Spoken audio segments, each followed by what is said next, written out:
about Einstein. I'm talking about gravity as it's understood in physics. I don't give it. That's what the way it's understood in physics, bro. No, it's theorized to be the curvature of space time, right? That's theorized to be the cause. Brown, help yourself out. Brown, listen, help yourself out, because if you do that, then you're going to be arguing two different positions simultaneously. I'm not trying. Mass attracting mass is not the same thing as Einstein's doctrine. I know. That's why I said I don't give a fuck about Einstein. No, you got to, man, because it's part of the paradigm. Go ahead. But Gregory, just wait. Go ahead, Jedi. No, it's fine. He's coming with the idea that mass, because of his existence, is attracting mass. I mean, in physics, especially when we're dealing with the universe and everything, that's Einstein's theory. And that is correctly, as he said, the bending and warpture of space-time, dependent on the displacement of mass. But the mass itself has no inherent quality or causal effects. We're in total agreement, and I've never disagreed with that from the beginning. Cool. As long as you understand that, then you are talking about something that's over 100 years out of date, that was superseded apparently by Einstein in 1915 with his general relativity. If you're going to be talking about mass attracting mass, then that's not even the current rhetoric for what gravity is. What's the current rhetoric for what gravity is? Einstein. No, that's the theorized. That's no. What's I'm sorry, we're still on Einstein. Einstein has a theory for the cause of gravity. The definition of gravity, again, mass attracting mass, has not changed. Yes, it has. What's the definition of gravity? You're not getting it. I've quoted Gregory so many times. I've told you the displacement of the fabric of space-time. No, that's the theory of the cause. No. Yes. No. Yes. You're confused. No. Mass attracting mass, that's one type of gravitation doctrine. Mass curving space-time, that's another recent update of the doctrine of gravity.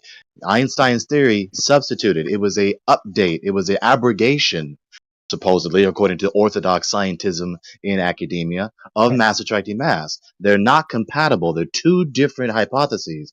The former, says mass causes other mass to be pulled to it. Matter being matter causes other matter to be pulled to other matter. Einstein was never my point. Matter you guys are misconstruing my point from the beginning. Listen. I never said matter. Listen. No, I can't, because you're misconstruing my point. You're confused. Telling me what I've said. You're telling me what I've said, and then you're telling just being me annoying now, I didn't say. You're just being annoying now. You're misconstruing my point. I would say you're annoying, just Gregory. being annoying now. You're annoying, Gregory. Just stop, Gregory. This is what you're doing. You're misconstruing my point. Gregory, you're misconstruing my point, and I never ascribed causal power to the existence of matter. Yes, you have. That's why I went through all that rigmarole to specify in what sense you're saying mass and which sense you're ascribing causal power to. You had three options, dude. Matter in the sense of mass, the quantity of matter in the sense of mass, or the inertia in the sense of mass. We eliminated the second one. You never even touched the third one. We don't need to, really, unless you want to. And then you went with, insistently, the first. You ascribed causal power to matter. So the cause is matter being matter, which is what the citation says that I cited. So yes, that is the hypothesis. That is the independent variable in the hypothesis. The sheer existence of matter. Matter being matter causes other matter to be pulled to other matter. That's so-called Newtonian or Cavendishian gravity, in contrast to Einstein, like Jedi just told you. Yeah. This sounds like it's kind of going round in circles. Brown Recluse, are you trying to make an argument for Earth being a ball here? I don't really feel like you guys want me to speak anymore. I feel like we're not. You have to speak to the server topic now because you've just been off topic. Then I'll cede the floor. You guys, next person can speak. No glow proof then. You're too kind, Brown. Oh dear. I mean, feel free to keep waffling about why things fall to the ground if you like, but we're kind of looking for some evidence that the Earth's a spinning ball. Do you want me to continue, or do you want me to not continue? Make up your mind. Well, can you tie it to Earth being a ball? Gravity's existence is very contingent on the foundations of physics and the spherical shape of the Earth. Yes. So you are making an argument that it's a ball. Do you understand the problem that physics has with the definition of mass, though, Brown? Do you understand that? Well, I understand. I completely. Honestly, you've been my favorite point of the conversation. I don't know how we've came to the most common ground today over the previous days. I don't know, man. Me and you have been always against each other. Now I don't know. I don't know. But you figured that. Go ahead. Shit. No, I completely understand where you're coming from. I really do understand the lacking foundations and like the non-fullness of the definitions by which we use in physics, right? The lack of understanding in which we have at a fundamental level of everything that we perceive and know. I've conceded to that point from the day I stepped in here, right? What's not to understand? Like, how do you not know what matter Callie wants to take the point. Let Callie take it, bro. Go ahead, Callie. Like, are you really asking what mass is? No, we're not asking what mass is. We're asking you what mass is. Why? Well, do you know what mass is? Yeah, mass is density times volume. Really? So how can we see that in the physical form? I gave you a mathematical description. Yeah. The expressive language to describe physics. Expressive. So math would teach us in the physical form what something is, right? It's a descriptor. Yes? It's a descriptor. Someone's getting upset already. Is math a descriptor, Callie? Mass is a description of the amount of matter. The amount of matter? Yeah. Go ahead, Jedi. No, it's fine. I'm just following what he says. You think there's a problem with saying that? Yeah, the amount of matter. That is not quantifiable, sir. You sure about that? 100%. Why do you think you can't quantify the amount of matter? Why do you think you can? Because it gets done all the time. No, Callie, people quantify weight and volume and density all the time. No, yeah, they do. Brother, listen. You don't know the mass of any object as a quantity of matter. What do you think is happening when you have matter? Did you hear the words? Did you hear the words that I'm coming out of my mouth? You cannot quantify mass as the amount of matter in any substance. Now, you just said you cannot quantify mass. So what is mass? If you're able, listen, if you're able to do so, can you provide an evidence of something that you've quantified the amount of mass in an object? It doesn't matter what it is. I'll take anything. Give me something that you can say, I know how much mass this has as a quantity of matter in the specific thing that you're talking about. Yeah, you can know the density times the volume of any amount of matter. Speak about one. You haven't given a demonstration yet. Use a hyper-specific. You don't think it's being demonstrated? Like, what do you think you're looking at when you have your eyes laying on an object? Relax, brother. That's an amount of volume, and that's an amount of density. The only reason you think that you can't know what mass is because it directly contradicts what you think is happening on a ground. No, it doesn't contradict what we say. At the moment, we've got people like Max Born on our side and Richard Feynman when trying to define what mass is. In any ordinary language, the amount of mass is denoted as the amount of substance in the space. That's an incorrect definition. You've given us a mathematical formula, which is fine. I said density times. You've given us a mathematical formula. Now, if I can find the citation, I'll read it out to you where that's all that it's good for. The word mass in physics, though, has no meaning other than mathematical formula. Yep. You're not going to give. Yeah, but I gave you a definition of mass that has meaning and application in the real world. So hang on. Let me chime in here. Your definition, which is what was it? Density times volume. Mm-hmm.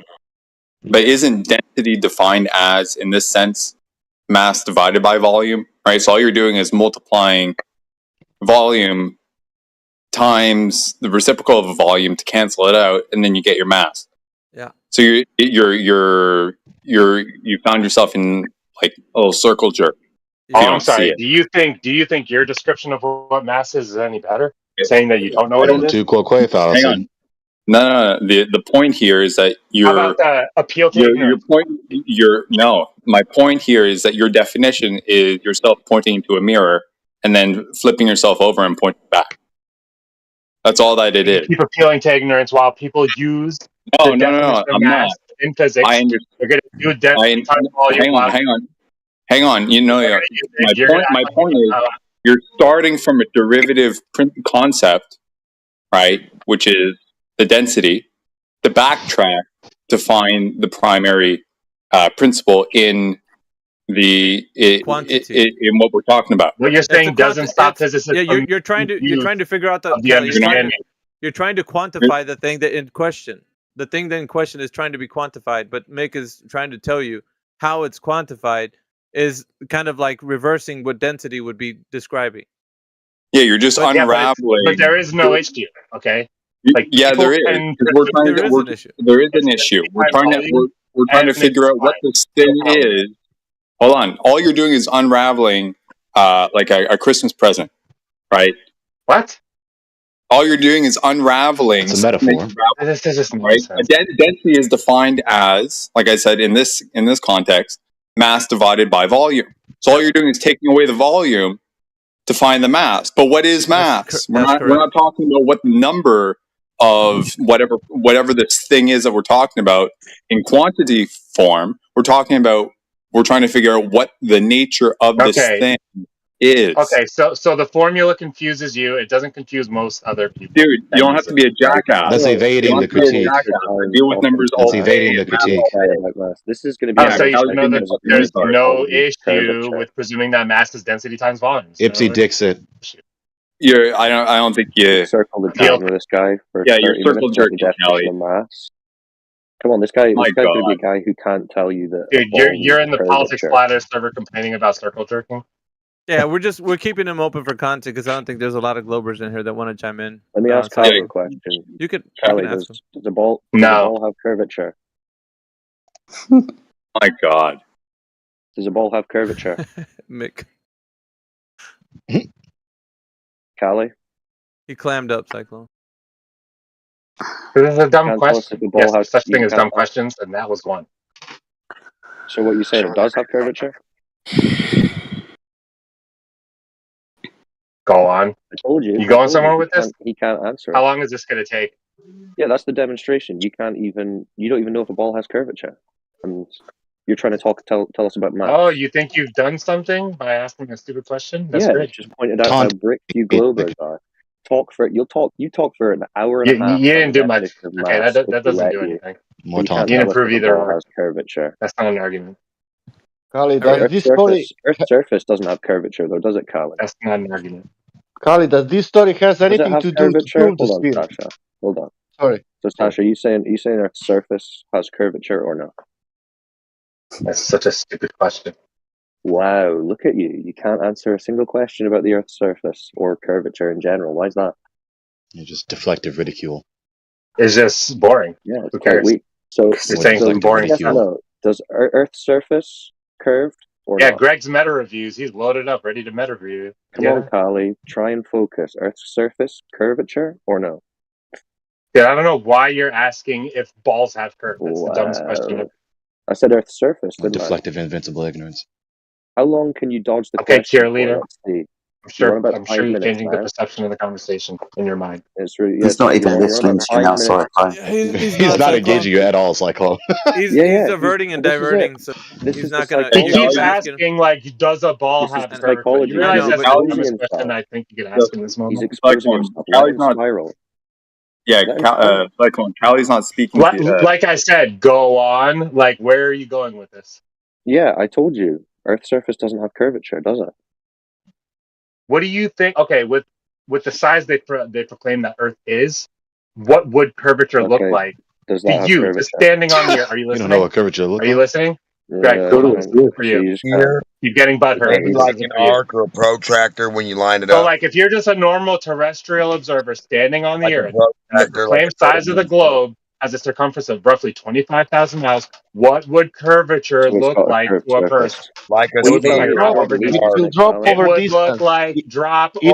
Horizontal. Right? Okay, so let's see if there's observations of drop over distance. Hold on. Hey guys, this is audio chaos. Please let Cyclone go 101. Cyclone. Jeez Louise. Well, yeah, Kelly, you tell me because it's your argument, right? What does it look like? What does the curve look like? Drop over distance. If you were listening. So you see that? Everyone does. What does it look like? You see from everyone's perspective? What does drop over distance? See, this is the stupid type of questions I don't care to answer. Yeah, let's say we're at the beach. Where's the curve? What does it look Are you like? slow? We're at the beach. You're You know? slow. Been to a beach before? To just deflective ridicule every time Cyclone asks him a question. All right, Every it's all right. time. This is why. This is the defense mechanism that we're highlighting here. Gregory, So do you think you live in the Matrix? question about the curvature. You're kind of a cartoon. Callie, If you You don't even know what mass top, is. You're like proposing that mass is nothing and that guys, you live in the stop Matrix. spazzing out. Stop spazzing out. So Callie, you were saying you've got curvature. What does it look like? Describe it. Earth curve looks like drop over distance for the third time, slow motherfucker. Okay, so let's say we go to the beach. Where are we seeing curvature? You know what drop over distance means? So we go to the beach. I'm looking. Do you know what we're not drop seeing the over curve. distance means? Do you know what bottom up obstruction Well, is? why don't you tell me? Why don't you tell me? Tell me. I'm wondering if you know what that educate us. is. Tell us about your drop Because I over have to distance. ask because you're acting so fucking slow. Tell us about it, Callie. Tell us about this belief you have. Yeah, the further away things appear in the distance, the more bottom-up obstruction there will apparently be. Okay, so let's say over 10 miles. How much is the drop over distance? That amount of hidden height matches the globe rate of okay, so over 10 matches miles. the globe rate. Over 10 miles, how much is the drop over distance, according to you? Aren't you a flat earther? Like, shouldn't you know this stuff? Well, you're the globe earther. That's your belief, so you should know this stuff. So over 10 Don't miles. you know what scrutinizing questions are, Callie? Hey, Gregory, what is mass? Heretic, your mic's on. Hey, Callie, what are scrutinizing questions? Hold on. Hey, Gregory, since you want to devolve into meta stupid stuff, how about I ask you a direct question for you to answer? 10 miles. What is drop mass? over distance, you were saying. You claimed a drop over distance. So Gregory, try to not meta review stuff. Can you tell me what mass is? Callie, why are you deflecting? You're coping? Are you coping over there now? Callie, why are you running away? Coping. All right, you go ahead and cope. You should shut up, though. All right. Callie, so over 10 miles, this drop over distance you were talking about, how much is that?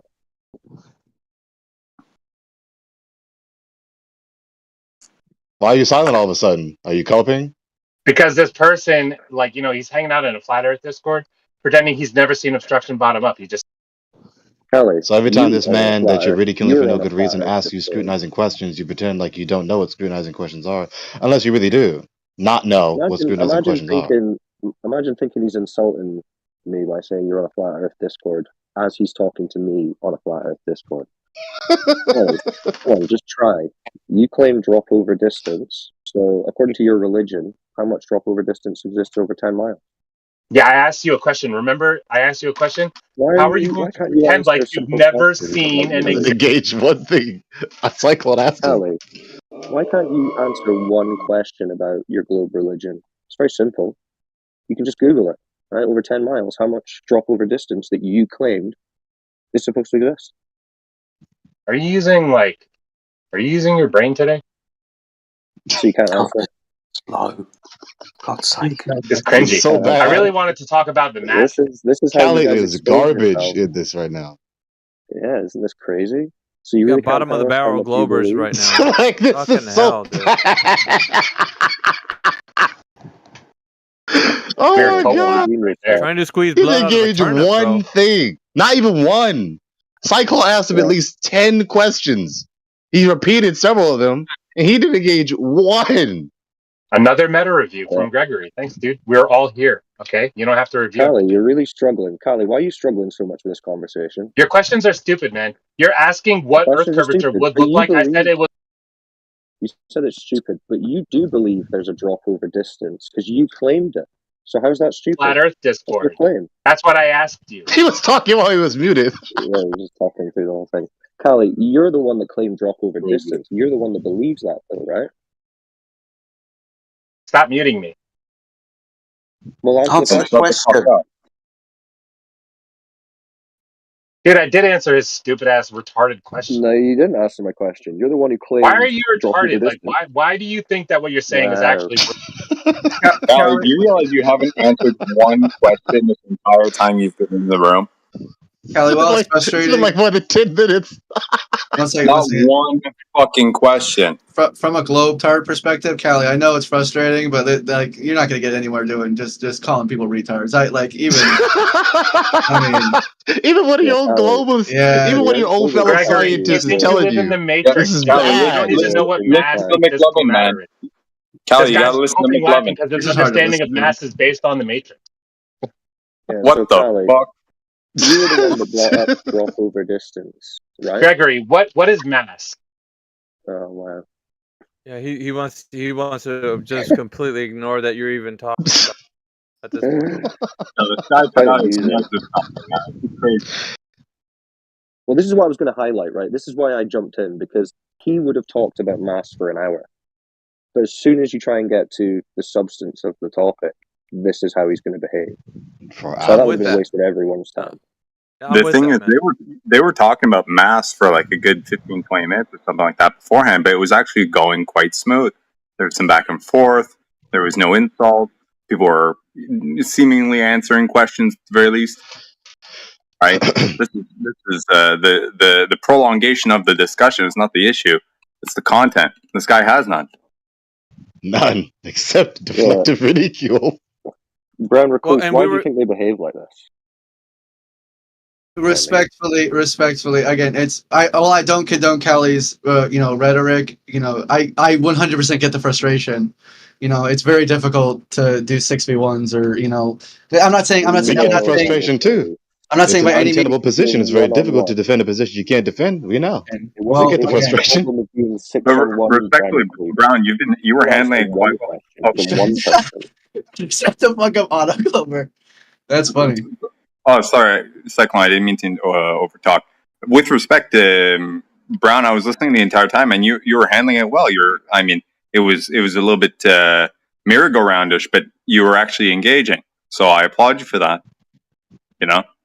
I just enjoy polite conversation, even if I completely disagree with you. How can you even half defend that performance by Callie and say it's hard if it's 6-on-1? He couldn't tell me if a ball has curvature. Go back to kindergarten. I would say in Callie's defense. In Callie's defense, I think we need to possibly engage in more genuine rhetoric, perhaps. Because he brought up several points that I'm not engaged with. It's not the fact that Cyclone's rhetoric wasn't genuine. It's that everybody is getting the piranha effect and still the need to mic up. I asked if we could get like a 1-on-1 because I actually want to hear what both of them have to say. In Scientology, there's a doctrine called fair game, and fair game is where you can just do all-out attacks against whoever is a so-called suppressive person against I really don't think we should use Scientology as a moral high ground. Callie resembles them like a mirror reflection. Well, respectfully, Gregory, I would argue from my position that you guys are the opposition, right? But I don't come in here with any fair game policy. I really try to come in with the most understanding, perspective possible. And again, I really think that everyone would have much better conversation if we all approached everything with the most polite foot forward, given how much. Why are you even thinking of? Well, that has nothing to do with my comparison between Scientologists and Callie. Yes, well, when the fair game policy, it kind of institutes brutality and proverbially or physically. He's not promoting that as something we should do, Brad Recluse. I thought that's exactly what he was saying. Gregory, am I wrong? And that's exactly what you were saying. What did you think I was saying? So you guys don't even fucking listen. I'm sorry. Well, you have no attention. I don't know what's going on with you guys. I'm sorry. What were you saying, Gregory, about the fair game policy of the Scientologists? Yeah, I'll just say it again so we can move on because, Cyclone is rightfully frustrated that this is a confusion. I just said Scientologists have a fair game policy where you can just all-out attack the person that is contradicting the Church of Scientology. So-called people who are suppressive persons, and Callie resembles them like a mirror reflection. Okay, I'm sorry. Are you saying Callie resembles the Scientology or the suppressive person? Yeah, Callie was the guy who was insulting everyone instead of doing the fair game policy. I'm so sorry. I'm very high. You didn't catch that. I did not catch that. I thought you were identifying with the Scientologists for some reason. You probably think Callie made some good points there. You'll probably go and tell some people tomorrow. This guy Callie was in last night, and he was showing those flat earthers who's boss. That's how little you're paying attention. Okay, well, see, now I feel like we're engaging in. Again, I apologize for my misunderstanding. It's all right. You apologize. Brown, you said yesterday that you will never check the surface in reality. I would love to. I'd love to get up in a rocket. I think that rockets are real and spaces exist, and I would love to get up in there. The surface in reality. You said you will never check, and now you're saying you are honest here, intellectually honest, to listen, to learn, to. I don't see how that How have follows. you not figured Yeah, out that why the Earth isn't a globe do yet? you never check the surface in reality? I mean, obviously we stand on the surface. So, if I'm honest, I've spoken my piece today. I kind of want to digest what Gregory was saying earlier about the ontological beginnings and ontological truths and properties and all that stuff. I'm still reading about that. So, I'll return to that later. Brown. Here's the thing, Brown. I don't think you need to go high up in a rocket. You sound high enough. I'm dude. Yes, I promise you, it's a problem. Or we could just unmute Callie and hear him not answer any questions. That would be Callie, fun, wouldn't it? Callie, I think if Alpha's advocating for unmuting, I think that's a sign. But Callie, I think from my perspective, just shut up. Just be nice. And even if they're rude, and if everyone else can try not to be rude, I think that would be a fair place to start off with. We weren't the rude ones there. Okay, I agree. But I people have been rude to me in the past. Not pointing any fingers, but if we all agree to be civil, then I think that we can have a good conversation. But I agree with that. So we can. All right, All right, who wants to try with Callie? Yo, Brown Recluse, you're a fucking softie. Don't tell me what to do, bitch. There you go. Get him. The first now thing I'm advocating he for said, censorship. the first thing. Gregory wants to do a meta review. Go ahead, tell us what you think of what just happened, Gregory. Callie, just have some fucking civility. Like, again, Callie, shut the fuck up, Gosh, I'm not asking you for advice, buddy. You are deplorable, dude. Callie, you Gregory, what is physical mass? Or do we live in the Matrix? Is everything a simulation? What is Callie, you brought it the He's spiraling into all these questions about the world. Hold on, Callie. What is it? Hold on, Sasha. Callie, what is it that's upset you so much coming in here tonight like this? Dude, I was trying to ask Gregory a question. Right, since the beginning, since I unmuted, so I passed Cyclone again. Everybody has been devolving and deflecting away from my question. Doesn't seem to be a question I can ask that he can answer. Let me just try and think of some questions that he might be able to answer. I mean, Cyclone. He whistles past your questions so fast, it's like a cyclone. Here's that. Can I ask him about drop over distance because he brought it? He asked you, "Do you know what is drop over distance?" Can I ask him? Well, you can try, Sasha. I also tried to ask him, but yeah, because he knows what is drop over distance. To ask him in how much distance it's a drop. He can choose. You increase distance, you increase the hidden height. Okay, how much? Okay, how much? And how it matches the globe. Okay, great. Can I ask you a simple question? How much drop over distance it's on 10 miles? I don't know. Go get a globe calculator and ask that thing. Cyclone of evasion. You said to Cyclone that he doesn't know what is drop over distance, and now you know what is drop over distance, but you don't know how much drop over distance is on 10 miles. Is that correct? Neither do you. Okay, I know. Because I check it on 10 miles if it's there drop over distance. You didn't. Yeah, go check it. Stop asking me. Go ask a globe Earth calculator. Thanks. But it's your belief, isn't it? Okay, now, Gregory. Now, Gregory, don't deflect. Hold on, don't. Callie, it's a 66 foot. I watch it. Okay, great. Can we now can we do that in reality and show that it's real? I don't give a fuck about your line of questions, dude. I've been trying to ask Gregory something. No, you said that there is a drop over distance, man. Callie. You follow the conversation. You're being asked a question. Respond to the question. Why don't you suck a dick, you fucking retard? I'm trying to tell somebody what to do. The only reason I unmuted. Oh, global meltdown. All of a sudden, global meltdown. You gotta talk to the. You gotta talk to the wolf in the tuxedo, bro. Come on. Don't be like that. Why is he even here? Why Callie, is he spending time? Callie, I'll unmute you. Just let it all out. Get out all your feelings. I'm gonna explain something to you, okay? You don't. Which part of geometry it hurts you more? Because now we need to realize that drop over distance or what? Hold on, sorry, Callie, we missed that. Could you say it again? Yeah, just like you didn't answer my question, I don't got. That's a shame. You keep cutting out, Callie. Try again. Thanks for playing. Stop muting me, pussy. So, I don't know what's happening. Gregory, stop hoping and laughing. Yeah, stop laughing, Gregory. Stop laughing at this man. Stop laughing. It's gonna make me laugh again.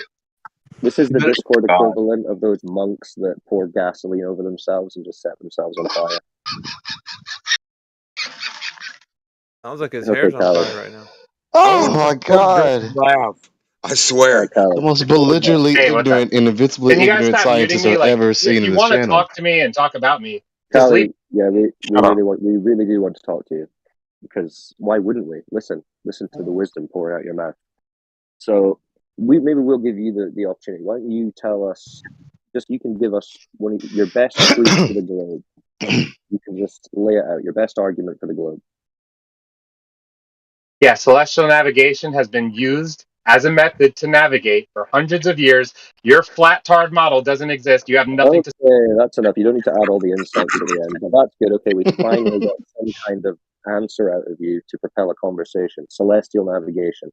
Anyone want to take that? Jed, I know you like celestial navigation. Miggy. Yeah. Does anyone want to even talk to this guy? Oh, really? Celestial navigation. All right. Stop protecting Gregory, you I don't know if you can discourse with him. Stop talking. I was trying to talk to Gregory. Right. Okay, Callie. So you said celestial navigation. Why don't you tell us how that proves the Earth's a big spinning ball? Yeah, it definitely proves that the Earth's not flat. I can tell you that. Yeah, how does it prove the Earth's a certainly spinning ball? say that. Do you understand geometry, Gregory, to know why celestial navigation directly contradicts the flat Earth model? Just make your argument. Do you know why, or is your understanding of geometry so piss poor Just make your argument, that you think this is a moment to laugh? Because honestly, I'm laughing at you. Like, you're a flat. Oh my god, Callie, you don't have to spaz out after every sentence. Just make your argument. Man, you really got hate one for Gregory, man. He keeps deflecting towards him. That's why I'm laughing, bro. He's going for you, bro. So, alright. You're saying celestial navigation proves a globe. Explain how, Callie. Yo, your bizarre line of questioning. I'm not interested in it, dude. What do you mean? It was your claim. Bizarre. And stop muting me. You're a fucking loser. You're a faggot. Just explain your argument. Just explain your argument. All that shit over the internet. He is so Stop muting me. Apologize, Callie. Don't use the F word, man. That's your last chance. That is a server rule, dude. I will ban you and remove you from the server if you use that F word again. Yeah. Callie, in fairness, I feel like I'm the most impartial in terms of, like, I don't want anybody to be muted. I'm laughing along with the flatties. Like, you have some fucking civility. Like, calm down. Like, this is coming from me. Like, again, I don't know. I never thought I'd be saying this, but like, Jesus Christ. No, you didn't see nothing yet, Brown Recluse. This is pretty good for a globe by globe standards. Yeah, right, Brown. So come on, try again. Here, let me get something in here. Yeah, Brown Recluse. Factor incel, shut up. Yeah. Well, see, now we gotta boot him. You can't be using slurs, dude. Yeah, he's got to go. Even the one that he's written in text. I gave him the one chance from the FAGGOT, but that one can't go. Sorry, Callie. Who cares what you think, idiot? Callie, just he's on your team, Brown Recluse. I know, and it hurts. I just analyze the anger. Again, I agree with you, but you can't just be like, you guys are a bunch of fucking idiots. You don't understand geometry, and then say nothing after that. Like, if you want to hold the moral high ground, you gotta hold the intelligent high ground at the very least. Gregory Beard smells like shit. I don't think he's ready for a moral high ground. I'm sorry, Callie. I think if anyone here is, again, if I'm finding common ground with, again, the people I've come in here specifically to disagree with, then maybe you're the issue. I don't know. The thing is that he says he used to be a flat earther, and when you ask him, why were you a flat earther? He says he was a flat earther because flat earthers lied to him. And I'm like, okay, so what was it about? Who lied? What did they tell you? He's never produced that in all these years. I mean, he's been like hovering flat earth servers now for like 2.5 years, and he came in saying that he used to be a flat earther from day one. You're like, how is this? How are you doing this? Like, which flat earthers lied to you? What did they say? I mean, after 2.5 years, you think he'd get over a group of people that supposedly lied to him? Again, I mean, I've been coming here for a long time, so again, I get frustration. I don't get name calling and all that kind of other stuff. That's because he wants an appreciation for human depravity. Well, he wants to get even. In his worldview, he was harmed by flat earthers. Now he's got to make them pay for that. I wonder how bad his parents pay for telling him Santa Claus was real, and then he figured out it wasn't real. I mean, I wonder if they're still paying. Yeah, it'd be a way to try to dive into his worldview and see, is he like that for other things, or is it only this? Because he said that he's got to set the record straight. The reason why he's here is to set the record straight. He wants everyone to know that flat earthers are liars and all these other things, so no one else falls for their lies. How often do you think he goes to the government and redresses his grievances for being lied to? He's probably perfectly fine with that, though, right? Oh yeah, no problem there. Right. Crit, did you hear my comparison between him and the Scientologists that practice fair game? Yeah, I heard that before. That was do you say it again? Because you said it before in the past too. I liked that, and I also understood it the first time without confusion. So good. Yep.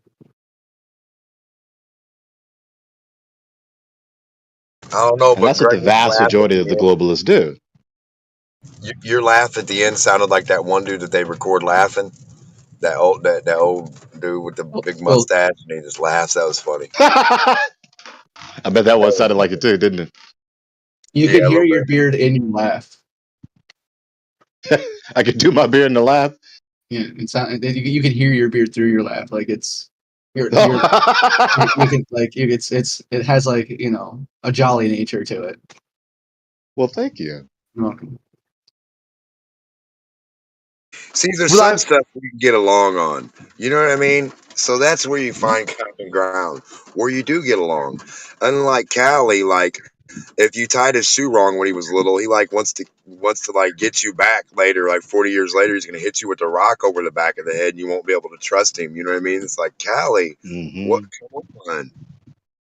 Well, I mean, I've been talking to you guys the past week more than I've talked to my family, so I gotta find some sort of common ground, some sort of reasons not to hate each other. One thing it shouldn't ever be about that. We're trying to get to the truth. We suspect you're trying to get to the truth. This is what it should be about, right? I agree with that. Again, I think. What are you about to say, Crit? Oh no, go ahead. I'll jump in when they get to the end. All I want to say to that, Damak, I 100% agree with you. I really think that how we engage in these conversations is very important and needs to be examined. But I think if we all start with the basis of the other person is trying to come to a reasonable conclusion and trying to make sense of the world around us, as opposed to being liars or heathens or whatever word you want to use. I think that's a very important place to start off from. That's why usually when they want to debate me, I'll say, "Hey, first thing I want to state, if I start debating you, I want you to be truthful," and that's the first thing I start with. And then, well, most of the time, and then they'll say, "Okay," they think it's weird, but that's just mainly the only premise, really, for me. And if I figure you're not truthful, or you say a whole bunch of stuff and then backtrack 50 times, and everybody starts laughing at you, then we're going to understand that what you say is just not. You know what I mean? So just from that standpoint, to just be truthful is all you really need. That's it. And if you hold strong to that, no matter what you say, we're not going to laugh at it. We're not going to whatever, because you're being truthful to that standpoint. We're just going to go through the variances of why or why not that makes sense. Then you can understand it either makes or doesn't make sense, or you can teach us how we misunderstood, how it does make more sense than what we comprehended. That's the place where. How come that never happens, though? Well, shit! Because you think dog bones are clocks. It's Just jump over. Nothing wrong with that. Hold on. There's nothing wrong with that if that's that person's viewpoint. Now the thing is, not my viewpoint. Hold on. If they want whatever it is, Brenda, it doesn't matter. Just an example. So if you want something to be someone else's viewpoint, and you want to put that point across to them and get them to comprehend your point of view. I understand you have to discuss that, but like at the end of the day, when we're talking about all this stuff and we want to be like rock solid, everybody has to be truthful. Nobody has to be crazy and get stupid. You just stand firm on what you're saying and try to demonstrate it to the best of your ability. That's what we should do. Now, demonstration is not liked. It's ridiculed by a lot of people, right? And we can't understand why. How can you get to the truth of the matter or something and you're trying to convey your message to people when there's no demonstrative ability to the physicality of it? It's just, hey, I got some math. I've got some other stuff. I can point up. I can say, I think this is happening up there. But if the guy next to me doesn't think the exact same thing, where does that leave us two as like the only two scientists in the world, right? We'd have to agree eventually on something. If not, then everything else is not it's not a fact. It would be just a theory.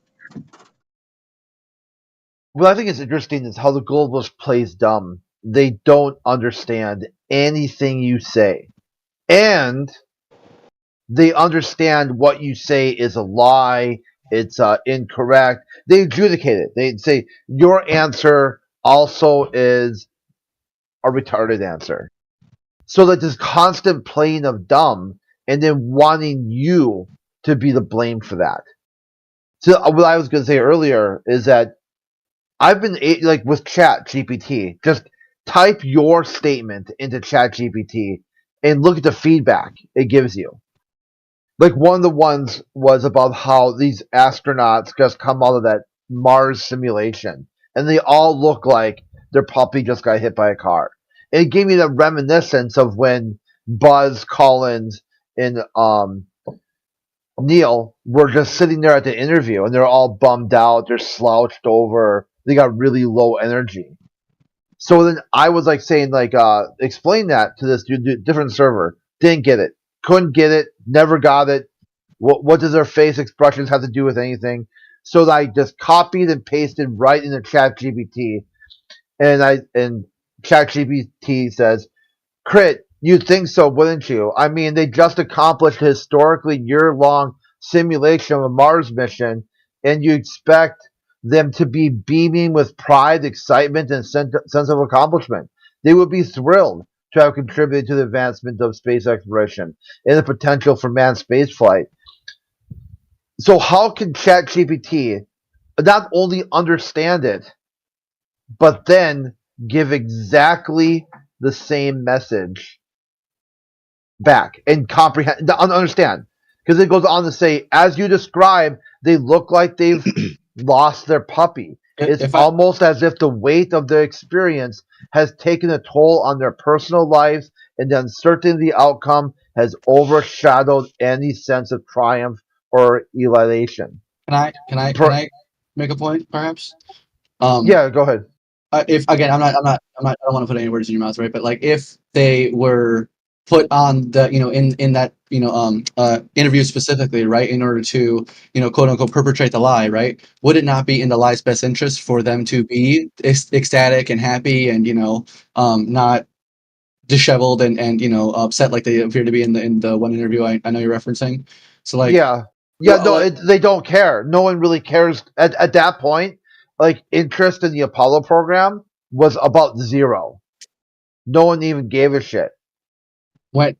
So yeah, they can roll out complete, like, it doesn't, like, the best part of the Apollo program and these other things is that people on the globe side think that they faked it.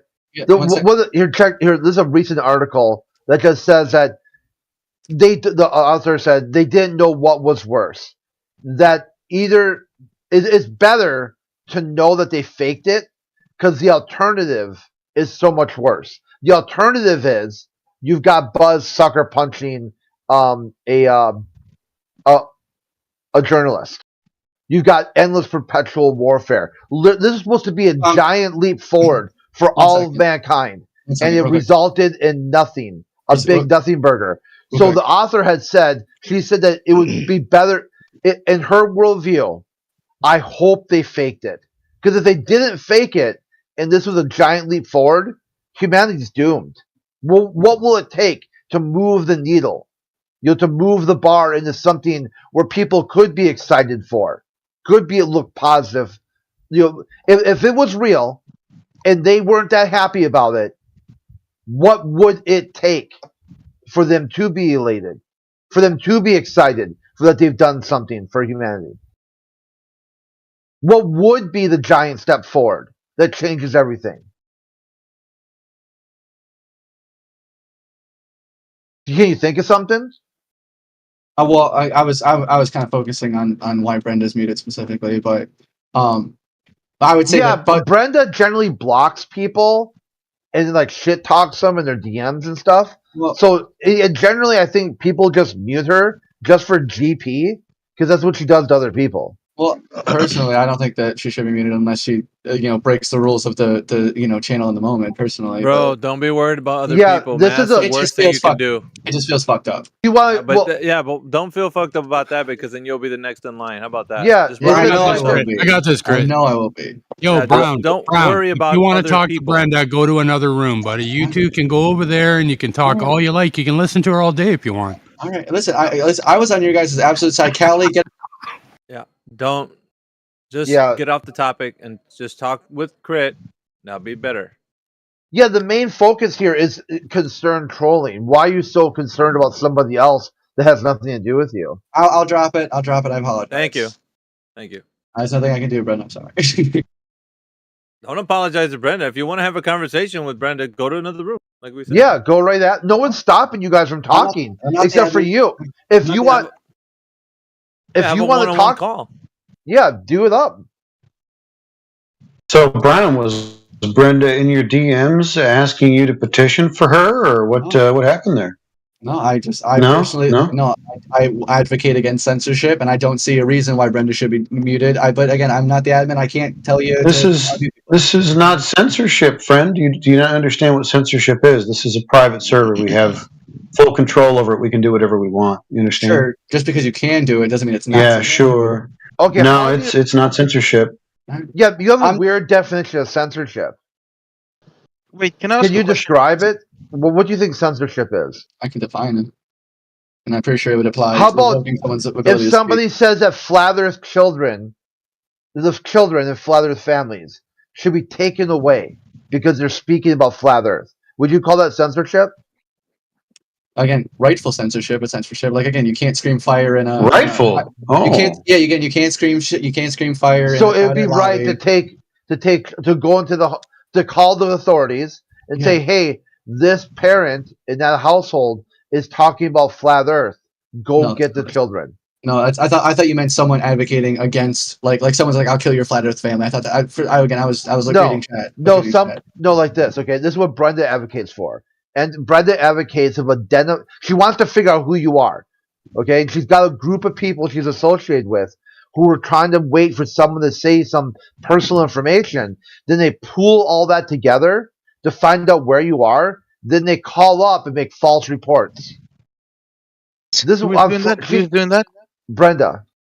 Is he in the chat? Or she? Yeah. So this is why on Fridays she generally gets banned off the cuff. Because she did this to a person called Nathan Oakley. Other days of the week, she gets to stick around. We just mute her. Especially if she tries. If her first comment is some sort of shit post or shit throw against like DMOC or someone else, basically, if she comes into the chat with functionally normal discourse, people generally don't mute her. Brenda, you need to get some help, Brenda. Yeah, I live in California. I haven't seen. I mean, I don't. So I think your idea of censorship doesn't match here, does it? What you're thinking is going on. If Brenda is a monster, then yeah, Brenda can stay muted, right? Or I would advocate for Brenda's being muted, right? But I didn't hear anything abhorrent out of Brenda, or I haven't seen. Yeah, but you're not the moderation of this room, are you? I tried to move on. I'm sorry, Alpha. I tried to move on. I really did. All right. Well, let's go on a while, Brown. We can move on. It's fun to move on. All right, we got some new people that are in here, guys. If you're brand new to the forum, it's fun to move on. Somebody's. What was that? All right, sounds like a motorcycle. That was my stomach. My bad. Something. Did you hear the motorcycle in the background? Well, yeah. Who was that? Was that you? I heard a motorcycle in my background, so it That's might have what been we me. heard. That's what we heard. Yeah. Shucks, that's crazy. All right. So brand new, we got some. There's a person here named Average Loser V23. New people going on the list. That's the only one I see. Well, Just Kicking Back hasn't been on the mind. How about that? Just Kicking Back, Average Loser, and Xanthem. Xanthem went at the bottom above Gregory. Welcome to the room. If you want to ask any questions, go ahead. This is an AMA style. Ask anything, or go ahead and just make a claim for the Earth being a globe and back it up with evidence. Well, technically that's AA, but you know who's counting? No, I can't do that. I'm not smart enough. Yeah, but you can ask questions. I mean, Because get Crump in here. Let's get Crump. Get Kronk. Debate against the flat earther. You have to be a physicist or Well, we're just talking. something in science. I would like the Bostonians would say, we're just talking over here. So just if you have a thought of what you think the Earth is, see how it pans out in the conversation. So I would like to believe that the Earth is a circle. Okay, a circle. That's a 2D shape. You know that, right? You mean a sphere? Yeah, sphere. Okay. And why do you think that it could be a sphere? Just because it would be impossible to disprove the day and night cycle. What did he say, guys? It would be important because it would disprove the day and night cycle? The day and night cycle. What does the day and night cycle have to do with the Earth being a sphere? If it was flat, where would the sun be? What? Can you tell me the position? No, that's not what I asked you. I asked you what the relationship between the day and night cycle and the Earth being a sphere would be. If you point at a sun, if you have a sun at a position of minus 827, and you place a sphere object. Okay.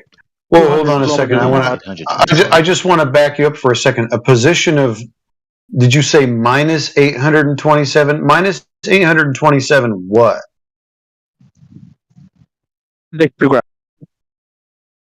Anybody catch that one? Oh, what? Is it the position per? But anyway, friend, could you back off your mic like a foot? Because it sounds like you're trying to eat that thing. We can't really understand what you're saying, friend. Anyway, like I said, the sun is at a point A and the planet is at a point B. Does that make sense? Well, you're kind of begging the question. Planet, can you define planet for me? A planet is a massive rock in the universe or in space. So space, is this a vacuous space that the Earth as a rock is floating in, suspended? Yeah, I would say floating. Yeah, it is in okay, space. so why is I have no idea how to attack all the presuppositions you have in this. I tell you what, is this rock, does it have a curvature of somewhere in the ballpark of 3,959 mile radius? I believe so. I'm not too sure. Okay, how would we determine and go ahead and affirm that this rock that you think is floating in space has a radius of 3,959 miles? Well, first you can stick a massive flag at one point and then walk straight until you come back to that same point, and that measures the radius. Have you done this? No, I'm gonna rely on the third party. Well, who did it? I don't know. Some guy did it. Some guy did it? I don't like your evidence, bro. It sounds kind of vague and pointless and probably, anecdotal. There's probably some research done online. There's probably research done online. I'll have to bring it up. Yeah, Dragon Phoenix. Maybe. Get your information in order, your data, and then we can kind of scrutinize it. Because so far, what you're telling me is, I just hope so because some guy told me, and I can't prove it. That's kind of where you're at. Okay, that's the same logic with yours. Prove to me that the Earth is flat. Okay, well, there's zero curvature as far as measurements go. Where did It's you a get that? Did you topographical do it? plane. Did you do it? Yeah, Did you measure no, it? I did. Yeah, no, bro, And relax. how Yes, did you I do it? did. I checked for curvature wherever I went. I found none. How would you like me to show you zero curvature? It'd be like the Field same as me experiment. showing you zero unicorns. Zero unicorns. Well, No, this is not a scientific I inquiry. can't see You it. realize that this is not science. Okay, you can't see the curvature either? Terrific. So there's no globe then. I said I can't see what you're doing. You have to evidence it. Show video of you showing us zero How curvature. do I let me ask you a question. Could I show you zero unicorns? Yes, you can. I can show you zero unicorns. How would I do that? Take a picture of the Earth, or just your surrounding. Zero unicorn right there. Uh-huh. Okay. All right, I'll tell you what. I'm going to do that for you. Ready? You ready? Zero unicorn. Done. If I show you zero curvature, are you going to concede? Show me evidence and the science behind why you think it's zero No, curvature. science. Hold on a second. I'm sorry. You keep invoking this word science and experiment. Are you in a category error? Because we're talking about geometry. Do you realize geometry and science, the scientific method and natural science, are different? Possibly, but still, I need to No, know. not possibly. I need to know if you know the difference between geometry and natural science. Can you give me the difference You are between those two? avoiding my question, sir. I'm not avoiding it. I asked you if you were ready for me to show you that there is zero curvature. So can you tell me the difference between geometry and natural science? Because if I show you this image or picture, you may not know what you're looking at because you don't know the difference between geometry and natural science. Do you know the difference? So you think do you think that the flat Earth has a container? That's a fantastic red herring away from the thing that I asked you very specifically. Can you tell me the difference between natural science and geometry? You disputed my claims with another question. So I'm doing the same thing. I didn't dispute anything. No, you're red herring away from the fact. I'm asking you, do you know the difference between natural science and geometry? What's the difference? Sorry, my bad. You are red herring my questions first. The red herring about the geometry of Earth is a red. That's a red herring from the topic. I said day and night cycle. Yeah, and I asked you what that had to do with the Earth being a globe or not, and you didn't want to answer that particular question either. Are you not big on answering questions where you're confused about what I'm asking? You didn't answer my question. You didn't answer my question. You just red herring. Yeah, I know I asked you first, so you don't really want to answer the question that. If you explain the day and I night didn't cycle, I didn't make any claims about the day and night cycle. Do you have any claims that you would like to make about the day and night cycle? So you explain to me a day and night cycle and how that functions. Yeah, okay, so no problem. So during the day it's daytime, and during the night it's nighttime. There, I explained it. So how big is the sun, and how much of the light covers the planet? No, don't red herring away. What did that answer your question? During the day it's day, and during the night it's night. What question are you asking about? When it's morning is day, when it's night it's night. Yeah, that's pretty obvious, isn't it? The question. Yeah, red herring. I don't think you know the word red herring. Red herring. Do you know what a red herring is? Dude, are you red herring my question right now?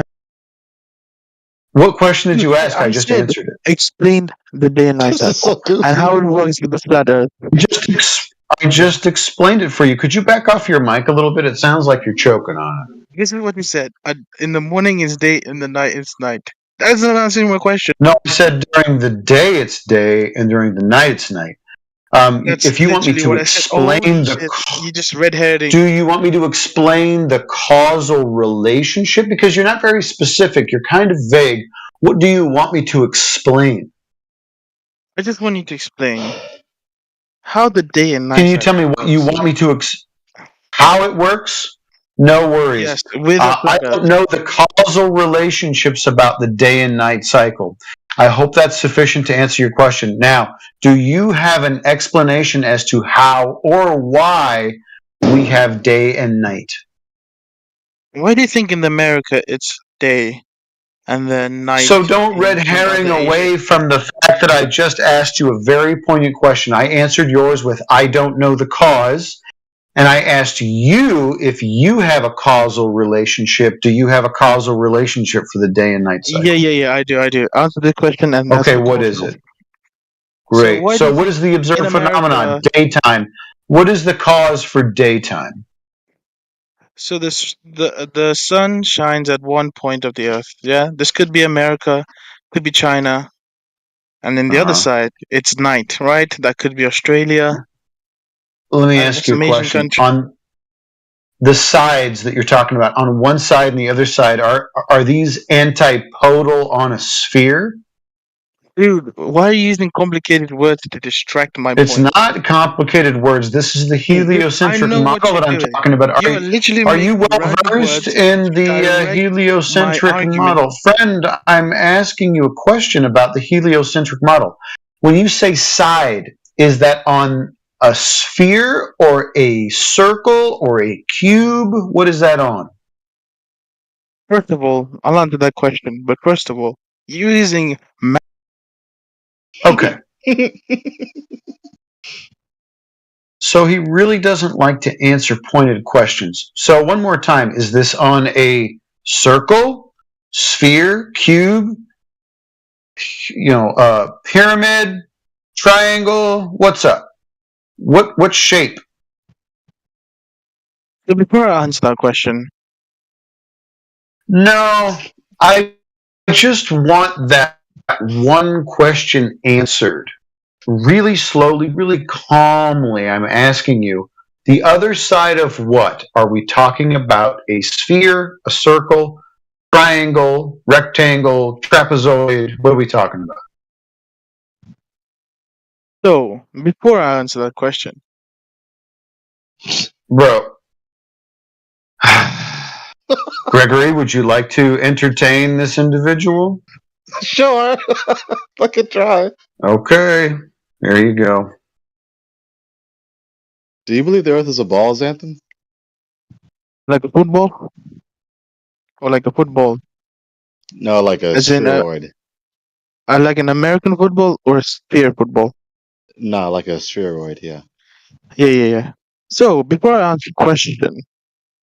But wait, before you answer my question, you just did. No. I was speaking to the other guy. Before I answer his question... What? You just answered my question. I was expecting a mute, but I guess it's not. So, anyway, what was your question again? Did you forgot my question? Yeah, I forgot. Dude, say your question. I forgot. Do you believe the Earth is a ball in the sense like a sphere? Yeah. That's true. Okay. Would you look in the open chat? He said he likes the football. No, not that. No. What I'm about to post. Okay. Okay. So, very simple arguments, all of which are deductive. You have the two that lays a very simple foundation to appreciate the nature of the case. The first one, as you can see, says there, if the surface of the given solid and or liquid object is not curving, then it's level. The surface of the given solid and or liquid object is not curving, therefore the surface of the given solid and or liquid object is level. Okay, very simple. Specifically concerning the Earth and the oceans, every solid and liquid has a surface. Every surface is either curved or level. The Earth is solid, the oceans are liquid. The surface of the Earth and oceans are not curved, therefore the surface of the oceans and the Earth are level. And then you have the dilemma, which I highlight, about the globe geodesy to assert that the surface of the Earth is curved. You have the first horn of the dilemma. If the horizon is only an optical phenomenon, then the horizon isn't the summit of a water curve wrapped around a ball. The horizon is only an optical phenomenon, therefore the horizon is not the summit of a water curve wrapped around a ball. If you still want to affirm the horizon is still the summit of the water curve wrapped around the ball, then you have another horn in the dilemma, which is the second horn. If the horizon is the summit of a water curve wrapped around the ball, then we can only see to the horizon. If we don't excuse me, we don't only see to the horizon. We see beyond the horizon. Therefore, the horizon is not the summit of a water curve wrapped around a ball. And those are the two videos that I wanted. Excuse me. Hold on, let me delete those. No. I was going to talk about those videos. Yeah, I was just about to tell you. These two videos is the empirical verification of the fact that the horizon is not the summit of a water curve wrapped around the ball. Right here. There we go. So just before you watch them, I just want you to understand is the TikTok clip is featuring a clip from Nat Geo. Nat Geo thought they were doing an operation that demonstrated that the water line is the summit of the water curve wrapped around the ball, obscuring the boat and the flags and the stripes on the flag on the boat, bottom up. However, you can watch the video and it's clearly evident that the water line is behind the boat rather than in front of the boat. And so there's that. And then the second video was Dia Marble and Mark Sargent. They do a observation and measurement over 10 miles using a laser. It's obvious that the water is parallel with the laser, even though it wouldn't be if the Earth was a ball. And given the supposed dimensions of the ball, there's 66 feet of curvature missing, even though it should be there over a 10-mile distance. So not only is it unverifiable, given the dilemma, it's also falsified given these observations and measurements. Okay, that was very good videos. So let's talk about this thing. If the surface of the given solid or liquid object is not curving, then it's level, right? So every solid and liquid has a surface. Every surface is either curved or level. The Earth is a solid. The ocean is liquid. The surface of the Earth and ocean are not curved. Right. So I'm going to give you a diagram. So hope this will help you. Just give me a second. Oh boy, a diagram. So no curving water in reality, but diagrams most definitely.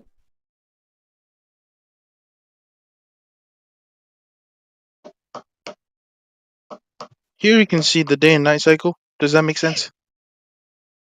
Yeah. Now I'm going to show you the level.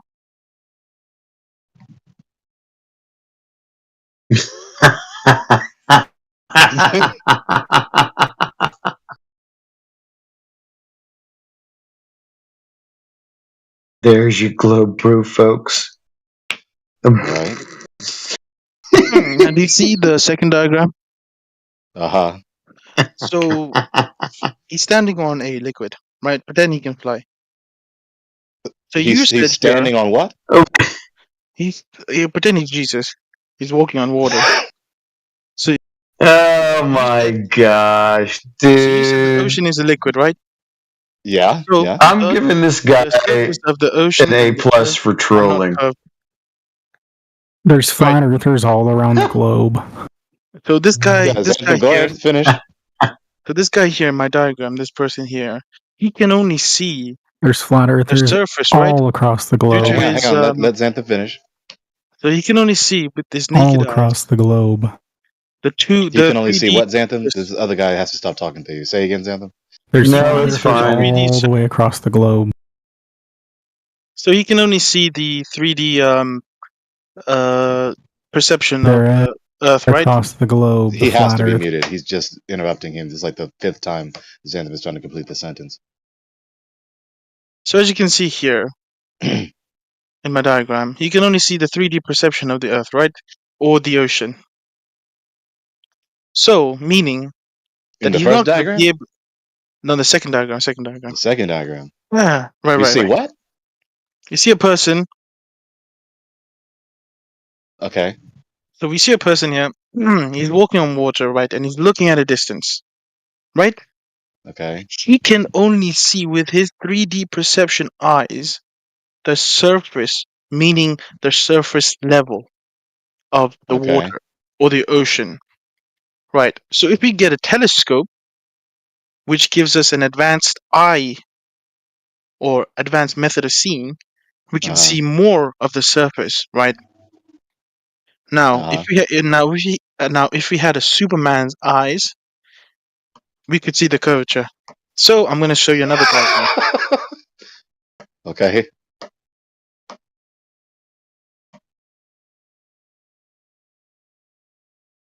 Did we lose him?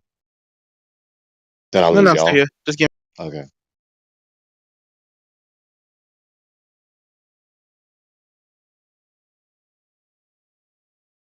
Was that it? Or So now the second diagram it actually showcases the curvature, right? If we had Superman's ability what? with our naked eyes, Oh, this is the third diagram. We're done. Thank you, Xantham, for your no evidence. All right. Support Let's see. We are gonna go to. I think that's it. We don't have anybody else except for this control. We gave him the benefit of the doubt, so.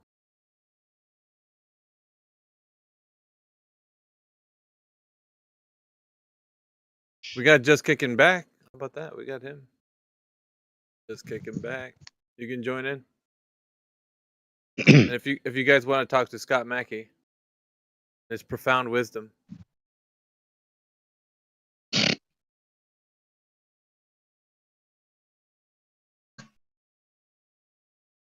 This is where we're at. This is the best that the globe has to offer. This is well, it's sad. I mean, the globe has to offer trolling is yeah.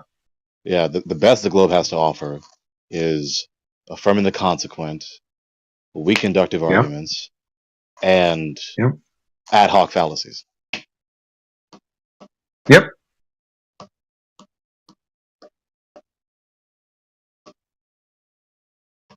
It was a good reprieve from this heat, man. Nope. Nope. Damn hurricane messed everything up. The hurricane, not the hurricane. So if you read the chat, basically what I was trying to say was, shut up. If you have, do you guys really want to unmute him and hear what he has to say? Seriously? No. No. Not me anyway. Well, not if he says things like that, but if he says something worthwhile listening to, then sure.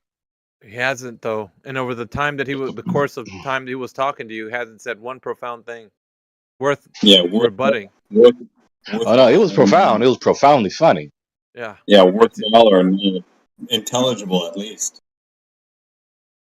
Yeah, he can sit in silence. I think we need to reason with him for anything.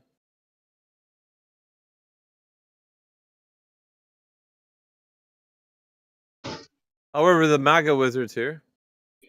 Yeah, but otherwise, how are we gonna get like a dose of daily or weekly or monthly dose of nonsense? Oh my god! You really want to hear him spew his nonsense? Why does somebody always say that when I join a room? Well, Is that your Alpha. name? I mean, nonsense is a part of a heart healthy diet. Yeah. It's a complete breakfast, or what are these? It's a part of the complete breakfast. It's one of the 8 essential vitamins and minerals. Yeah. Variety is the spice of life, right? And nonsense is the cherry on top. Ah, dude. All right, if you guys want to hear nonsense. It's like, no, I've had my fill of nonsense, brothers. Y'all can go ahead. We went from Cali to this guy to like, and we just keep going down to every time you think you reach the bottom of the barrel, somebody digs a hole underneath it and just keeps going. Fucking hell, dude. Forgive me if my message came across unclearly. It was not necessarily an advocacy for unmuting him. No, I mean, so long as he just doesn't talk, I think we're fine. Like shush. Yeah, like, just sit there and be pretty. just be a number that boosts our numbers for the best room in the world. Because honestly, if he had something to contribute, he would have like rebutted you in some logical way. But he goes into these like absurdities, man. It's just I didn't even think about that. Yeah, the juxtaposition between my presentation and his reply. I think you rubbed Callie the wrong way, and he didn't want to talk to Cyclone, so he only wanted to talk to you. And it's like, you're like a splinter that's stuck in his skin, and he can't get out. He just doesn't know how to deal with it. So, and Cyclone, and it was just weird. The profundity of MS Paint. I got a new flat Earth proof. I'm in Arizona. It's 111 degrees, and if the Earth was spinning, I'd have a freaking breeze. Dude, you fucking, and I'd be a little bit cooler. Your microphone just knocked everybody on their ass, dude. I'm sorry. Fucking hell, you come in like my mic always sucks. It's like a military intercom. Sorry, dude. He said it'd be 20 degrees. Everybody's like fucking half tone deaf now. You're fucking shit, dude. We're back on the beaches. Wow. At the least we hear him clear and loud, so that's good. Yeah, some days it's like so quiet nobody can hear me. I apologize. No, it's just like we don't ever have to tell you to sound off like you got a pair, dude. You're fucking coming in like coming in hot. Coming in hot. 111 degrees. Are you using your phone, Bear? Yeah, I'm using the phone. Yeah. Okay. The phone mode on the phone? No, I got a freaking headset on, but I suck at this microphone crap, man. Whatever. I ain't QE. Is it headphones that cup around your ears, or is it a earbuds that go into your ears with a microphone? It's one. It covers one ear, and it's got a microphone that comes around your face. Wait a minute. Bear Pelagic, you sound actually better than usual today, so I'm giving you a free pass. No, I came in really loud. Yeah, it was 114 yesterday, man. I was roasting coffee in my little shack. Literally coming in hot, huh?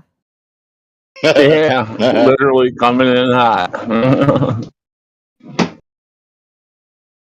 Well, you know who's not coming in hot is Scott Mackey. He doesn't have any evidence of the globe. Yet he sits here thinking that one day we're going to get those pesky flat earthers. Huh, Scott? If I just... Trig says the Earth's the globe because Bear Pelagic failed Algebra 2 in 7th grade when he got expelled. Wow. No, Scott sits here because he has to. He doesn't have an option. He has to. Imagine doing a job and you don't do your job, you get fired. He's got to come up with a way, Jempsy, to actually convince you. Guys, can you have a look at the chat and explain me that diagram, please? No one's going to talk about that. There's no way. No one. Nobody's going to talk about that. So you can... No, but this is a diagram I copied from the Google. Shoosh. No. We want to listen to... Listen, dude. You don't have an argument right now. Wait. Superman is here, and the guy, what was it? Saddam? You said that Superman eyes will see the globe, but we have Superman in the chat. So Superman, write in Superman guy. Do you see the globe with your eyes? He's like not answering. So could you answer the diagram that I posted? Huh? I know. Yeah, I spoken to him before. But he did spoke yesterday or the day before, if I remember. Yeah, he's usually in here, but he's not on the mic. Yeah. So this is the diagram. Scott said he... What? Go ahead. Yeah, this is the diagram that I posted that I got from Google. No. Could you explain that to me, please? So, no. All right. So Scott said that he's going to come in later on and tell us how the Earth is a globe. So, yeah, later on. He said, I'll jump back in when you start talking about... Why you always lying, Scott? Why you always lying? I don't know why. He said he's going to do it, so I guess we should be waiting for that. He's lying again. Scott, are you lying again? You guys are trolling. You guys do believe that there's this flat. Yeah, we're not talking to you. You're an afterthought. We're going to forget about your name the moment you log off. So, bye-bye. So, could you explain to me this diagram? No one's going to explain to you. We don't even want to talk to you. So, but go isn't away. this part of the flat Earth diagram? No. Wait, do I have someone muted? Xanthem, he was talking, dude. Yeah, I have him muted then. Xanthem, do you hear Gemsy? Oh, his volume is 0 on me for some reason. Okay, now I got you at 70%. Go ahead. Can you explain the diagram that I put in the chat, please? I got it from the Google. Sorry. The diagram that you got from the Google. Yeah. Look, can you look on the chat? He's trolling, Gemsy. So this is the replica that I copied from Google. So as you can see, we have a container, right? We? When you say we, do you mean you and I? We as in all the flat earthers. So we have here the sun and the moon and the flat earth. And You're then a flat the container, earther? right? Do you see the container? You just said we, meaning all the That- flat earthers. You said that in the first person inclusive plural. You're a flat earther? I hope not. No. No, he looked Yeah, into the actually- Google and he asked the Google what flat Earth is, and the Google gave him something like this, and now he's drawing his own version that he depicted in his This is not mind my of version. This nonsensical is not my version. imagination. This is what who's- this is what the flat earthers have put in as a diagram. So either you're Wait, not a who- flat earther or you're trolling. Wait, Miggy, you did this, Miggy? Not I mean, me. my bad. Alpha. What's the other? I just My bad. looked at the video. There was a video. Anybody in here? Gregory? Yeah, Gregory, did you posted do a video, this? and this was the exact diagram. So Gregory made this? Gregory, could you post a YouTube video that you? No, he didn't make it. So, do you know the he difference? recommended me. Listen, Satem. Do you know the difference between this silly drawing and the thing that we are actually talking about? The real Okay, could East you- level, could you like showcase the like diagram? the real world, the Yeah, real yeah, stuff, the real world. Yeah, the real world. not Could you this, showcase the diagram? not this silly nonsensical thing that you got here. Okay, could you showcase me the real diagram? I'm looking at the diagram or at the trollagram. It's like a trollagram. No. You. Because only a you troll you will posted. do something like this. No, you posted. You posted a real diagram of the flat Earth, right? A And then there is real one. diagram. So you want me to get outside of this world, have God's eye view, and draw what God's eye see? That's what you want me to do? So hang on a second. So if you don't know It's funnier with what his the accent. Earth looks like, so if you don't know what the Earth looks like, so why are you claiming it is flat? The description of a surface, you numbnuts. Not Hey, the overall. Not But the it could overall be a square. It interpretation. could be a square, or it could Who be like a gives a triangle. shit? Are we saying that the overall worldview is something? Is anyone in here claiming Yeah, look, flat Earth, flat that? Earth, flat Earth. Is flat the description of a shape, sir? So hang on a minute. So Hang on for holy one shit! minute. I just My eyes. question. It just God, opened dude. my eyes. Flat Earth. You just woke up? So that means you guys believe that the Earth, No, there is no you guys. There is no you the guys. Earth is flat When you talk about based the on real where East you level, stand. So that makes sense. So you don't believe that the Earth is flat. Satem, don't get But you confused. Your believe- nonsense doesn't make any sense. So don't say that the No. nonsense that you just I'm trying to quote understand. makes I'm trying to sense understand because this. it's still nonsense. I'm trying to understand your perspective. So let me get this straight. You don't have the God's eye view of what the planet. If you looks want to like. get it straight, it's a non-curving, right? It's not curving, so therefore it cannot be a globe because globes curve, geometry, spheres, globes, or whatever. When you see a globe, a ball, that stuff has curvature, right? But if you want to get it straight, you go to the realist level. You see that it's not curving, so not a globe, not So a what ball. what You is see how simple? what shape is the planet? What shape is the planet? You mean the lights in the we don't live on a sky? planet. We see lights in the sky. We see lights in the sky, and we label it a planet up in the sky and a shape. Okay. Sorry. maybe we see a Let me circle. not say planet. Let me not say a planet. So you think it's just a shape? It's just flat. So we live in an endless. No, that's flat. not a shape, though. That's not a shape. Flat will be a description within a certain parameter, within a certain a tolerance, right? When you listen, let's say you build a table, right? You build yourself. You cut the tree. You grab the material. You build a table of whatever material you build it with, right? And then you grab a microscope and you look into the table, and you're gonna see these, these holes in it and imperfections, and then you're gonna see this stuff on the table, right? Have you noticed that? Have you seen this? before in the table? Yeah, you can. You see that the surface is not completely perfect, right?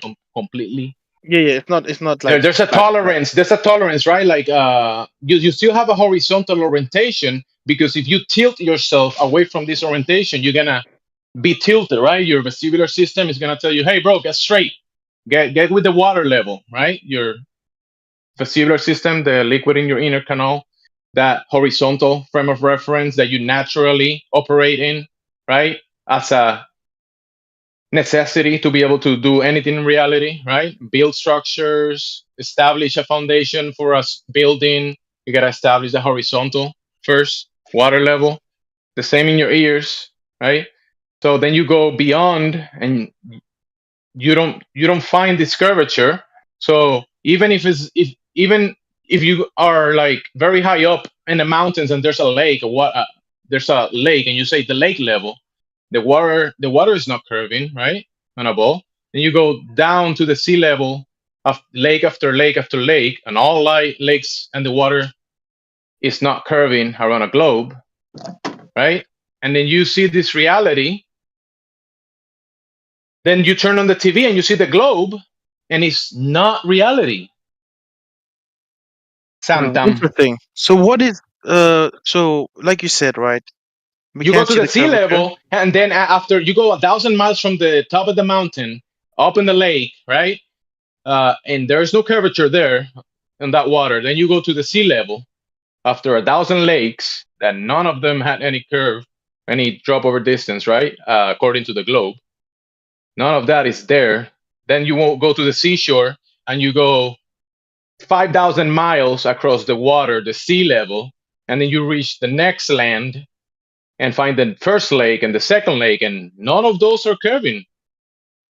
You see the problem with the globe there? So okay, okay, good point. So can I ask you? So like you said, it's not reality, right? So no, reality is water is real, and we know that water doesn't attach in the outside of spinning balls, right? We know that. You know that, right? Yeah. Okay. So I do kind of get your point. So if we go straight, right, since it's flat, or not completely flat but irregular, I'm gonna say that. There is a tolerance. We have topography. You go up and down in altitude. You got valleys, mountains, right? You go up and down. But then you go to the level in the valley or the level you go to the lake up in the mountain, right? And that's gonna be horizontal, right? All the water. That lake can be frozen, and it's gonna be a horizontal line with no slope. It's not gonna be curving. It's not gonna be dropping that water, right? And then you go to the next lake.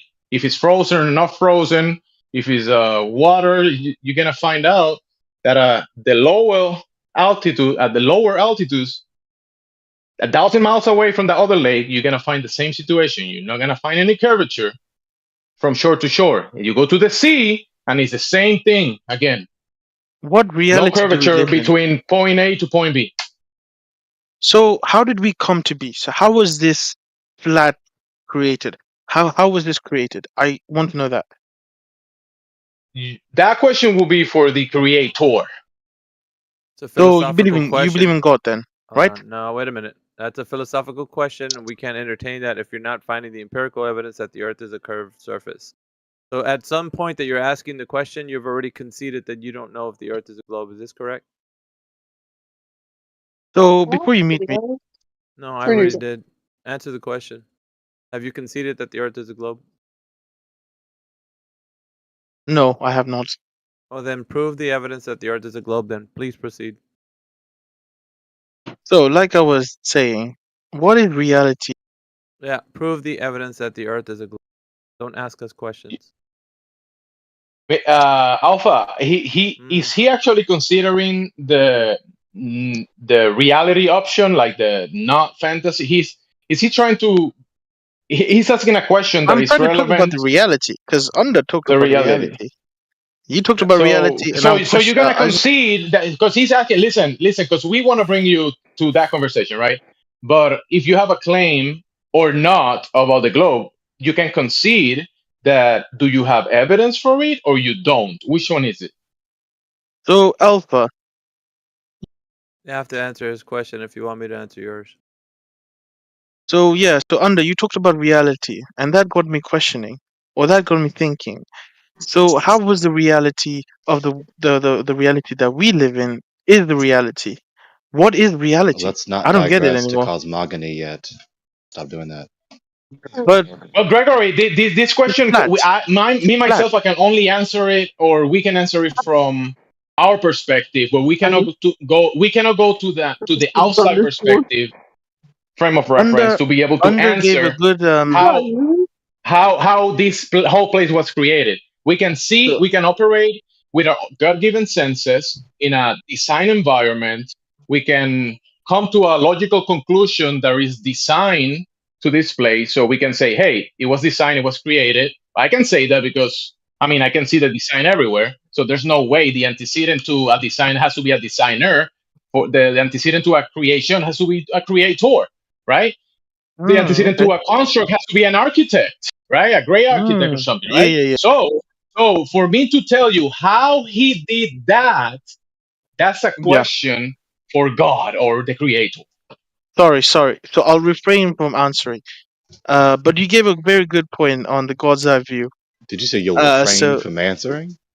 Yeah, from answering the question of how was it created? Because like Do you Under mean asking? Because you weren't I think he meant answering, ask. you were asking the question. Anyway, like I was saying, God's eye. So we don't know the God's eye view of the reality, right? Under, am I saying this right? Yeah, nobody Yeah, what you has said that is right. We don't perspective. have anecdotal perception of the entire cosmos ourselves, so obviously. So No one ever sees so we the don't Earth have. in that way. No one sees the Earth in an orthographic view. So yeah, so it's just flat, as in flat. The description As of the in surface. orientation of the surface. The description of the Yeah, surface. so we're just talking about the orientation surface. of Yeah. the surface. Yeah. So we're just talking about the orientation of the surface. So if that's the case, then yeah, Well, the okay, welcome to surface Flat is Earth. flat. Yeah, Welcome to Flat the Earth. surface is flat. The ground that I'm walking on is flat. Yeah.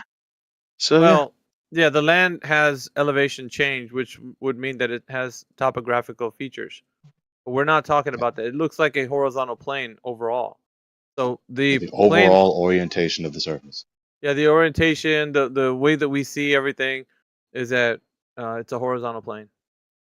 horizontal, but it's but we're talking about surface. Right? We're not talking about the Right. structure. Right. If you mean to say overall, that would be a different question, which is more philosophical. And nobody can answer that because the ones that propose that the Earth is a giant spheroid give you ideas of what you might think it is with videos and such images, and you can't verify none of those things. So if somebody hands you an image and says the Earth looks like a giant, I don't know, pear, how can you verify that the Earth looks like a giant pear when you've never seen it in that way before? You have nothing to compare that image to.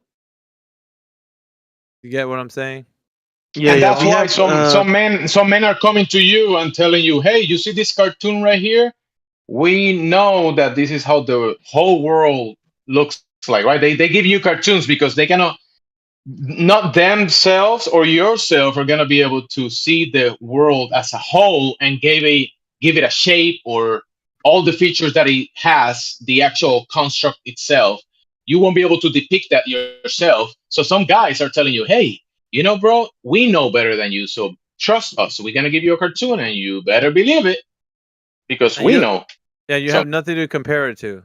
Nothing in reality. Then you go outside, you don't see any of that. So all you can do is just believe them to be like saying the truth to you. That's it. And then that just becomes a belief that you have. And then if somebody tells you that the Earth is not that, you're like, well, somebody showed me a picture of the Earth as a globe, so I have to believe that it is. Well, why? You don't have to. You choose to. First and foremost, we do know the overall orientation of the surface of the earth, not by our own anecdote, but by the revelation of the God in His sacred scripture. In addition, with that, we have our own observations and measurements that we can do and have done, which further corroborates that fact. So it's a twofold argument concerning this issue of geodesy. So there you have it, the orientation, overall orientation of the surface of the earth. And also, that's not to say. It's unverifiable to say the surface of the Earth is convexing into a ball. Hence the dilemma that I said to you earlier. And it's falsified given the observations and measurements that we have done that falsify that radius. And then again, like I just said, the revelation of the God who does have the sufficient perspective to reveal that the overall orientation of the surface of the Earth is horizontal. And it's not to confuse that people in here are telling you they don't know anything. Like he just told you, right? Okay, there's a claim on the table. We go check and test for it. And we know by the testing and observationally that the claim is nonsense. It's nowhere to be found in reality. You cannot demonstrate it. You cannot measure the globe. So it's not there. In the realist level, it's nowhere to be found. So we go back to the drawing board and we can speculate about the shape of the Earth, but we don't have that answer. But we do know it's not that shape that it was claimed before, because it's not there in reality. It's only on the piece of paper. You remember the cartoon, the TV? When you turn on the TV and you see the globe, it's only there. But then we do know a lot of things. It's not like, oh, you guys don't know the shape of the universe, therefore you don't know anything. No, we do know a lot of things here in the realist level. We operate here as design, or the way we do things. We know a lot of these things, right?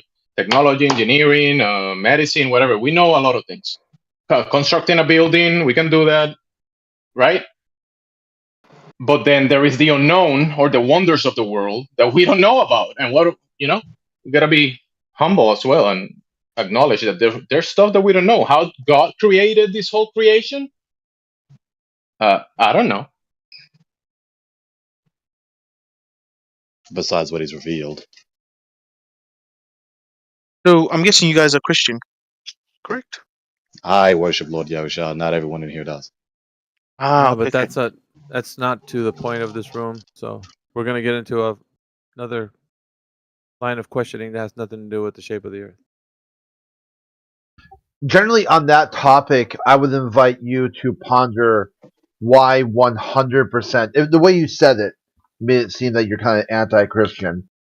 How you square your worldview with that 100% of the astronauts were all Christian conservatives, or how the Big Bang comes from a Catholic priest, or how the heliocentric model comes from Copernicus.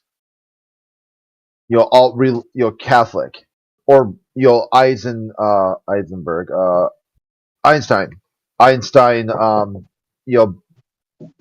He's being Jewish.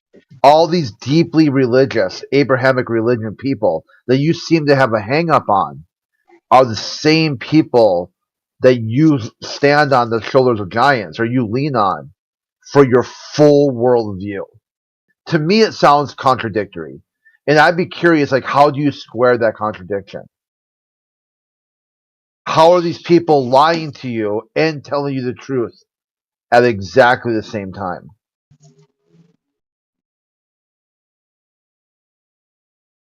Was the question to me? Yeah. I was very impressed by what Anda said. We live in a reality. But that doesn't answer Quick's questions to you. Yeah, we live in a reality. I think he does. So, because he in this reality, you will comply with a God-given human rights, even if you're an atheist. Exactly. Yeah, basically they call him social theist. They follow the Western cultures are all sort of Christian nations. So even if they don't believe it, they still follow Easter and Christmas and other federal holidays, just because that's the reality. That is the facts of the matter. So yeah, I think his answer was pretty. I mean, I wouldn't say it was comprehensive. Maybe you were looking for more of a comprehensive answer, but he's like, yeah, I just kind of take it as I see it and just call balls and strikes the best he can. Okay, I mean, you did ask him how do you reconcile the contradiction, and he just said, "Well, Under was talking about we live in reality." I mean, sure, yeah, he kind of takes it for contradiction. He just kind of takes it for what it is. He compartmentalizes, or whatever. Sure, I guess so. I've always wondered if one of these guys would try to come up with a secular version of heliocentric. Like, Well, what the would other that thing look is like? that I also look back in the past and I see our ancestors and I look at the structures that are in place, landmarks. I see all of these things in reality that point towards an alignment to the luminaries, and at center of that, I will say the creator designed this design. So that's what I see, right? Personally. So to say, oh, it is a globe when it's complete nonsense, it's just not. I don't know how can people do that when they know it's not there. You see, I mean, unless they're just believe it or they're lying. It's one or the two. You just believe it or lying or trolling. I don't know. Because it's nowhere to be found unless you, like I said, looking on the TV, or maybe you go to Walmart or Best Buy or a retail store and buy a globe and you say, yeah, this, like the teacher told me, Leader Timmy, this is where you live on the globe, and you just believe it because the teacher said so. That's the only way. Or deception, or a great deception. The lying would be the trolling.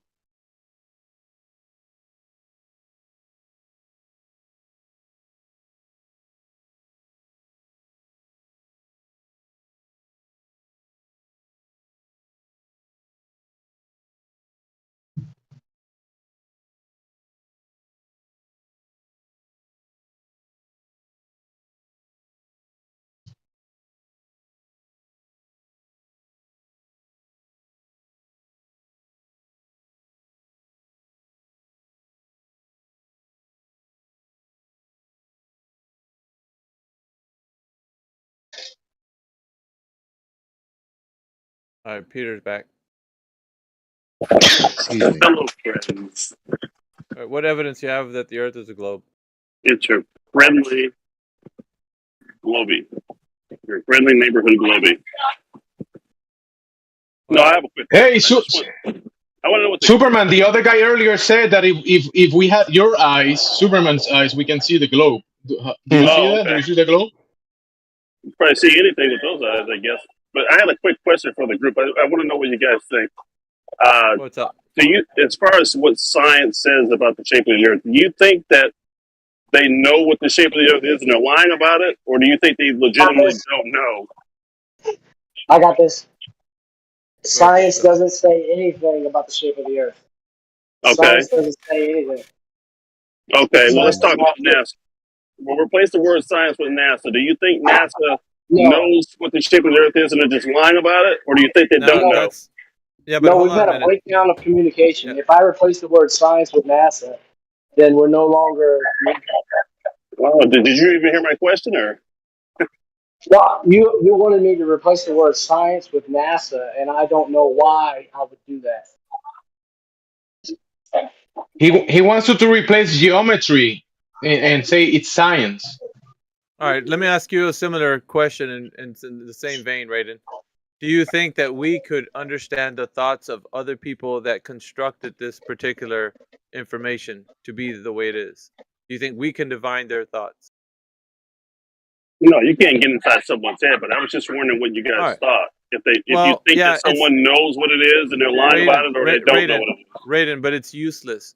Because whether or not the Big Bag Boogeyman is out there, whether it's the Illuminati or Bilderberg Group or the Masons or whatever secret society you want to ascribe this particular item to, it does not matter what we think about it. The only thing that we're addressing is the fact that it's been said that the Earth is this, and everybody takes it on as a belief and propagates it forward. That's the only thing we're concerned with. Whether or not there's a secret society that's controlling this information is irrelevant, and whether or not the thoughts of that secret society are particular, why they're doing it, it's irrelevant to the questions that we ask in here. Right, I wasn't asking anything about why, or You're asking, whoever the society is. Yeah, you're asking what would be the reason or the lie. Why does it? No, I didn't say. No, I wasn't asking anything about a why or a reason. What I was asking was if you guys think that someone knows what the shape of the earth is, and they're not How telling the could we truth. know? How could we know that information from the perspective of knowledge? I don't If know that's what what you're, everyone knows. yeah, but you're asking that question from us. Right, I'm asking you what your opinion is.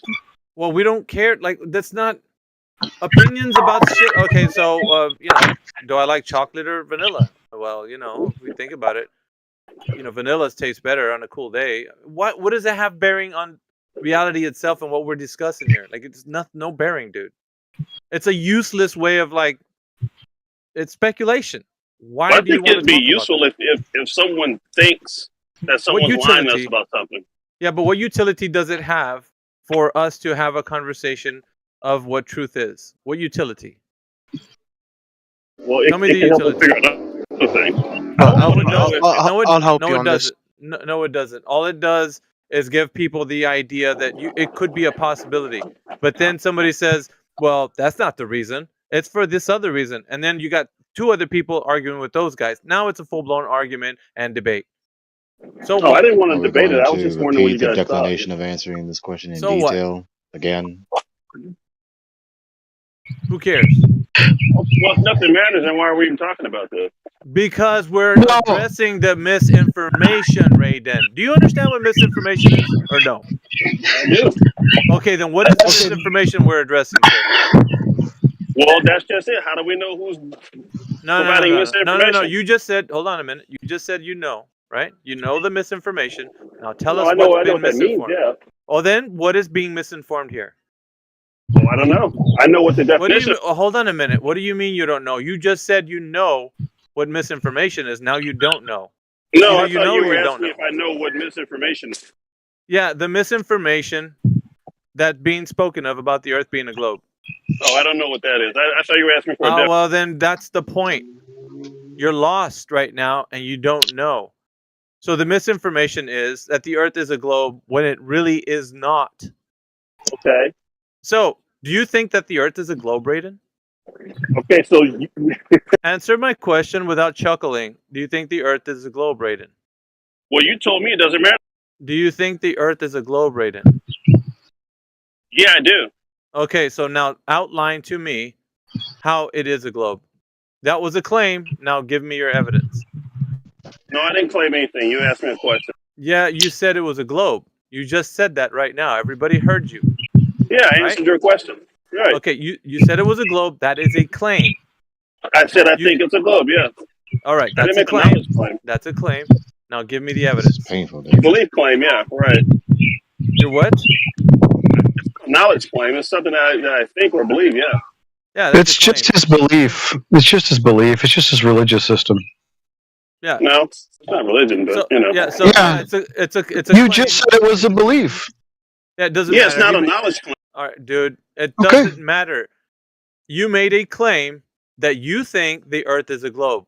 I don't give a shit how you think about it. You made a claim that you think it's a globe. I'm asking you how you think it's a globe with what evidence? Satellite images. That does it for me. Yeah. That does it for you. Okay. Yeah. So until someone can show that they're not real. Yeah. Yeah. Well, okay. Let's take your satellite image. What image are you talking about specifically? Pick one. Okay. There's hundreds the one online. Pick anyone you want. Yeah, the satellite image of the one that you think the Earth looks like a sphere. That one. Okay. What about it? What do you have in reality to compare that to? That's kind of a backwards question. What do I have? No, it's not a backwards question. It's to the point, sir. When they show you when they show you these images, when you go outside, what do you have to compare that image to? I can't see the entire planet from my perspective. Okay, so what do you have to compare it to if you have nothing to compare it to, sir? Shifting your burden of proof. You're just shifting your burden of proof, Alpha. All right, shut up, Mark G. You're going to be muted. How about that? Now that you, I can't interrupt. compare anything because I can't see the entire planet, and we don't have enough Earth. So. Oh, really? Okay, so you can't see the entire planet. No, it's too big. Yeah, it's too big. Right. So how do you know it's what they're showing you in that image? I don't. I trust them. I don't. I trust them. That's the answer. That's what we call misinformation. They're giving you information that you cannot verify So therefore, it becomes unfalsifiable, and you can't check to see if it's real or not. You can't validate any of that information. So in reality, you have nothing to compare that image to. So you just take it on as faith that it's true. Faith. And that's the answer to that. Well, Simple, who right? do you know we check everything? Yeah, so that's the answer to that. It's still misinformation because it becomes unfalsifiable at a point that you can't verify it, and you just take it on faith that it's true. Right? We all do. No, we all don't. Because we don't, you do. Well, no, you take something on faith, though. Not not. No, something It's is a red not herring. something is not the Earth as a globe, as you said. Just pick any image, and I did. Now we're scrutinizing that, and you just want to run away from that. I'm not running away. I'm not omniscient, so I have to trust somebody. If I knew everything, I wouldn't have to trust anyone. All right. Well, then trusting someone is not any way of verifying something. That's not verifying something. You just believe somebody's telling you something. That's it. Alpha, I've asked Raiden before because excuse me, Raiden, remember how I asked you at one point, because you live near the Atlantic, if you could go out and check and see if the horizon is actually at 1.22 times the square root of the observer's height in feet? Have you done that yet? No, I'm trying to see what your name is on here. I don't know who I'm talking to. Says who? You're talking to Says Who. I've talked to you about this many times because you're in here a lot, and I keep asking you, have you gone out and done the observation and the measurement, and you don't?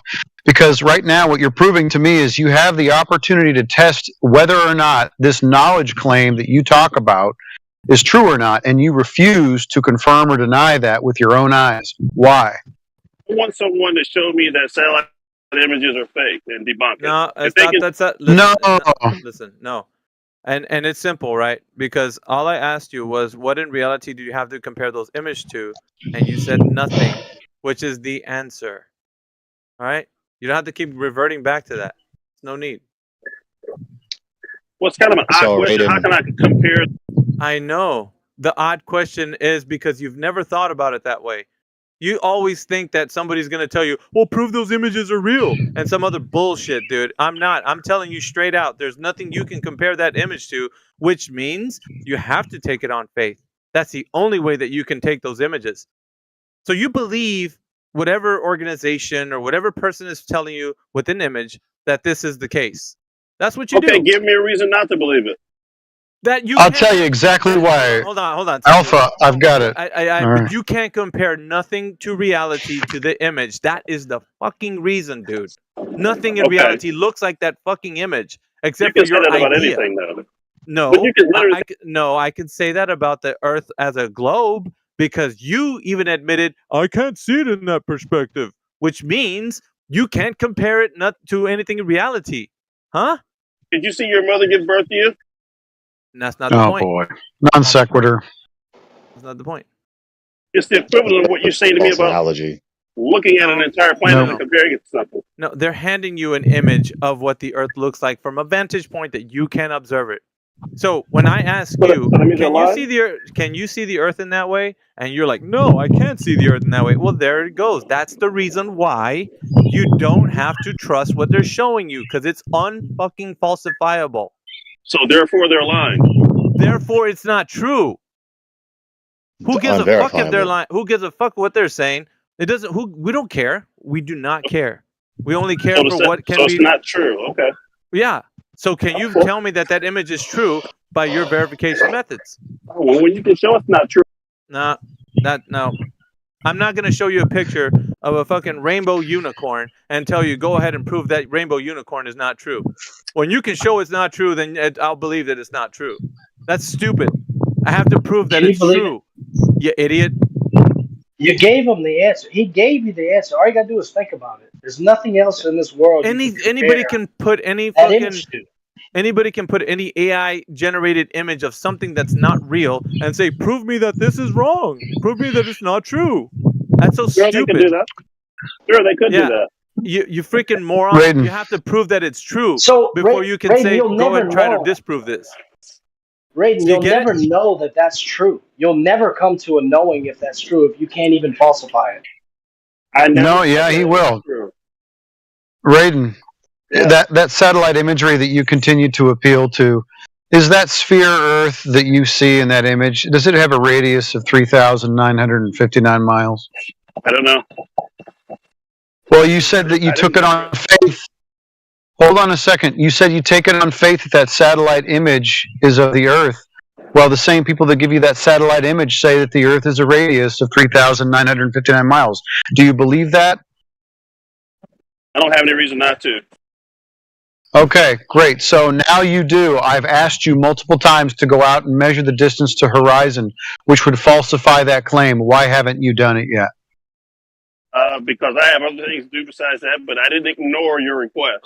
Yeah, but why You've taken all the time to hang out in this VC day after day after day, and you could easily just go out with a tripod or whatever you need to measure the distance to horizon, and you haven't done it. So, Raiden, you have a fideistic commitment to the scientist worldview, to the scientism worldview. I like how you guys, unverifiable given your own premises. So you know you're talking through somebody else, right? Premise. No, I'm just saying in general. It seems like you guys get like worked Hold on, up. Gregory. He talked right through you, so he didn't hear shit you just said. Yeah, I'll try again. Raiden, I have hear a you, fideistic Gregory. Raiden. You have a fideistic commitment to this worldview, which includes this geodesic doctrine of the Earth being a ball. In addition, with the fact that you've demonstrated that it's unverifiable, because you do not have the means to compare the supposed photo with the supposed real object. Furthermore, your appeal to any and all observations, operations, etc. in the cosmic vacuum is also not only unverifiable, it's also falsified, because that whole entire cosmological doctrine depends on the doctrine of gravity, which is an ad hoc fallacy. Because the obvious discrepancy that you have to reconcile is how do things stay in a law-like uniform manner without becoming dismayed into oblivion. And that has been falsified. It's an unverifiable and falsified ad hoc metaphysical doctrine to account for why things don't fall into oblivion. So you have no good reason to believe that you live on a ball flying around in the cosmic vacuum with so-called gravity holding everything together. Yeah, that's a third way. That's a third way that you've been refuted so far, Raiden. Number one, you've been refuted. I'm just gonna have to hold you because you don't know how to stop talking. You've been refuted the way that I told you you can't verify anything in reality looks like the image that you've been shown. Some dude just told you, oh, if you think it's a globe, have you verified it by measuring it? You've been refuted that way. You haven't done that. And now Gregory's refuted you. So with all these refutations, and then you're gonna come back and say, well, you guys haven't given me anything. That would be stupid now of you to do that. You know that, right? The fuck is going on? I don't know. What is that? Do you guys hear that? Yeah, somebody just like got shot. Was that somebody got like a gunfire or something? Yeah, somebody got shot. What? People are exploding shit near my window. No. Anyway, that was probably fireworks. Yeah, I understand that you guys are really passionate about this, and that's fine. Yeah, that's because you don't have what it takes to actually give any argument to our refutations, which were, do you remember now? You said Number I one, wasn't listening. I I'll don't say think it you again. are. Number one, you have nothing to compare those images to in reality. That's number one. Number two, who says if you think it's a globe, well, if you've taken those images for what they are, then have you measured it? You haven't done that. Number three, Gregory is telling you about the gravity situation, which you also can't verify being true.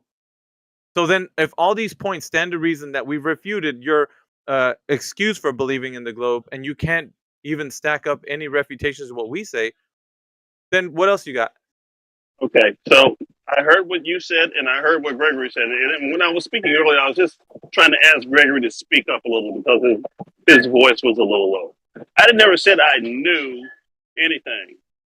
All I said is that neither you or anyone else has debunked anything that the scientific community has to offer on this matter. That's what my point is. Yeah. Okay, I've that's debunked false. We've already refuted that. Dude, I've debunked it by saying that the position of the Earth being a globe is unfalsifiable.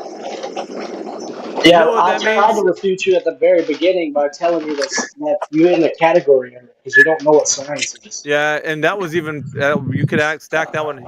Just Bill could have been the first one actually. It's even a It's not category only error.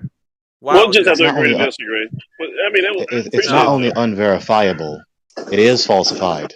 Like I just told you, before you even have any and all artificial operations supposedly in the cosmic vacuum, you have the supposed cosmos that is a cosmic vacuum with a bunch of matter flying around through it, including these supposed humongous solid, liquid, and or gas balls. The ad hoc doctrine that was contrived to account for why things don't just fall away and become an absolute chaotic mess is the doctrine of gravity, either mass attracting mass in the early modern period or mass curving space-time, G.R. Nestor from Einstein at the turn of the 20th century. Both are unverifiable and falsified because there's obviously matter, because, first and foremost, matter is not causal. Matter being matter is not causal, nor is existence causal. And then if you, again, want to insist that it is, it's unverifiable because you can't manipulate the independent variable in the hypothesis. So it's unverifiable. And that, in addition to that, there's matter that doesn't pull other matter, and there's matter that repulses other matter. So it's falsified. Yeah, let me. Secondly, Oh. Go ahead. No, I was just gonna say to Mark G. Yeah, if I have an abstract image of, I don't know, an imaginary thing, how the fuck are you gonna falsify that shit? If I'm only giving you some idea to think about, I'm gonna unmute you because I want to hear this answer. Go ahead. How can I falsify something that's made up? It's fucking made up. You tell me how I'm gonna falsify some shit like that. Go on. Can I answer on his behalf? No. Mark G. Fucking unmute your mic and answer. He's typing. Go ahead. Oh, this typing bullshit. Chat skanking.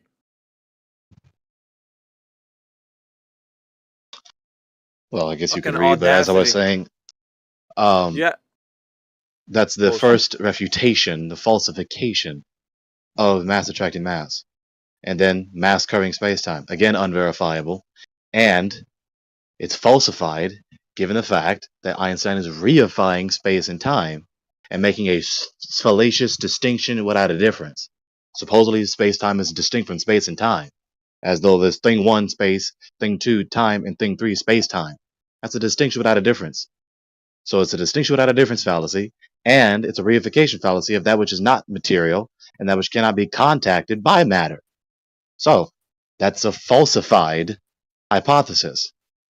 Both of them are falsified. So given that both of them are not only verifiable but falsified, refuted, you don't have the ad hoc retort to reconcile the glaring discrepancy in your cosmological paradigm as to why things are not completely dismayed into oblivion. And there would not be any goddamn observations of the globe flying around in a cosmic vacuum. So therefore, the supposed photos are falsified. But you can't have that. Everything is falsified, to be honest. Like Alpha said about the imaginary picture. How can you falsify that when it's made up? I mean, if you look at Bigfoot, right? Look how people falsify that. Yeah. There are how's it a done? community of believers who believe in Bigfoot, right? I mean, you can look it up. They falsified Bigfoot. They falsified Yeah, falsifying creatures. something wouldn't. Falsifying it would be involving a method in which they've actually tested whether or not that creature really exists in this reality. And not only that, there'd be some form of verifying that it actually lives. Fucking whether it be the scat that it leaves behind or fucking some kind of way that they've interacted with something of that creature. Has anything been done to do that? Anything?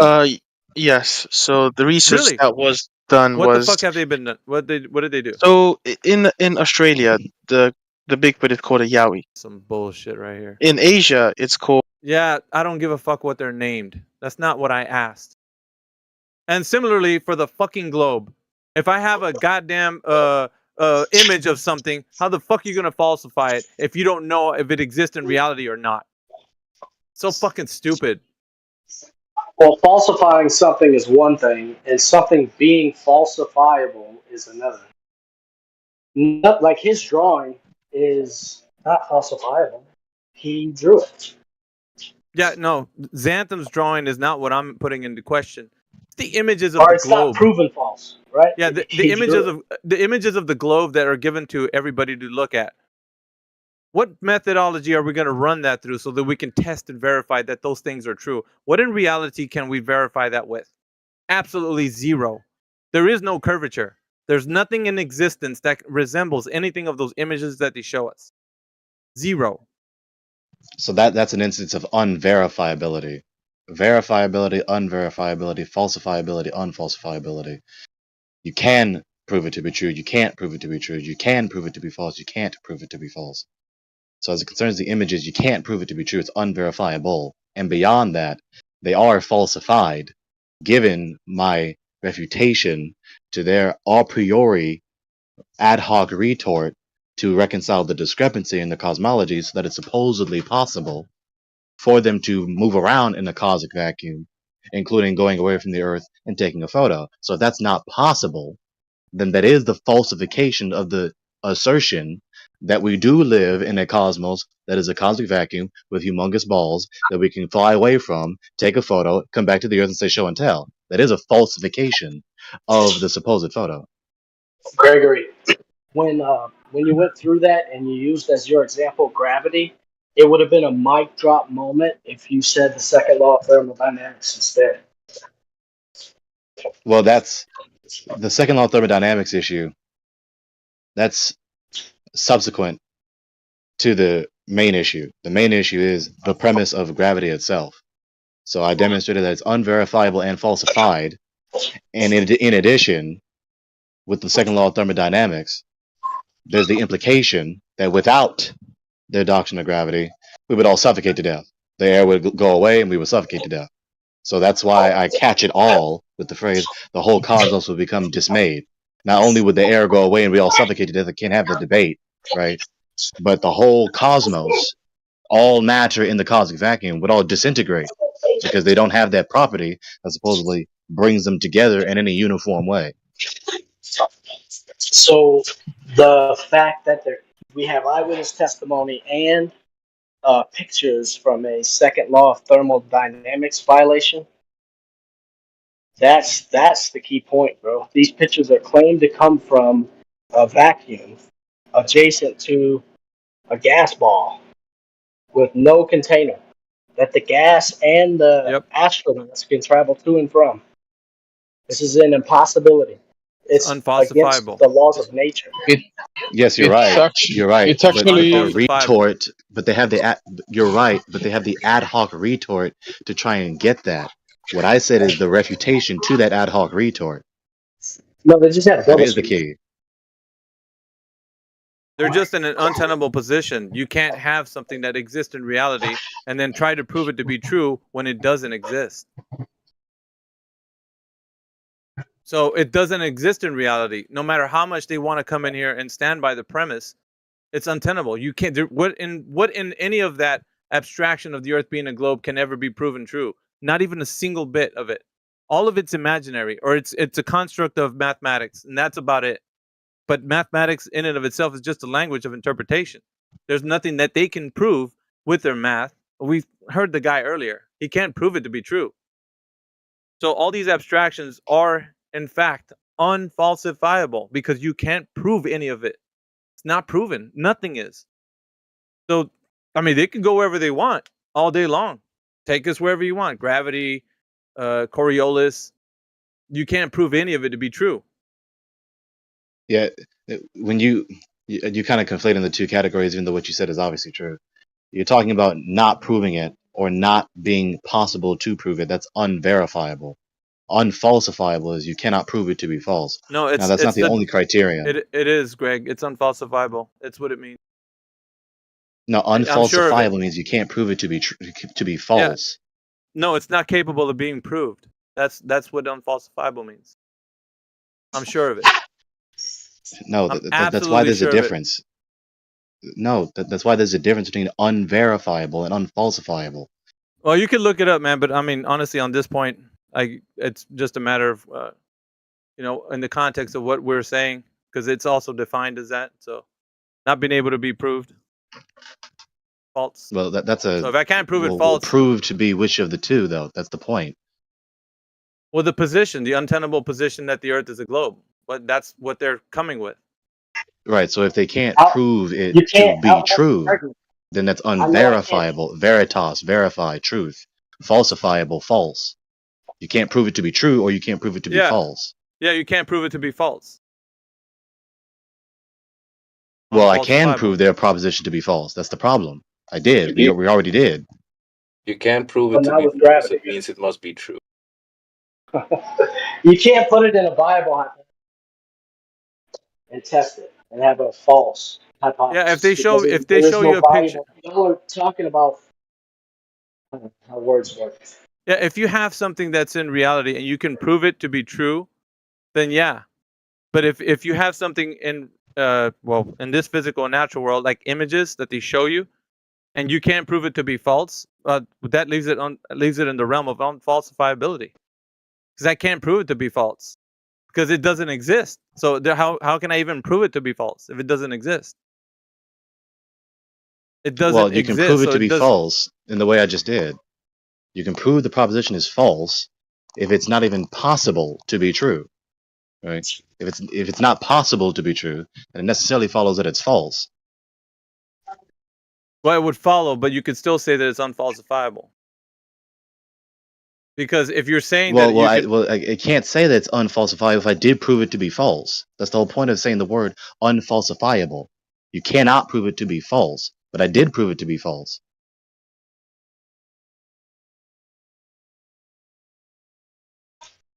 Did you prove it to be false from within the paradigm or outside of it? Both. I did the former first and then the latter. And the former is what? The former is the refutation to the ad hoc doctrine of gravitation. And then the external is explaining the further consequences of their premise besides their ad hoc retort. Paradigm? Yeah, So but you you're saying can't. the formal is within the paradigm?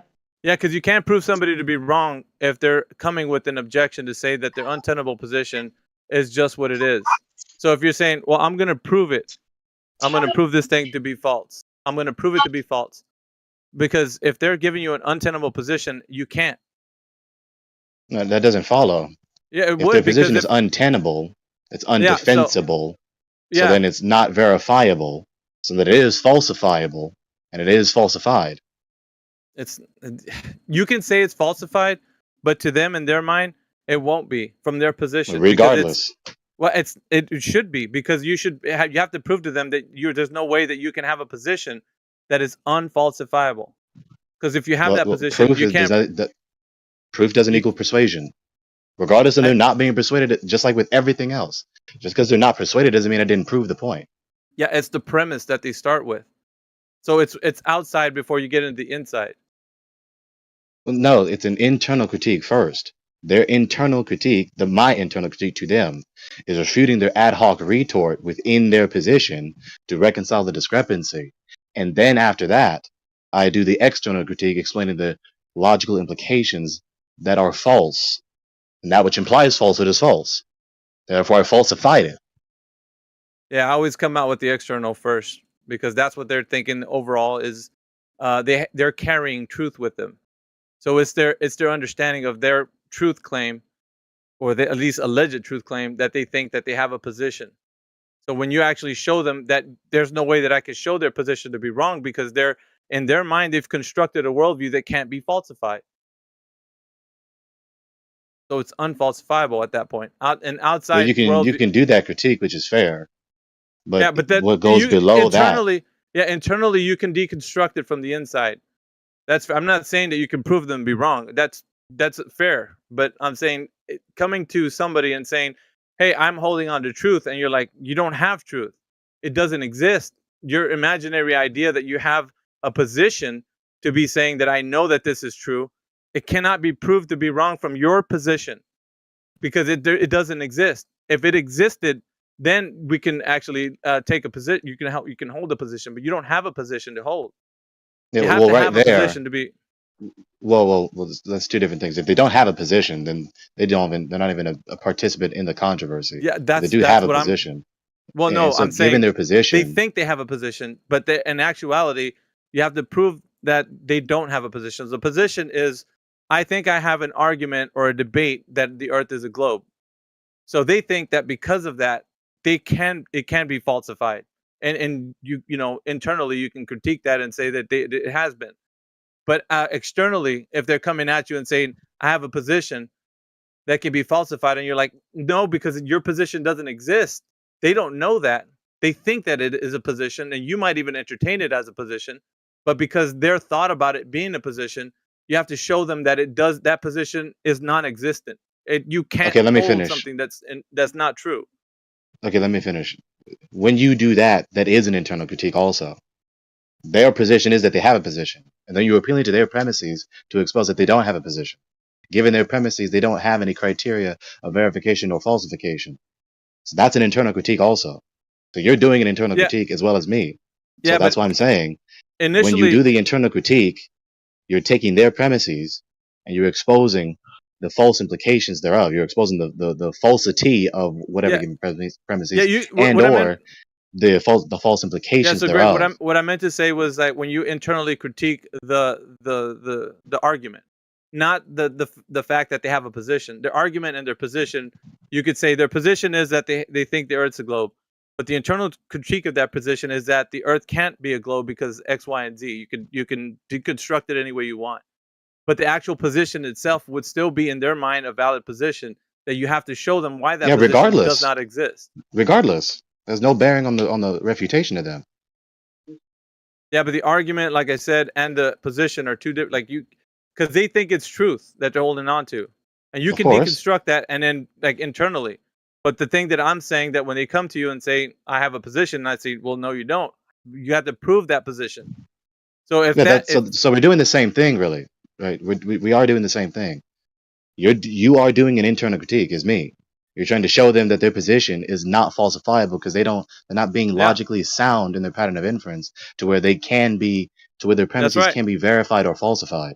That's what you're doing. Yeah, And then because I if expose that their particular ad hoc retort is that fallacious appeal that's right, to that's make right. their position unfalsifiable. That's right. So it's in two ways. It could be internally critiqued as their argument to be deconstructed as proven that their position is falsified. But externally, when they're coming to you and saying, I have a position, you could say no, because if I take a look at your position externally, I would say it doesn't exist. It's imaginary. You're coming to me with imaginations of men, and you wanted me to be able to deconstruct Which is the to say that it imaginations is of men. false. Yeah. That So, is to say that it is false. well, yeah, but they don't know that. Like that's the part of the Regardless, that's what you're saying, right? Yeah, So no, but I'm that does saying convey they that don't their know that. position is false, and then you say the argument to refute them. Yeah, which is the internal critique where you deconstruct the argument. You can say, now I'm There you going to go. prove you wrong. So it's externally, you could, well, doesn't have to go farther than that, but it can if you wanted to kind of like actually, you know, I mean, if you want to impale them on, you know, many horns, because it does, all of it can just go tumbling down the stairs. Like you don't really have to. If you didn't want to, you could just end it right at the point where you say, you just came to me with an imagination saying that this imagination that you have is true. I can't prove it to be. It's like me telling you I had a dream about something, and my dream is true based on like the reality that we live in. You're like, dude, you just had a dream. It's not real. And I'm like, yeah, it is real. So you can deconstruct it from internal critique of the argument, or you So can right there, what look you're at it. talking about is I can't persuade you. Right there, there's what you're talking about. I can't persuade them. That's a different thing. See that Well, you're on their conflating position, proof with persuasion. You're conflating the two categories. I'm talking about the position. The position that what I'm saying is reality. When you can actually critique what I'm That's what saying you're talking internally. about. Yeah. Yeah, you're saying I can't prove it. What you mean is I can't persuade you. Those are two different categories. You're conflating No, the two. I don't think. No, When no, I no, do the no, no. I argument, didn't conflate. I didn't conflate. What I'm telling you is a position that when somebody comes to anyone, and it's always the case, right? Imaginations. You can talk about dreams or anything that's a bit more in the metaphysical realm, right? And so if math would be included in this, like an abstraction of math, an abstraction of math is not reality. The fact that you can provide empirical evidence that validates the math would be. But the fact that we're talking about this gives you the example, like, if somebody comes to you with this specific objection and says, no, you know what, this is real, then you can say, I cannot falsify your imagination. It's not possible because that's your imagination. How do you expect for me to run a verifiable that's critique false. to this? Well, But I mean, that's you can false. take I you can take that falsify their imagination. I can. You can It because is they had possible. it. They had it. You didn't. It doesn't matter. No, you're conflating categories. No. The falsifiability of a premise is not at all dictated by them being persuaded. Just because they are convinced doesn't mean the premise is unfalsifiable. It's not what that means. You're talking about not being persuaded. No, that's not what I'm saying. Absolutely. But Yeah, you have I'm not to. saying Are you that. going to acknowledge the point though? When you talk about them not being, them saying you didn't prove it. You didn't prove that I was wrong, right? Just because they are devoted to that premise, that's a controlling premise. It's incorrigible. Nothing will persuade them to believe that it's false, to acknowledge its falsity. That's not an instance of unfalsifiability. Unfalsifiability is say I cannot prove it to be false. When I say I prove it to be false, that's not to say that I persuaded them. That's to say that I proved the premise by a logically sound inference to be false, regardless of them not being persuaded. Yeah, persuasion is not what's at the point that I'm making here. It's the position. So the position of them saying that this whatever abstraction is real, and I don't have any way to falsify it, then I could talk about that internally and give an argument for it. But the position itself is in a position that I can't do nothing with because that's their imagination. Their imagination, Well, and you're talking about you, something else then. Okay. You're yeah. talking about something else. You're not talking about unfalsifiability. You're talking about the metaphysical impossibility for you to possess the very ontic perception that they have, which is true, but that's not really a refutation of the premise. That's just a truism. Yeah, I cannot possess the very perception that they are possessing. I may have perceived my own perception that may be identical to it, maybe a facsimile of one of, but of course, I'm not possessing the ontic entity that is their perception themselves. Of course. Well, I would challenge that and say that we did have that position as well because most of us came from a position of that being the case where we thought of right there that way. I don't think you caught the distinction. Well, what you're talking about. Yeah, we would relate. You're talking about having the same perception in the sense of we have our perception. I'm perceiving, I'm believing in my mind, you're believing in your mind, we're believing the same premise, we're believing the same idea. I was talking about I don't have your beliefs in the sense of having your mind and having the thought in your mind. That's what I'm talking about. The thought process, I think, it's kind of a sidebar to the fact that they have the idea that it is what we've all been told. Because how they perceive so they believe the premise. How they perceive the Earth being how they perceive the Earth being a globe would be a bit different. Because everybody, I would agree that people in here have the kind of like their own cosmology. They don't. Not every glober in here would agree with each other. So that's where that goes wrong too. Every glober makes up their own so we understand. You and I agree, right? They believe the premise. Okay, next point. Then the premise is either verifiable or not, verifiable or unverifiable. We can prove the premise to be false or not. It's falsifiable or unfalsifiable. So the premise is not verifiable, and the premise is falsifiable, and it's been falsified, regardless of them being devoted to continue to believe it. Yeah, so I don't know. The description for unfalsifiability or something being unfalsified is not being capable of being proved false. So that's the way it's described as. So if there's no way that we can get to the point where if they're hard-nosed, let's put it there, they're just really stubborn, they don't want to move from their position. We're going to, give them the facts, right? The truisms. And that's still internal critiquing their argument, still not going to at the end of the day is going to be able to get them in the position where they're like, okay, I see what you're saying.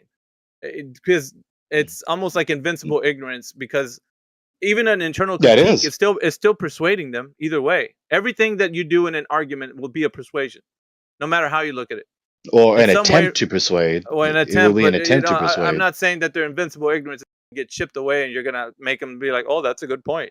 That's Uh-huh. But at the very least, you can expose their argument to the fatal flaws and the logical Yeah. inconsistencies. I think that's what's important here. So Yep. it's not so much, and yeah, persuasion is one thing, but I would say that's not our main focus here. If that is, I think that becomes a burden that no one can carry, because like Uh-huh. if you're in a mindset that, oh, this, Scott Mackey, one day if I just say the right words, he's gonna woo him to the flat earth thing. Mhm. That's not gonna happen. Yeah, no. It's not possible. We cannot do that. No. It is not a possible thing. We cannot do anything that will cause the other person to believe or disbelieve. Yeah. But yeah, I mean, I think all of this was just like I guess a misstep in like how we're presenting the argument forward. And I know exactly where I stand with this. Why I haven't changed positions, because I know exactly that if we're gonna go into a internal critique, where we're at, like we're already in the realm of like being able to prove them wrong. So I know Mhm. that. Yeah. But So it we doesn't. so we To me, it agree. doesn't matter. It doesn't matter which way we look at it. The position that they hold, whether it's an idea that they think that the Earth is a globe, or whether they want to argue the specific points about it being whatever mass, or you got all the different ideas of the globe spinning in the vacuum of space. Like none of it has any consistency with the physical and natural world. Yeah, so we So agree. I don't. You have the premise, they believe the premise, it's verifiable or it's falsifiable. They don't have a verifiable position. It is falsifiable, and not only is it falsifiable, it's falsified, given all the arguments that we've already said. Yeah, within the deconstruction, yeah, you can tear them apart, but in actuality, it's like, I'm gonna talk to you about your imaginations. Let's have an argument. You know what I mean? That's kind of like what you do whenever you have these things. It's like an agreement that I'm gonna talk about your vain imaginations, or That's the nature rather, of any and all debate. That's the nature of any and all debate about any subject. yeah, but if you're gonna argue about truism, then you're really standing in opposition to vain imaginations, because you're just stating the facts, the truth of the matter. There, you can feel like you that's a debate at some point, but it fails to fall in that category when a person that's holding that something that just is true is talking to somebody who just doesn't want it to be. But, you know what I mean? Like, Yeah, they may be terrible interlocutors, but I think you're making a false distinction. You're talking to someone who is very devoted to a premise. It is a fiction. You still debate, you still exchange the arguments in the discourse. So, yeah, regardless of how devoted, how bigoted or not the interlocutor is, the exchange of arguments, no matter how bad the interlocutor is, that's an exchange of arguments. That's a debate. So, Yeah, in the debate, you have a premise. The premise is true or false, and the two parties are going to argue as to whether it's true or false. You can outline it as a debate, being that within the confines of this arena is viewed that way, but in the overall context, it's not, because how can you fight against something that is just the way it is? It's like me saying the sun is actually the moon. Let's debate. Like, and we debate about it. Yeah, it's fine that we can debate about it, but at the end of the day, there's truisms that stand to be like what they are. So So it's still a debate. It's still a debate, regardless of how obvious like I the said, fact is. You can debate about it, so I'm not disagreeing with that. But I'm saying, in the overall context, you wouldn't say that it's a debate that the moon is the sun, because you're saying, you know what? I see what sense you're saying that. You're talking about there's rational doubt. No, there is no rational doubt for a lot of things. Yeah, the truisms of this world have only stand to reason that they are what they are, the laws of nature. So when you argue against that, you can say it's a debate, but at the end of the day, somebody's just wrong. There is no agree to disagree position. So right there, let's appreciate what happened. Right here, we equivocated the word debate. I'm saying debate in the exchange of arguments. You're saying debate in the sense of there is no debate, as in there is no rational doubt as to the veracity of this fact that the sun is not the moon is not the sun. Yeah, of you course. could you could debate that all day long, but it's not going to make the truism of the fact any different. It won't change it. It's just because you said, "Oh, well, I didn't see it that way. I'm wrong." Like it's not going to. It doesn't matter if everybody disagrees with everybody else. The truism of the fact will still remain. But then it's an insignificant debate, yet still a debate, isn't it?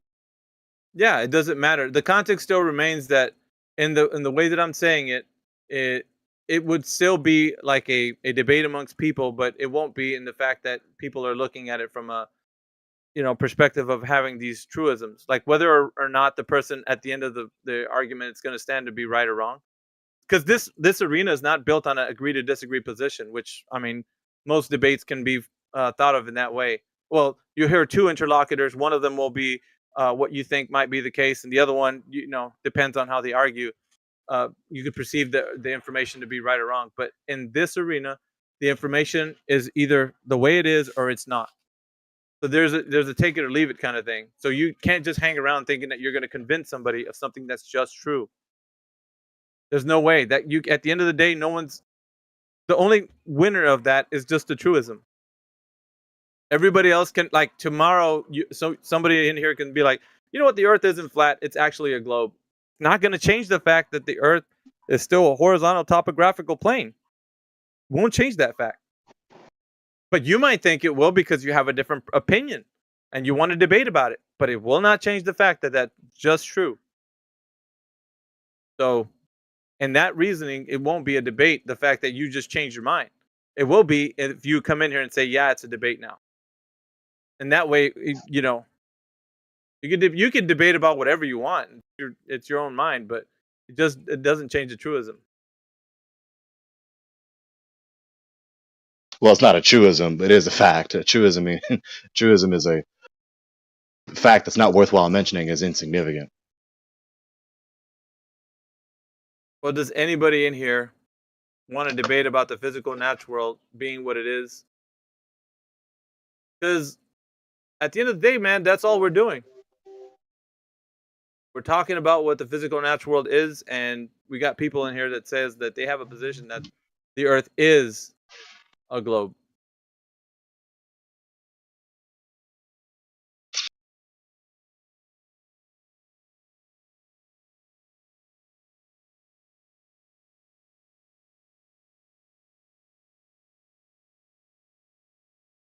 I guess it's just us then.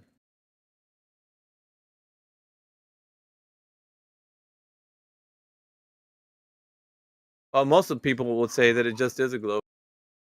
Trust me, bro. Or trust the science, or trust the agencies that get us to space. Just Google it. Just Google it. That's been one.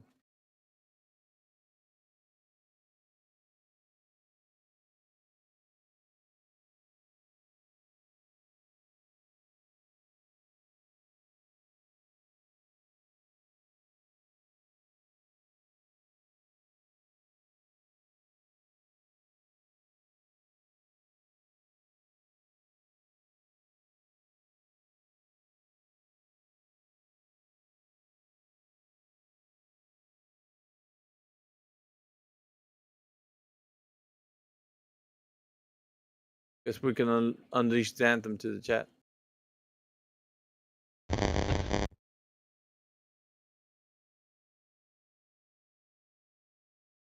Mind if I join?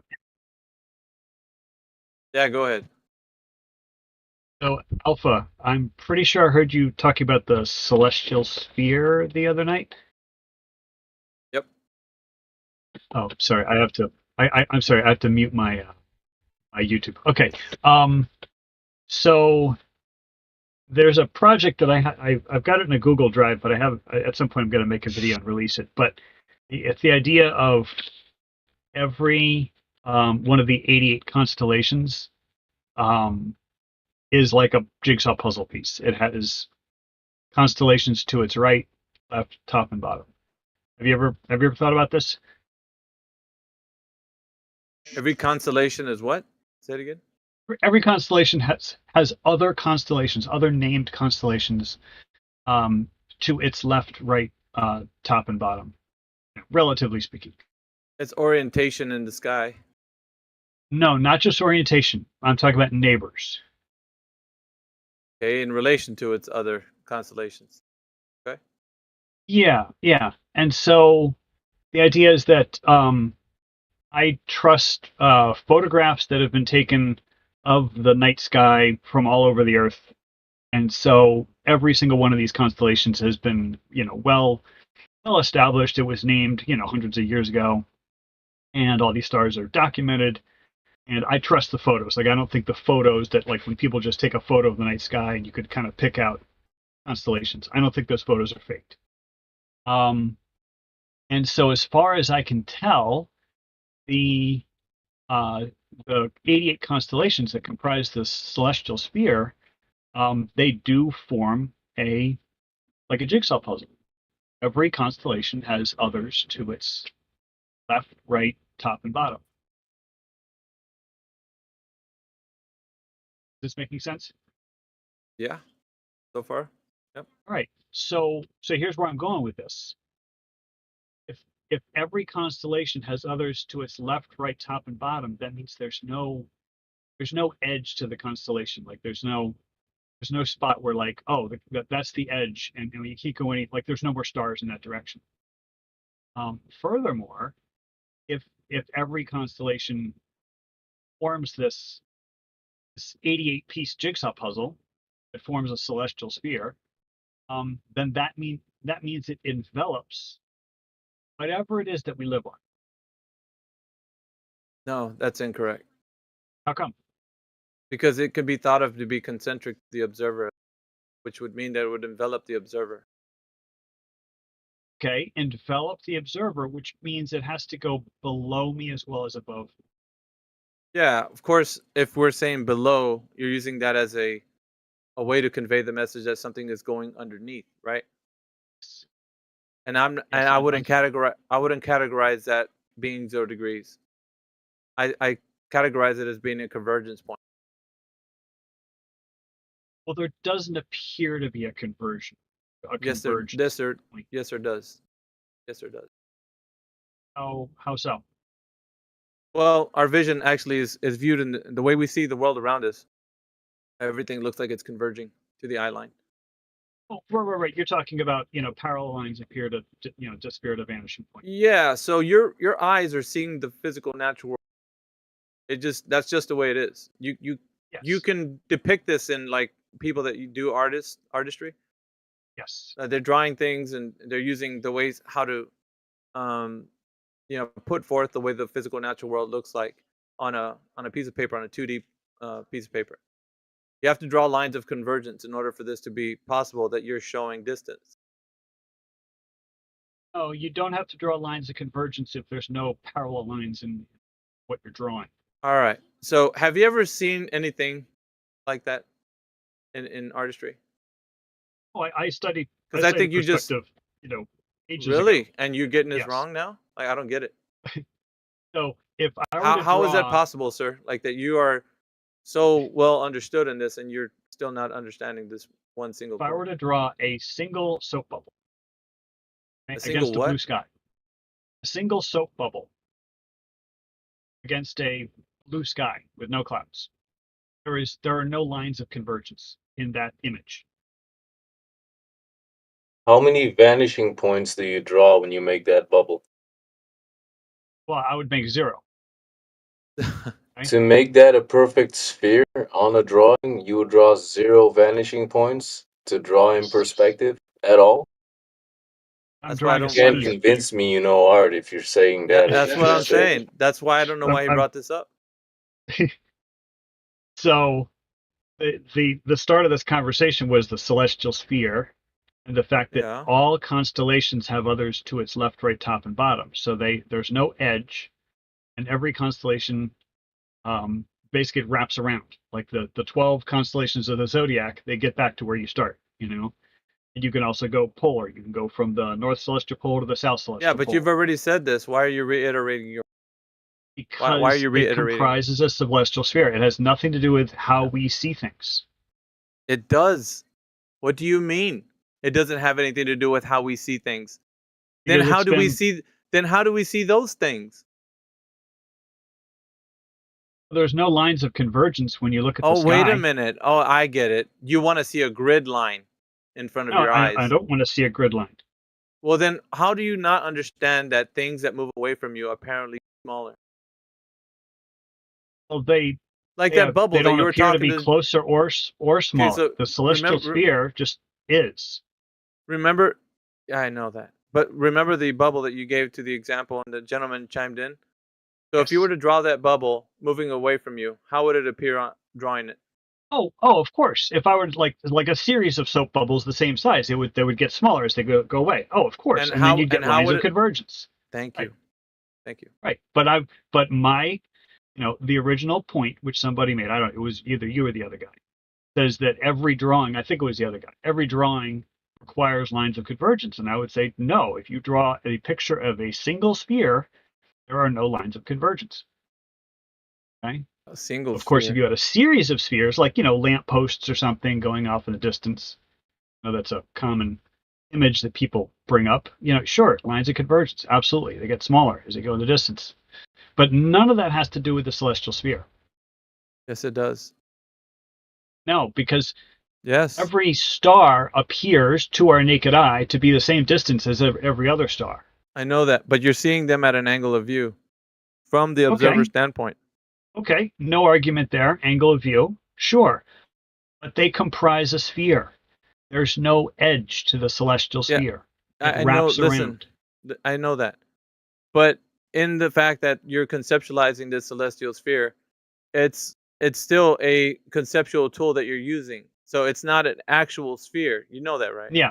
Agreed. Okay. Agreed. Absolutely agreed. Yes. So in that regards, when they speak of the celestial sphere, it's used as a sphere with an infinite radius. So if they're gonna say that, I don't know about that. Okay, and that's not part of the argument. The only argument I have the celestial is that sphere it makes a jigsaw puzzle. Yeah, but that's just one part of the story. You got to talk about all of it in order for it to make sense. Well, yeah, but the part of the story that I'm most concerned with is the fact that there's no edge and that it wraps around in a sphere-like manner, whether it's an actual sphere or because it's irrelevant. Yeah, conceptually, that's the way we see the world in that way. It's the converging of all the points that we see. So, but there's no converging on the celestial sphere. Well, we see it at an angle of view. So an angle would also incur that something is meeting at a point. So if you're saying that things are angling away from you, right? Stuff angles away from you as it's converging, because we know lines of convergence like when we're drawing things. So if something's moving away from you, it decreases in size, right? Apparently. Yes. And you can draw lines of convergence then, but the same goes for things in nature, right? Anything you want to talk about as it moves away. But our eyes are seeing in this way. Your eyeballs never stop like interpreting the physical natural world this way. I think that's where you're going off and saying that you can interpret things outside of that. No. Everything. I'm just saying. I'm just talking about the celestial sphere and the fact that me too. So everything that you're seeing in the physical natural world is concentric to the observer. Everything. So you can think about it. You can observably, right? Observably, I'm the center of the universe, right? Right. So you can't lose focus of that. You have to remember that when you tell somebody, I see a star at 30 degrees, in the sky, then you can tell them more or less and give them an idea. But at that point, wherever they are geographically, then you can tell somebody else somewhere else, hey, where do you see that star? And they might see it 50 degrees. So the angle of the angle of view that they have to you prospectively will be different. And so geographically where they are, they could catalog a specific movement of the heavens, the way they see everything based upon where they are. Yes. So that's very specific to the observer and not specific to the the entire Earth being what you might think it is. However, you could think about it that way, but it's not necessarily going to be that, because every observation being made is reliant upon another observation being made. So everyone making all these observations are basically concentric to the observer. Yes. Yes. Right. But here's the part you're missing. Celestial sphere has no edge. Yeah, I don't know Right? why you keep And saying so, edge for. I don't know what well, that has to do with. because it leads me to the conclusion, the logical conclusion, that it must wrap around whatever it is that I'm standing on. If I'm looking up, I see the Big Dipper. I know that beneath my feet is the Southern Cross, or something. I don't know the exact value. Yeah, but what you're doing is you're equating to the celestial sphere being a conceptual understanding, and for it to be an actual sphere. No, it doesn't have to be an actual sphere. Yeah, you've just made it one. Just a visual. You've just a made it visual one. sphere. In that construction that you've said, it's an actual sphere. That means that now it's finite, which it's not. Nope. Yep. You made one of the You just made it. worst. You just made it into a finite sphere, sir. You said Never- that nope. you said that the constellations are under your feet, which means that Yes. the constellations envelop you as in a finite envelopment, like it's all around us. Those are your words. I never No. said finite.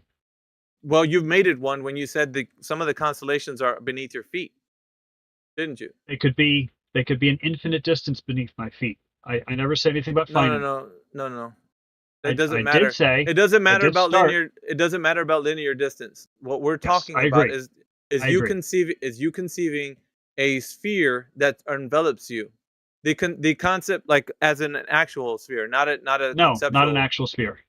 Not an actual sphere. Never said that either. Okay, so then how can you say that something's underneath your feet if it's not an actual spheroidal stars enveloping you? Because you just made the So, comment that it's- hold on a second. Wait a minute. Wait. You just made a comment that these stars are underneath your feet. Did you not say that?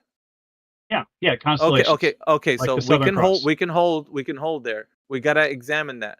So if you said that's true, then what you said is that you see stars above you, don't you? At that point, you Yes. said okay, and so you see stars above you. You made a claim that there's stars beneath your feet, and then there would be stars to your back and to your front, enveloping you, right? Yes. So with that understanding, there is a sphere of stars all about you, right? Just visually, not an actual sphere. Just Okay, so then just how what we can see. Okay, what we can see. What we can see is only a dome of stars. We cannot see. Correct.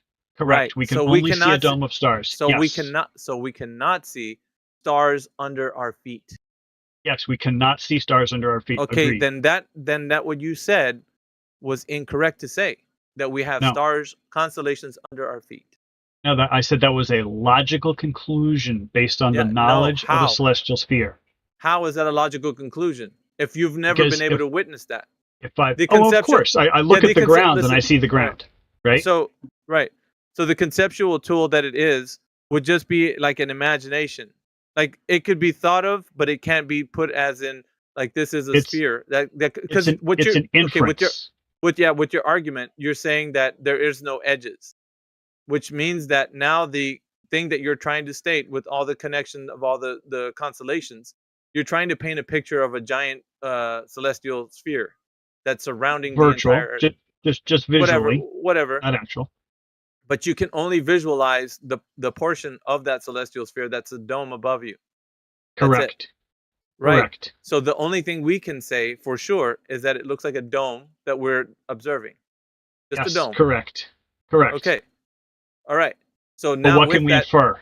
yeah, you So- can infer whatever you like, but the point is what is actually real. So the thing that we can see is convergence happening on the eye line, which of course to you would be things are going below the horizon. I would say they're converging on the horizon because of our perspective. I'm not saying anything about the horizon. Yeah, which here's where the disagreement happens, and the reason why I'd say that the conceptual spheroid, the celestial sphere, is thought of as a concept and then not a real sphere, because when I say that it's converging at the eye line, it's fine for me to say the way I see things above the horizon, but when I would make a comment about what I can conceive them happening below the horizon, then I would say, well, I think they're enveloping the whole flat Earth and going underneath, and I never say that. Because I only see convergence happening at the horizon where we can't see whatever object, the celestial object we see in the horizon that meets that. So 0 degrees to me would be the horizon, and the convergence point would be that 0 degrees. So anything beyond that, I can't tell you that stars are underneath my feet or whatever, because I don't see that. The only thing I would say would be that there's a convergence happening at the horizon. 360 degrees all about me. That's important. Yeah, it is interesting how like the sky is definitely like appears to be dome shaped, right? Yeah. Like no matter where we are, if we have clear skies, clear horizons, we're not sitting at the bottom of a well. The sky appears dome like, right? Yep. And if you were to, like let's say you were well studied on the constellations, or maybe you had one of those sky charts or something, you would be able to name approximately 44 of the constellations. I mean, you would literally be able to see about half of the stars in your night sky. What's wrong with that? Right? Yeah, but here's the thing that a lot of people don't get.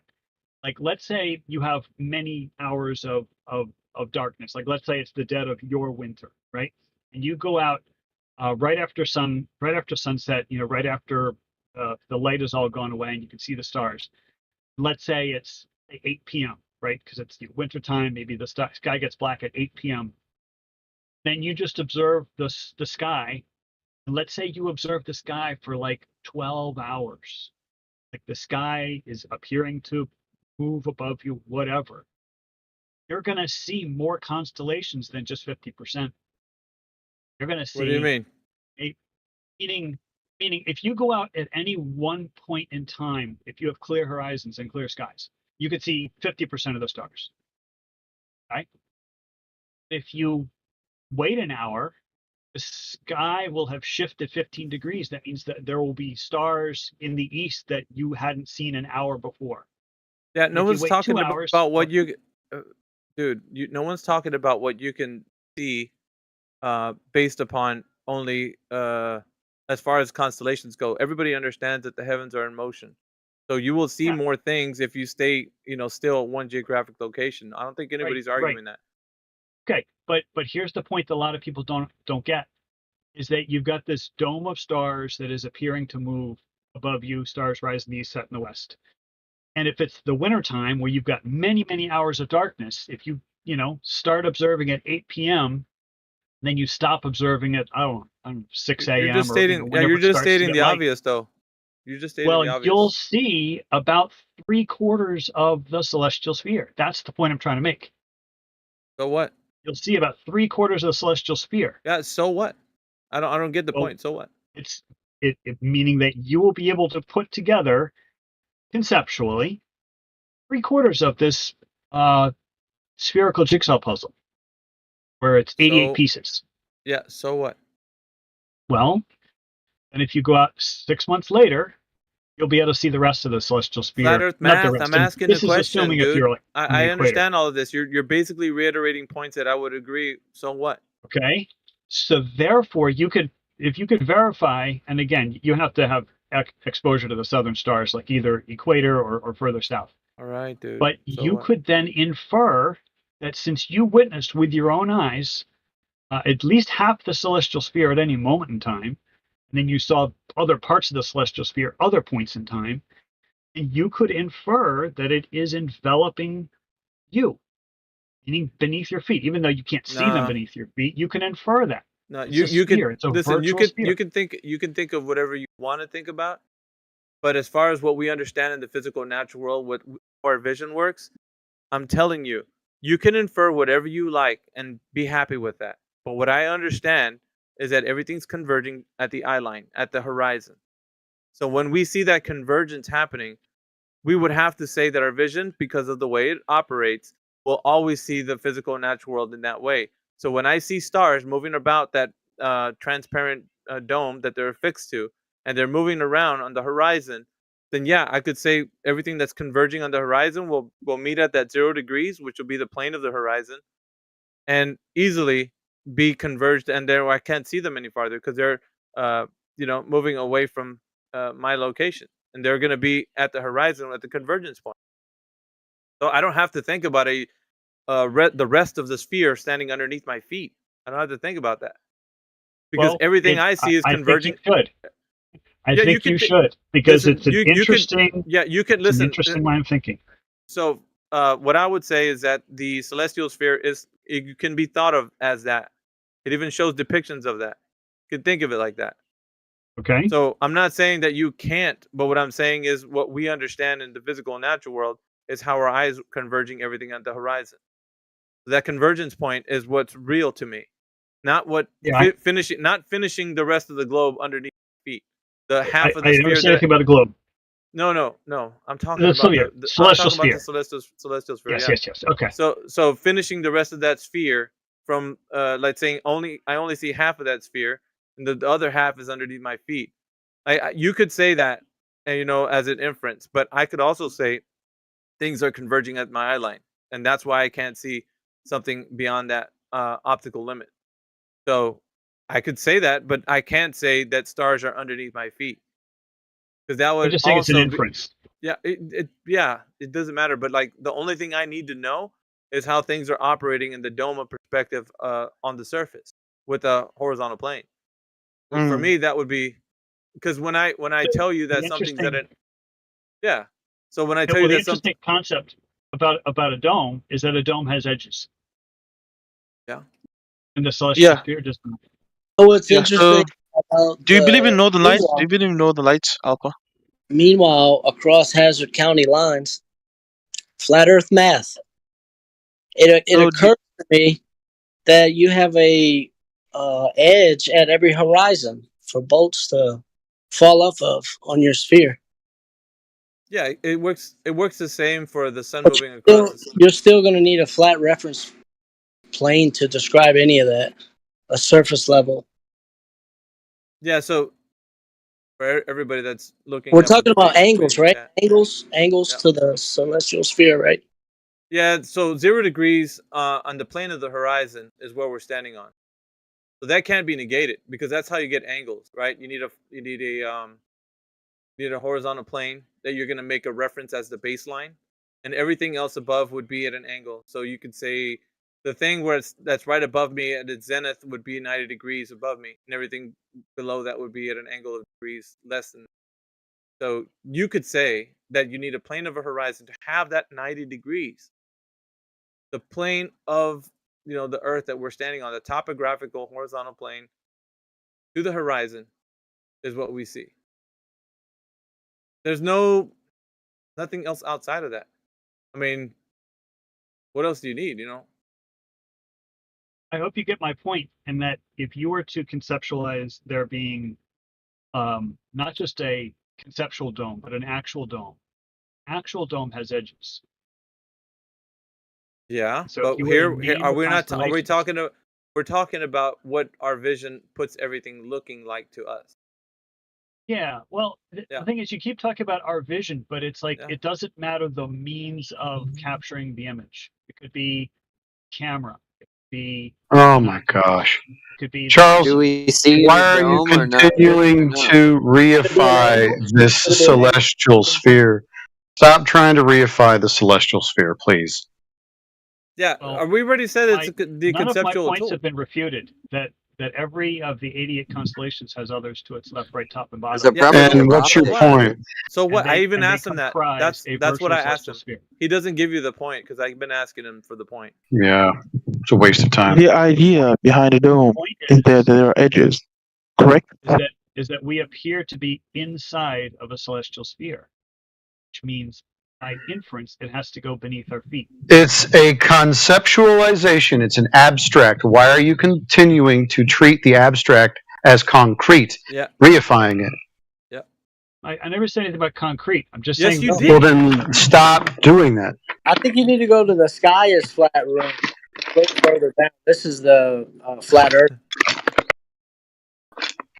It's just really hard to make an actual dome out of a conceptual sphere. Nobody is making an actual dome out of the concept except for you. You are the one reifying it. I even told him that. I told him that too. I told him that. All right. Well, I Yeah, apologize. I've been if listening to you. I extended it. He misses the I don't know how conceptual tool part every time. It gets him every time, Chubbs, and it's like I don't know what else to do, man. I've said it numerous times in the discussion, but I know he wants to turn it into a finite celestial sphere for sure. That's encompassing the Earth. Yeah. Yeah, I never said finite. Weak No, you sauce. didn't. Weak sauce, Charles. Listen, you didn't say it, but you So want do it you to believe be. in the Northern Light? You want constellations to be under your feet. That's what you said over and over again. Yeah, he said it. He said finite. my inference. So, for example, if there's people in, whoever's antipodal to me, somebody in a boat in the Indian Ocean, I guess, is antipodal to me. So How do you that know means that? they will be looking above their heads and seeing constellations that I'm not seeing. I mean, antipodal, dude. What do you mean by antipodal? Yeah, well, forget it. Just we'll just Usually it's stick with the phrase. daytime for the person antipodal to another on your model. I know that, but he never. I don't think you ever want to get into these discussions. And I don't know why is your name Flat Earth Math? Why couldn't you put it Globe Earth? Because first off, but the avatar is a globe, so that nobody will be confused as to what my position is. So do you believe in the Northern Lights, Alpha? This is Flat Earth Math Charles. He's been around for a long time. He used the Flat Earth Math because he was trolling people way back in the day, making them think that he was a flat earther. And now he's obviously just trying to reify something as, turning the abstract math, Flat Earth Charles math, right, into something concrete. It's pathetic, Charles. Knock it off. That's deplorable, dude. You know what's pathetic? I don't believe that the Northern Light is real. That's fine. How'd this dude come off mute? I'll put him back. Yeah, it's weird, man. Like, why don't you, just be honest about stuff and just say, look, I think that the Earth is a globe because you know that you attract more people with the deception, and you're capitalizing on it. And I don't know where you stand with all this, but that in my book, my friend, is a deception. And if you're happy with that every day and you're going to sleep thinking that that's good, I don't know how. You're not speaking truth. You're deceiving people to click on your channel to get more views and whatnot. Yeah, Flat Earth's a hot topic. They would definitely get you more views, bro. I think that the reason why it keeps being confusing to Globers is that they don't know how to differentiate with the way that we see prospectively and orthogonally. Like they want to take it both ways instead of this is the way we see things and we can perceive things. We know the idea that things can have an orthogonal view, but we don't see it that way. Our eyes, any optics, they don't see it that way. I've been telling them. Flatsy, you're exactly correct. You're 100% correct. We see with perspective, but things can be visualized, like on paper, with an orthogonal view, like a blueprint. A blueprint of a house is 100% orthogonal. What's the floor plan? That's an orthogonal view. But you're 100% correct. Can I ask a question about perspective? Yeah, go for it, man.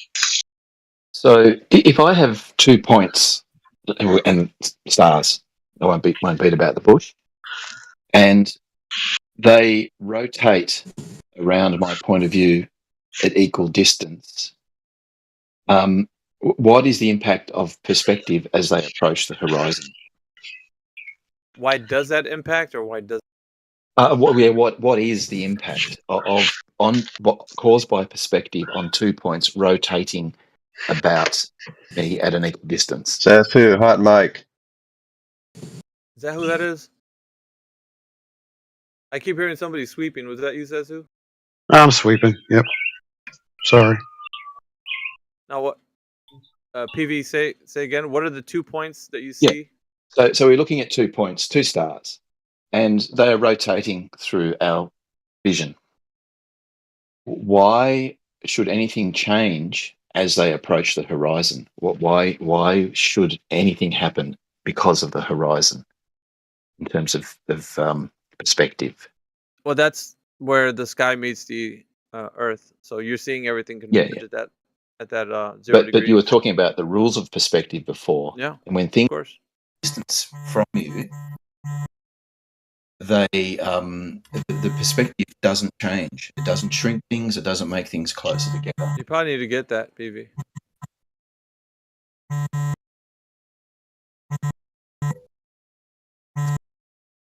You probably need to get that. I'm going to use this opportunity to say it's been great talking with you, Alpha Veritas. I really appreciate the candor and the cordiality. Yeah, brother. And I'm gonna pay my respects. All right, we'll catch you next time. Thank you so much. All right, take care. Bye bye.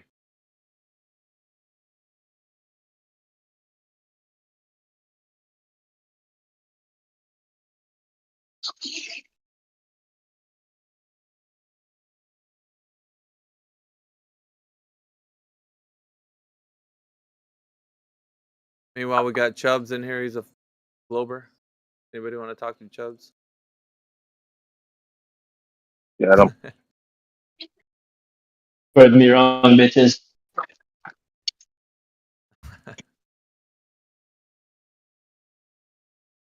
And Flat Lloyd is one of the biggest Globers.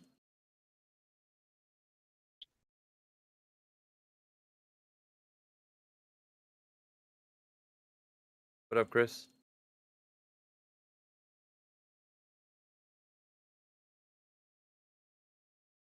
Right? Yeah, big blow. Good Lord.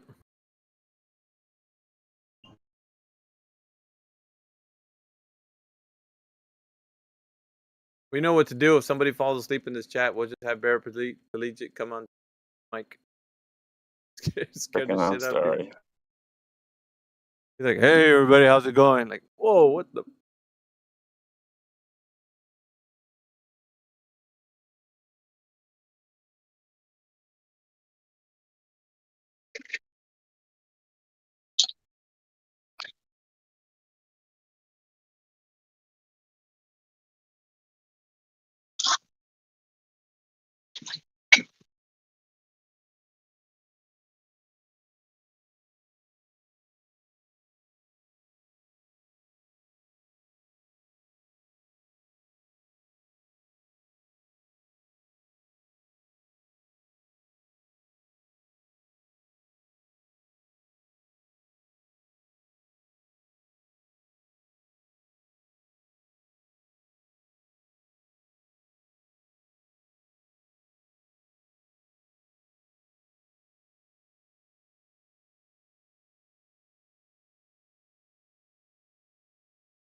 Yeah, I still think the position I had for the claim of the globe Earth being unfalsifiable will still stand. I think Gregory disagreed with me. On the onset of it, anyway.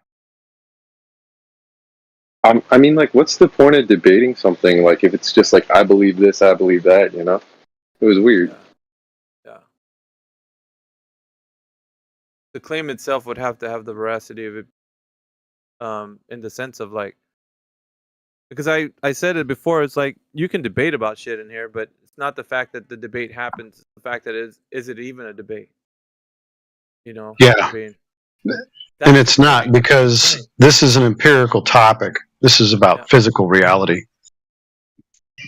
and I mean, when I was looking at what falsifiability is, confidently asserting or unfalsifiability, confidently asserting that a theory or hypothesis is true or false, even though the theory of the hypothesis cannot possibly be contradicted by an observation or the outcome of any physical experiment, usually without strong evidence or good reason.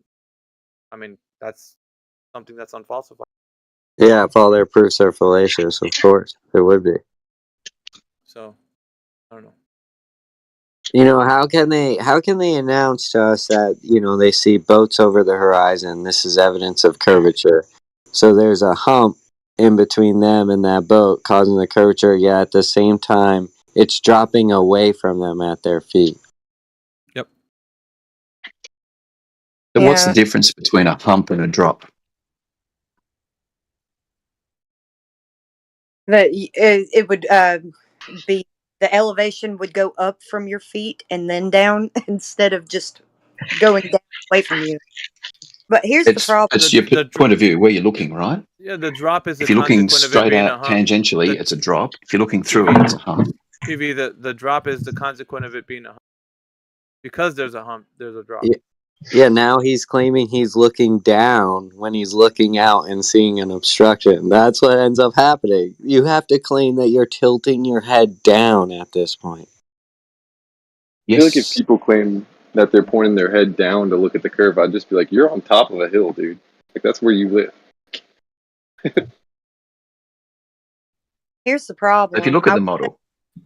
Sorry, go ahead. Patsy, you go. No, it's okay. You go. Okay, I was just going to say that the consequence of it being curvature or bottom up obstruction and curvature being the only option for that is just untrue on its face. That's not the only option for bottom up obstruction.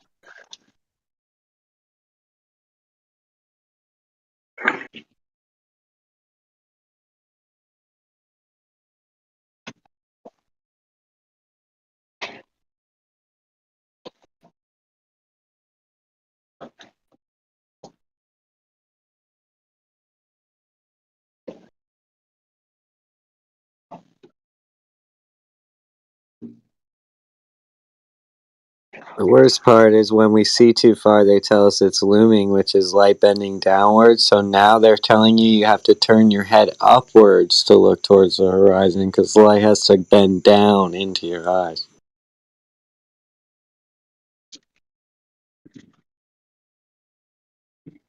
The whole atmospheric refraction thing is pretty tricky to deal with, right?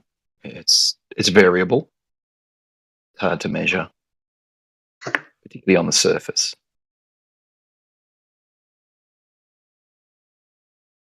Yeah, for sure. That's why it's like any observation of the horizon is going to. You can use if you want to say it's Earth curve or if you want to say it's refraction. The argument is the same. The other way is you get a little bit above the surface, 1 or 2, 300 meters, and then the refraction characteristics are much more stable. So you've got a better chance of being able to Daza. What's atmospheric refraction? What is it? Yeah, what is it? It's when light changes direction due to a gradient in the refractive index. Yeah. Does it have any kind of geometry or numbers or formula associated with it? The actual refractive index is a property of the density and temperature of air and things like that.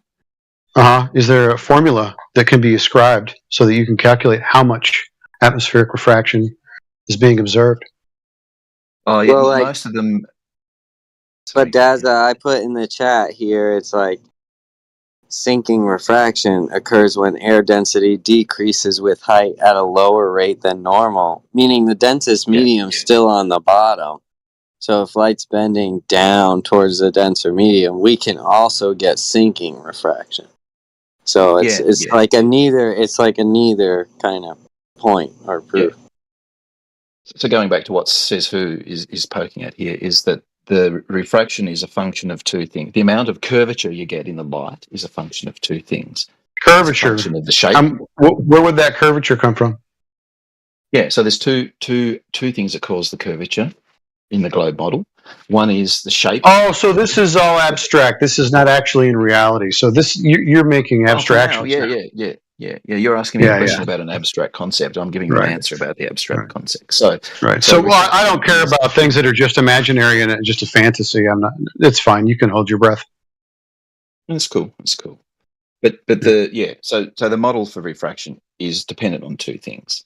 It's dependent on the curvature of the Earth and therefore the curvature of the air layers, and it's dependent on the refractive properties of the air. The two add together to give a combined curvature. So in this case of sinking refraction, if you take away the curvature of the Earth, it is just about physically impossible to maintain a stable sinking refraction because the lapse rate of the air has to be so high that it causes convection currents and the air remixes and redistributes.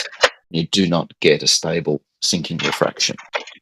The best that sinking refraction can do is add a small amount to an already sunk view.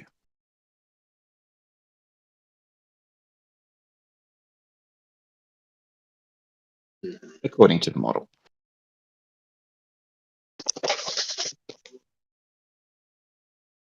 Why are you using your sock account, Daza? I'm bored. Okay.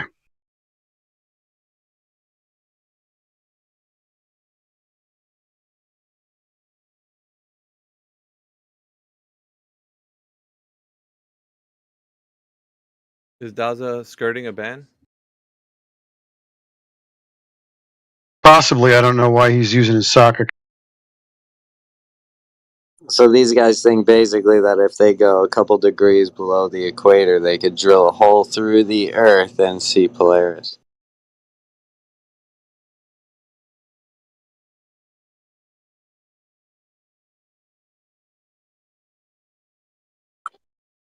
Yes, they have an edge.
What's up, Jedi? What's up, brother? Hope you well. Yeah, I hope you're well too. How's everything over there? Yeah, not too bad, man. Not too bad. What's going down in here? Waiting for the next Globe champion to step up. Hopefully the wait won't be too long. Maybe we'll get some of that curvature evidence as well. Apparently, mass is a quantifiable thing. What, the concept? It's quantifiable. Yeah, bollocks, is it? Well, you can know how much mass something has, apparently. How do you do that? Do you count the individual atoms? Yeah. You got an abacus, and they're just going to town. Isn't it weird that the one thing like curvature that's the one thing we want to discuss and have proven, because that's what everything in their paradigm is balanced on, is that claim of curvature. And nobody ever wants to address it. They're like, we'll get to that, or we'll talk about that in a minute. Let's not address that. Let's address something else that's non sequitur. Yeah, but we never get to that, don't we? We never get to it, man. That's the crux of the whole point of us being here.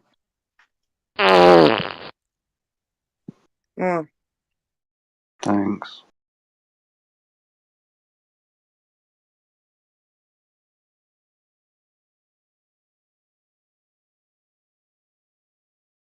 I'll say this: them that sounds asking like the best globe Earth evidence we had all day. I guess them asking us all these other crazy questions have made us pretty learned on a bunch of topics that they bring up. Have to learn about so many different things just to have this conversation and people not write you off, but they still do anyways.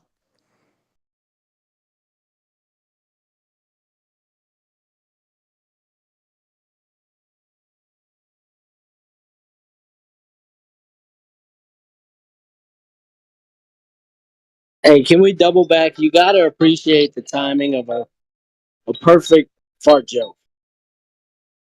That was funny. Let's go back. Let's go back and stay there. That was funny.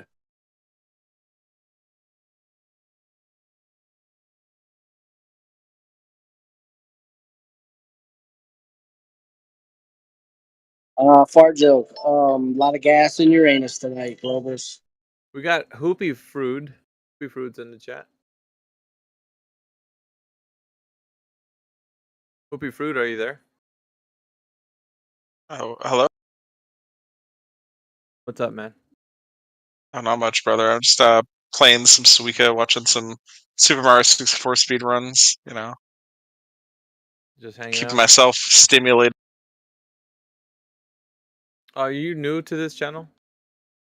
Have you been? No, I've been here a few times. It's like one of the bigger channels in the Discord, so it's fun to stop in and just hear people talk. And do you think the Earth is a globe based on all of these guys in here that talk about it?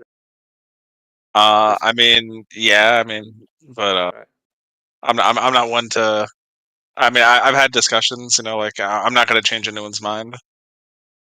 And what is the strongest evidence you've thought of, your own perspective, as to why the Earth is a globe? My perspective is probably like the history aspect, like how like we, like you know, like came to North America and then got to Japan. Like it just. I mean, who's we? Flat Earthers will like it seems to take a voyage here or something like. No, I we. We as in like our ancestors, like us as a species. Like the history like seems as though it, you know, it adds up. Adds up. Oh, it's all in the facts, figures, data.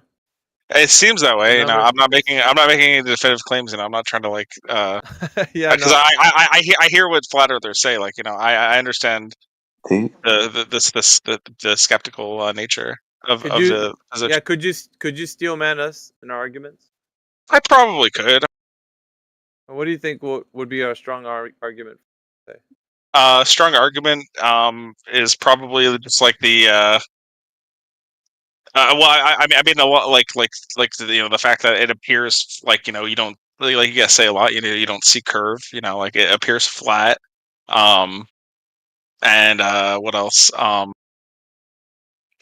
And I mean I guess it would be a steel man, but it's also just things that I've heard people like say, like flat earthers mention their reason for being flat earthers is like you know, it's kind of a an idea to, you know, get God out of like people's like you know, idea, like the whole cosmological like model, you know, that like that's promoted kind of like I've heard is just an idea to kind of make people think that God isn't real and all this stuff. I don't know if that's like a steel man as much as just like one person's opinion.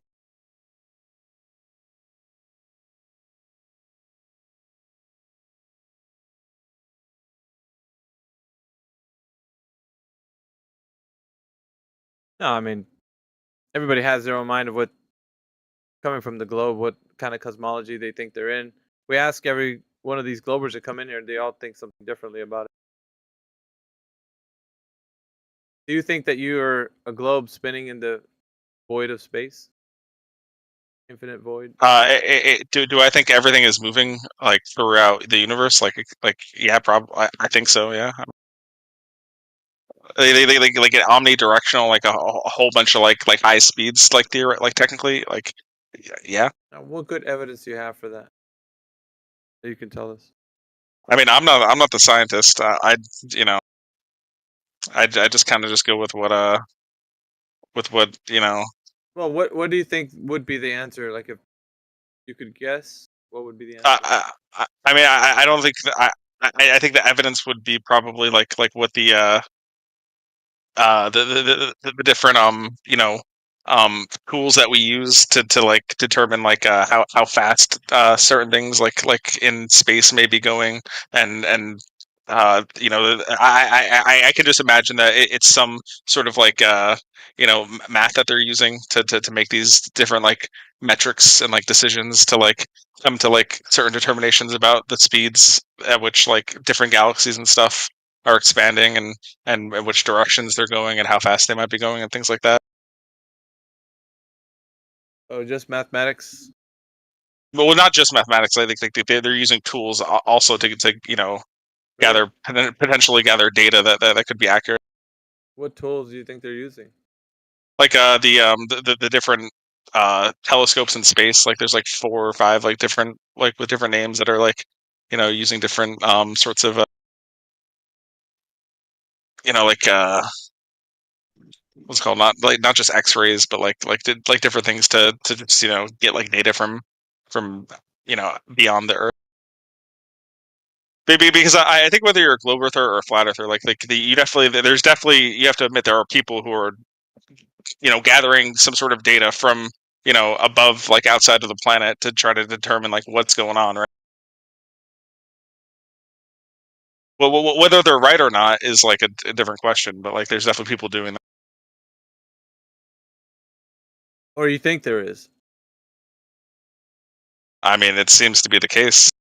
Well, it's not the case if you think there is, because you can't. I mean, not even just the telescopes in space, but like we have them on Earth too. Obviously, like really big like observatories that are like looking into the sky, like taking pictures, like getting different data sets and things like that.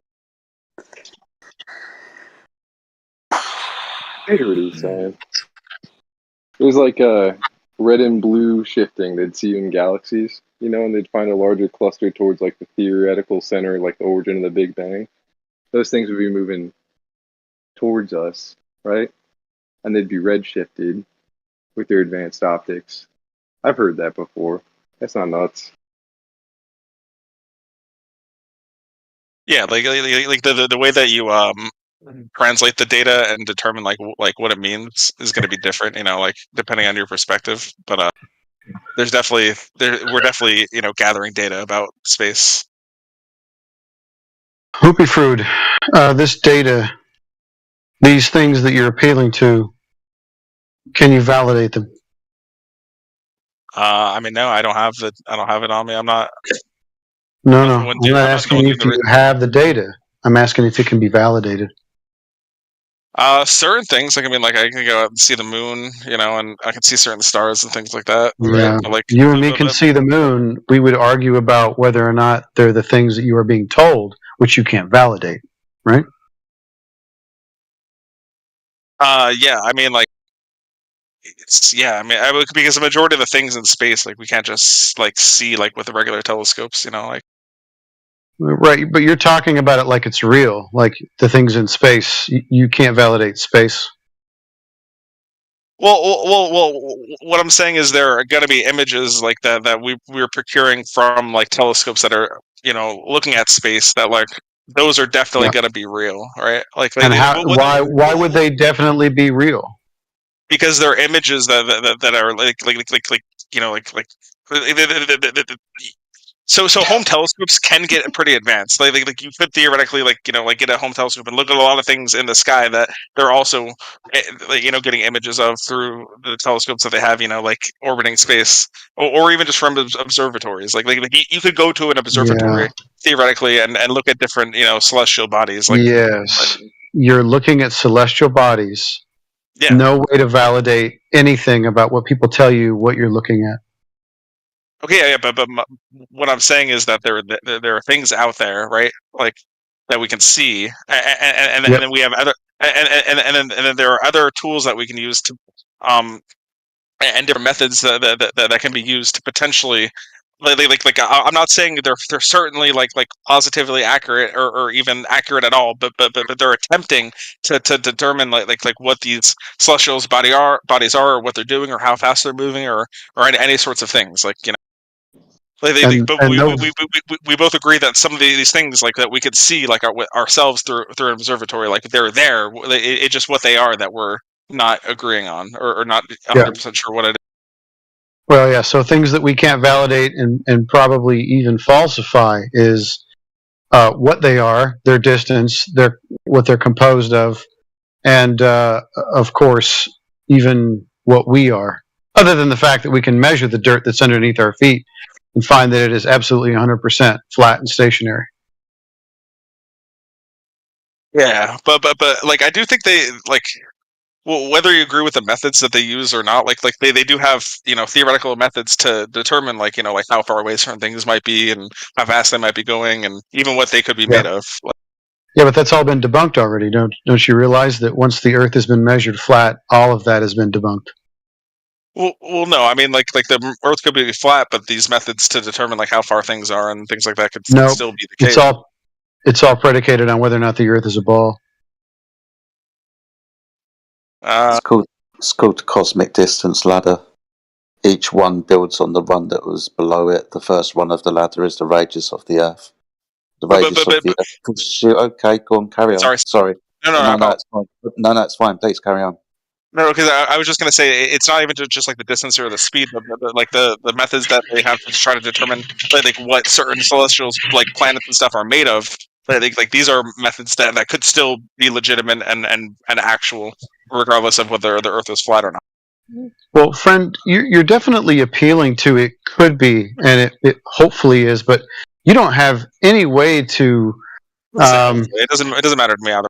You said could. So it's kind of like it could be this, it could be that. Well, this is all hypothetical in your mind then, and it would sound like that this is a preferred position for you to take, is that all the things that you've been told are real because you're appealing or you're hoping that all the things that you've been told are coming from trustworthy sources that aren't bullshitting you and aren't affirming the consequent.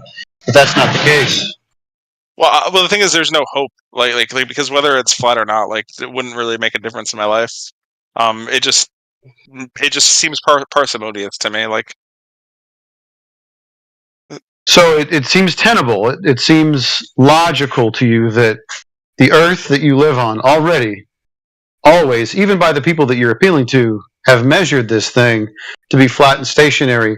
But it's possible that everything else, which is predicated on this thing being a ball, could still all those other things be true, even though we've already debunked the premise or the foundation of all those things. Well, not all of them. I'm saying some of them. Well, okay. Which ones?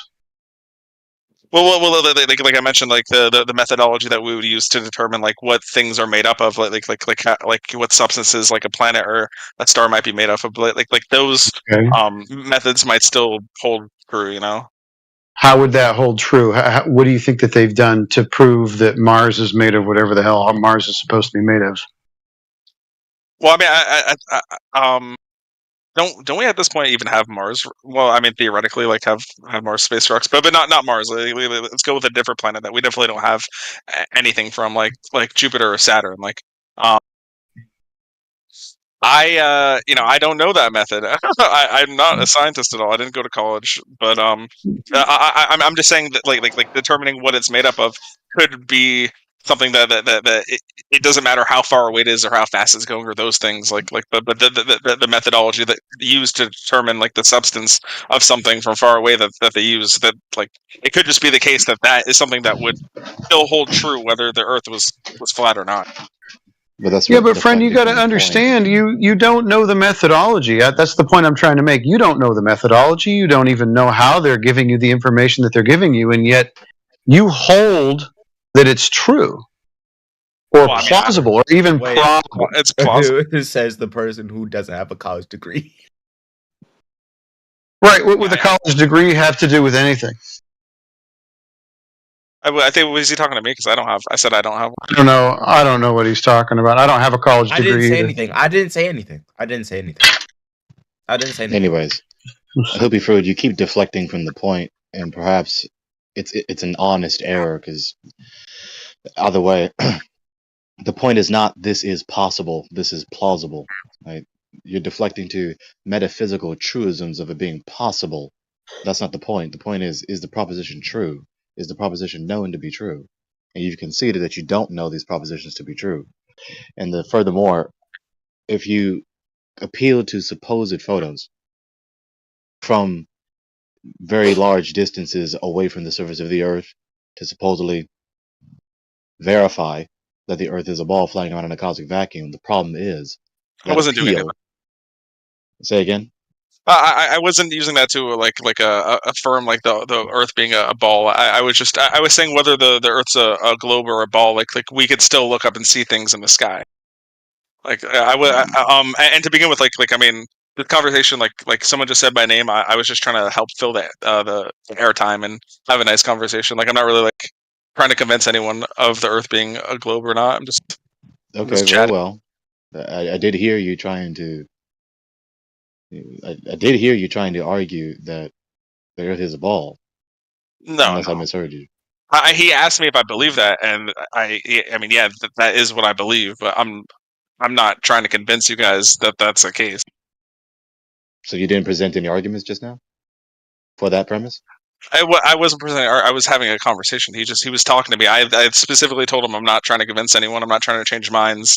I was just responding to him because he said my name and he wanted me to talk. So I started talking. Not really trying to get any arguments. You didn't say any. No, I think you might be misinterpreting the word argument. I'm saying argument just in the simple sense of supporting premises to demonstrate that you logically inferred to the conclusion the Earth is a ball. I'm not talking about you trying to be persuasive or trying to be a determining factor of because minds, something I mean. He did ask me why I believe that, so I was just kind of like going on with why I believe that. I guess like. That's what I'm responding to. But the first thing I mentioned was like because it seems like it was like the historical like concept that like, you know, the way that humans have migrated and sort of like colonized like America and then went to find you know like over the Pacific, you know, like Asia. Like it seemed to make sense that that was my reason for just saying that that's my belief. Like, you know, sure. So there's that, right? So you also appealed to, you do believe that there are supposed photos of the Earth being a ball, yes? I mean, probably, but I wouldn't use that as an argument because it's like I don't think that you know would prove anything to anyone who doesn't believe that the Earth is a globe, right? Like because you believe the photos. Excuse me, I got phlegm. You believe the photos wouldn't be evidence of the Earth being a ball? No. I mean, because I even believe that the way they do the photos, it's not like one photo. It's like taking in different like different photos put together or something. So you do believe the photos are evidence that the Earth would be a ball? No, I don't believe they would be. I live in the hood, so that's why you heard that blast. If you heard that blast. Oh no, I did. I thought that was a sound. And it said it happened just at the end of your sentence, but anyways, so it's kind of strange that you would say that, but fine. I mean, you don't even. You don't even hold that the supposed photos of the Earth would prove that the Earth is a ball. So okay, so there's that. But what do you believe? What pattern of inference do you believe does prove the Earth is a ball? I mean, probably. I mean, like typical things that you probably hear all the time, right? Like things about like flight patterns and things like that. Say the logic sequence. What's the argument with that? I'm like the way that flights move like on a globe, like but also the problem with this argument also is that it's comparing the globe Earth to like a flat Earth model, which is there isn't like a flat Earth model, right? Like because that like that globe Earth society, like flat Earth like map is like not what real flat Earthers believe, is my understanding, right? Well, it almost sounds like you've refuted your own argument, but let's try again. Don't interrupt yourself. What's the logic sequence? What's your argument? You appeal to flight patterns. Planes fly in the patterns that they fly. Therefore, the Earth is a ball. How does that follow? Well, like so if you were to compare against that one like flat Earth map, which I know you know what I'm talking about, which I mean I like you said, like don't put myself off, but like since you don't even believe in that, like it is kind of dumb to bring it up. But like if you were to compare the two different models, like it's like we're obviously not like flying on that flat Earth model, like where the Antarctica is like the ice wall or whatever. Well, whether you appeal to that or not, that's affirming the consequent. These figures fit on this map or this model. Therefore, the Earth is a ball. That's not empirical verification of the Earth being a ball. That's conflating the model with the thing it's supposed to be modeling. That's a red herring. I mean, if there was another like model like that would account for it, like, and it was flat, then I could be like, oh shit, all right. I mean, damn. But also the other the fallacy. No, They gave you a fake idea of hope. Wait, no, but the biggest one actually is like how in the northern hemisphere, like, and the southern hemisphere, like the stars go in clockwise and counterclockwise positions. Ooh. Biggest That's one a weak what? argument. Also, all you have to do is just turn around. Biggest one what though? What is it the biggest of? No, because you're looking up though. Yeah, Yeah, you're looking up and you see the stars moving right to left. But if you turn around, it's still going counterclockwise. Let me finish. I'm sorry. Let me finish. You don't see the stars orbit above your head the same way you see the ceiling fan orbit above your head. You don't see all the stars. What you see is a fraction of all the stars in the heavens, and you observe them moving right to left or left to right. If you're a facing portion of one of south, the blades. what was that? That was a portion of one of the blades. Yeah, yes. Keep going. You're good. You're right. So if you're facing south, the stars, regardless of your perspective, they orbit east to west, right? East to west, that would be right to left in one direction. So if you're facing north, they're moving left to right. If you're facing south, they're moving right to left. But if you're looking up, I mean, I'm not even sure. I figure which one is which direction in which hemisphere. I got it right. Yeah. If you're facing north, they're moving left to right. If you're facing south, they're moving right to left. But to be facing, so you have to be in the southern hemisphere for it to be going in the other direction. Because when you're in the northern hemisphere, it will be going. The ground's not moving. The ground isn't moving, and appealing to the direction the stars are orbiting does not inform you that the Earth is a ball. It does not logically indicate that. It's a weak inductive argument. Hence why I said that critique in the beginning of my critique. It's a weak inductive argument. You can have like you're looking at a giant fan the stars orbit left to right, or left to right or right to left on a horizontal surface, not seeing all the stars, but seeing only a fraction of them. Correct. And that's what the problem is. You're a little bitty dude with a great, big, wide, vast range of stars. And it's just like if you put a couple dots on your ceiling on this side and that side, and your ceiling was the mall, the whole mall, and you had two dots way down there at the other end and two dots at this end, and the dots are going that way at that end and this way at this end, like a big wheel, like the edge of your circle mall was just spinning.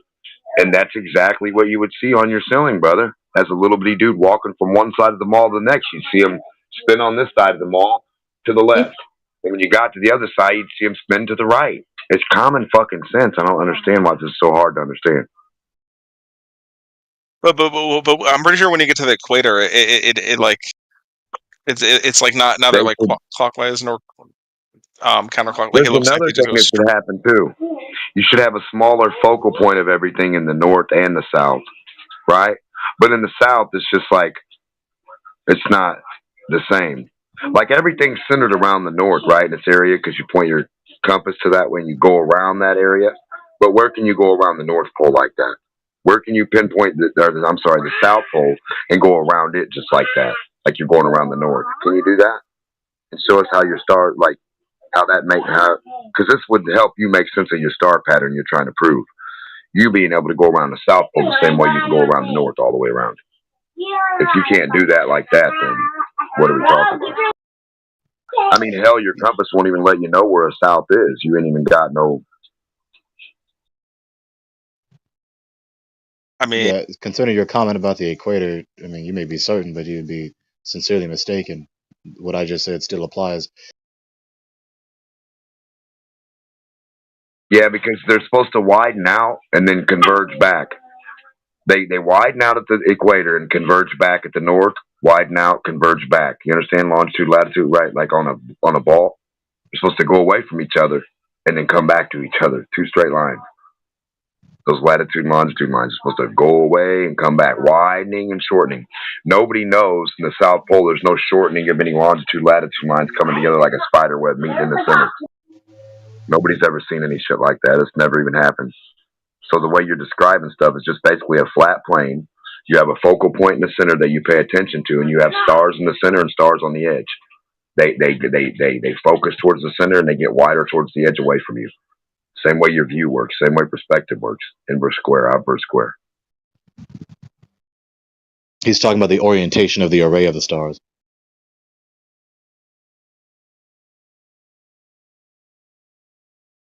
So appealing to the orbit motion of the stars is a weak inductive argument. We can observe that, and we do observe that while on a horizontal surface.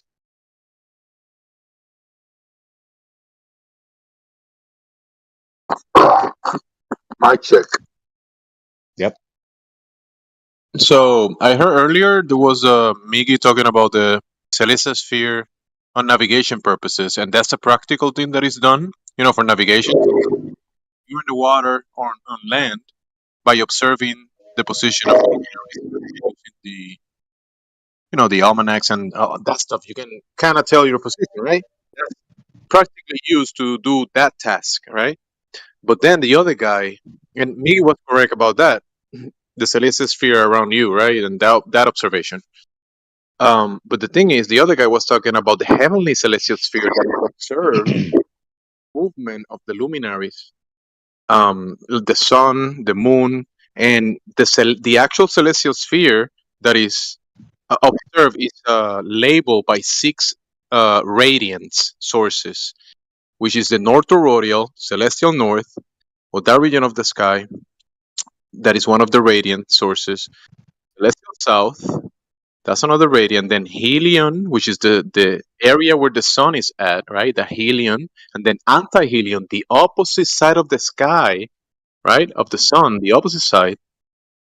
That's anti-Helion, and that's another radiant.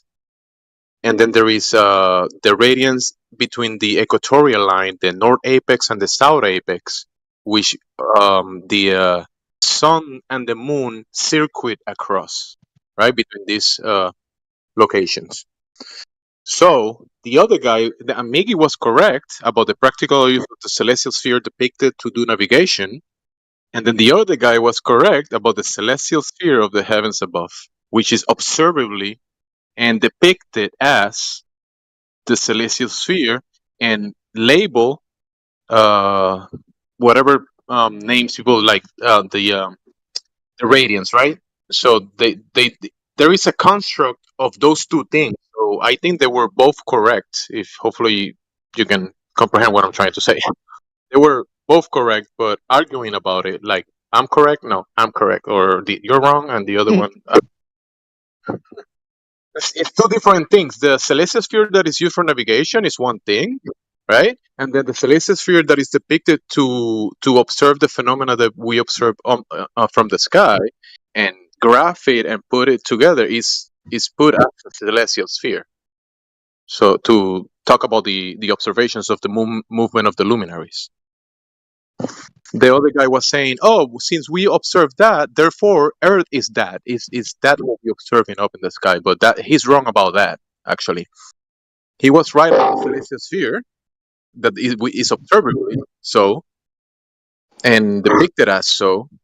But then that the leap of logic that he made is that since we see that, that means that the ground below our feet, there's stars below our feet, and Earth is a spinning water ball because we see a celestial sphere. That's another weak inductive argument. Again, it's an invalid modus ponens or an affirmative consequent. If we observe Earth is round. the stars, That's it. End of debate. I endorse that the Earth is round. Someone please officially. Wait, no, that's Trump. You can't. It could have been entertaining. So, it's either an invalid modus ponens. If there are, if the stars orbit in the pattern that we observe them, then the Earth is a ball.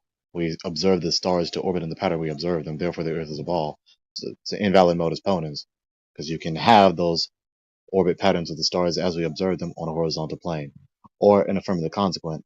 If the stars orbit in the pattern that we observe them to orbit, then the Earth is a ball. The Earth is a ball, therefore we observe the pattern of orbits of the stars that we see. So you're affirming the consequent.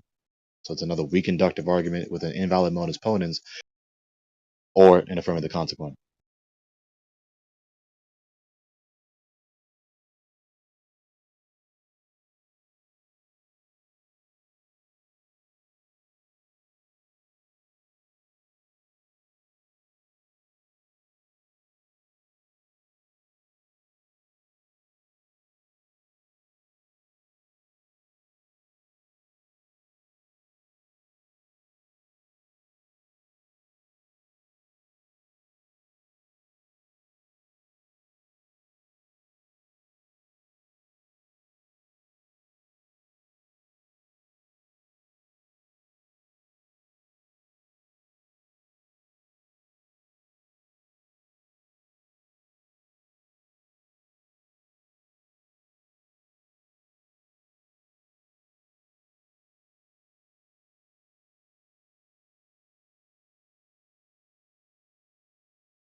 But it's not better explained.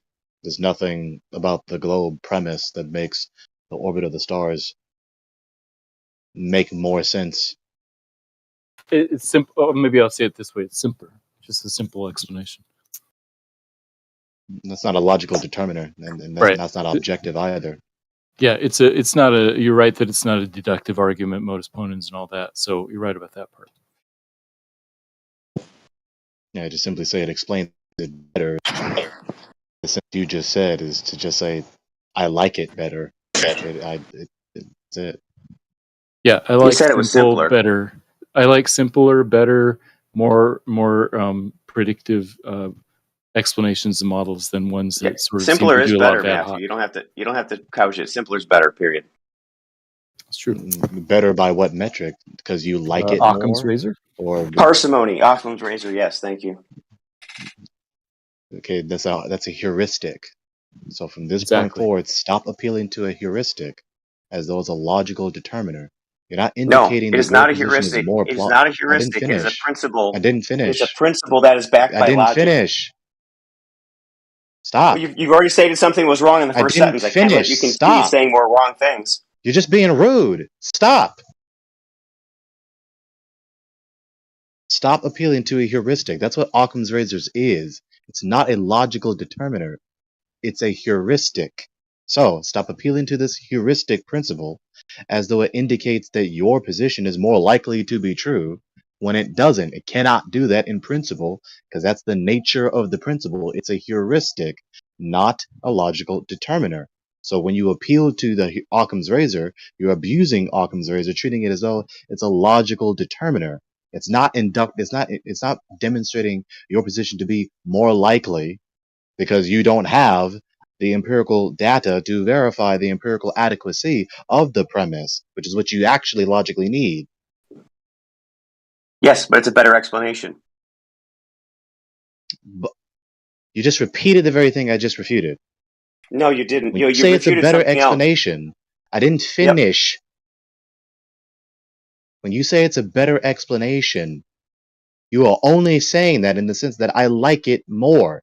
You cannot justifiably assert that as more likely because you don't have what is logically required to demonstrate that it's more likely. Just because your position has less premises or it's more simpler by whatever unspecified metric does not at all indicate that it's empirically adequate. Right, but heuristics are helpful. That's not a refutation of what I just said. Right. It's a deflection of what I just said. No, it's a better explanation because it uses fewer variables, right? Right? You're just repeating yourself. That's it. Oh, no. You repeated the very thing I just refuted. It's an important point because it makes it a better explanation because it's more testable, more verifiable. You repeated the very thing I just refuted again. No, absolutely not. If you have to No, account you did. for fewer variables, You did repeat the very you have thing I to just account for- refuted. Yes, you did. If you have to account for fewer variables, it makes it easier to test and easier to verify or falsify. Is that true? Your premise isn't even true. We don't have more premises than you. We don't have more complexity to the position than you. You don't even have a justification to say that. And even if that were true, that's not a logically sound argument. All you're saying when you say it's better because it's simpler, it's just a heuristic as you abuse Occam's razor as though it gives more credence or a stronger indication of your position being true, when it's not increasing the strength of your inductive argument. We're not doing logical deductive arguments here. We're looking at the real world. I know that, Matthew. I just said it doesn't make your position stronger in your induction. It doesn't. Simplicity of the model does not give you greater inductive strength. It's category error. It's a better explanation because it has fewer variables. You're just repeating the very thing I just refuted. I'm going to keep repeating this if you keep repeating this. You're being annoying. Okay. You're not engaging in good faith. You're just repeating the same thing over and over again. This is not the channel for you to just repeat yourself ad infinitum.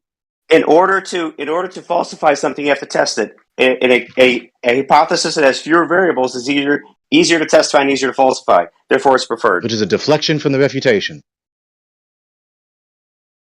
That's exactly refuting your refutation. Which is a deflection from the refutation. Which is refuting your refutation. Thank you. You're deflecting. It's not a refutation. It's a deflection. Deflecting. I'm not deflecting. It is. This is explaining why Occam's razor is a thing. Parsimony is a thing. Which has nothing to do with your inductive appeal, which is weak to the motion of the stars. Nothing. I didn't appeal. I was simply saying that a fewer or simple explanation is better. However, if you want to, you lost the plot. If you want to appeal to the motion of the stars, if you want to appeal to the motion of the stars, I posted a video. You lost the plot, dude. Calm down. You're deflecting. Star motions are opposite in the southern hemisphere. I just posted a video detailing it. Yeah, turn around. Look at it. That's all you got to do. Nope. Has nothing to do with the Earth being a ball. It has nothing to do with the Earth being a ball. Nothing. You seeing the orbit pattern change from left to right or right to left, whether you're facing north or whether you're facing south, has nothing to do with the Earth being a ball. Nothing. You can observe that horizontal surface. All you have to turn around. Clockwise versus counterclockwise. I don't know about left and right. Let's not talk about that. Let's talk about clockwise. The orbit that you observe is from right to left or left to right, depending on whether you're facing north or facing south. That's why. And you can have that on a horizontal surface. So we can conductive argument. Both clockwise and counterclockwise rotation on the horizontal surface of the same celestial sphere. That's the apparent motion. You're describing the apparent motion. The apparent motion can change depending on whether you are facing north or facing south. Facing north, it's going to move left to right. Facing south, it's going to move right to left. Don't need a ball. They both spin around a center point. They both. Thank you for pointing out the truism that didn't refute what I just said to you. They both spin around the center point. That cannot be Thank you explained for on a a flat plane. truism that did not refute what I just said to you. That's why I said I didn't want to talk about left and right to left. I said let's talk about clockwise and counterclockwise. Which is describing the apparent motion. The apparent motion within your field of view. So to say they're moving clockwise is to say they're moving left to right. To say they're moving counterclockwise is to say they're moving right to left in your field of view, which you can have on a horizontal surface. Stop talking to me like I'm the one losing the plot. Around a center point.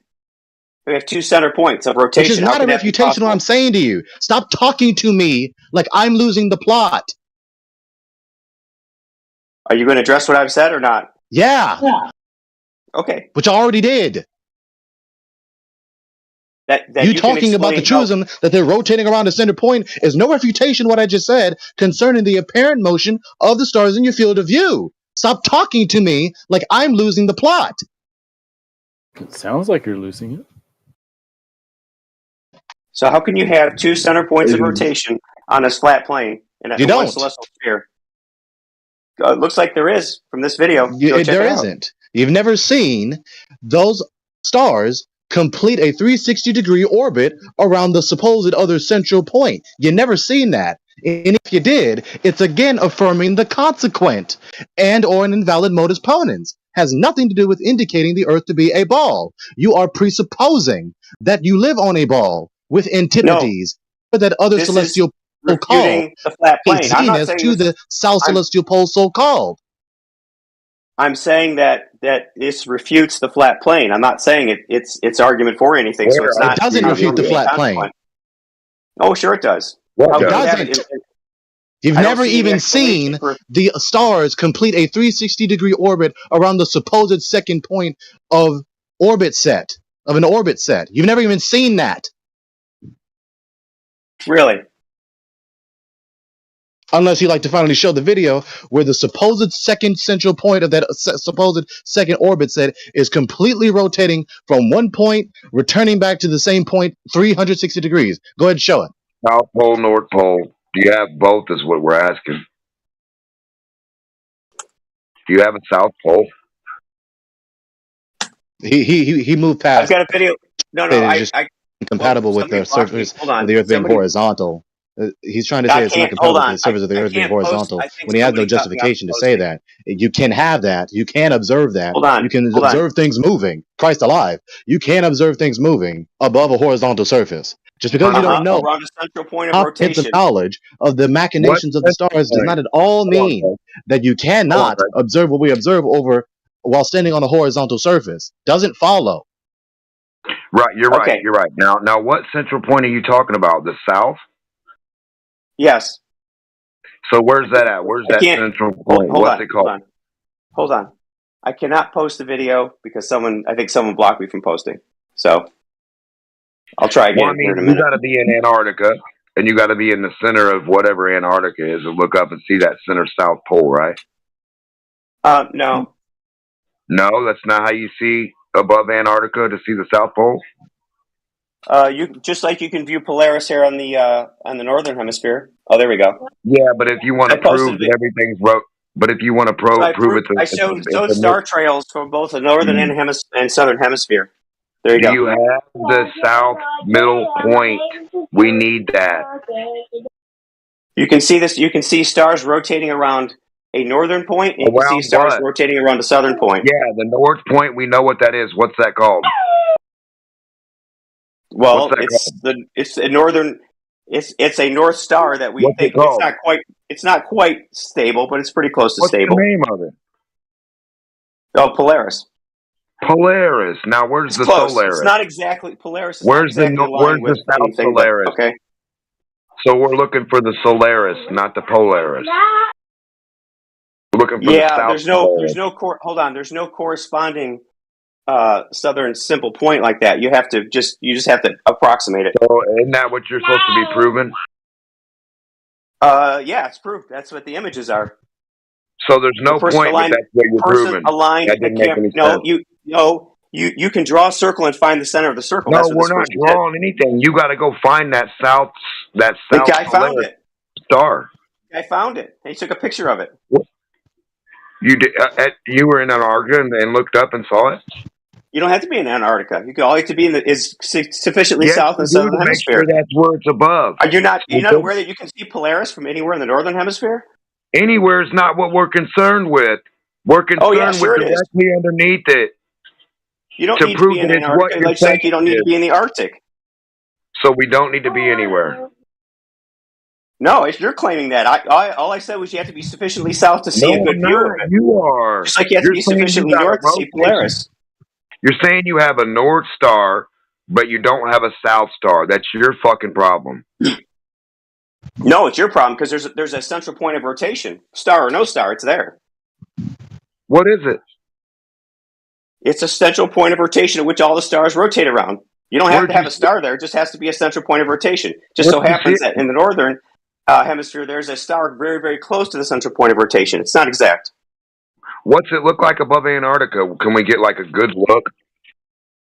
You can see the central point of rotation in the southern hemisphere in the video I posted. From where?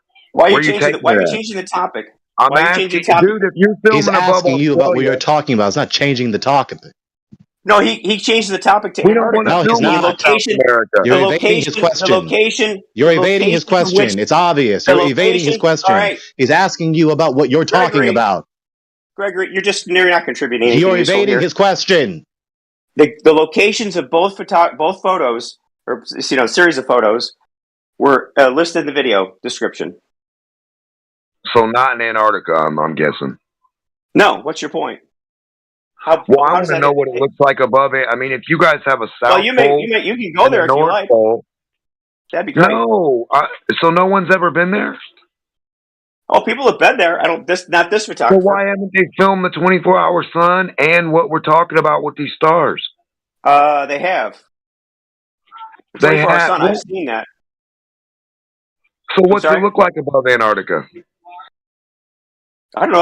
I presume there's pictures, but they didn't do a time lapse rotation.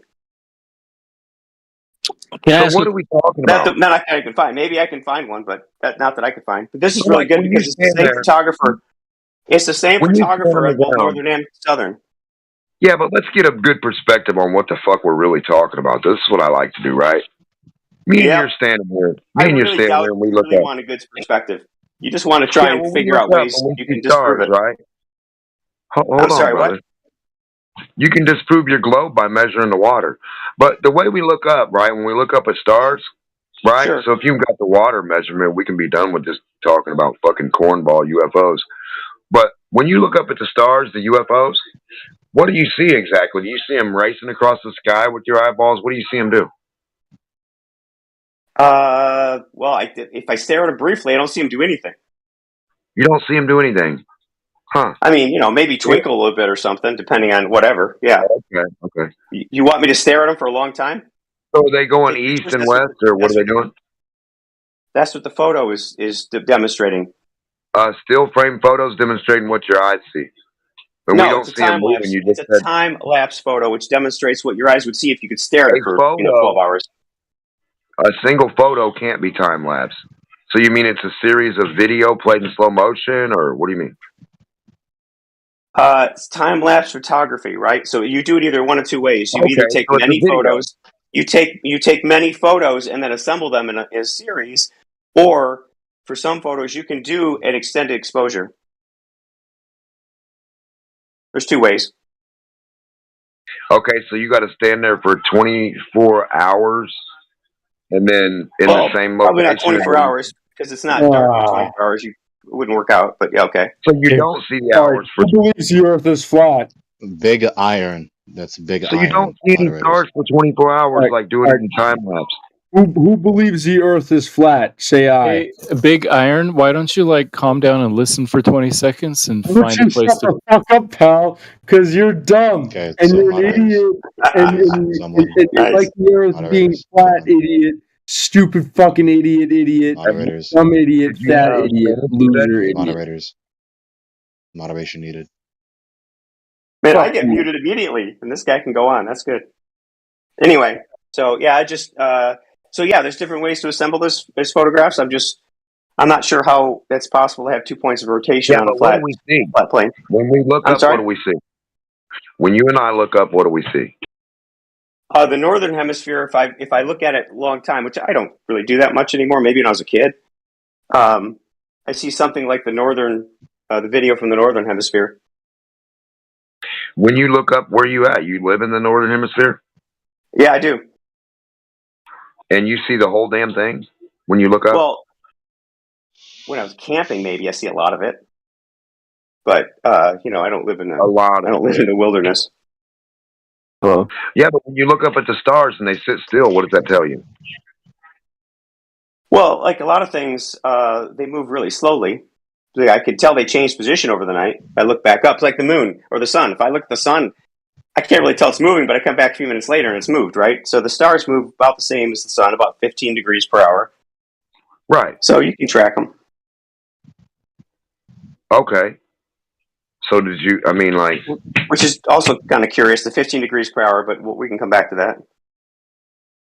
Yeah, from where to where, and where did you continuously film these things, like, while you were on the path on the ground, filming up and, like, see the difference and the change? Look, I didn't take these pictures. I didn't take these pictures. All I can say is these pictures look about what I kind of see in the sky. I've seen other pictures like them.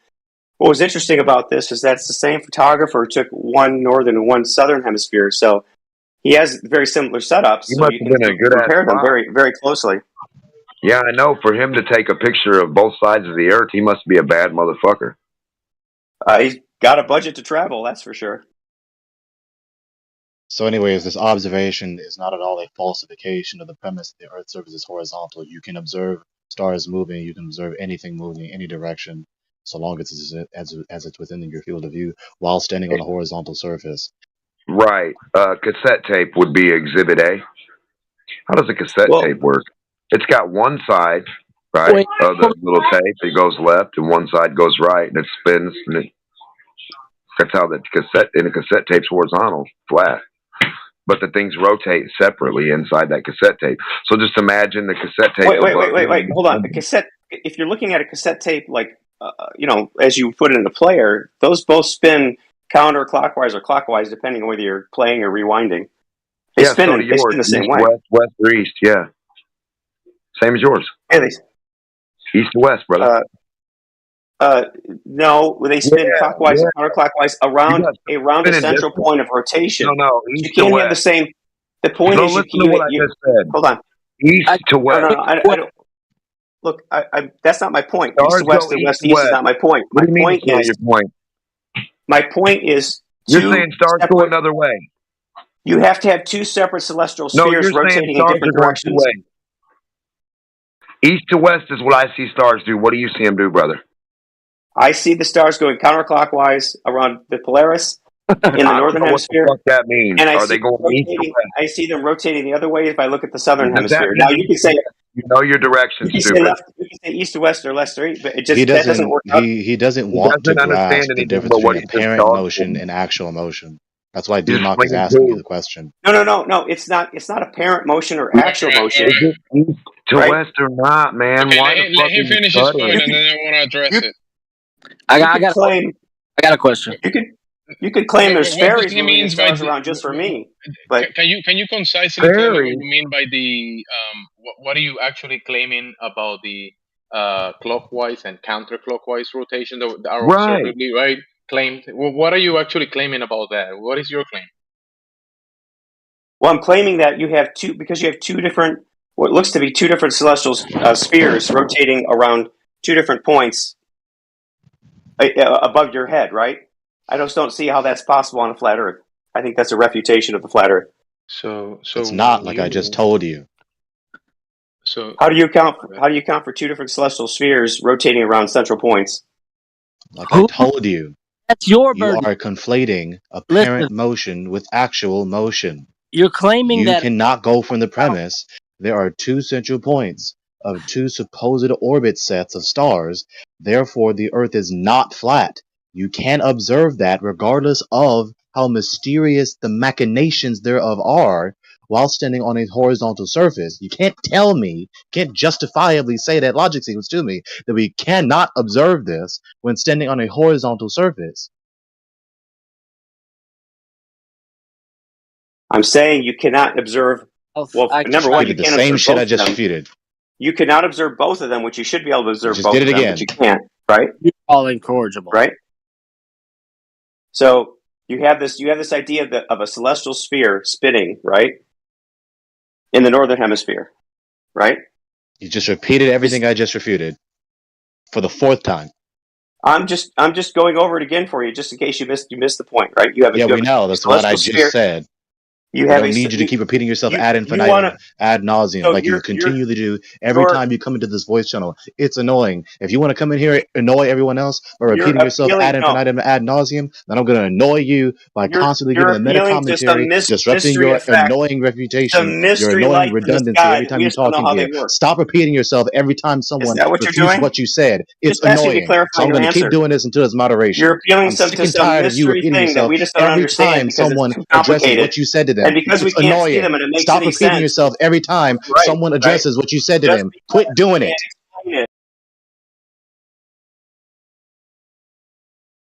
So what I've got from this was east to west, right? Yeah, that's what you got. There's a claim you can travel south, somewhere south of us all, where we watch the sun, moon, and stars, with the exception of Polaris, rise in the west and set in the east. Unbelievably stupid. It's ridiculous, dude. Same annoying I'm just antics every time wondering he which comes way in they here. spin. What he said was addressed. Go ahead, someone else. Someone else is talking. Yeah, no, I was just saying, like, why does he say left and right and up and down and counterclockwise and turkey legs when I just asked east to west or not? Because he's being very insincere in his talking. He's just throwing in arbitrary ways of saying something in order to make it cloudy for you. It just shows his Right. insincerity. Right, like I said earlier, Right. he didn't want to answer your question, D-Law, because he doesn't want to acknowledge the categorical, excuse me, I'm belching, hold on. The categorical distinction between apparent motion and actual motion. He's ignoring the distinction so that his position can't be refuted. So his supposed argument can't be refuted. Right, because when you look, they sit still, and then you zoom in, they're moving fast, and then like you have, there's all that, and then to say that you can't take a piece of paper and draw any design or a figure eight or two circles or two things or one or what, like I don't even, that blows my mind when every artist rendition ever been done has been on a flat canvas, man. What are they even saying? I don't know.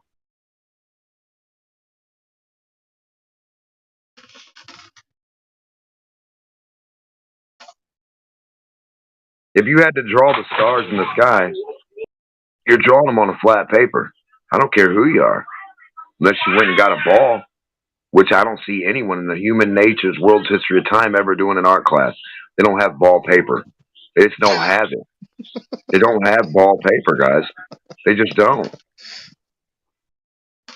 So when you guys get Maybe the ball paper wrapped around a ball, but not ball paper. man, I mean, come on, man. Where are we getting this shit? You can't draw any design or make any pattern or frame or come on. So again, finally, for the sake of clarity, cannot move from the premise there are two apparent central points of two apparent orbit sets of stars. Therefore, you cannot observe this on a flat Earth, or therefore the Earth is a ball. Both are non sequitur. You can observe that while standing on a horizontal surface, regardless of not comprehensively knowing or understanding the machinations of their orbit.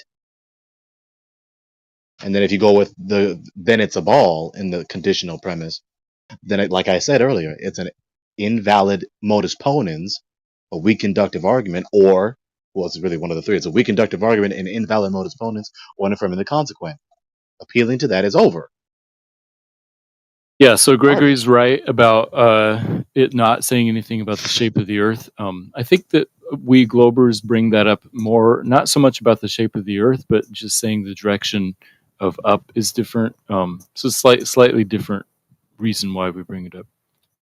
But What he's do right you about mean it. the direction of up is different? That's the first time I've ever heard that sentence in my life.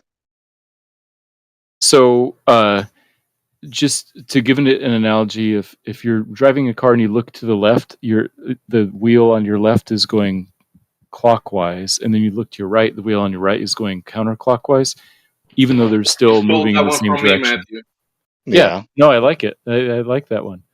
But the point is, you're looking different directions to see the different types of rotation. And so our argument is that if you see different types of rotation in the sky, that means that you're looking different directions. If you're looking straight up and see one thing, looking straight up and see another thing, those are different directions.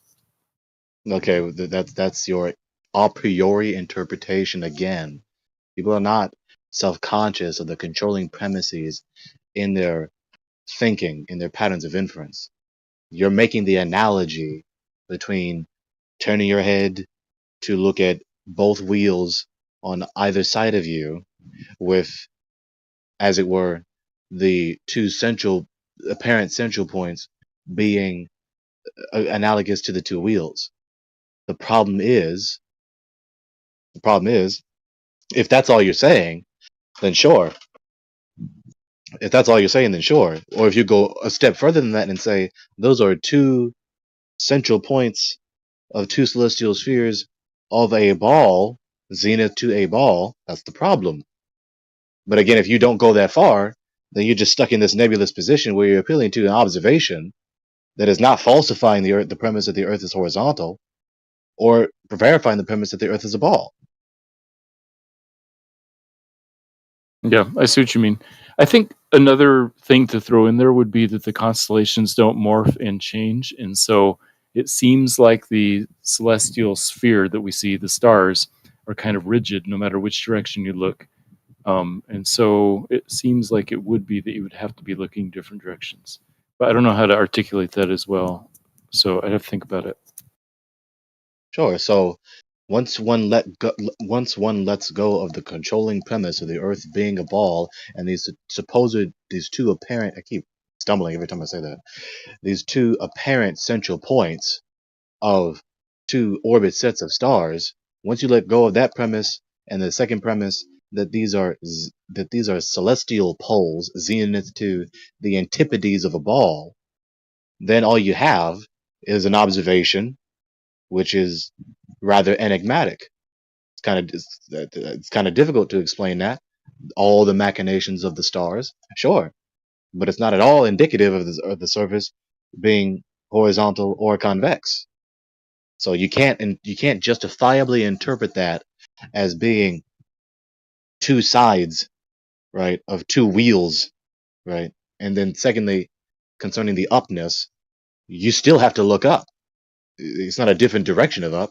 You're not looking in two different ups. You're looking in the same one up. Or you're looking up to see any and all the stars. Yeah, to be fair, those observations could be explained even if the Earth is not spherical. So, for example, if the Earth were perfectly cubical, you would expect to see different rotations on different sides of the cube. Yeah. So again, that's the a priori interpretation of these two apparent. I keep doing that. I'm gonna break that habit eventually. That's the a priori interpretation of these two apparent central points of the two apparent orbit sets.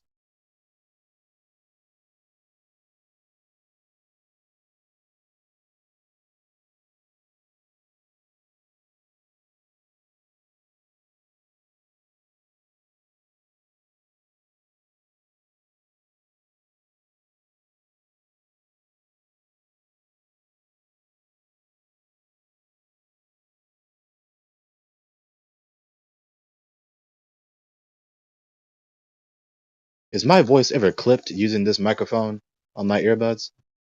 Or is it still clear? No, it's You clear. I actually haven't heard sound it. clear. It's still clear? Yeah. Yes, sir. Oh, okay. Okay, good.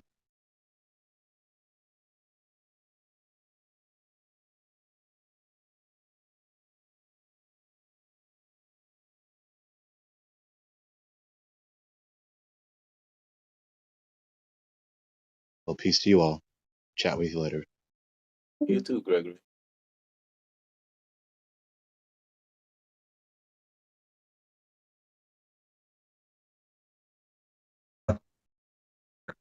Wait, yo, Matthew, are you there? Yeah, I'm here. Okay. When I was talking to you, like, I don't know, it was like a while ago, I guess.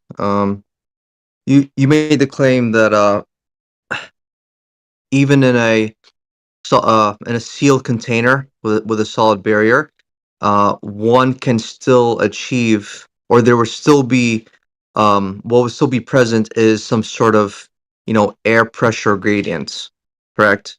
Or Right. That's why pressure containers have slightly higher pressure at the bottom than at the top if you measure them. Okay. So, but just to clarify, you're saying that can in fact exist within a completely sealed off container? It can, yes. Does that It does. It always does, in fact. Does that container have to be any sufficient size, or pretty much at all scales? At all scales. I would say that it has to be at least big enough to measure if you're trying to measure it. If it's just a container, if it's a bubble wrap and you're trying to measure the top of the bubble wrap versus the bottom, then you're not going to be able to measure that. But something like a container that's 10 feet high or so, that's sufficient to use with to notice a difference with a fairly good barometer.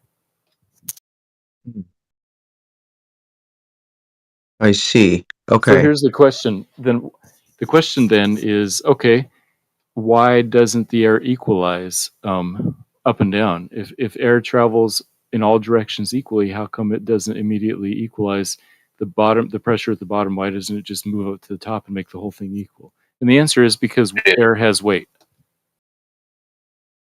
A little bit of weight, not much weight, but enough weight to make a slight difference. Is the weight contingent upon the actual composition of the type of gas that air is composed of? The amount of weight is, yes, because oxygen is heavier than hydrogen or whatever. But all gases have that property that they have weight. Okay, but so I'm just trying to ask, what is the most significant factor that that plays a role in air having different types of weight? So each molecule has the same exact weight, but if they're spread out more, the density, it'll be lighter. That volume would be lighter. If it's colder, then it would be more dense and heavier. So I would say temperature. Temperature. Yeah, heavier air is denser than lighter. Colder air is denser than hot air, which is, by the way, why they couldn't fly a helicopter into Death Valley the other day, because it was 120 something degrees. And so there was some medical emergency, but the helicopters couldn't get in there because they can't fly in 120 degree weather because the air is too thin. Oh, okay. It's interesting. So, to go back to your example of there being a 10-foot container, which I guess would also have to be wide enough for your average human being to fit in there with a barometer. Could that container, I'm thinking of some sort of maybe mini silo right now in my head. Could that container just be composed of one type of gas? Let's say oxygen or nitrogen. Could it be composed of just a single gas and not a mixture of them, and still exhibits a pressure gradient? Yeah, that's a good question. So obviously the densities would be different based on what type of gas you have in there. But that phenomenon happens if it's just a single gas or a mixture of gas, and it happens at a whole range of different densities and temperatures. Wait, so if it's a single gas, though, what's stopping it from equalizing? Is it because the temperature at the top always is cooler or hotter, or whichever one? Yeah, so temperature does affect it, but I'm saying if you eliminate all those other variables, so you're asking the right questions. What if you have a temperature a 10-foot container that is all exactly the same temperature and it's all just oxygen, so there's no mix of anything. It's all the same temperature. And even in those situations where everything is equal temperature, equal kind of gas, you still have a gradient from the top to the bottom. So in that case, the gradient isn't due to temperature. Okay, so it would be due to what then? The weight of the air, because air has weight, so that it has a slight downward bias. Oh. Would you chalk that up to gravity or not necessarily? That's a whole different conversation. Like, why do things have weight? We could just ignore the why, but agree that things have weight, right? I mean, if I hold a bowling ball, it has weight, and we don't need to argue about why it has weight without to agree that it does have weight. Things have weight. That's all. That's all. You know, we could ignore all that and say things have weight. Yeah. Like, would it be like almost analogous to how the pressure at the bottom of the sea is more than the pressure near the top surface?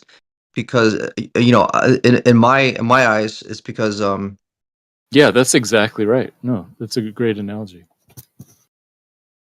So is the weight in this case caused by because like the air sort of being stacked on top of each other, and therefore the weight on the bottom is the heaviest, therefore has the most has the highest pressure?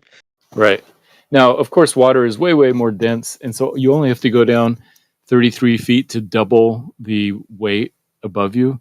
Go down another 33 feet, it's one more atmosphere of pressure. Then 33 more feet, it's another one. So pressures in the ocean can get super high, super fast.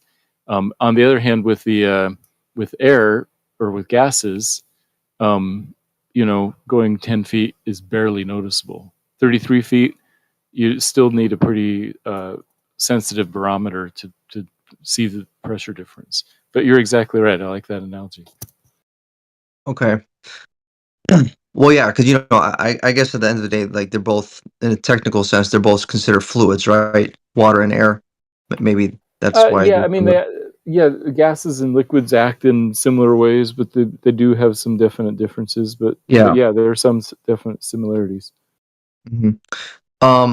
So, but besides like a 10-foot silo or whatever, are you aware of any other examples where you can actually demonstrate that there is in fact a pressure gradient, like differential, and let's say like in a container like a propane tank or something? Do we have the type of measurement tools that would allow us to measure the gradient between the top of a propane tank and the bottom of it, or something like that? Yeah, in fact, this is well-known phenomenon. You ask anybody who's a air conditioning technician or whatever, especially if they're working on multi-story buildings. So all you'd have to have is a propane tank with a valve at the top and at the bottom, and then you just put pressure sensors on both of those and see what you get. Then turn it upside down. Notice that they switch. Oh, I don't really have much experience, but hold on. Is there a valve at both ends of the tank? Not always, but some tanks do. So are you saying it would only work if like both those valves are present to begin with? Well, if you're trying to measure a pressure inside a container, you need a valve to you need some kind of valve that connects to the container. I'm just saying the opening of the container. That's all. Right. Okay. It's like the place where you fill up your car tire. Yeah. You usually only have one, but if you had two, a car tire is pretty small. But I think with a really sensitive pressure gauge, you might notice a difference at the top of the tire versus the bottom of the tire. It's only 1 or 2 feet, but I suspect there are pressure gauges that are sensitive enough that could detect the difference even there. And you're saying if like a single tire had two valves instead of like the typical just one, right? Right. Okay. And for that example, ideally you probably would want your car to be at rest Because otherwise, if you had just been driving on it and it's sort of all being mixed around, maybe that would tend to make it more equalized. It'll also heat it up. Yeah, so it wouldn't matter if it's all equal. I mean, if you just drove it around and got out, like the air inside of a tire is pretty much going to be equal temperature, just because. It's Yeah, it is what it is. Yeah, for it to be what it is, it has to press off something equally in all areas to like fill that. Like, so it's gonna like, you know how like you have like a big pool, like a kid's pool, and half of it's not blown up, but half it is.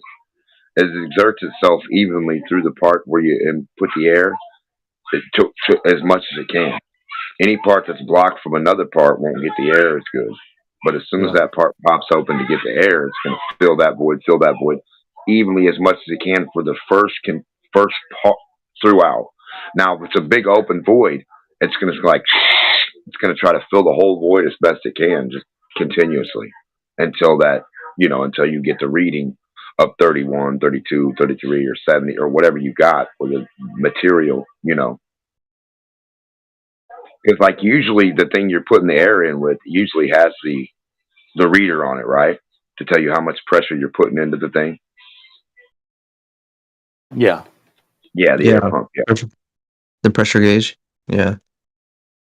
So wait, sorry, I might have missed it. What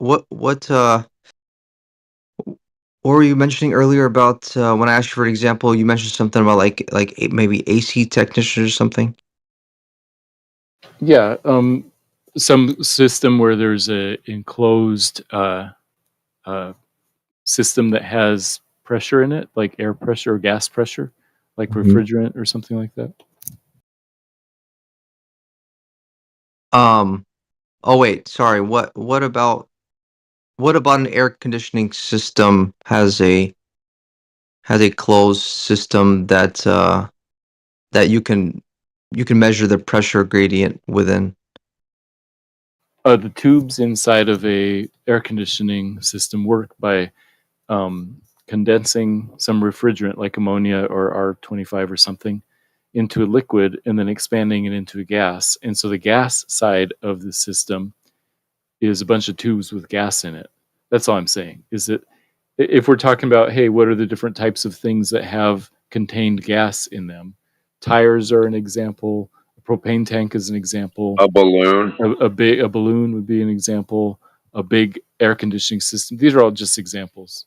There's nothing magic about air conditioning. I'm just using that as an example. Okay. It compresses the air. It's a compressor. It compresses and decompresses. And then you put Freon or I see. I guess I was like trying to ask for a specific example where, and maybe there hasn't There really is an been like. example that you might be looking for where they put like a heavy gas in a container.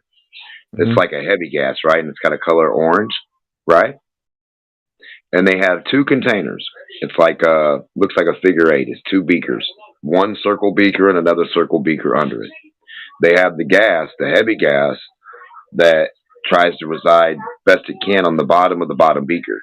Then as soon as they open that top valve, right, that heavy gas goes straight up and fills the next beaker also.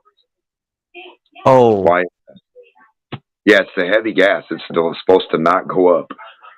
But as soon as you give it an available void, a negative area, it has to exert itself to that space, even though it's the heaviest gas and colored orange so you can see what it's doing. Yes. I have seen that. That should help you. I mean, it's the most dense gas. So, like, the thing that gravity is supposed to be pulling on or the thing that's supposed to be staying to the ground, as soon as you put it in two containers and open the top one, it goes up to it, negating gravity 100%. So I have seen that, yeah. Like, and I think it comes in the form of a GIF too. I think I might even have it saved. So I think I know exactly where you're. A little bit. Sorry, what was that? That should tell you a little bit. Like, Oh yeah. Yeah. Right, but hold on. Yeah, in that example, sure. Like when the heavy gas sort of, dispersed up to, to the top beaker to fill the available space. Um, is it not? Did it not at one point reach like equilibrium, like pressure equilibrium between the top and bottom beakers? Only because there's a valve. Once you open that valve, it can't. So once it's in a closed, valved up, spherical system, it's going to have an equilibrium. It pressurizes itself out. Yes, it equilibrates itself in that containment. Yes, I'm with you. As soon as you give it anywhere to go, brother, i.e. space or vacuum, it's going to fucking go there. It's going to. That's what that demonstrates to you. One container doing exactly what you're saying, creating the gradient, and then when you open it and give it anywhere to go to, besides that other container to force itself to the gradient, that's how it forces itself into a gradient. Containment, correct? Yeah. Yeah, and then you release that valve, thus releasing containment or the resistor. And then once there's no resistor, being the valve, not gravity, it goes. It goes. You can't stop it. Right. Yeah, I guess what I'm more interested in is like if there is a real life example of where somebody is demonstrating whether they're using a barometer or some like pressure gauge or whatever, where they can show that within a container, like one single, a sealed container with a solid barrier, that simultaneously using some sort of tool, they can show you, oh look, here up at the top, it's one pressure, it's like it's lower pressure, and then down here at the bottom, it's a higher pressure, all existing simultaneously within this container. Matthew, do you know of any like real life examples where this is actually being demonstrated? Yeah, all the time. You, like I said, talk to an air conditioning technician. That's why I mentioned that as an example. Anybody who works with any pressurized system where they're taking detailed or precise pressure measurements. It forces itself to react into a gradient, brother. Just like a soda. Like they never really all the way fill it. You fill it to a certain. Or you can do it yourself. Go into a room and seal it up, like close the window, close the door, or a walk-in freezer or something, and then use a really sensitive pressure gauge or barometer, and you can hold it up high, and you'll do one reading, then hold it down low, it'll be a different reading, and that's something I've seen with my own eyes. I had somebody demonstrate. Hey, there look how. You go. I was wondering how you could get yourself into a big container, and I guess that would be a good thing. A sealed container would be a big ass. What would you even call it? Yeah, like a walk-in freezer or walk-in fridge. Or icebox type thing. Like just something that seals. Yeah, just like a big cooler, like a cooler that doesn't even have to. You know what I mean? Right. Just something that you could seal. Yeah, that's all I'm saying. Yeah. Don't stand there very long. No. No. No, it had to be a big one, like a big container that you could actually get airtight, basically. And then that would explain what you're trying to, because you would be in there and you could physically walk around and see what the hell is going on. Yeah. Interesting. I mean, it's the same question I used to have in a helium balloon. Is the right side, the top side, the bottom side, or the left side more are you going to get a bigger reading than in the center? Right?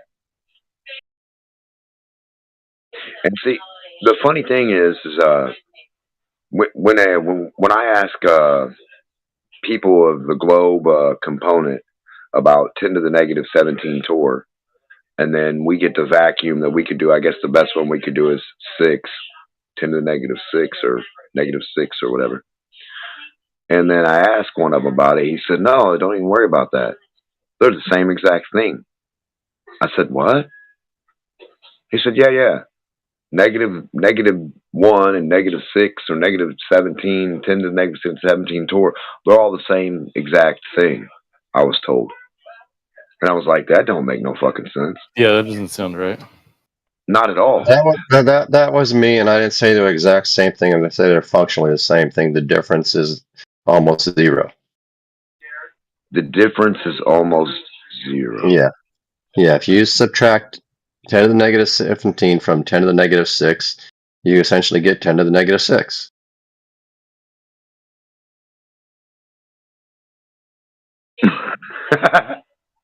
It's like if you have a flat table and then you put a piece of paper on that table, the height of that table went up because of the thickness of the paper, but didn't go up very much.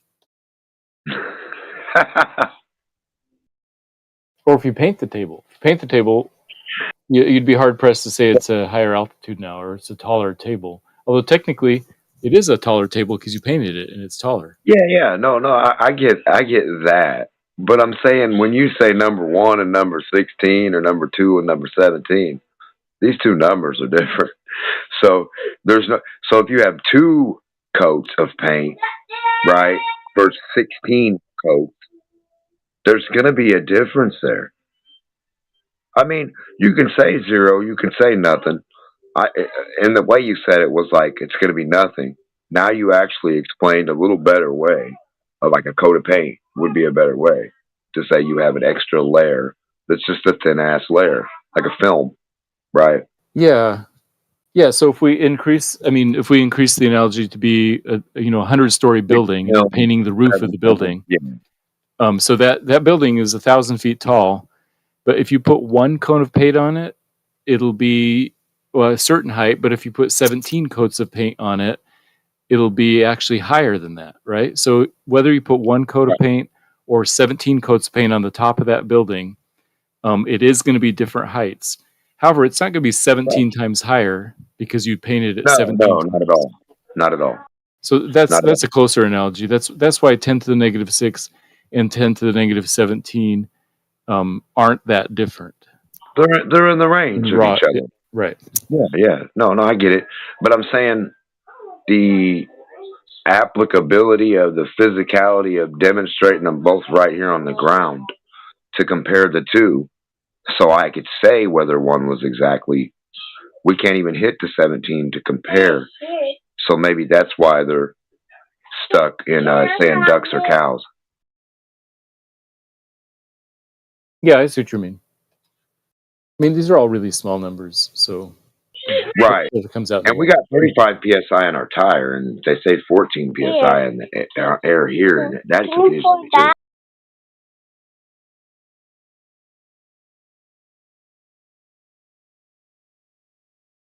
Where did they take the air pressure at, and how do they know that's the air pressure? Like, how do they know that's what that is? Like, you mean when you're measuring the pressure in your tire, or what? Yeah. The tire is 35 psi, and the atmosphere is only supposed to have 14. That blows my mind. Now a tire can have more. Yeah. Well, so to tell the truth, the 35 psi is actually a differential pressure. It's saying how much higher it is than the air outside. So it's not. There's actually more than 35 in there. It's 35 plus 14, right? As far as a raw value. Yeah, because your pressure gauge when you stick it on the tire is comparing how much different the inside of the tire is to the outside of the tire. What? From what? That's what a pressure gauge does. It measures the pressure differential between 2 different places. Oh, hitting one side compared to the open. No, I got you. I got you. I thought you were saying something different for a second.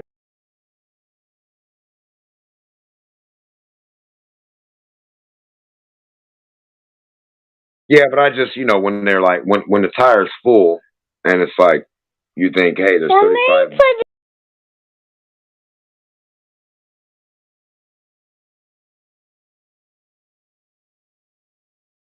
Yeah, they've built some things that can withstand really intense pressures. Those submersibles that go down to the Marianas Trench or whatever. So we're used to 15 pounds per square inch, but down there it's like thousands of pounds on each square inch. So it's amazing how much difference. Oh, no. Yeah, I know. I get that.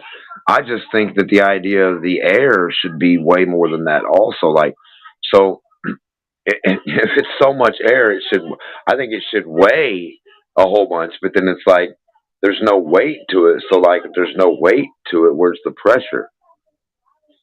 Where's the air actually like forcing itself down on us? Yeah, so you're saying that 15 psi seems pretty low pressure if there's a whole atmosphere above us? Yes. I could see that. I feel like it should be like a trillion or like the ocean almost. Like so if the ocean is only a fingernail or a dime thick, you would think the atmosphere would be 50 times that. So the magnitude of that and the weight, it should be as much or more than we should be like at the bottom of the ocean walking around right now. Yeah, the interesting thing about the ocean is that the density is the same at the top and the bottom. Like you can't squish water; it doesn't compress, but air does. Right. And so it's a lot compressed. denser down here than like 10 miles high. It's a lot. But it is compressed, right? Because you get a differential. You get a because in a way it contains itself, and under there you're going to get a different reading than the top. No, you do get a different reading. You get a different temperature, right? Right. And as you go higher and higher, it becomes thinner and thinner. So, there's not a whole lot of air, and air is really light. What about so the that's why it's only voltage? 15. What kind of is there an amperage voltage current reading in water? Like when we go up in the atmosphere or we go up in the air from the ground, how the voltage increases? My guess is I don't know, but my guess is no, because water conducts electricity, especially salt water. So it seems like it would immediately equal out if there were any differential. Oh, so the bottom would be more because of the salt content. I'm saying that the salt water, the oceans conduct electricity. So no, I know, but wouldn't it be stronger at like where the salt is located, like where the main salt? The salt's in the whole ocean. It's all the way through. No, I know that, brother, but I know that it's a certain amount in it, but I think there's more underlined underneath it too, right? Like the settled. Oh, I see. Yeah, I'm just the talking salinity. like Yeah, the salinity probably does change, but I don't know if it. Right. No, so I'm just thinking, brother. Salt. When you do boil salt or get it or the sand and the salt, does it turn to a salt glass or a crystal itself? Like, what is it when it molting salt? What does it turn to? Does it turn to a gas itself? I don't know. I mean, I do think you can get molten salts and make them in liquid.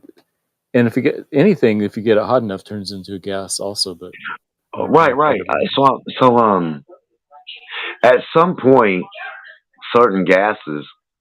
So if you turn all these materials to a gas and they don't float up and just turn back, aren't they all supposed to turn back to their self upon the obverse Curie point of like being cold?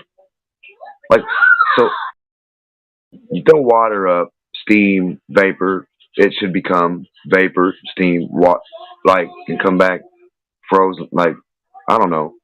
It should stay what it is in a way, right? So if you heat up steel, the steel gas should go up and become steel at a certain point or want to come down like rain, right? Yeah, I mean, I think you could have steel rain if you had steel clouds. And no, I know. Okay, stay with me. Stay with me. So salt. No, I'm serious. I think it would work. Yeah. Okay, stay with me. So certain contents and amounts of gas or salt could go up to a certain extent and solidify somewhere. Could they not? Could they not build upon themselves and stay somewhere? Yeah, if you're talking about gasified metals up above us. Yeah, I think that would happen.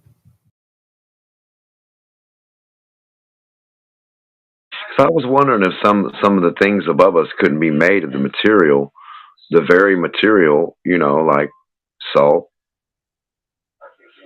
and some of the other materials that we know can form to whatever. And if they get to that location, and I'm not saying for stars and meteors or none of that shit. I'm saying basically for the moon or the sun. I am interested if, what what would power, what gives them their direction, what they are. You know, I mean, it is interesting to like, what the fuck is that? Not that you're going to get the answer, but just like, what the hell is that actually? For real. Yeah, so if we take hydrogen here on Earth and heat it up and then look at the light that it emits, we can see certain patterns in the light. And it turns out that if you do the same thing by looking at the light of the sun, we have a good guess about what's in the sun based on those same patterns. And so it seems like the sun is made of mostly hydrogen. Can I tell you how that's a faulty premise? Sure, I'm saying these are the best guesses that people have because we see Right. these Well, patterns. they shouldn't be. They shouldn't be yet, because if I can come up and say, if there's abundantly hydrogen everywhere, and you say you're reading 2 hydrogens, or you're saying they say they're getting some reading, and this is their idea of that, how do they know they're not just reading the hydrogen on the way there, or the hydrogen here? Yeah, it's a good question. If they aim this instrument off to the side, so it's not looking at the sun, then they don't see those lines. No. When they aim it at the sun, they do. No, not that. No, hold on. If you aim it off to the side, you're going to get hydrogen by itself. If you aim it at the sun, you're going to get the sun's reaction in the hydrogen that exists. So it's not like that's what makes the sun. That's just what's happening with hydrogen that's being reacted with. That's far what you see. So I got a candle and it puts stuff off. That's not to say what made the candle, because I know a cow wax, cow fat made the candle, not the fucking light, not what it burnt, or not how I saw that gas. So all I'm saying is just so that's it. So that material doesn't have to be what they're speculating it to be, because of what they see, the offset of reaction of the end point. No, you're right about that, because it wouldn't tell you what the candle's made of. It would tell you what the flame is made of. Correct. So if this thing's burning or like executing something, you know, and goddamn it, transceiving, transisting, creating, correlating, pulling in, and converting energy, converting from one thing to another, and we're just seeing the fucking outcome, like the offset gas of helium. When you do all this shit, helium we see, right? That doesn't mean all that you see. Yeah, you get it. You get it. A lot of people just don't understand where I'm coming from. It's like the main, like we're seeing a certain point, and I get you there. I see what they're reading, but that reading just might be wrong. That's it.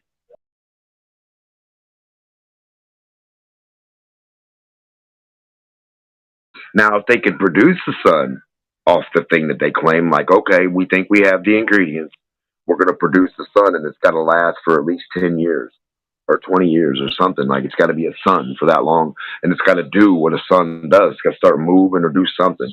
It can't just be like, we're focusing a laser beam at this water and getting it, and in this laser beam is the sun for 10 seconds, and as soon as we turn it off, it's off. No, the sun ain't got no.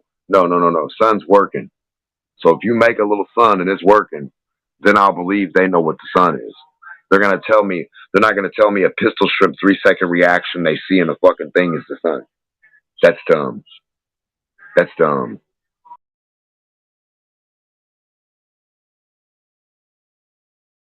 I understand it's got the action of, or looks like, or resembles, but I see people all day that resemble my nephew, and he's in jail. So it's not them. It resembles them. Evidence points to, but it ain't them. It just ain't them.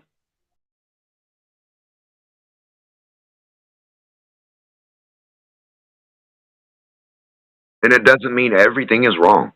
That means you have to wipe the table clean of things that are out there that we physically. Now, forensics, I back forensics. I'm with forensics 100%. Find the killer. Solve the case. But that's right down here in your hands, physically, with the attributes of real shit that we can go compare every single time. So you have to be.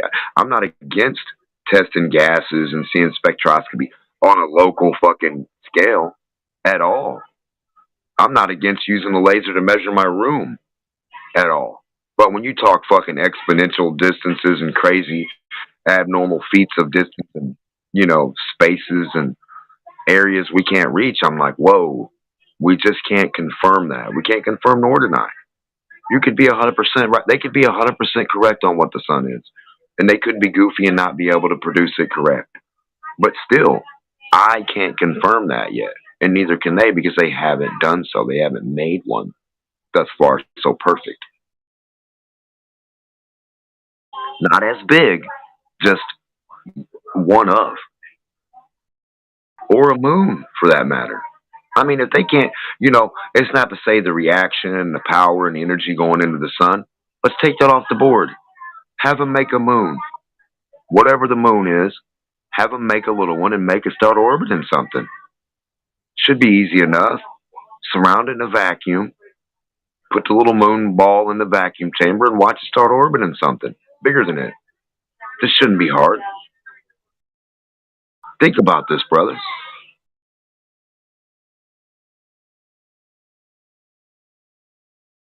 Try the easier one first. Don't go saying we know what the sun is if you can't prove the moon. Shit.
So Matthew, I think the example of the AC unit was good. I was kind of looking at it just now. I'm still trying to get a better understanding of like learning the sort of the dynamic between the low and high pressure side, you know, as it relates to like, you know, the compressor and condenser, evaporator, expansion valve, and this kind of thing. But yeah, that's all within the system. You have lots of like way different pressures. I'm talking about even in just one part of the system. But yeah, sorry, go ahead.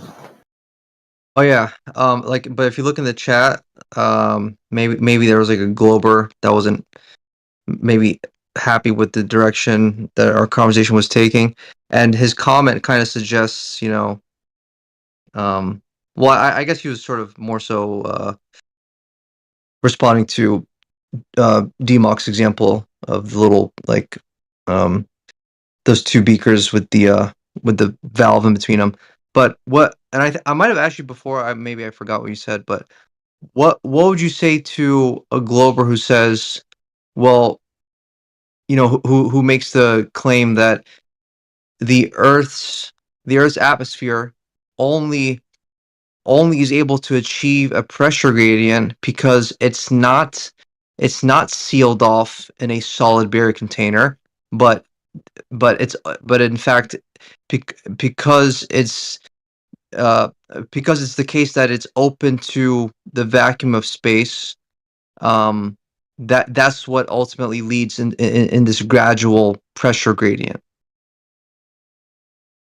Yeah, if they say that, that's not quite true. So I would say that pressure gradients happen whether you have the container or not. And the fact that there is a pressure gradient doesn't mean that there's not a container.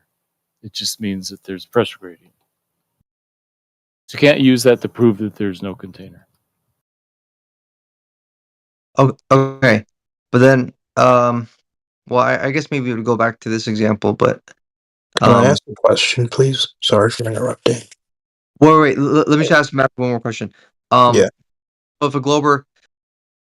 So if I say what you say, Matthew, and I say, oh, well, no, pressure gradient is not necessarily, you know, evidence or absolute proof that the Earth is not contained in, like, let's say, like a firmament dome or something like this, and they go, well,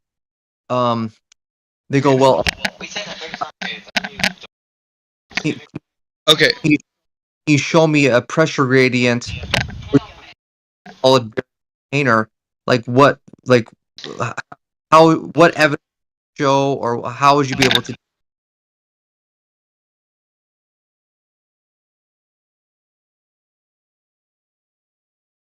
I'm not sure if you heard me. There was like some kind of. Yeah, I don't know what was going on there. Can you hear me? I can hear you. Oh, it says channel is full. That's interesting. I have a question, just real quick.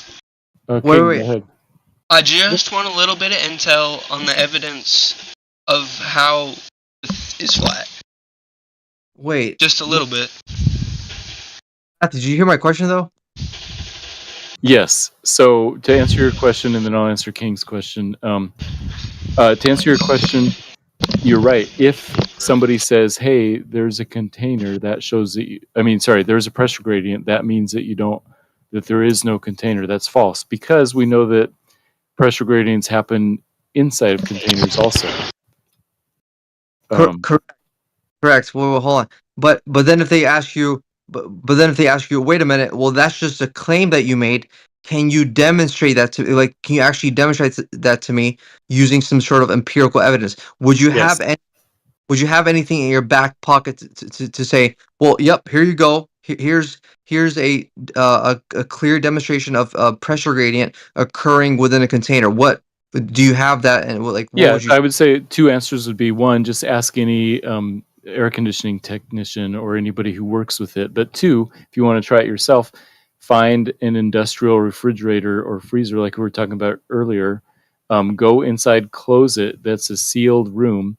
And then use a barometer at the top of the ceiling and at the bottom of the floor, and you'll see that there's a difference in pressure inside that sealed container. Very good. So, sorry, what was that industrial freezer? Well, I just mean like a room that can be sealed. I mean, if you could try it in your own bedroom, close the window and close the door and seal off the door. But if you want to go, I'm talking about like those. If you ever worked in food service or in the grocery store, a room like that. How about something like an environmental simulation chamber? Like maybe that would be used for like aerospace or meteorological research. Is any chamber that you can seal off from the outside. That's all you need. Right. Very good. Okay, great. Thank you so much. So King, to answer your question, what is the chief evidence for the Earth being flat? Typically, it's given in three different things. One is the curvature of the Earth has never been directly measured. Two is that it doesn't feel like the Earth is rotating. And three has to do with the impossibility of having a vacuum right next to a pressurized system. Okay, hold on. How we wouldn't feel if the Earth was turning because of the gravity holding us to the Earth. How is that like? Yeah, so that's a good point. A better way to put it would be that humans don't feel motion, we feel acceleration. And so the acceleration is so slight that we don't expect to feel it. So that would take care of that one. All right. You can continue on. Sorry. No, those were good questions. Okay, then, like I said at the beginning, just a little intel on like how the Earth would be flat. I'm kind of in the medium at the moment. Like some evidence, like hardcore kind of evidence, but not too much. I'm not asking for too much.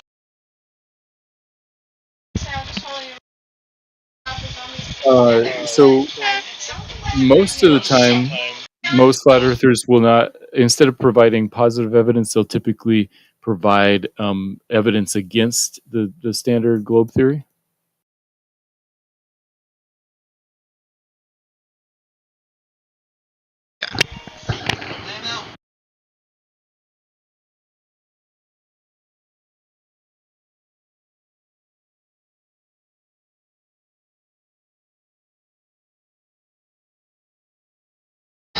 You still there? Yeah. Oh, okay. Sorry, they were telling me to mute. I'm in a people. But is there any like evidence that the Earth hasn't been measured about its how circular? Which I get that would be pretty hard. Sorry, I'm thinking.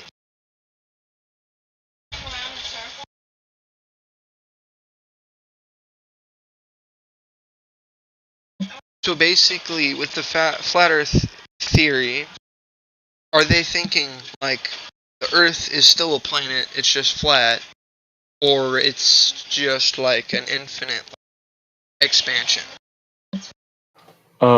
Typically, most flat earthers would say that it's a realm. There's a flat bottom, and that's where we are, and maybe some kind of enclosure above us. And so there's no outer space. There's no other planets. Saturn, Mercury, Mars, Jupiter. Those are all lights in the sky, and not necessarily round either. So yeah, it's not like a floating disk in space. So basically, like the Matrix kind of theory. Not quite like that. It's just sort of a smaller reality. Okay, so then that's where the water falling off the edge because it's flat would disappear because we have like a dome. Sorry, I'm gonna mute this real quick. I'm gonna take myself like a minute to think of a questions that I'd like to ask.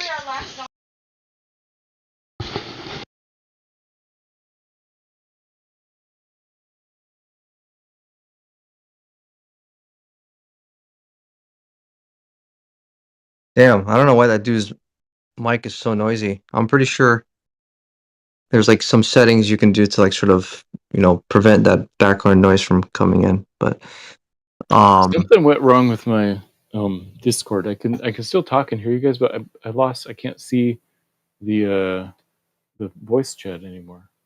We're in politics, right?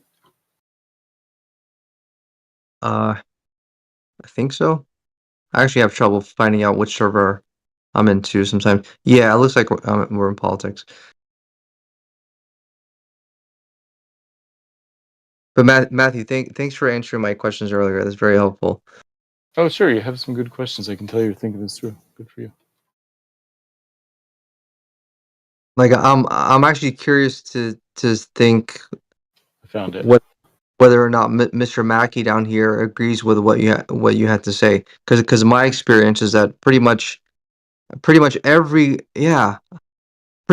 glober that I come across, except for you, always makes the assertion that a pressure gradient cannot possibly exist in a sealed off container. It has to be some sort of like open system, like the globe Earth is made out to be. No globe earthers ever said that. Yeah, I would be surprised if anybody said that. So what you might be thinking is we say something, maybe the contrapositive of that, that the existence of a gradient is sufficient to create pressure without a container. Doesn't mean there isn't one, but it's sufficient. You don't need a container to create a gradient. That's more accurately what they should be saying. Right. But like, I mean, the guy was in here earlier, but you can just from his comment alone down here.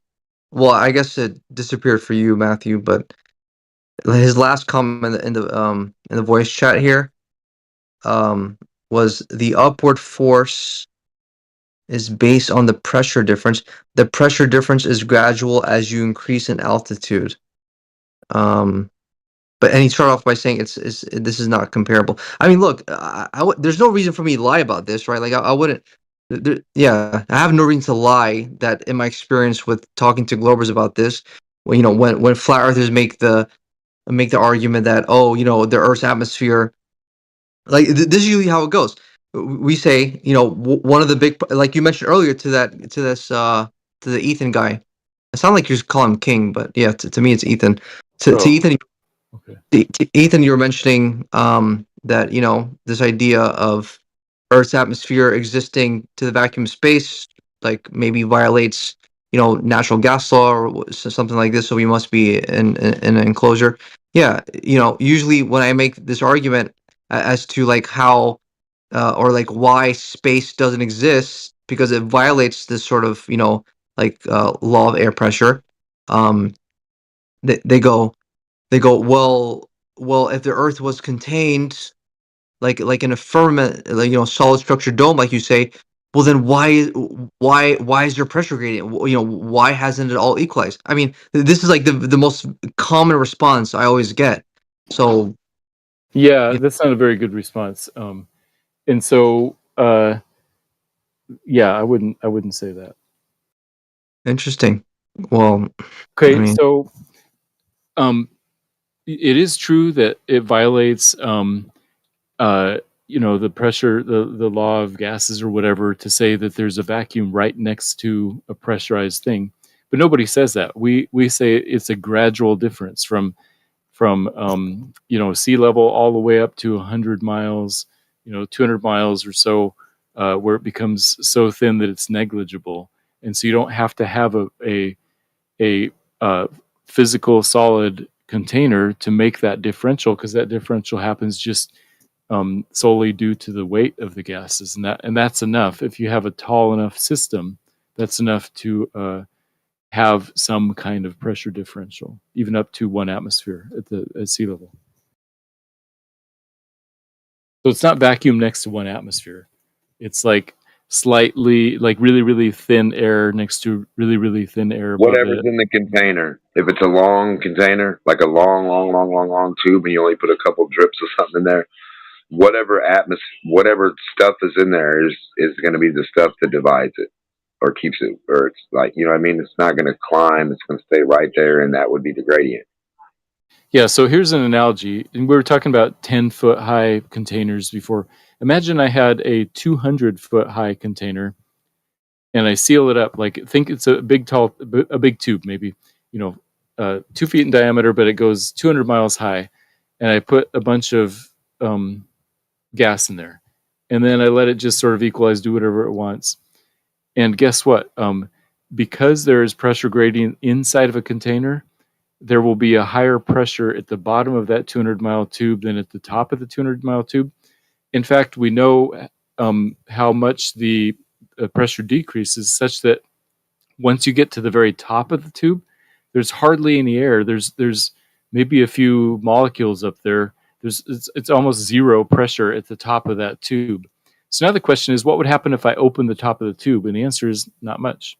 So there you have, like, you open the top of the tube, and you still have the same thing, and that's a pressure without a container. By the way, real quick, Scott, were you here when I was talking to Demok? I was. Have you ever heard such a calm and cool, collected No. conversation? No. So I was impressed. Good job, Demok. He had kids around. I think maybe that's why he wasn't yelling.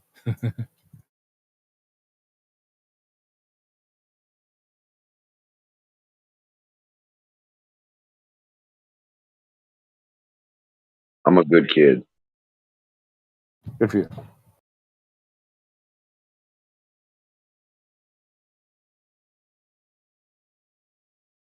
I'll tell you who doesn't like my voice. Jeremy. Over at Earth Awakening.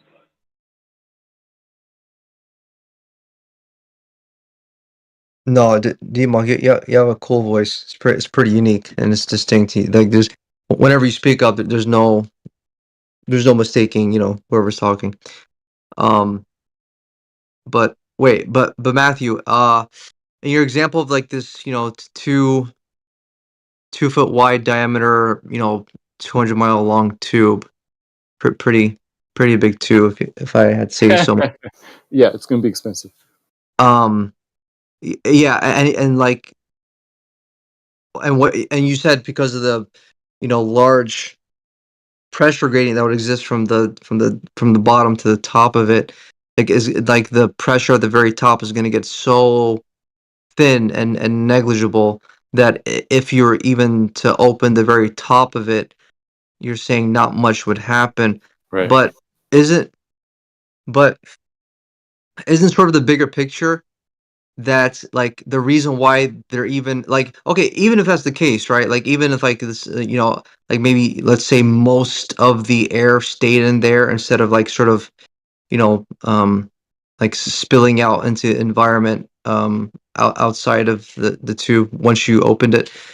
Um, isn't what's allowing it to continue to have air pressure because for the vast majority, like maybe let's say over 95-97%, besides the little opening made at the top, it's it's being contained with a solid barrier, right?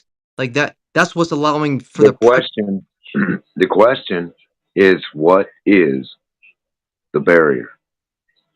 Not for, and don't think I'm saying anything stupid. This goes for both fucking groups, globe or flat. And now that flat earthers know it's not a globe, it would be what is the thing containing? What is that very thing containing these things, right? And for a glober, if they say, "Oh, I know it's not effing flat," and then they have a word called gravity that Michio Kaku and so many others have declared and came out and said it's not fucking true. So now they don't know what they're contending with and what's their container and what's the physicality of their containment or the physicality of your containment or my containment. Like in our comprehensive in the state to like be able to explain that to another human. What is your idea of container? Yeah, I can answer Demok's question, and also Rebel's question. So Rebel, it sounded like you're asking, the left and right side walls of the container. On the globe model, because the surface of the Earth kind of wraps around on itself everywhere and sort of connects to itself, you don't need an edge left and right. And also you don't need a container on the top because, like I said before, there's hardly any pressure up there. So that's why you don't need any container left or right or the top. Now you do need something at the bottom to keep the air from, I don't know, sinking to the center of the Earth or something, but that's what the ground and the oceans do. Now, to answer Demok's other question, what's the container on the flat Earth? The general answer is that most people say, well, we know there must be one, but we don't know what it is, or there is some speculation about some crystalline structure. And the only evidence for this, which has never been seen, is maybe, hey, look at these rockets. Rockets seem to explode sometimes. Are they hitting some kind of container? And so it's sort of a nebulous idea of a container without having many specifics. Right. So that's so at the end of the day, which one? So we do have air, right? So we do have a thing that we do have this thing, air, gas, whatever. And it does resist shit, right? Now the ability to resist itself, I don't know. Or other things like helium, it seems to let it go where it wants, right? So where the helium goes, what would contain it? Could it be voltage? Could it be temperature? Could it be magnetics? Which would be actually all tied in together. All those are not the same, but one and the same.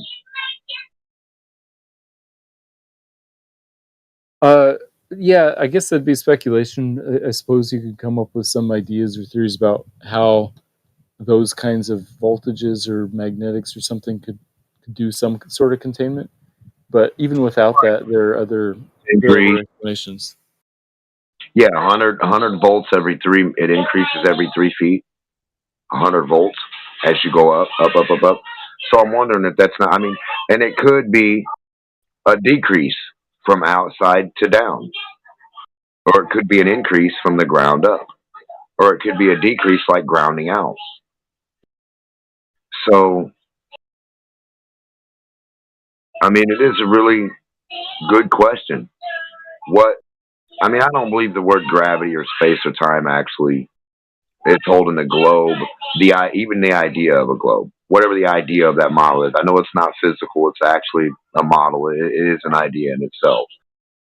It's a big conglomerate of explanations into a ball, all rolled into a ball.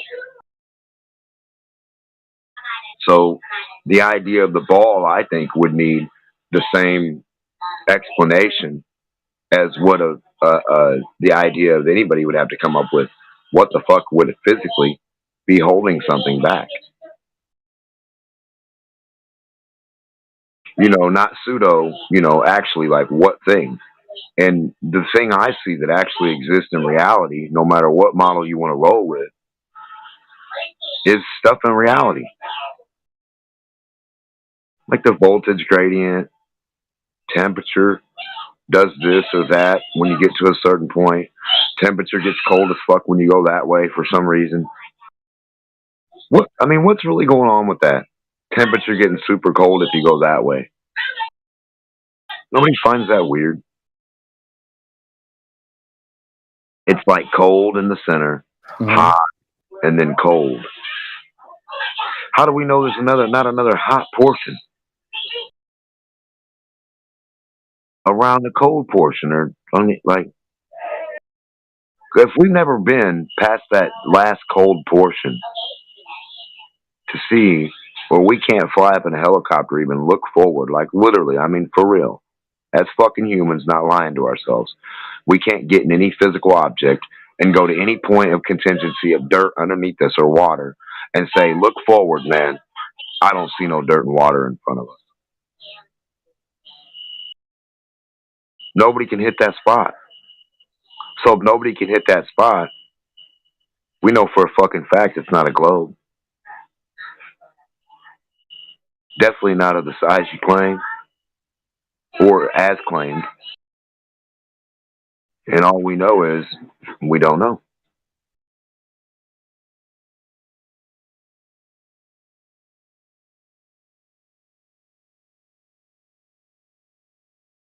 So no measurable curve, no viewable curve.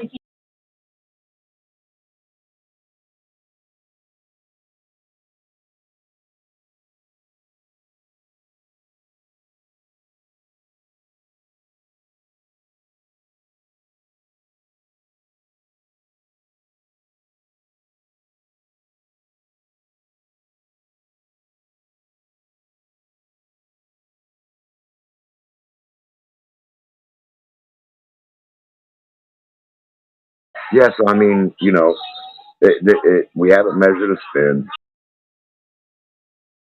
It hasn't been 100% confirmed, verified, or, you know what I mean? Nobody's won anything or got anything for it. Right?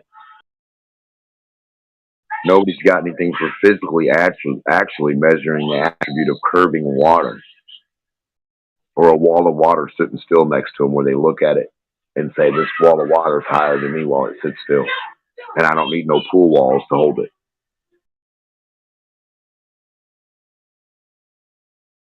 So, I mean, we're pretty 100% certain it's not a sphere. But what it is altogether, don't know. So far, it's basically a horizontal plane of existence, formed of horizontal gradients of whatever, however they're packed upon each other.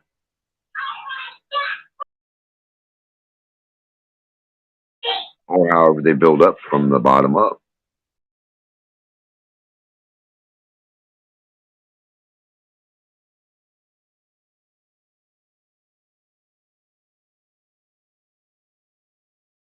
How cold does the coldest region on Earth really get if we can't go there?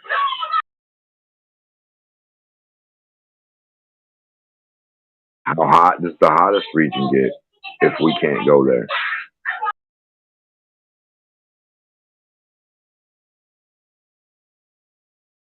That's the question.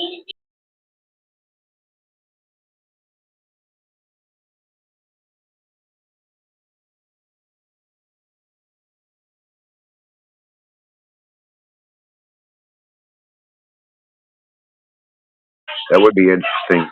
The container thing, 200 miles high. If you pop the top off of it and it didn't do anything, that would be. And it would also say that the same, very like the tube would like regulate itself to match the outside. What would exactly make that happen with the? You got an insulator there, the glass insulating the other air. What's going to equilibrate the air on the inside to be equal to the air on the outside? That is pretty interesting. Or would it happen when you just pop the top? I don't know.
Wake up in the morning.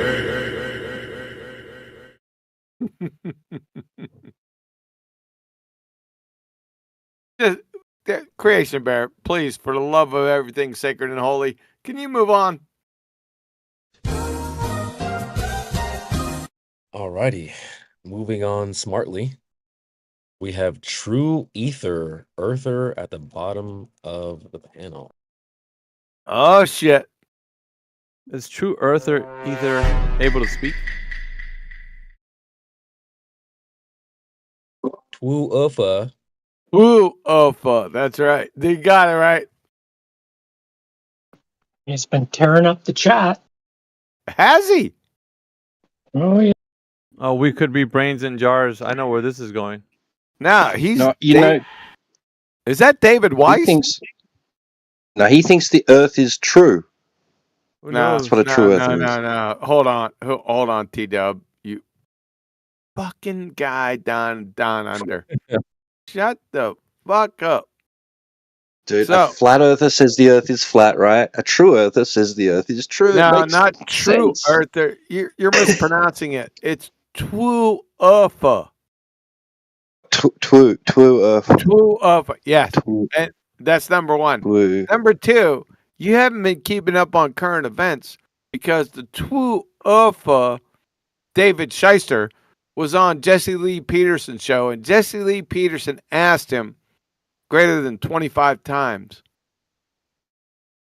Do you know? Shut the fuck up. Do you know for sure and without a doubt that the Earth is flat? And he didn't answer it 23 times, and then he said that it's possible that it could be a spheroid. That's amazing. You said a whole truckload of words that had no meaning. Exactly. It's a mess.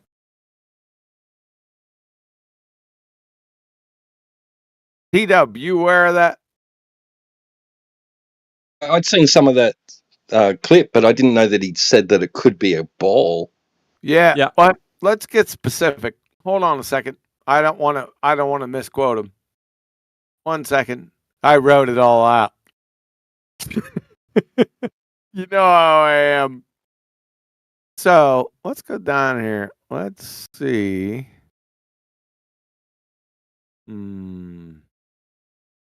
It's amazing. Ebook. Flipping through the pages. Keep going there. Hold on a second. Let's make sure I'm on the right page. Where is Dave Shyster at? Beta. I got Hanoi Jaron. Not Flat Earth Dave Shyster. Oh, I got it. Okay, let's see what he says. Here we go. So this is the 14th time. Why are you not answering my question so we can move on? Dave Shyster. Because the answer is what is the definition of flat? That's not an answer, Dave, you fucking idiot. So JLP, Jesse Lee Peterson says, you don't know what flat is?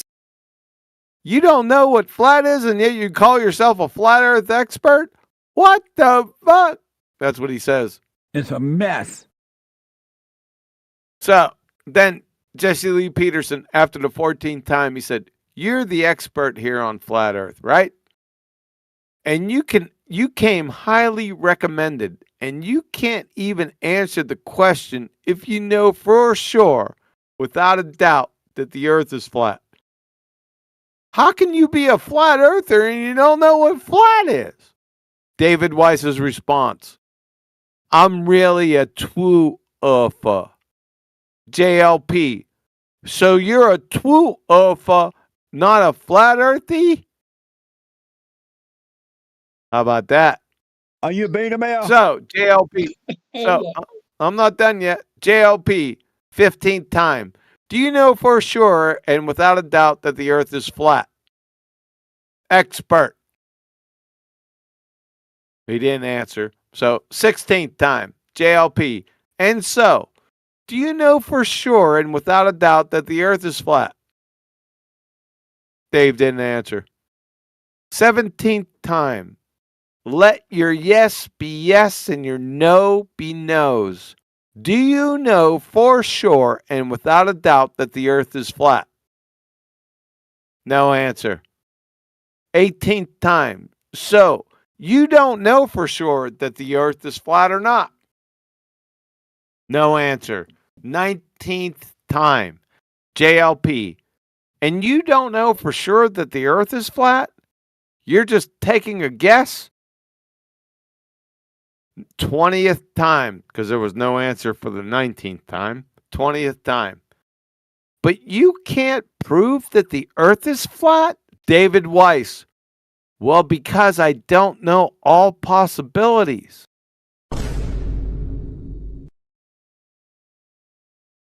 So, JLP, 21st time. So it could be round, right? David Weiss. That is true. JLP, I rest my case. There you go.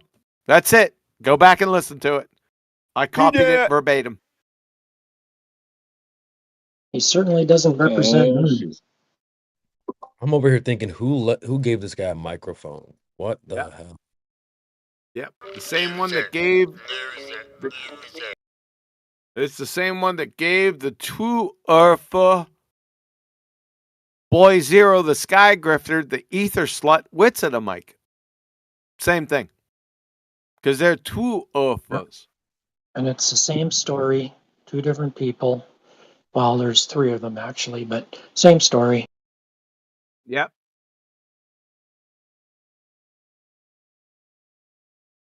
There you go. That's I transcripted it. So you can go back and watch the video. It's Jesse Lee Patterson or Peterson, sorry. You can go back and do your own due diligence. I wouldn't waste my time. I'm pretty much on it. Too painful to go do it again. There you go. Next. Alrighty. Next. And Lily Hanna has joined the panel. Welcome, Lily Hanna. Feel free to chime in if you have any questions. We just cooked a globe earther, but hey, listen, all are welcome, and yeah, welcome to the panel. Do they take What chicken? what was that name? I don't know if I'm saying it right. You want to tell us how you say that?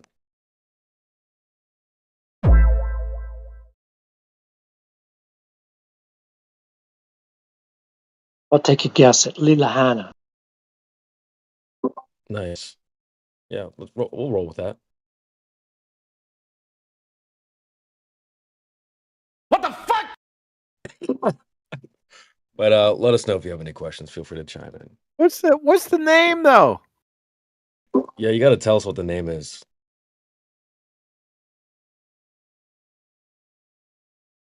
Don't tell us, we're going to call you Lionel. Yeah, and this is a no listening panel as well. So No listening. You hear me? What kind of name is that? I bet y'all drinking that wine too, ain't you? Just smoking them tweeds and everything. Hi, Lionel.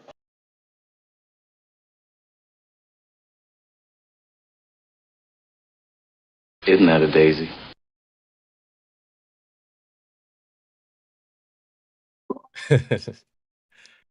Okay, I mean, this is just level 9,000 here, Riz, but It's over 9,000! anyway. We can move on. Yep. Let's check a look at the lobby here. Let's check a look or take a look. Yes.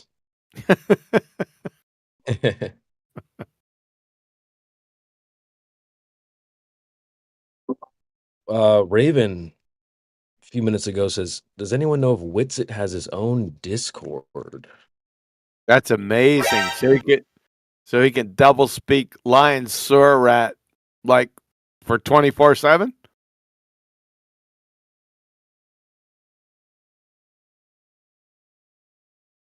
She couldn't hack it. She gone. We should all jump in there and ask them what the difference between nouns and verbs are. Post that shit. Post that Discord link. Earth Awakenings. Oh, Laylee Hana. Oh shit. Feel free to chime in, Laylee, or however you say that. Earth Awakenings. Go ahead. Yeah. Sorry. I don't think I've even been over there. I have a link. Does anyone? He used to be a moderator in here. That fucking despicable dipshit. The owner of that server. I don't even. Is that Battle? Now that's Geo Love. Oh Lord. Yeah, that's him. Geo Love. Fucking treasonous. Lecherous traitor. That lines up. Which it should be there. Let me take a gander and see if anyone's over there. No, I termed it the land of misfit toys. That's perfect fucking server for that idiot. They've got Demok mic blocked at the moment, so obviously somebody's butt hurt. Demok needs to be institutionalized. Demok's off and muted. Listen, QE, listen. If you don't just, I don't even. Holy shit! You can't even finish it. I don't even know him that well, but I don't know what he says. Like what his arguments are. I just know. I was wondering where everyone went. There was like 18 months where people wouldn't show up in 24/7. I'm like, did these people just quit? Nope. They went over to GeoLove server. It's the land of misfit toys. There's fucking idiot callers in there. Like Brenda. Brenda's over there. Zanuck. All those Kosho. They're all over there. Because they need to be heard. It's a good place for them to be, over there. I'd rather have them over there than here. True.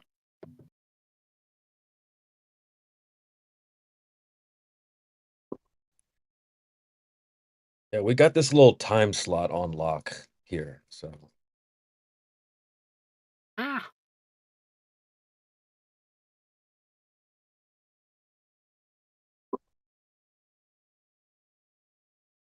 W panel. We got QE off mute, Price of Adam off mute, Plum Bob off mute, Matrix. Guys, we hear you breathing, so chime in. How did you hear me? Did you think a mute button was gonna stop me from hearing you? Yes. No. You got a mic.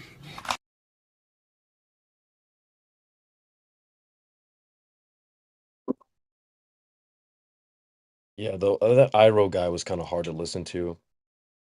And I mean, it was just a complete downhill spiral once he said that we're in a simulation or whatever.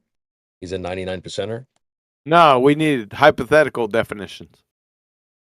What the hell?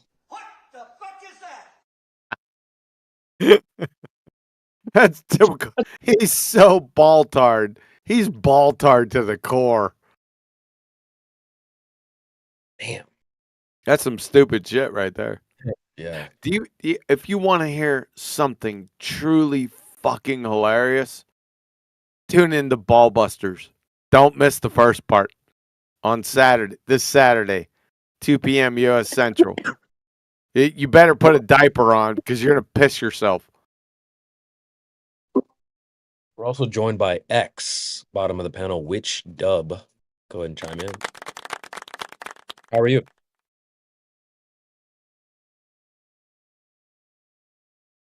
Yeah, this is also a no listening panel. Matrix hit it.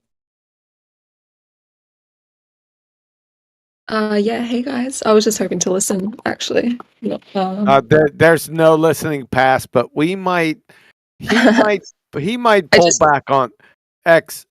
X period. He might pull back on that though, because how you doing? Yeah, I'm alright. I just woke up, so I was just fucking around on the laptop, and I was like, oh yeah, I'll check out this event real quick before I start that's my cool. day. So yeah, what? What? Oh, I was just gonna ask, who are the Globists and who are the Flat Earthers? Yeah, We can't identify everyone for you. It'd take too long. fair enough. What are you?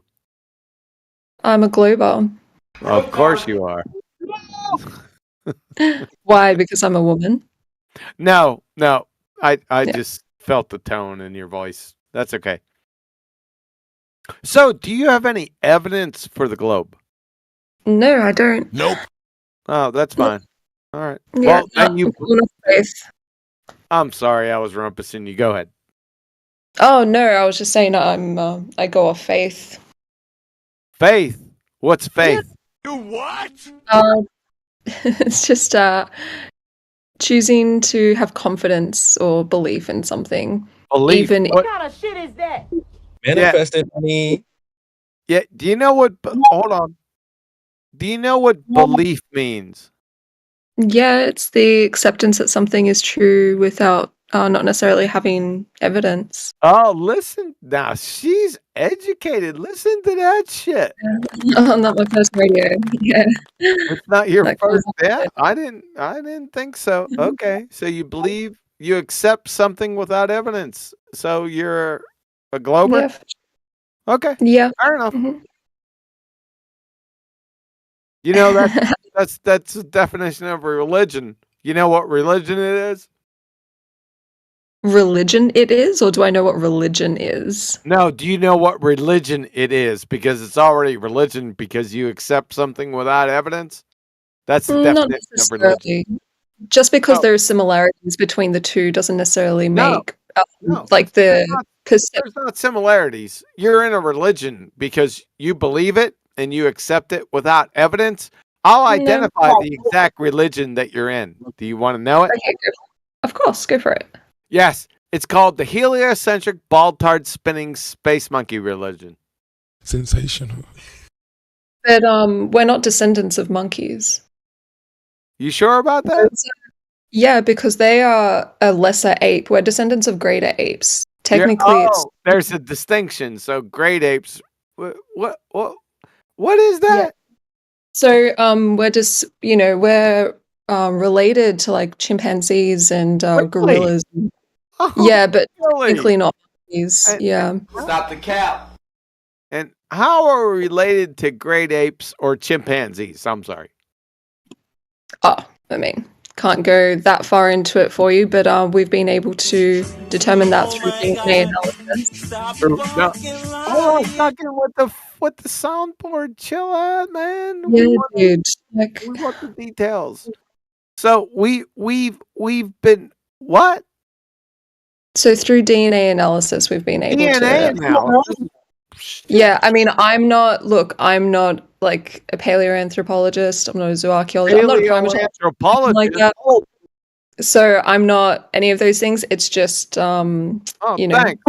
read, So DNA. So that's a naturalistic type of philosophy, correct? Do you not believe that DNA? No, I don't believe shit. So DNA. How do you get? Let's back off of DNA. How do you get nucleosides naturally? I don't know. I'm not a Yeah, geneticist. that's I can't answer that for you. Yeah. Yeah. So You'd have to can't get nucleosides naturally. That is, you can't get nucleotides. That's for sure.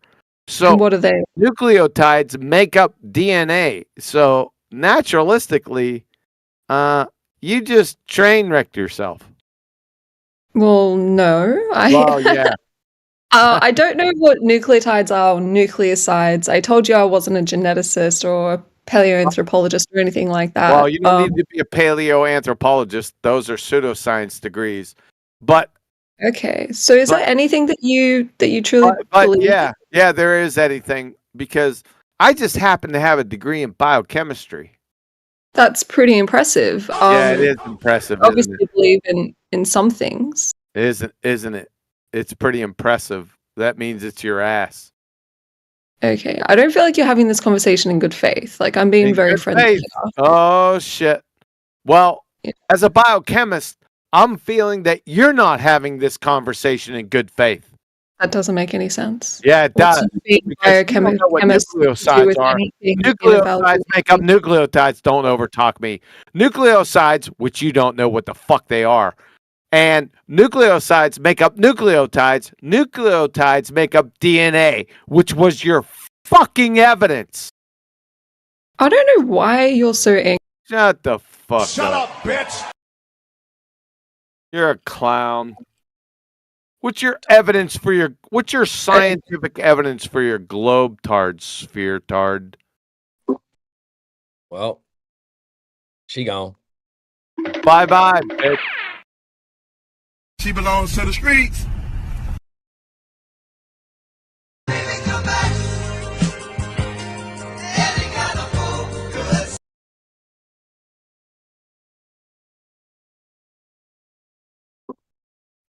Yeah. That's about all for that.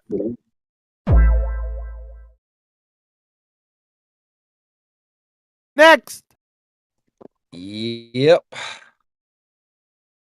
I mean, what is she talking about? Freaking DNA.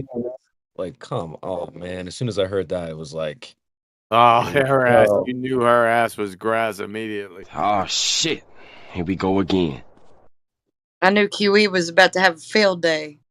Oh yeah, it was like when they say target rich environment, I see flowers everywhere.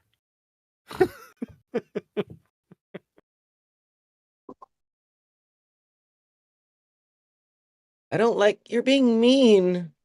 Yes, I'm not arguing in good faith.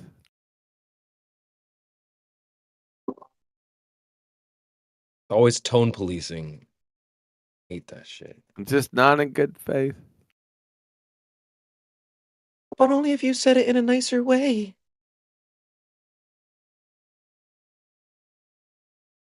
Where do you get nucleosides from naturally? That's better. So, yeah, monkeys. Where are nucleosides? Yeah, the fucking clue.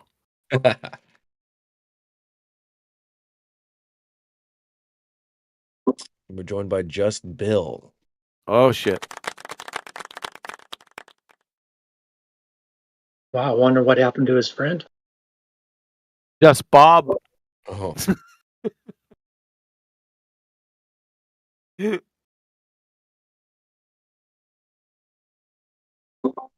Just Bill is Matt Will East. He's a flat earther. Willie. Season 9. Listen, this is a family show. All right. What's up, peeps? Hey. Yo. Hey, yo. Are you 99% sure or 100% sure, Bill? Do I have a knowing if the Earth is flat? Yeah. Yes, I do. Oh shit. You're about 3 leagues above David Shyster. Yes. I'm starting to see why you do those treatments now, why it's so necessary. What they're saying is crazy. What do you want me to do? Do you want me to have treatments of idiot baltards? I've been doing this since 2016. It's almost 10 fucking years, right? I think that's just about enough. Go see the Numpty clips. You'll get the general gist. Now, it's exposing pretender clown flat earthers. They're not really flat earthers. Most of them are true earthers. I don't even know what that is to this day. You gotta ask them. If they really want to find out. Hey, just take a look at True Earthers Ether's example in the text chat. I agree with the surface. What does that mean? He agrees with the surface. He's talking to the surface? Do you think so?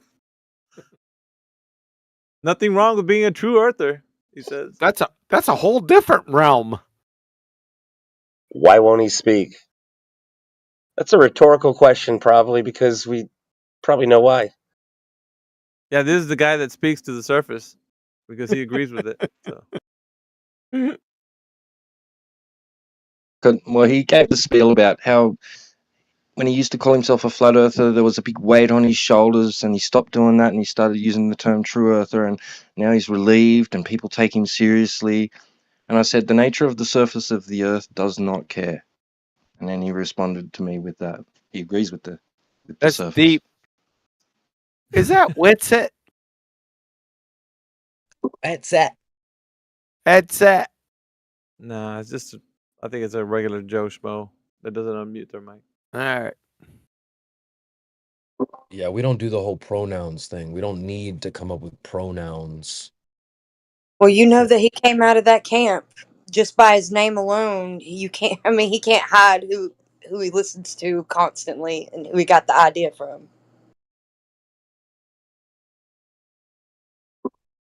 I keep feeling like I'm ending up on the right side of history. I never rocked with the Witsit camp.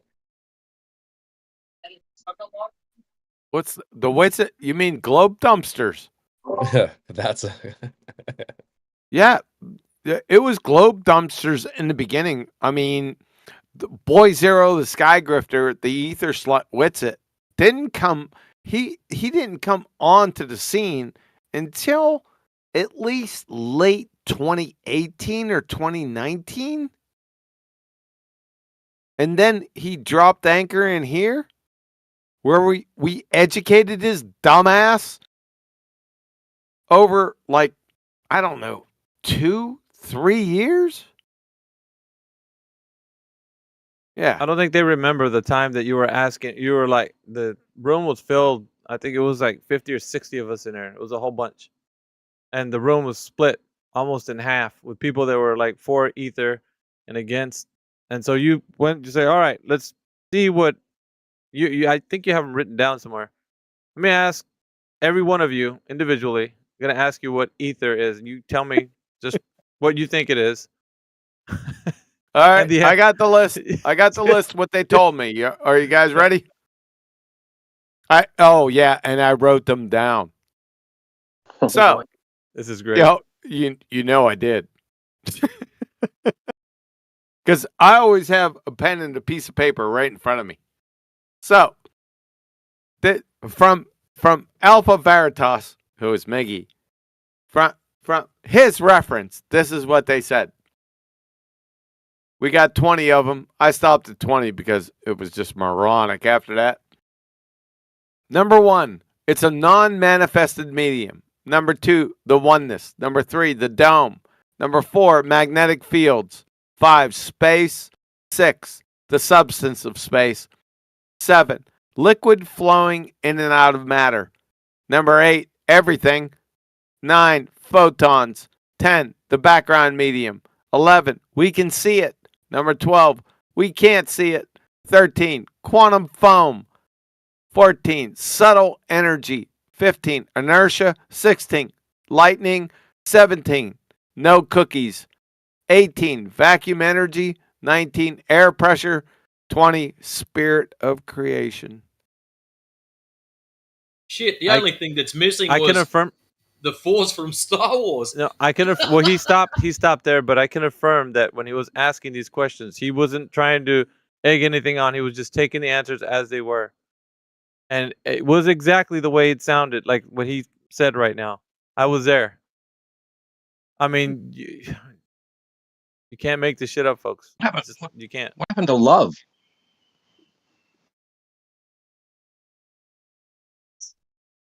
Number 20 is the most egregious. Really? I like quantum foam. No, I thought 17 was the best. Cookies? What was 17? It's no cookies. Yeah. Foam took me out, man. I heard foam, that just straight took me out. What? Quantum foam. Like, what is that? The answer to their question. That they don't believe in quantum mechanics, so quantum foam, that surprised me. Look at this guy making a shameless plug. If you want to learn about ether, subscribe to Ether Cosmology. Ether cosmology. Now wait a second. This is another train wreck of a dumpster fire from Ether Witted Clown. He was on Lore Lodge, and this fucking idiot says that he likes to. They asked him what he believes, and he said, "Well, I'm an alternative cosmologist." 3 minutes later, he says that he operates under the mantra, I'm paraphrasing, falsification is independent of replacement. As an alternative cosmologist, let me ask you a question. Is alternative a fucking replacement? Yeah, I was going to say, why did he replace it then? Yeah. This fucking imbecile. Oh, it's gonna get deeper and deeper and deeper. But I've got over. Hold on. I've got over 24 hours of literally in the high hundreds of double speaking lies. If he's not double speaking, he's lying. You haven't seen the worst of it yet. Because I'm gonna stay on this shit as the flat Earth representative, as he calls himself, flat Earth representative. That's what that. Yep, I'm telling you, he is. Flat Earthers say, "I'm the flat Earth representative, the chosen one." Wait till we get into Robert Sungenis, what I affectionately call Babylon Bob. So we're gonna have to go through Babylon Bob, and then we're gonna take a trip back down memory lane when Ether was first proposed by the Ether idiot, the Witted Clown. Just wait, it's coming. I'll announce it so y'all can be there. Thanks.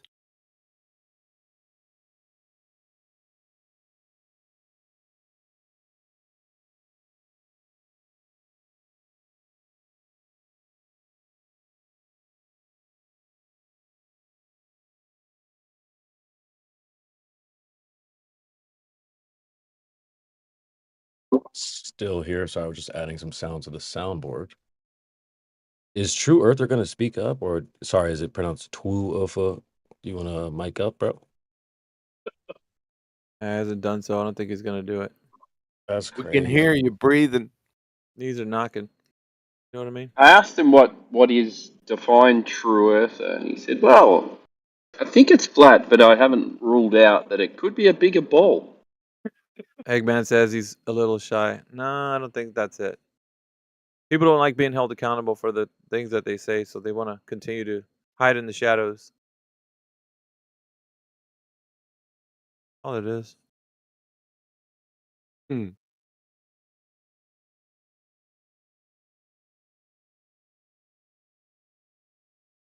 The last time I saw him here, he wouldn't come off mute, and I just tore him up in chat. So he's already been toe up from the flow up. He's chat skanking? Mm-hmm. Oh, okay. We know that one. You're mean, Flatsy. What? Flatsy, she's not arguing in good faith. Oh, I'm so sorry. Hey, QE, what's the best way to use unfalsifiable in a sentence with the globe involved? Unfalsifiable with a globe involved? Yeah, if you were going to say anything about the cosmology or anything that they propose. Alternative cosmology? Yeah. Dude, I had to leave when that kept happening, Alpha. When Yeah. Arguing with you about that, it's like, I'm Yep. just leaving. I'll go with it because I love fucking Miggy. He's my man. No, I don't love him in that sense. I don't know if you have the ability. Sister told me. You don't know it. But go You're ahead. talking about Bubbles again, are you? No, we're not talking about Bubbles. So I don't know. What's Alpha's argument there, Flatsy? Yeah, tell QE if you. Oh, I'm you gonna were post. arguing Hold up, Alpha. We want to hear it from Flatsy. from me. Yeah. Is it because I got tired of it and left? That's probably Yeah. not a good idea to get it from me because I left. But All talking right. to Gregory was arguing with Miggy about what what falsification meant, and it was or something that's unfalsifiable versus something that's unverifiable. And that's about the gist. I was just getting aggravated that he was arguing with you. So Oh, give us a story, Alpha. Let's hear it. Yeah, so I was saying that they have a position. They. Like if Who they- are they? Be hyper specific here. The Globers. Okay. The guys who come into the politics server and are arguing for the position that the Earth is a globe. Okay. And I said to Gregory, I said that position, as the way it is, it's unfalsifiable because you can't debunk something that's imaginary. Like it doesn't exist. So if within the context of the argument, you can deconstruct it, and then you can say that you've proven that they don't have a position. But as far as it concerns the actual position, it can't be false. Like you can't. It's unfalsifiable, the position itself. You can't falsify something that doesn't have a modicum of truth because that's non sequitur. So they got to have a modicum of truth before you can say it's falsifiable or unfalsifiable. Follow? Yeah. Yep. So I don't know. He just went on saying that it's incorrect. So I was like, well, What's incorrect? The saying that it's unfalsifiable. He was looking for an argument with you earlier anyway about other things too. He was trying to fight back on most of the things that I've run into Gregory a few times. He's got about 80% of his shit together. The other 20% is fucking moronic. Yeah. So Gregory, come on in here and I'll expose you again.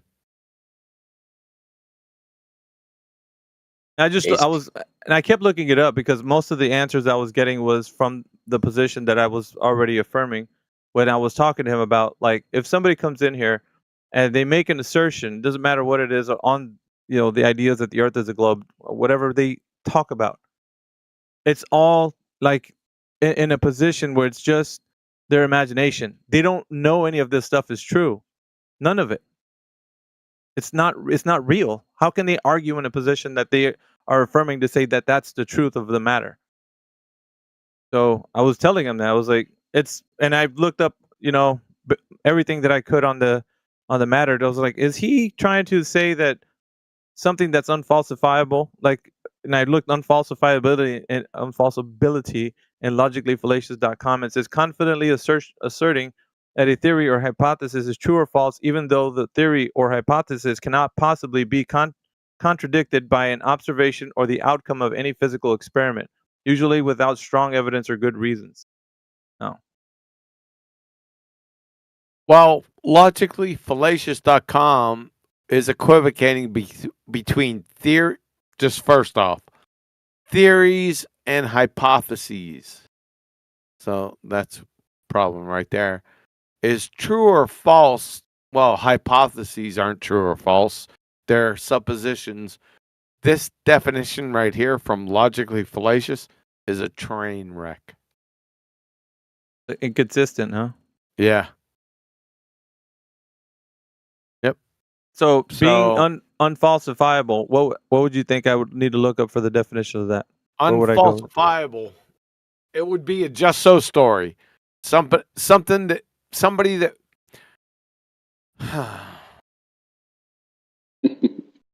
something someone would make, something like invisible three. It's an argument from ignorance fallacy. Invisible three-toed gnomes are responsible for dark matter. That's my claim. Invisible three-toed gnomes throwing pixie dust in a black hole behind the Crab Nebula they're responsible for dark matter. Unfalsifiable. Well, that's unfalsifiable because it's not validated. It's an argument from ignorance fallacy. Now, would you say that the globe fits in that paradigm? Yes. That was my point. Yep. That's what I was telling him, and he kept arguing with me that that's not the case. It's unverifiable. sorry. And I'm like, it's not. And I kept trying to tell him, even though logically fallacious, it's not consistent, but still the way you described it is how I was telling him, but still didn't resonate. I guess he felt like he was still at the end. Is unfalsifiable also just something that can't be tested because, or like you can't falsify it because it can't be tested? Is that simpler way of putting it? Am I wrong? I think that's where the argument came from, is because Ballers always come in with these bullshit claims that can't be verified or backed up. So therefore, they are unfalsifiable. Unfalsifiable. That's what I was telling him, but he said that's incorrect. They are falsified because we're proving that they're wrong. So we're falsifying them. You get me? That's what he was arguing with me about. He's like, we can falsify this. It's within the deconstruction of the argument that we're falsifying the fact that they're saying the Earth is a ball, but we're falsifying it in this fact that we're saying it's not a ball because it, Well, then that would be falsifiable, wouldn't it? Which is what I was saying. That was his position. He was saying that that's how it's looked at. It's unverifiable, but it's still falsifiable. A falsifiable would then be something that you can falsify. But if they're saying it I don't know. But then if they say star is billions of light years away, there's no way to falsify that. Yeah, that's kind of what you see what I'm saying. Did you get what I was trying to get to him about when I was saying that? Ivy, it almost sounds like we're dealing with a mixed bag, which almost makes it worse. Right? Exactly. They come in here with some stuff, you point out that's crap that can't be the case because of XYZ, and they throw in the mix of all this other crap that you can't actually say either way. So would it be fair to say that you can't falsify a baseless assertion? Cut out. You cut out, Raymond. Say it again. Can you hear me now? Better. Try again. Yeah.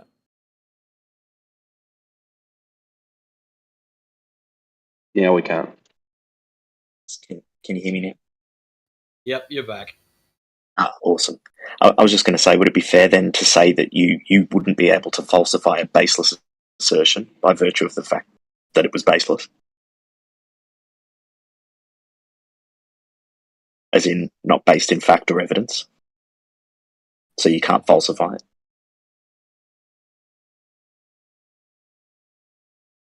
Hey, what do you guys think about this? I'm going to post it. These are just definitions.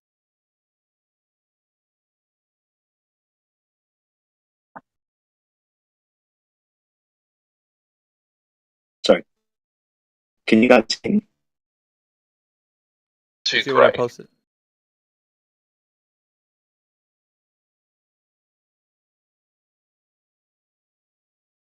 It can't be an unfalsifiable hypothesis. That's a paradox because hypotheses are suppositions. Suppositions are tentative. And they're tentative because they're awaiting testability. So that's a misnomer right there. Not capable of being proved false. to prove something false, there has to be a modicum of truth, of verifiability. Okay. Follow? If you can't verify it, then it's unfalsifiable. Follow? I'm totally with that. I mean, that's exactly what my position was in the argument. Yep. I just don't see how it was broken down into, well, if we could falsify it within a deconstruction of the argument, that means we are falsifying their claim, like the Baltard. But then, So give an example of something that's unfalsifiable. I already did. Yeah. But go ahead. I mean, I could pick from a mixed bag of the Earth being a globe, but anyone, not the just radius, you, anyone. Yeah. Make it relative to I got a call. the topic. Oh, I was gonna say one's kind of funny. It's the classic. It was Q. You kind of reminded me with your example. You guys know the joke, the sock gnomes stole my socks, right? You get a sock that's missing. It's the sock gnomes. But you can't falsify that because they're invisible, right? Yeah, because it's unverifiable. Exactly. It's kind of funny, but it's perfect. I think. Yep. Yeah. Good It's example. always the maid. Good. I mean, I stayed true to the position, but he kept arguing with me, so it was like it just got a bit. It was conflating. It was double speaking a little too, because it was pointed out. Wait a second. Go ahead, Flatsy. I was going to say, I think it's because of his bias towards his arguments that he had listed out. It seems like he spent a lot of time on those arguments to. I'm pretty sure. That's dangerous territory. Yeah. Well, when you get somebody that's emotionally tied to their argument, holy shit, man! You better start running. And running fast. Yeah, that's why I left, because I could see through what was going on. Yeah, I can get going through what words mean. That's fine, but I could tell that there was some sort of bias towards his arguments, and the reason why he wanted to argue what those terms meant is because he wanted to be able to say that his arguments stood against the Globers and falsified their position. I got pretty upset, man, because I was like, no, man, there's no way that you can't. How the fuck are you gonna falsify a fucking imaginary claim? They don't have anything that has any modicum of truth. Period. Yeah, exactly. You got it. Just stick there. Oh, dude. And Gregory has no way out. Well, he was fucking. I do agree, like Flatsy was saying, because he has this argument that he's constructed and he's attached to it. So it's more like, if anything of that argument is not in place, then his argument doesn't stand. So it's like, I don't know. Alpha, isn't this? Sorry, Milk or Mick. Isn't Gregory's, or I'm sorry, isn't your argument that you cannot prove a negative? That's just like an example that QE said earlier. You cannot prove a negative. Like, prove you're not racist. There's a million examples. Yeah, there's a million examples, but I mean, I think he was kind of saying that you can't, like in his argument against me, we was saying, the problem is you can falsify the claim of the Earth being a globe because you're showing them that it's not a globe. So you're falsifying it. I'm sorry, Alpha. I gotta stop. Yeah. Go on. Be careful about the argument. You can't prove a negative. That's proby, because I can prove a negative. Only if you have a valid hypothesis. No. Which is, negative. No. 1 minus -5 is -4. That's a negative. And the argument that you can't prove a negative is fallacious in itself because you can't prove your statement true. Because it's a negative. That's the distinction. That's the distinction, right? Now, the actual argument is you can't disprove an argument from ignorance. That's the argument. That's it. Not you can't disprove a negative. That's not the argument. That's incoherent. So the actual phrase is correct phrase. You can't disprove an argument from ignorance. My shining example: invisible three-toed nose behind the Crab Nebula are throwing pixie dust in a black hole, giving you dark matter. You can't disprove that. Why? Because it's an argument from ignorance. Follow? Think about that. An argument from ignorance is unfalsifiable. Yeah, it's a good one. But one thing I was going to say before is that maybe like in this mixed bag that they bring to us, right? It would seem to me like if the elements in the bag were not intrinsically linked on an individual basis, some of them may have been unfalsifiable. But in the case in this argument, they are linked. So if you clock out one of the main links in the chain, it unravels it to the rest. So, so you deal with the main thing and the rest falls apart. But if you deal on individual basis without targeting the main thing, it may appear unfalsifiable. Yeah, let's see if that checks out, right? What modicum of truth does the Earth being a globe have to offer? If you can think of one. Honestly, at this point, I can't. Well, that's the point that I was making. If it has 1 ounce of modicum of truth that the Earth is a globe in any way, in any parts of the paradigm, it being that, right?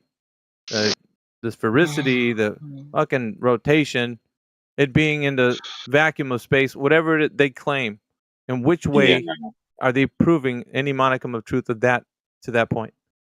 Well, there might be like phenomena that we experience that leads them to believe something is true. Well, that's it. One. Like, for example, oh, we're sticking to the ground, quote unquote. Therefore, there's a force pulling us to the ground. Right, a classic one. Right, and then everything builds on that. So that appears to be true, but once you dig into it, there's no truth. Right. So there's an appearance of it. So that could be stated as, a modicum. Yeah, the appearance is not. So the truth claim about what that was didn't stand to reason what they said, right? So what they were presenting was not true. It has to hold some relevance to truth, and if it wants to be something that you could falsify. Right, but isn't a modicum like what's a modicum in this context? Well, think about it. Like the globe spans through many topics, right? Through many topics. So if it does reach many topics, which one of those hits any point that you could say, well, that's a little bit of truth right there. We can go with that. Think of all the topics that we talk about. A modicum of truth would be, you could pick a number of them. Eratosthenes. That has a modicum of truth to it, superficially. Right. It's a semblance of truth, an appearance of. Yeah, that's that what Mick means, was saying. That means you can falsify it. But if I give you invisible three-toed gnomes are responsible for dark matter via throwing pixie dust in a black hole behind the Crab Nebula.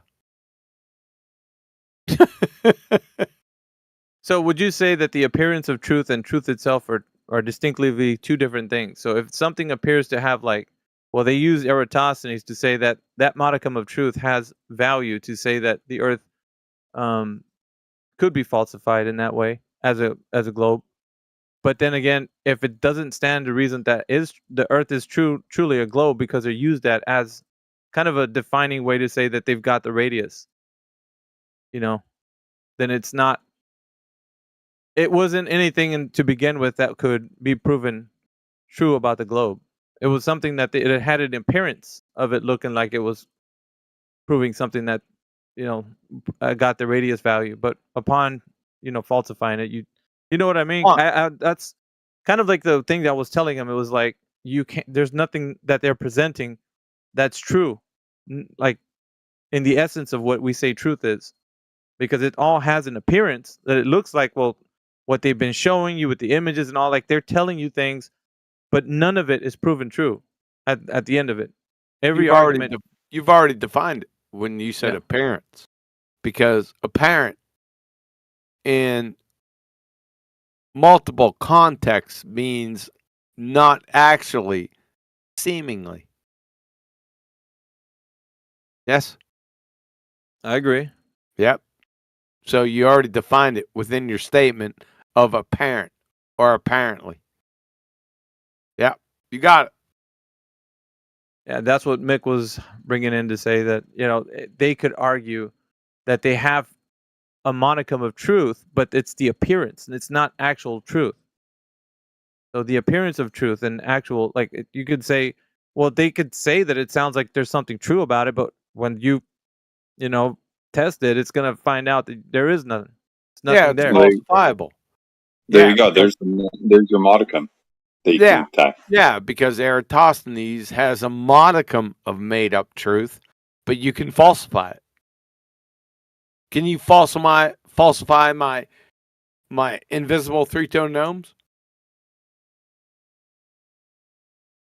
So I guess that's why I was saying that we got into this dispute about it, because I was coming at him like, you know, everything that they're talking about, there's no way that they can prove it true that the Earth is a globe in any way. You just can't do it. That's why I said it's unfalsifiable at the very beginning. But in this like subcategory where we're talking about Eratosthenes, it sounds like it has an appearance of truth, but it's not really true, because we can falsify that. Right, and there's the Achilles heel. You get what I'm saying? Yeah, and there's the Achilles heel that unravels and invalidates the rest. That's why I could stand on it being unfalsifiable, because it's all just, it sounds like it has an appearance to truth, but it when you actually falsify it within the, and I even said that, I was like, yeah, you can falsify their bullshit claims within their arguments. You can do that. But my position was what their position is. It doesn't have any truth, so you can't falsify. Like, there's nothing of it that you can say. You know, from the position the Earth is a globe, it's unfalsifiable. It's all made up shit. But yeah, anything that they say in the appearance of truth, you can debunk it within that context of that specific argument. You could debunk that, and you falsified that claim that they had. Do you see what I'm saying? It's a bit kind of like, you have to understand, like, I guess the position they're holding, that the Earth is a globe with all of its arguments, and then the context of each individual argument, how you would treat it in a debate. It's a case-by-case basis, in other words. Yep. That's why we were kind of back and forth, and it was, I don't know, I guess I got a bit frustrated, because to me, it's there's no truth within the globe paradigm. So that's why I made my stance. I was like, there's no way. If there's one thing that's true about it, then that means that it holds its value against, like, us saying that it's not. I can't say that it's unfalsifiable if it holds some truth in any respect, like real truth. I don't know if you guys get what I'm saying. That's why it got into like a. I'm just asking your guys' opinion on it. That's why I'm. It was a good nerd fight, dude. Which you did come out victorious. Good on you. I think it was just some terms and stuff that weren't being, like, the definitions of the words that were being used. There was no real communication going on. I don't know, bro. He was emotionally, like, tied to his argument. The same goes for, like, when I mentioned debate. I even told him, when people hear us in here, it sounds like we're having a debate, but the overall understanding, you can't debate truth. What the fuck are you gonna debate about? What is it to debate if nothing what they're presenting is able? They're debunked when they start speaking and saying that there's curvature. Really? How? There's nothing to debate about it. Like, you haven't presented the truth that there is. I mean, on the onset, like, people, when they're jumping in here, they're like, oh man, this is gonna be a good debate. Now we got to hear, two sides. There isn't two sides. There's only the side that's trying to prove it true, and the side is saying you haven't proved it true. There's no evidence. You can't debate facts. You can't debate the nature of our reality because you can't debate objective topics. Now, you can debate subjective ones, like who's your favorite fantasy football running back. You can debate that. But what are we going to debate? See if this makes sense. There's a tree there's two trees out in my backyard. Is there a debate with that? What are we going to debate? Yeah. You can't debate what is existence questions. Those are objective. You can only debate subjective topics. Follow? Yeah. I told him that. Exactly what I was saying. So the debate, like flat earth debate, there is no debate. There never was. Yeah, and I told him when people come in here and you say, well, yeah, the nature of a debate is when two people disagree with you, and that's why you hear debates. I'm like, I hear what you're saying, that people say that they're listening to debates, but what we're doing is asking them for evidence of the case that they think that the earth is a globe. How is that a debate? What are we debating about? They're just rejecting truth. That's it. We're not debating. We're showing people, hey, look, we're exposing them that they don't have truth on their side. They're arguing that the fact that they think that there's a spinning, water ball in the vacuum of space is real. How are you going to prove that to be true in the first place? It's not real. It's not reality. I don't know. Shut up, Flatsy.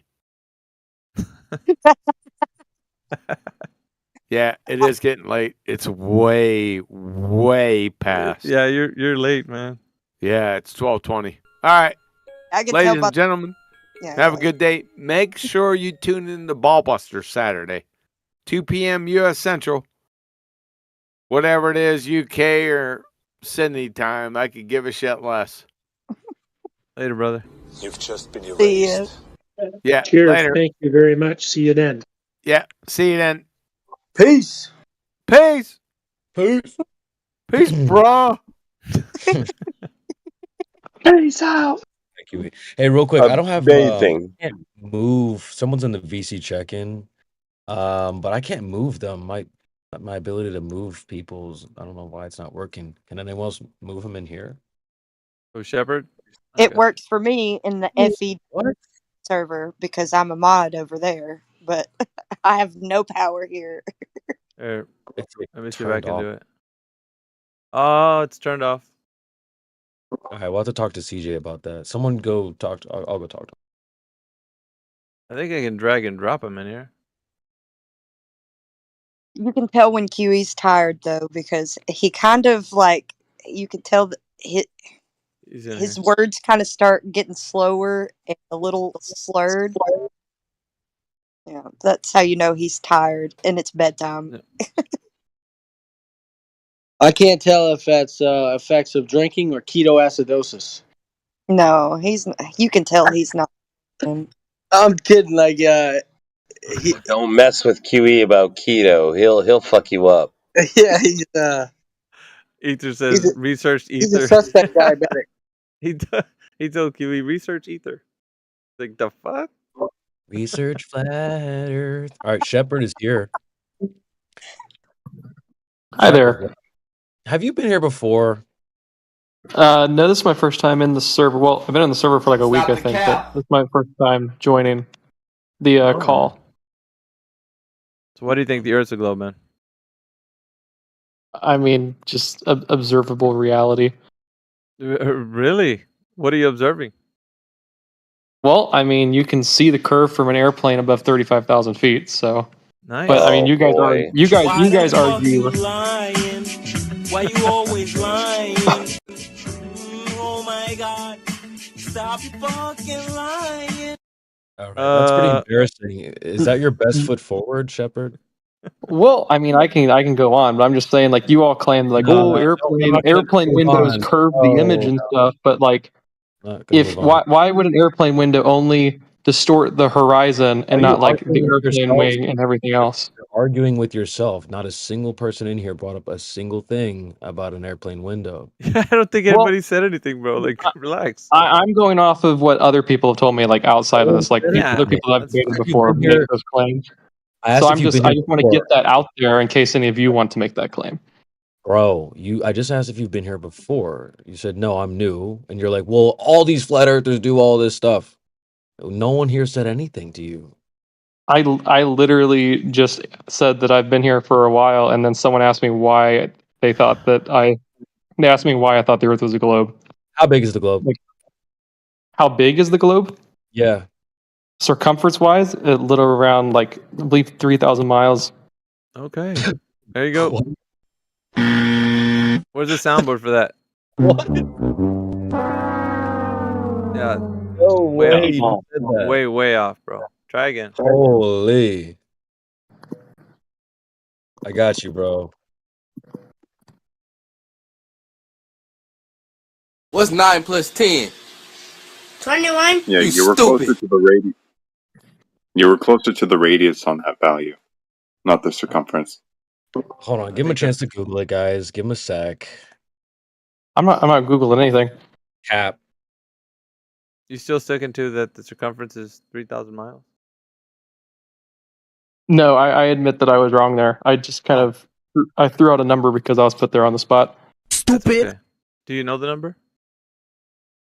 Not off the top of my head.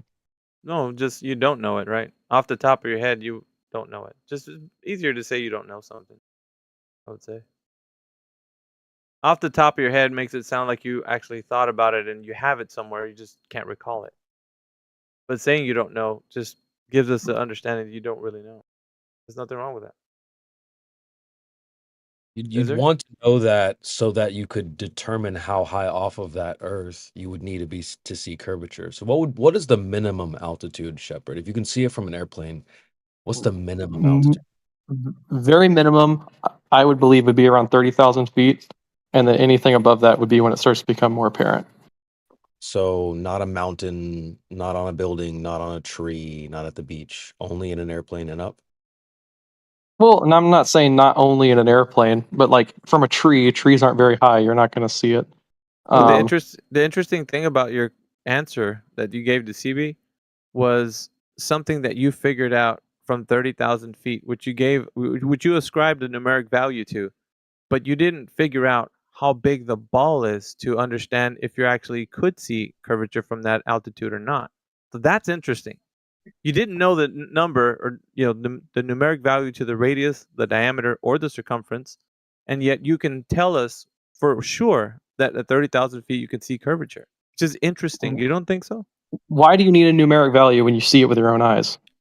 Because you have to know that the geometry of the Earth conforms to the curvature such that it would be able to be seen from an altitude of 30,000 feet. Now, if you haven't worked out the math, how do you know that you can see curvature? That's interesting, bro.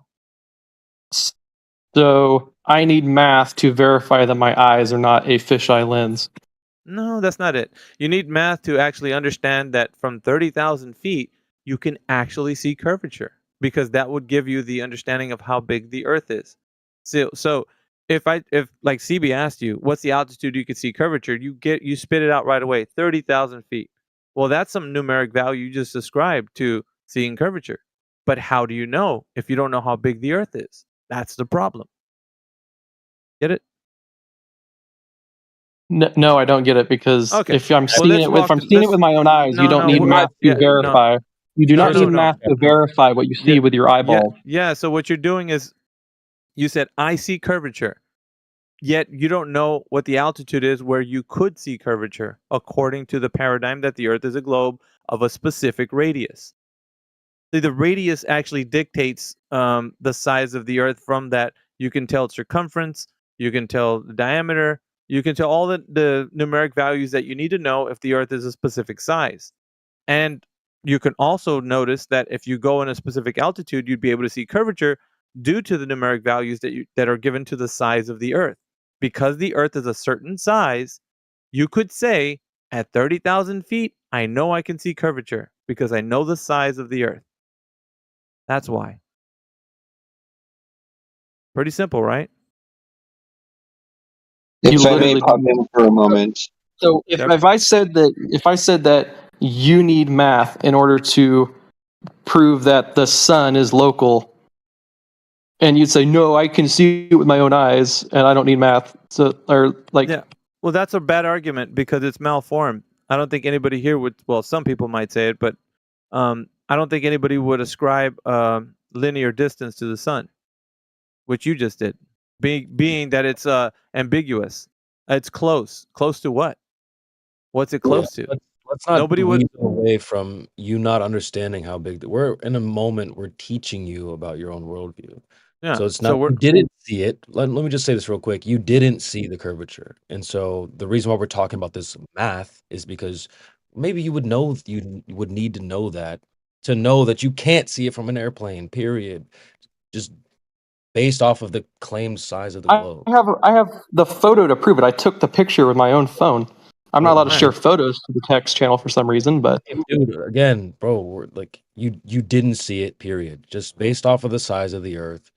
Well, we can ask like Bruh L or another globe earther. He'll just rip into you and say, "Yeah, bro, you didn't see curvature. The Earth is too big to see the curvature from an airplane, from a tree, from the beach." Do you want to hear this from people that aren't flat earthers? from sea level, you're not going to see it. Hold on, Shepard. Hold on. You should play the Neil deGrasse Tyson clip. Yeah. Do we have that clip on us? Why are you so obsessed with Neil deGrasse Tyson? No, dude, we're not obsessed. We're trying to help you learn your own stinking worldview that you don't understand. I don't care who says it, whether it's Neil deGrasse or not. That's why we gave you the maths first. But you're like, yeah, but I don't need to know the maths. Fine. And you probably don't trust flat earthers telling you stuff, but you want to hear it from a globe earther. Bruh, It's funny because you listen to Neil deGrasse Tyson with that one little thing, cherry pick that one little quote. I'm cutting you off. We don't just listen to Neil deGrasse Tyson. Again, we're teaching you that your own worldview, you cannot see curvature from an airplane, stupid.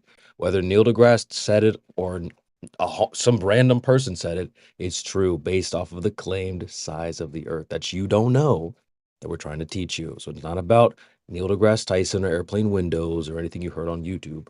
We're teaching you your own worldview at this point. Actually, CB, he made a claim that he had a picture from a plane. I'll tell you what, mate. You send that picture to me and I'll post it up, as long as it complies with TOS. I can send that picture to you. I would ask Secret Asian Man, if you're listening, bro. Can you play that clip? I got the short version of it. The one that just, see this curvature of Earth's surface, and he said, wow, he's in space. Look at that. No, he's not. You don't see the curvature of the Earth. So go ahead and go globe whisperer on us, Shepard, like Caesar the dog whisperer, and just interpret his English into some other English that we didn't understand. And tell us what he really meant when he said you don't see curvature. He said exactly what you think he said. However, the thing that I'm getting at is he is the only dude who's ever said that. And literally no glober and no one. No, other globers do say it, and it's not about him saying it. We're not leaning on, well, you can't see curvature from an airplane because Neil deGrasse Tyson said so. Stupid. We're trying to help you. That's why we brought up the maths first that you started, I don't know, tap dancing around. Verse and the expansion of the universe and space and everything. So how come everything else he said? He says, "Oh well, he's not high enough to see curvature." So then it's like, "Oh, yep, that's the truth right there." Muted. You know you're muted. Settle down, bro. I can't see myself being muted because I'm scrolling. Neil deGrasse Tyson, Shepard. Fuck Neil deGrasse Tyson. Fuck Neil deGrasse Tyson, but yet you still take that one. You don't just listen. We're not leaning on him to say that you can't see curvature from an airplane because he said so. Everything's refuting you, man. The math of someone saying that, dude. So. Shepard. The math is refuting you. He's following along to say that you can't see the curvature of the Earth because the math of the supposed size of the Earth is too big. So he's just stating the same thing that every other glober would except for you and some other ones that think they can see curvature from an airplane window. It's literally not possible. Did you see it from left to right curvature? Is that what you're saying? He said he's got video footage of it from his phone. I knew it was today. I sent it to Matrix. Matrix? Oh, Matrix, if you got that, bro, post He it. said no other globe earther has ever said this. Yeah, there's a link in the chat. Paul Larson, planetarium director. Yeah. Secret Asian beast to it. 250 miles above the Earth, it would look flat. You're finished. I enjoy hearing the interbrain, the intermind cognitive dissonance on the side, because Shepard came in and said, "Oh, you wouldn't be able to see it at the height of a mountain or at the beach." I never said that. I never got to that. No, excuse me. You're right. CV pointed that out, and I assumed you affirmed that with your silence on the matter. But assuming you agreed to that, there's individuals like Scott Mackey who come in here and say, "Oh, I can see the curvature standing at the beach." You know what I mean? And so it's like everyone kind of there's a bit of an curvature from the beach is a very subjective not actually thing. talking about Earth curvature. He's talking about seeing in a circle around him. He spins his words up. He's an idiot. But he conflates the two. He equates it as, "Oh, well, there's curvature. I see it." So you can see in a circle as well. Is that what you're saying, or you can see Earth curvature? But what are you I'm referring not disagreeing. Are you talking to me or just Shepard? Did you guys see what he posted? I didn't check yet. Did you share my image? I'm not sure what channel you sent it to. This piece of shit. Yeah, what kind of shape Earth is that, bro? I don't even see what channel you posted my image in that I shared. Don't stress, mate. I put your picture up. They're about to rip into it. But are you streaming it? What kind of shape Earth is that? I can't see what he's showing. Is that you a video? posted it to his DMs. What do you mean you don't know what the image is? Well, I sent it to his DM, but I can't see where he posted it. I don't know if he's showing you the same image that I. Live stream voice text. What the fuck? How do you send it? You're like, well, I don't know what you're talking about.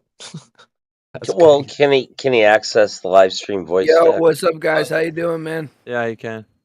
Yeah, but dude, you posted the image with the curve is left to right. What shape Earth is that? Toilet roll shaped. Left to right curve is it can literally be a sphere. Okay, so if we turn around and take the same image, what do we see? The same curve?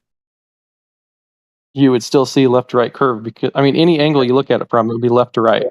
Let's connect those dots. He's got the big Macus on. What kind of shape is that?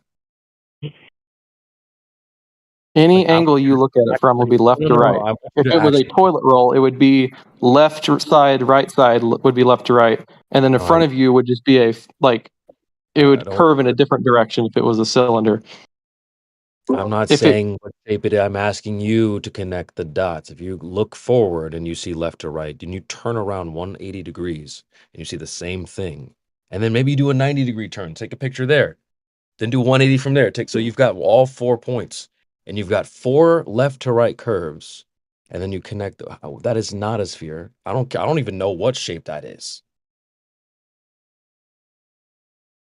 I don't think you have any idea how to think 3-dimensionally. You should try to draw it out. You should try to draw this out and make it make sense. It doesn't make sense. Is that what you're saying? What CB just explained? That if you look out 90 degrees each way and you see left to right curvature. Is that what you're saying? That's what you see, like all the way up, like even like high altitude balloon footage, like you see the curvature from left to right. So, are you saying you do see that? Can you answer just like straight questions? Yes, I confirm it is left to right curve, but it doesn't left to right curve. If you're seeing left to right curve, it does not. If you're seeing left to right curve, how does that prove you're not seeing that? Stupid, and that's why not would a flat Earth horizon curve? It's not. And you don't, again, that's not a globe. Also, is that a video? You took a video, right? Well, there is a video clip, but it's too large for me to share it. Just post some of the video. I'd have to trim it here and get it real short so I have the file size. Unless the server's boosted. Hey, we got time today, boy. Our server's max boosted, so go ahead and post that shit. Good catch. She's sharp today, boy. Yeah, you'll notice, brother, it's called 24/7, not 24 seconds. Ooh, good one. You think this would be all shut down if someone had come in with some globe evidence by now? But it still keeps coming every day. Isn't that crazy too? Like to expect that no one else has been on an airplane. Like, bro, everyone's this guy. and you're the only one that's seen curvature. Yeah, I really thought that today was going to be. There's a lot of people that have seen curvature from an airplane, but everyone denies it. So. Oh, they have. Oh shit! Is this season 1 with camera lenses? We're back in 2015 again. It's rinse and repeat. And here we go. Here we are, 2015. What are we talking about? Camera lenses. This is the proof we've all been waiting for, so I'm excited. Just get on a plane, guys. So season 1, that's crazy, bro. Here we go again. Get on the ISS. Can you see curvature? Nope. Even if the ISS. Certainly not. Well, you guys don't believe in the ISS, so. No, that's not the question. If you are on that altitude, viewing from the ISS, can you see curvature? Yeah, you would see curvature from the ISS. Interesting. And math that says you're wrong. What math do you have? You guys literally can't do math. It was already posted, sir. Every single time you guys try to use a curve calculator or anything, you don't account for. You haven't spoken to any of us about curve calculators. Hold on, what was he going to say? We don't account for what? I want to hear the end of this. We don't account Are you the kind of people that are like, 8 inches per mile square? Who the fuck are you? Let's focus on you can't see curvature from the ISS. It's posted in the chat. And let me get some more for you. There's more. Don't you worry. And also, don't forget to post your video. We're waiting on that. Oh, I'm getting the video here. Yeah, we're waiting. So there's Paul Larson, planetarium director. Let's say we're at the elevation of the ISS. They're about 250 miles above the Earth. So if we calculate the horizon line for the ISS, it's about 1,400 miles. If you're sitting at that point looking 360 degrees, what would the horizon look like? It would look flat. Done and dusted.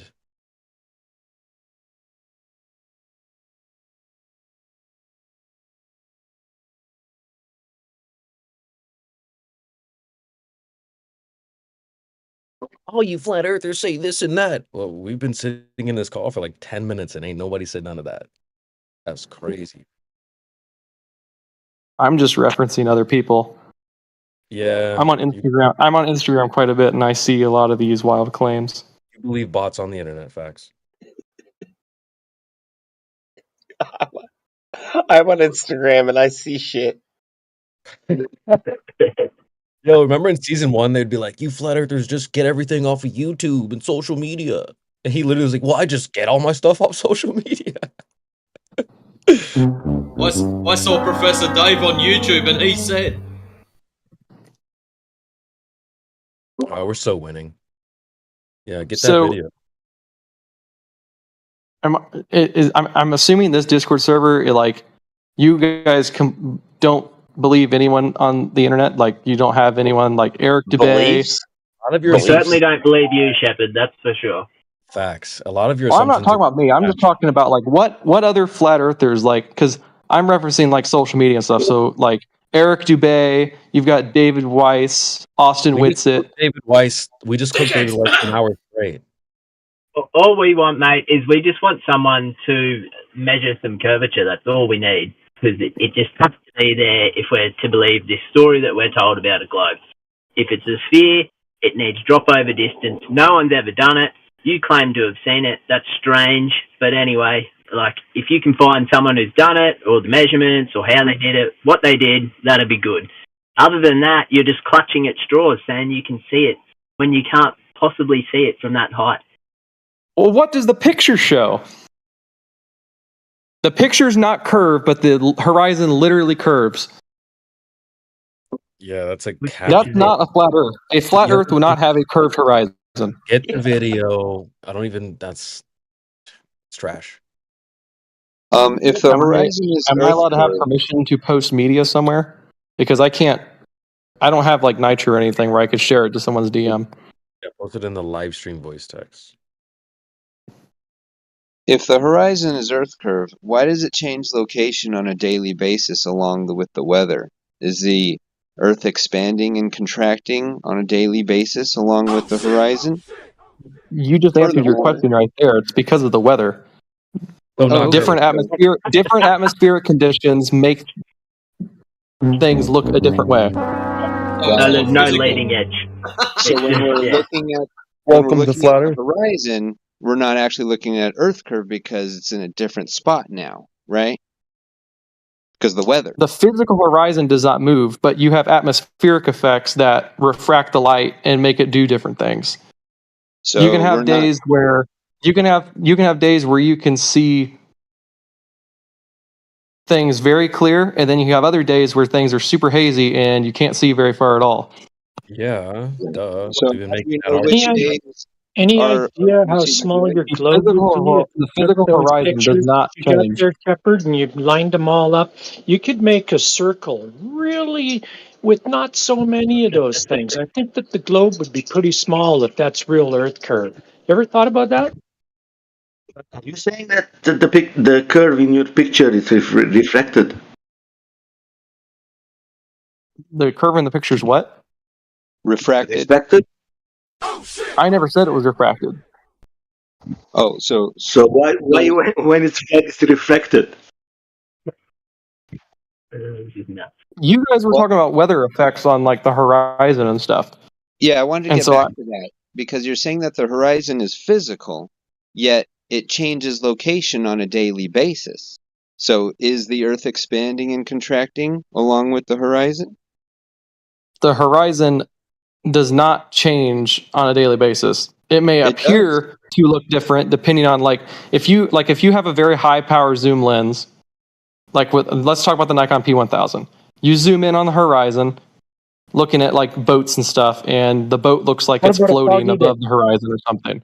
That's an atmospheric effect that makes it look like the horizon is either lower or higher than what it is. If you have a day that it is floating on the horizon, what if it's not? Well, if it's not floating on the horizon and it the boat is actually attached to where the horizon is at, then that's a day where you don't have much a lot of it goes into humidity and stuff like that affects you have moisture in the air that refracts the light, creates mirages or whatever else. So that makes the horizon. When you see the boat floating on the horizon, that's a mirage happening because the boat's literally floating in the air. Yeah, that's a nice story. What if it's not? What if it is on the water where it should be? Well, then there's no atmospheric effects there. So or there's if very anyone minimal. gets a video or any kind of evidence, anything that shows boats long range that are not floating up in the sky or some weird shit like that, you would accept that it's flat. Well, it depends on what the boat looks like. Is the boat halfway hidden behind the horizon, or is it fully visible in view? What's the horizon? Okay, I'm going to get a little video for you. It's called The Empty Horizon. It goes for about 11 minutes. You might want to enjoy it. Why are you doing Why that? are you guys talking about, it's not... I told you that I couldn't post the full video because I didn't know how much of a file size I can share. The full video is 2 minutes long when I recorded it. You can Well, post I that. want to get back to kind of the horizon again, because before you said that some days the horizon is farther and some days the horizon is closer, right? Well, yeah, you have your certain days where, you're talking, we can go back to boats again. Some days you can see boats very clearly out in the distance, and other days the boats are right, kind of so weird and some days- distorted and stuff. So some days the horizon is closer and some days the horizon is farther, right? It can appear that way, but the physical horizon is not actually doing that because you have days without those atmospheric effects, and the horizon is out where it should be. Where? Magic. It's magic. So when we see the horizon farther away than it should be, where is the horizon then at that point? I don't think you'd ever see the horizon further away than it should be. We Oh do. well, Because I mean, actually, your vision if only the Earth, goes so far. let me correct you. If the Earth was a sphere with a radius of 3959 miles, the distance to the horizon can be no more than 1.22 miles times the square root of the observer's height in feet. Now, there are observations of the horizon being further away than the geometric limitations of the globe allow, proving the horizon is not Earth curved. I never said the horizon. The physical, like if you're at sea level, you're not going to see curvature. So we don't see curvature at sea level. Got it. We don't see curvature at altitude. So where do we see curvature at altitude? As you go up higher, you will start to see more and more curve. Well, Neil deGrasse Tyson says we don't see Earth curve at altitude. He doesn't like that very much. Just And real you're quick. clutching at that You guy said again, something- so. Oh, we don't fuck he's Neil your deGrasse priest. Tyson. We don't care He's about your Neil deGrasse. priest. Yeah. You said something we're not going to brush past, that you can see the physical horizon on some days. Where? What do you mean where? The physical horizon is. If you can see it, you gotta be visible. That's the whole definition of a horizon. It's apparent, something visible. You're saying there's days when you can't see it and days when you can. Just live on YouTube. So where? Well, we're talking. So, like, Gotcha, bitch. when we're talking about the atmospheric effects, okay? No. We There, already talked. you have your hazy days. The horizon that you said you can see. We already talked about the haziness and days when you can't Yeah. see it. We're already familiar with that. You said there's days when you can see it. Stand on that. Yeah, there are days that you can't see that. I don't know, like what else Hitting there is. yourself isn't standing on it. So we're waiting. What else is there to say? There are days you can see the Where? horizon, then there are days where. Where? What do you mean where? It's right. You see it with your eyes. Where? Are you talking about distance? What do you? Okay, dude, this isn't an The horizon is the horizon. You can always see it because it's where the sky. That's where the sky meets the land, or it's where the so sky you meets can the earth. always Whatever. see it. Yeah. So there's not a day you can never see the horizon. It's just the There's fact not of a the day you matter can is never see the horizon. it at the distance that you need to see it to be a leading edge. Yeah, that's because it's apparent. It's not physical. There's not days where it's physically there because you couldn't point it out like I asked you. It's an apparent position that moves with many different variables like weather, your observer's height, etc. Not once is curvature a variable in determining the horizon, like you claimed. There's days when you can see it. That was the biggest L you're going to take tonight. Go ahead, Duncan. Sorry, yeah, I was a little confused because before you were saying that the horizon was Earth curve, and then you kind of backtracked and saying that the horizon is not Earth curve. So, is it Earth curve or not? The horizon is caused because of the curvature of the Earth. You cannot see the curvature of the Earth from sea level. So you have just invoked a cause-effect relationship in which the scientific method can now apply. How are you going to vary and manipulate the Earth to prove it causes the horizon? What do you mean manipulate the Earth? That's your independent variable is Earth curve, right? You're saying Earth curve causes horizon? Well, that's a cause-effect relationship, and now the scientific method can now apply. So how are you varying and manipulating Earth curve, which is your independent variable, to cause the horizon? It's a sphere. Okay, bro. A sphere? That's not manipulating Earth curve. How are you manipulating Earth curve to prove it causes a horizon? What are you going on about manipulating Earth curve to cause a horizon? Science is because we're talking about scientific method. You invoked a cause and effect relationship. You said Earth curve causes a horizon, right? Now, in order to prove that, you're going to have to vary and manipulate the cause to prove it causes the effect. Now, we all know you can't vary and manipulate Earth curve. So you can just admit that you don't have a cause-effect relationship you can prove. I mean, you can get your own ball and you can use a camera, zoom in on the ball, and you'll see a horizon there on the ball when you're zoomed in really close on it. That's not what the horizon looks like in reality, though. The horizon is flat, not curved. And you can zoom in extremely close on a ball and make the ball horizon appear flat. What about So the what table? you're saying is We that do it we on a can't see table? Earth curve. Repeating stuff you heard on YouTube at this point. You're not even engaging with what Duncan was trying to tell you. I'm not repeating anything that I've seen on YouTube. We've all heard this the very same thing a gajillion times. So Duncan's looking trying at to a ball proves Earth is a ball? I'm not saying looking at a ball proves the Earth is a ball. I'm saying you can get the same effect from a ball by like zooming in with it on a camera. Using a camera, you can zoom in on a ball and get kind of the same apparent scale of what the actual Earth would be. So it's just an optical effect. Sorry, what you're saying is that we don't see Earth curve then. It looks flat. It appears flat from sea level when because that's like if you zoom in on a ball, okay, and you're zoomed in real tight to the point where the horizon looks flat, that would be what you would see at sea level. Right, so we observed flat Earth. From sea level, yes. Right. And That's an where we airplane. live. Yeah. And at like 128,000 feet and at 250 miles up. Yep. Flat all the way up. No. Yep. As you climb in altitude, the curve becomes more apparent and the horizon falls away from you as it should on a sphere. Never not And once. as you rise in altitude, also a little bit of trivia for you, the little plastic bubble windows in your plane, being that you're in a pressurized fucking vessel, also tend to flex outwards, causing anything that appears in your vision to be curved. And there it is.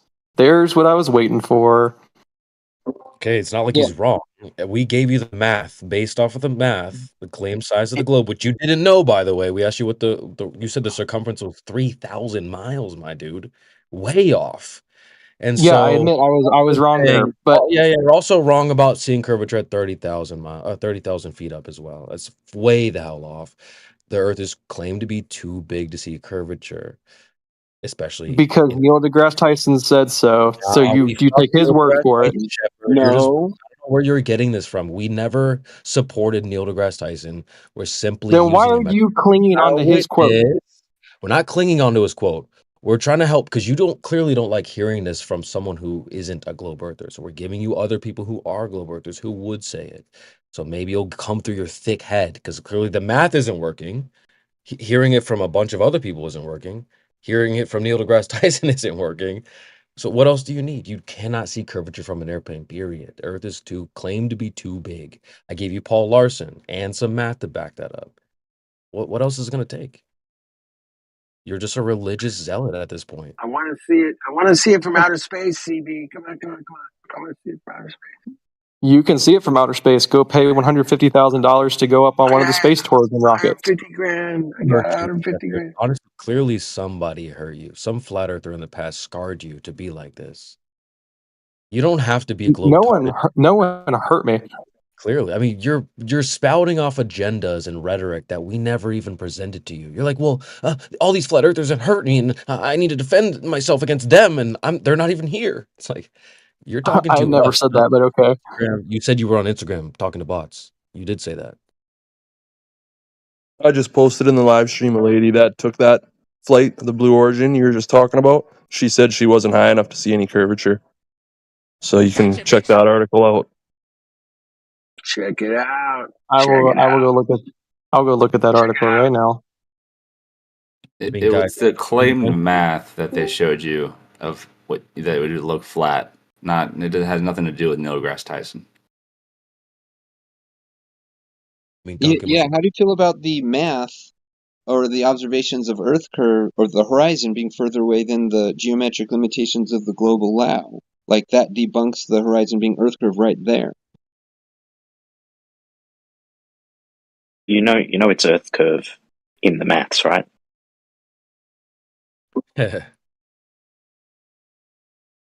Well, I don't get it too. In one breath, Neil deGrasse Tyson, he's the guy they gave a microphone to go and teach about the globe and debunk flat earthers. He's a great guy in that regard. But when you hold him accountable to things he said, oh no, don't listen to him. He don't trust him. He's bad, etc., etc. We don't care about CB, isn't that so ironic that they would say that? It's so funny, bro. They drive the bus over all of these people. If you ever try to hold them accountable, they'll throw them under the bus each and every time. We don't give a flying fuck about Neil deGrasse Tyson.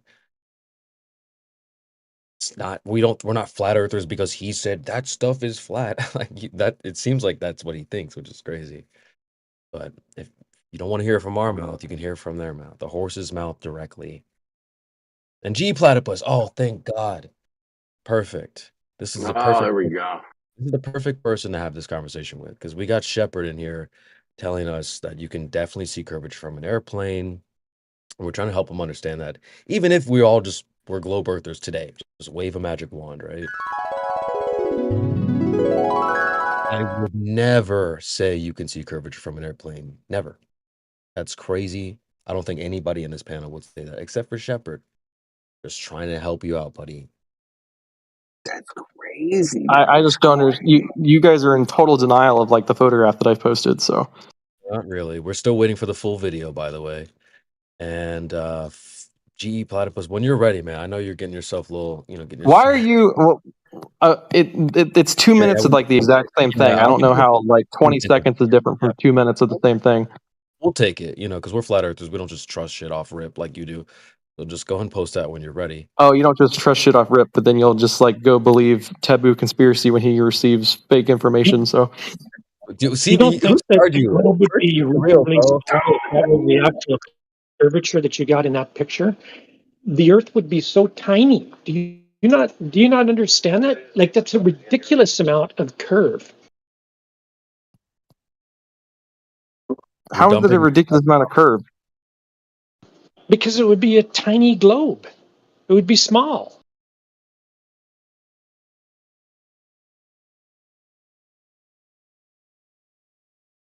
You're also dumping you're acting like this is the most extreme curvature you've ever seen. Like this is like, oh my gosh, this looks like something you see from the ISS. Have a look at your phone. Have a look at the image. Look at your alleged curvature.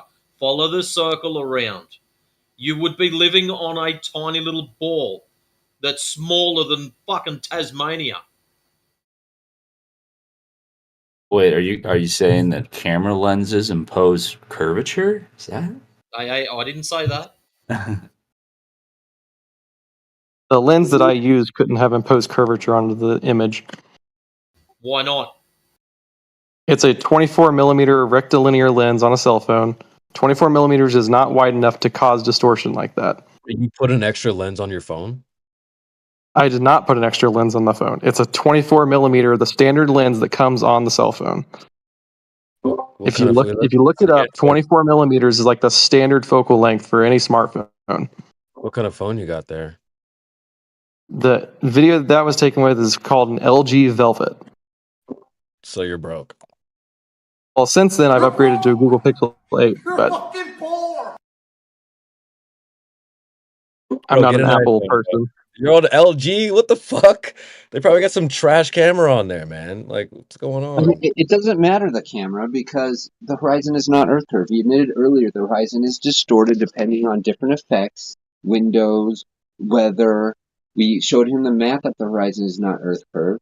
It doesn't matter the camera. I mean, dude, you never responded to my question about how do you feel about the map. Can somebody just please finally change Duncan's tag? He is not a globe skeptic. He is a flat earther. Oh, but isn't your that camera like looking out through a window, a curved window? Yep. If the window was causing distortion to the horizon, it would distort the wings on the airplane as well, and you do not see distortion on the wings. Which I know the wings are not visible in this video that I posted because I was too far forward. But if you're looking out other airplanes, stop. The wings are not distorted when you're looking. If it distorts one and doesn't distort another, at least show the both of them in the same shot. And you still haven't posted the full video as well. GE Platypus would like to see it. He told me in DMs. Asian Man posted a good one where the horizon is curved, but you don't see really any curvature on the wing. It's just the window.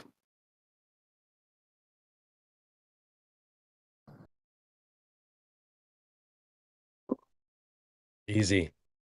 Easy. That was easy. Are you ever going to respond to the math debunking the horizon being Earth curve or not? Nope. The math doesn't debunk the Earth curve because you have Yes, it actual does. Earth curve calculators that you can use online, and if you use the right ones that take the actual like math into account, you can get. Have you seen? I forget the. Let me look it Hold up on a here. minute. 'Cause Hold there's on a minute. Hold on a minute. We go online, and there is a whole mountain of Earth curve stupidity. Now, which one would you say is the correct one? the Earth curve calculator that I think is the correct one, and what I've seen many other people using is the Walter. I think it's the Walter Bislin's Advanced Earth Curve Calculator. You think? Because you punch in you punch in your altitude, the view, your viewer height, the distance of the subject away from you, and then you can also put in additional information such as the focal length of your camera lens and stuff, and it will take all those numbers into account and use the math to give you a visual representation of what the curvature should look like. Walter And so if you Bisley take- uses if you the take an image- horizon as Earth curve, and there are observations of the horizon being further away than the geometric limitations of the globe allow. So that math is wrong, and we can prove it. Well, the math is not wrong because you can take any image you want and put those take your numbers into account with the like your lens focal length, viewer height, target distance, whatever, and when it gives you your visual representation, you can overlay that on the actual image and it matches the image perfectly. So To be fair, you haven't posted anything, and we have. You haven't addressed anything we've posted here. We did post some math. We did post some citations, some other hostile witnesses, if you will. Since you don't like Neil deGrasse, you haven't addressed any of that. You just said, nope, it's wrong. Mine's right. You haven't posted anything or addressed what we posted.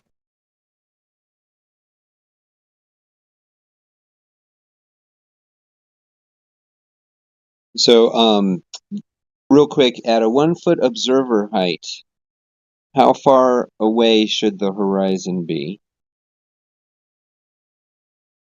Do you repeat know? your numbers again. At a 1 foot observer height, how far away should the horizon be? I know. Give me Google it real quick. I'm not googling anything. I'm thinking here. I can from tell what you from what I've seen before, it's been like I think like 3 miles is what they say is what the horizon usually stops at. But no, that's wrong. At a 1 foot observer height, it would be 1.22 miles away. Stupid. Now, at a 1 foot observer height, there are observations of the horizon being further than 9 miles away.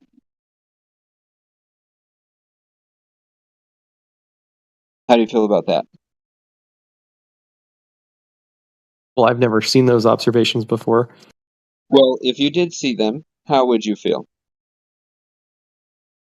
How does I would have to see them before I make my opinion. Okay, can someone post the black swan? We can maybe go over that. Oh, we're going to talk about Black Swan. Yeah, Oh, you that before. shows a 1 foot observer height with a horizon of more than 9 miles away, and it debunks the globe. So, do you see how distorted that oil rig is in the background compared to the one that's Hey, but hold on, Sunshine. Do you see that crane is nowhere near the horizon? So try again. Yeah, we have seen that, but real quick. So you've seen this before, or lots of times? I've seen Black Swan before, yes. Like a lot, or just a few times? Not a lot, but I've seen it posted around places. Okay. Do you feel like you understand the argument? I understand the argument where it's because we're seeing the first platform at 6.2 miles, and then you have the 9.4 mile platform, and that's basically saying like you're seeing too far, or the oil platform is not far enough below the horizon for it to be considered below the curve. You almost That's had the it. argument. That's the arguments I've seen. That is not the argument. It's not the argument. Go ahead, Duncan. So has the argument for Black The Swan argument changed? is that the horizon should be 1 mile away in front of the platforms, but the horizon is 9 miles away behind the platforms. So is the horizon where it's supposed to be in that picture? Can I attempt? The horizon is not where it is supposed to be in that image. Got it. So we confirm that the horizon does change location on a daily basis. And earlier you did say, well, no, we're not able to see further than the horizon is supposed to be. Our vision is limited. You did say that earlier. And here's an example where you do see that. Shout out to Duncan. So again, the horizon does change location because in that picture, it's not where it's supposed to be if the Earth were a globe, right? You can say yes. You can say yes. What about right? what about the images where? So you guys just posted the What picture. about? Hold on. I need you to say yes. The horizon is not where it's supposed to be in that picture. It does change location on a daily basis. Yes. Yes, and that is due to the atmospheric effects that I had talked about earlier. Yeah. Right. So now that we've confirmed that the horizon changes location on a daily basis, that either means A, that the Earth is expanding and contracting along with the horizon, which is absurd. We know that's not going to happen. Or B, the horizon is not Earth curved. Facts. Can somebody, real quick, who has the Black Swan video? Because I know that's a still from a video. It doesn't matter. It's the same picture. It doesn't matter. Yeah, you're not going to see anything different with the video. Yeah, but we get a lot of people saying it's faked or it's doctored or some shit like that. So when you find Well, out I'm not it's saying from it's a video, doctored, it really shuts people up. I'm not saying it's doctored or anything. I've seen the video, I think, before too. But so like where 77Con posted this side-by-side comparison.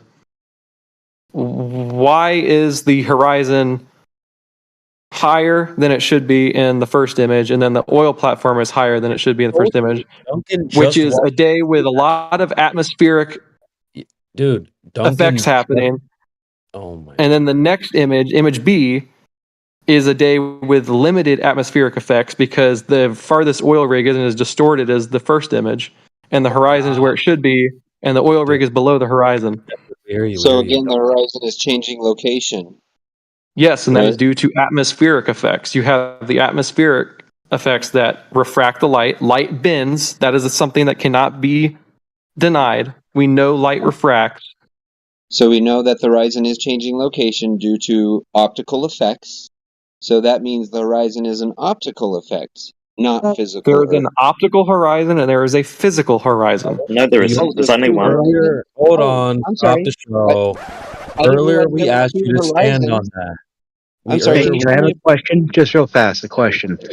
Who's standing on a horizon right now? Not him.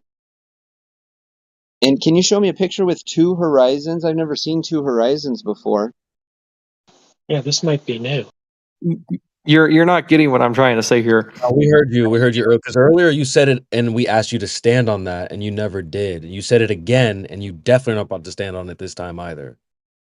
And just so you know, there, Shepard, whilst you're clutching at straws, saying look at the side-by-side images, you do realise both of those images are black swans.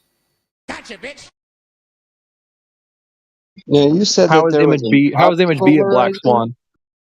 Well, you said there's an optical horizon and a physical horizon. Are those two different horizons, or are those the same horizon? Good question. I love that question. They are two different horizons, but you're not going on a day with an optical horizon. You are not going to see the physical horizon because of the atmospheric effects happening. So we don't see physical Earth curve then, because we don't see the horizon. And you see physical Earth curve in image B. Let me finish real quick. And since the horizon is something that we can see, that means that Earth curve is not a horizon because we can't see it, but we do see horizons, right? Because they're apparent we see them, but we don't see this physical horizon, so it's not a horizon. Correct.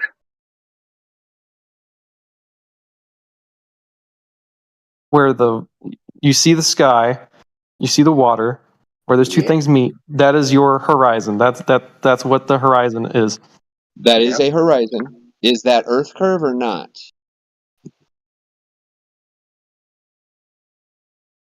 You can see the Earth curve in image B, or not. Well, You don't see the said that image we B. You don't don't see. see physical Earth curve. You just said we don't see it. You said we can't see the physical horizon. Now we do see it. You're shooting yourself in In the image foot. A, you do not see the physical horizon. You see what your optical apparent horizon would be due to atmospheric effects. In Got image it. B, the atmospheric effects are less, and so you see the physical horizon right there. Because How do you, hold on. image How do is you not know just they're less?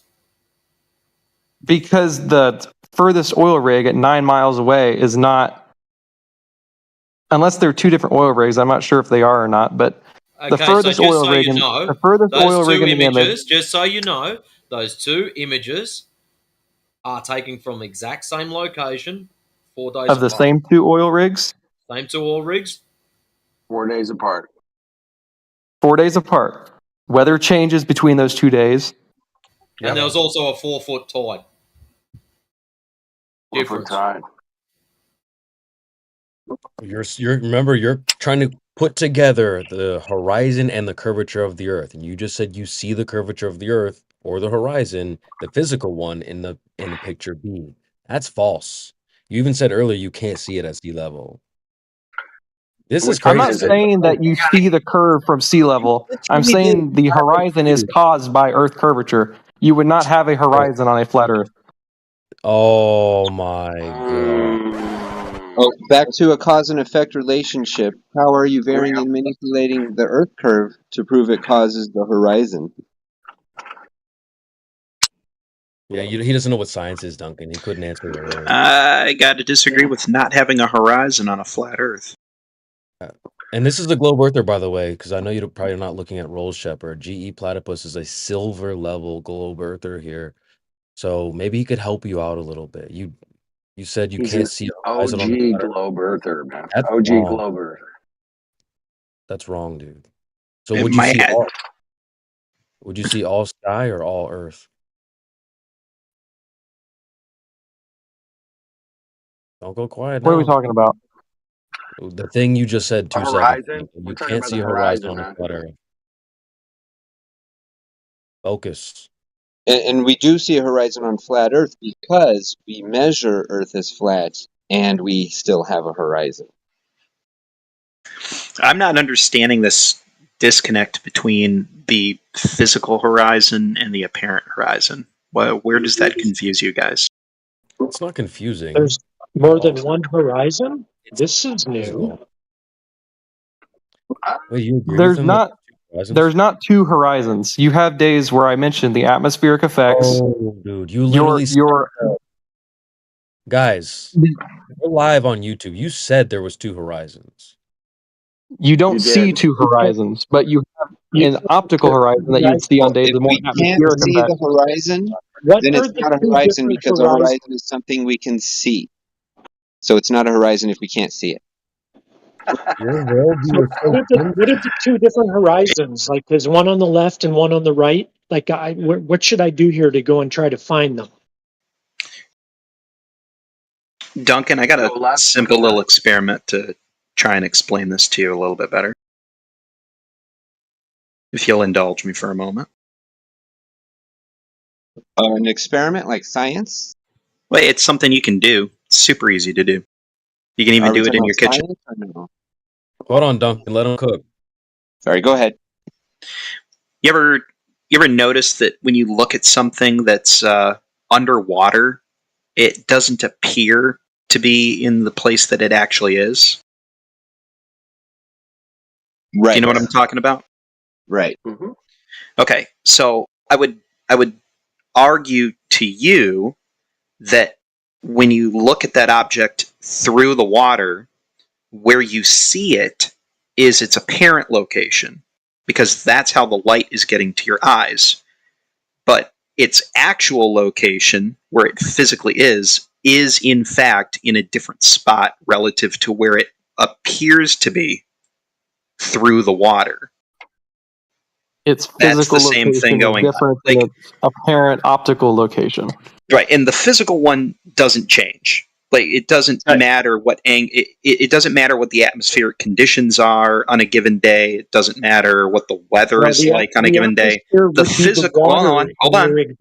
No, the Hold on. atmosphere would be your water in the example. Don't try and pull it's the traveling wool through over the it. same media. It's not the same thing.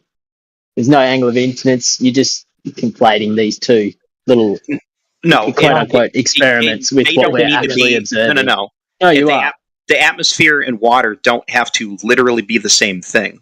We're not talking about what they are. We're talking about the effect that they cause, which is the same effect. We only have air that you're looking through. Don't say that we're looking through water. We're not looking through water. We're looking through air. We're not looking through air through water or water through air.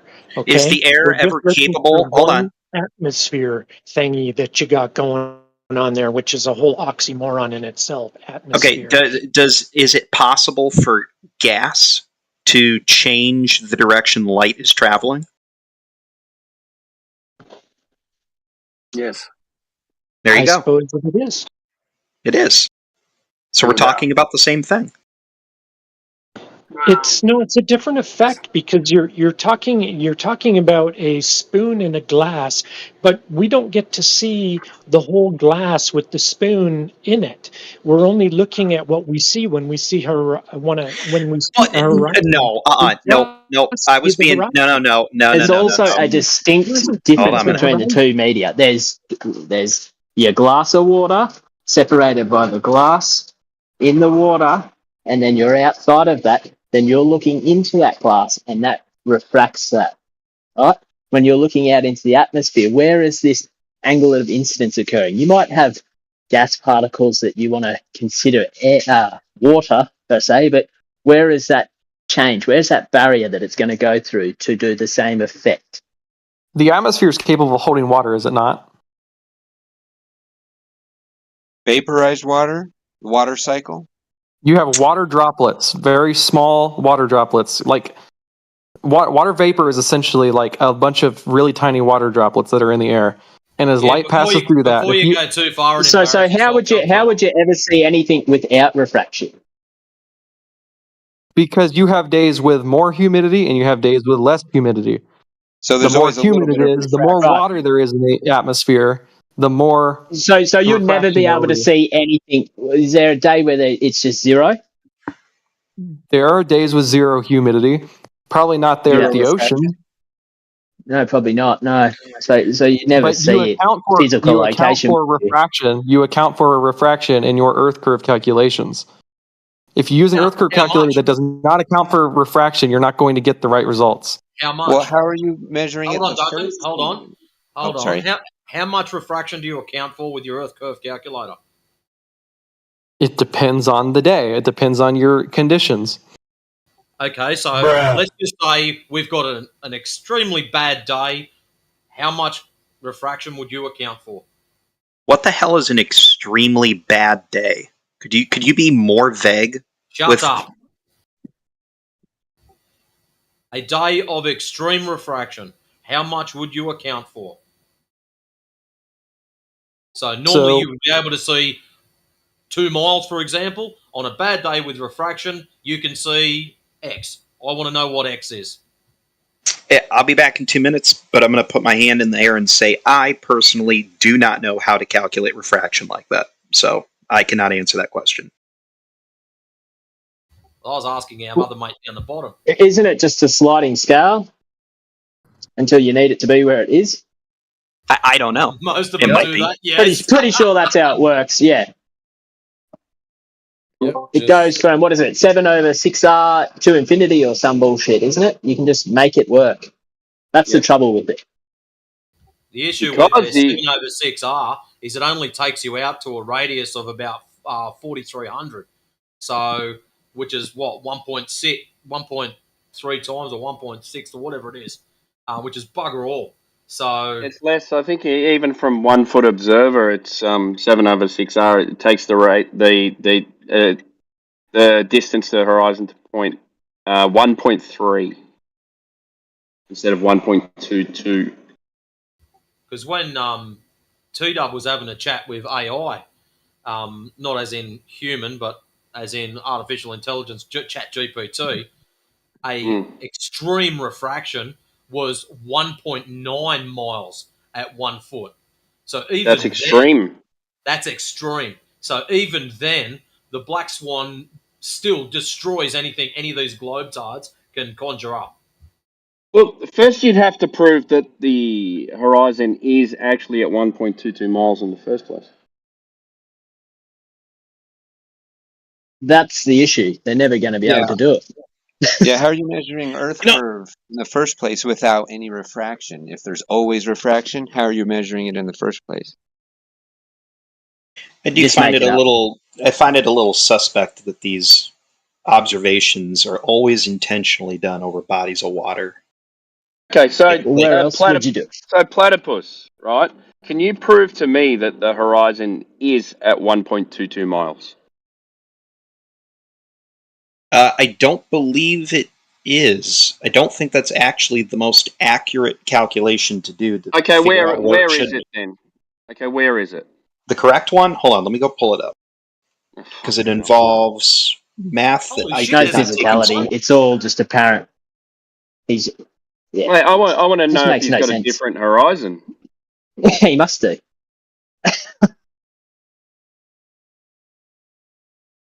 To some of these geometrical principles, you have to conform to everything. That's the trouble. You can't make it up on your own. Well, hold on. Raise your hand if you think 8 inches per mile squared is the correct answer here. Wait, I just asked you about the horizon distance to the horizon from a 1 foot. I'm looking it up. Height. I'm looking. I am capable of. I don't know if you are, but I am capable of talking and doing things. Yeah, I'm driving, so I'm doing two things at once as well. Fuckwit.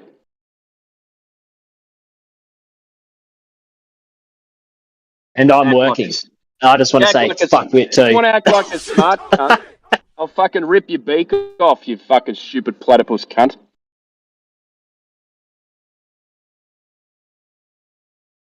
All right, where's the horizon? Where's the horizon, fuckwit? Watch for the Spurs, Timbo. Watch for the Spurs. Fuckface, where's the horizon?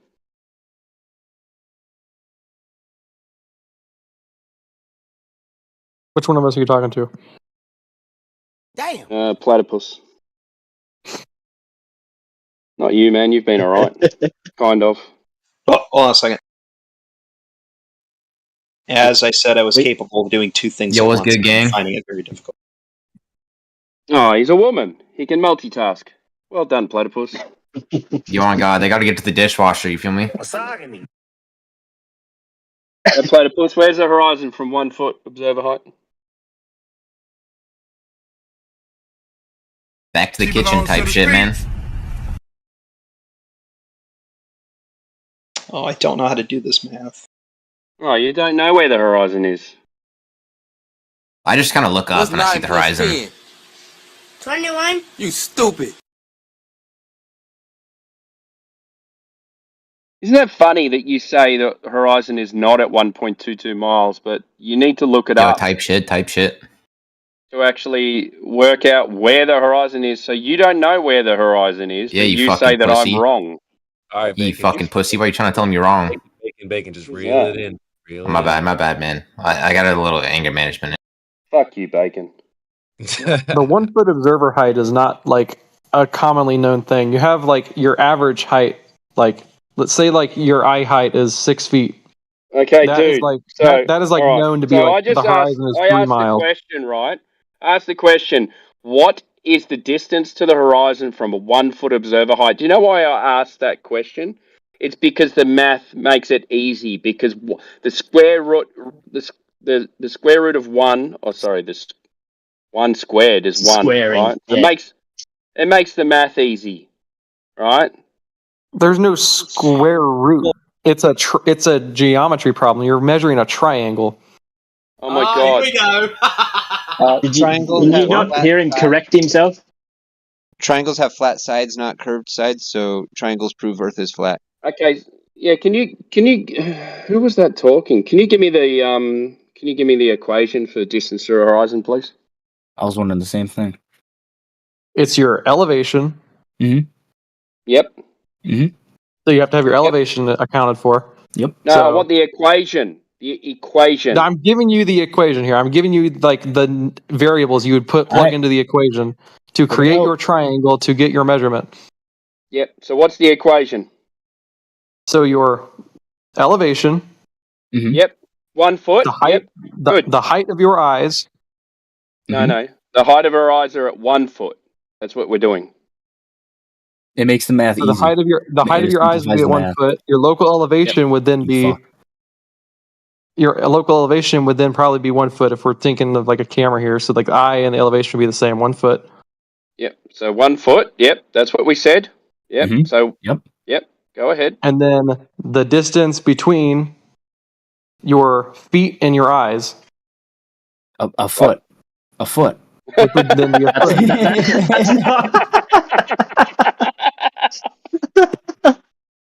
Oh my god. Damn. Fucking hell. That's 1.22 times the observer's height in feet. 1.22. Sorry, I got that wrong. 1.22. 1.22 times the square root of the observer's height in feet. Yes, thank you. I was missing that part. That's the equation, dude. So that's why we make it 1 foot, because that's where the camera's situated in the Black Swan. So it makes the math easy. So where that number 1.22 to the horizon comes from the sphere of 3,959 miles. Like there's no arguing with that equation. That is the equation for the distance to the horizon. If you make it 6 feet, it's 6 square root of 6. Yeah. So 1.22. Yeah, that's right. Hey, Timbo, Timbo. Yeah. Hey, does atmospheric refraction exist? Hey, I'm No, asking that's you. bullshit. I don't even want to hear that. That's pissed me the fuck I'm off. asking you for the distance That's to bullshit. the physical horizon. You know what? That's fucking ridiculous. He also asked you why you would argue it if you don't know what you're arguing for. That's what I want to know.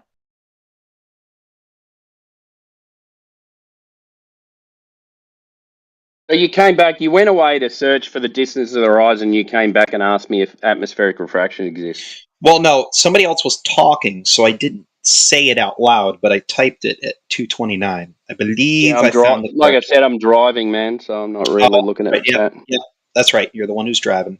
I keep thinking Chubbs is the one who's driving. Now, He's Gio, he's working. since you've decided to chuck your all fantastic formula up on the screen, Yep. compare the both of them now, mate. Yeah, distance to the horizon.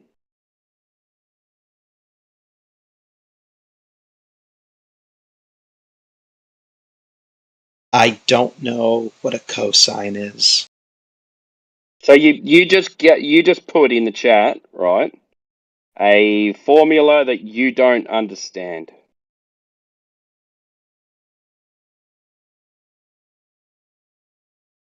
I don't know how to compute it myself. No.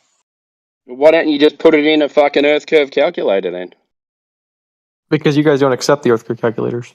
Yes, we do. That's what we use. Which calculators do you use? Do you use ones that account for all the variables that I was talking about earlier? If I'm going to repeat my question again, how do you know that the distance to the horizon from 1 foot is 1.22 miles? Because the calculator told him. See, this is the problem, right? So you say, well, we see this far because the light bends around the globe, but you don't have a globe to start with because you're saying, well, we know the horizon is at 1.22 miles because That's what the globe gives us when it's 3,959 miles. But you don't know it's 3,959 miles, so you just go off someone telling you that the distance to the horizon should be 1.22 miles, but you've never seen it in that position. So how do you know it exists where it's supposed to be?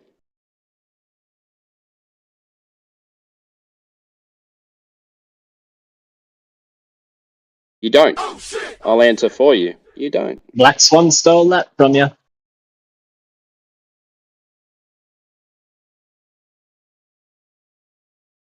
Just weird. It's so weird. I know. They just believe that it's in the right place for it to be a globe. That's all they have is a belief, but they don't have any knowledge.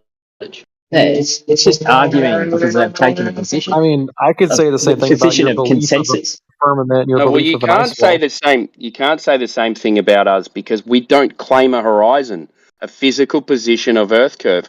Now you're claiming a physical position of Earth curve, but you don't know it's actually there. So you're the one just going along with a story that you don't know is actually true. If you did know it was true, you could prove to me that the horizon was at 1.22 miles from 1 foot observer, and you could show me that. No, I disagree. I can go straight back to my coin in the bottom of a water bowl. Awesome. So example for that. you've never seen the horizon in the position where it's supposed to be, correct? Probably not. Okay. How do you know it's there?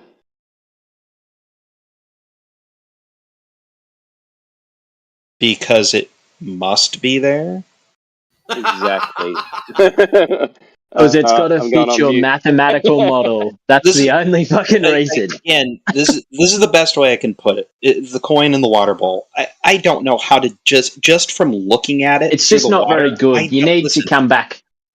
I don't know how to crunch the numbers to figure out where the coin actually is from where I'm looking at it. Okay, but go I and have do a look know. up a thing called Snell's law, so you can have an understanding of how refraction works. Isn't that just the angle of incident inverse thing? Go and look it up, and you'll understand why.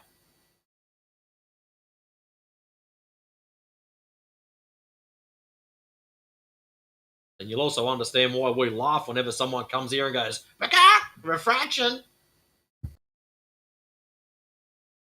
Yep. I still can't get a yes/no answer to my question. What's the question? Does atmospheric refraction exist? The way that you Hold think on. it does? I didn't get a yes or no answer. The way that you think it does? I Define didn't ask. I refraction. said nothing about what I think atmospheric refraction is or what it does. Well, how about we define atmospheric refraction so we can have a definite answer on your question? Oh, perfect. Matrix. Hold on. Matrix. Hold on. Hold on. Matrix. Do you know what atmospheric refraction is? No, explain it. You define it. Thank you. So you don't know what atmospheric refraction is? Explain it so we can all agree on it. Go. That's the answer to my question. That's all I needed. The answer is no. So you don't know. So you don't know what it is.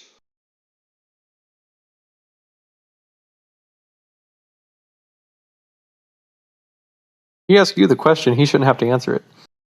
Yeah, but I said I don't know. I would like him to explain it.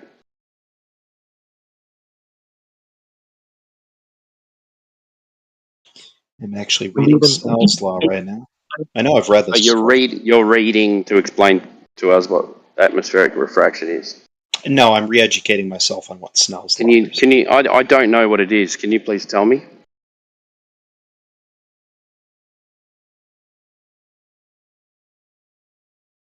While we're waiting, I just want to go back to the whole trying to calculate the distance of the horizon because so we're talking about the 1 foot viewer height for the Black Swan, and that's at sea level. So we're thinking 0 feet in altitude.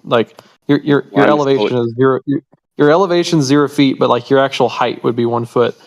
And so since you don't have an elevation to calculate from, you can't get that full kind of triangle I was talking about to do that kind of problem. And so Sorry, you can we go? you take your height and literally divide it in half. So your 1 foot viewer height would give you a rough estimate of a horizon of about half a mile. Do you look from your guts or something? You just debunked yourself even more. Yeah, that's just the fucking stupidest shit I've ever heard.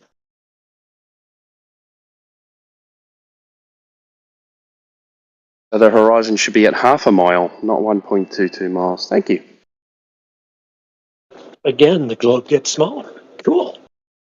Hey, Platypus, you haven't explained to me what atmospheric refraction is yet. I still don't know.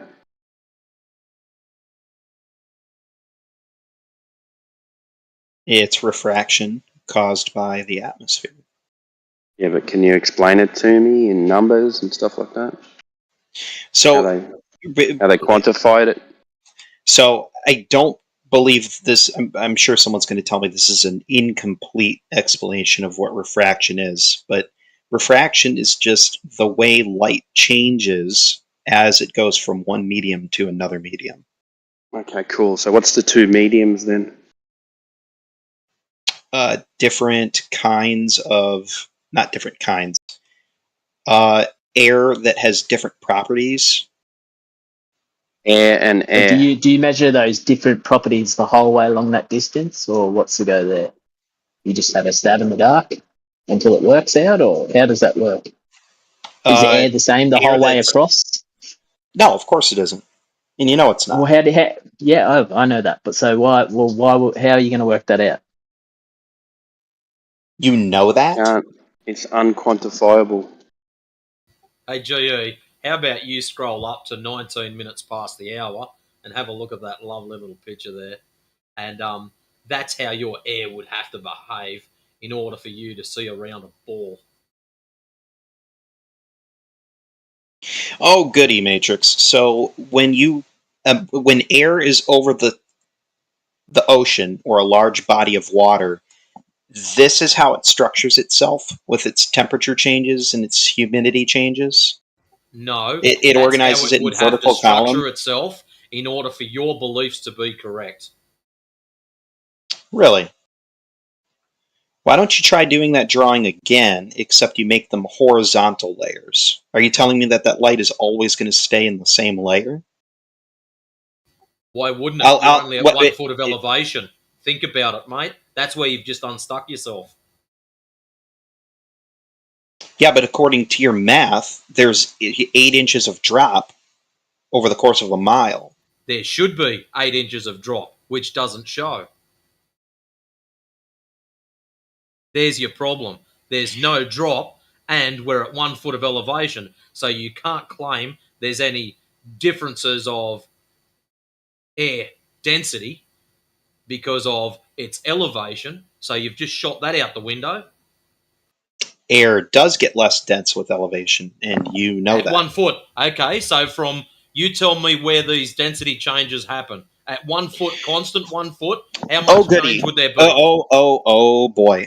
Oh, awesome. So from sea level going up, when is the first height above sea level where air starts to change its density? Sorry, from sea what? I'm guessing it's above 1 foot. No. It literally starts happening the instant you get above sea level. Yep, so when are you going through the different densities? So between 0 feet and 1 feet, you're telling me that the air is always the same? No, but the light's not. You're not the light's. That's too. It's always the same density. No, but we're asking how you measure. How are you measuring? Hold on. There's no atmospheric conditions, weather effects.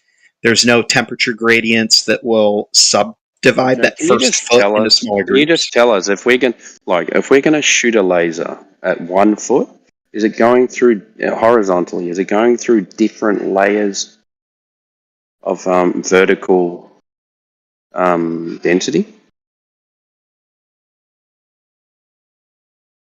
On your flat Earth, probably not to any noticeable effect.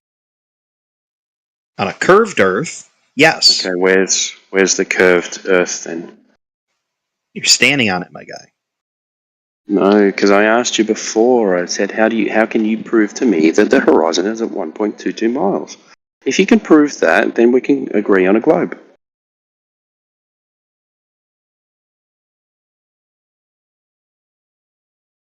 Pretty simple, man.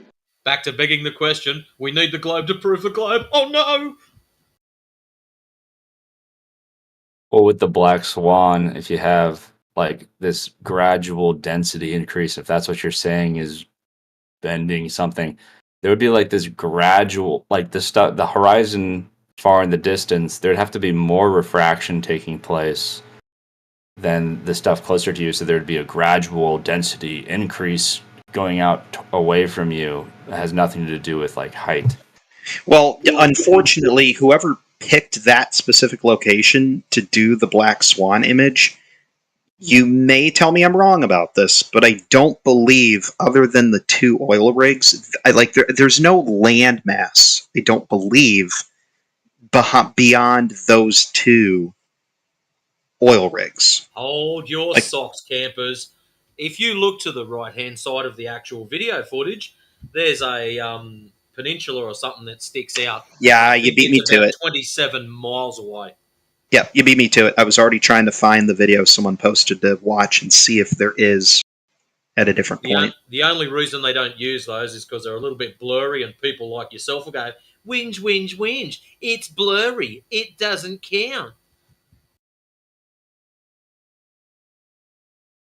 Well, you got to admit, when the oil rigs look normal, the effect is greatly reduced every time.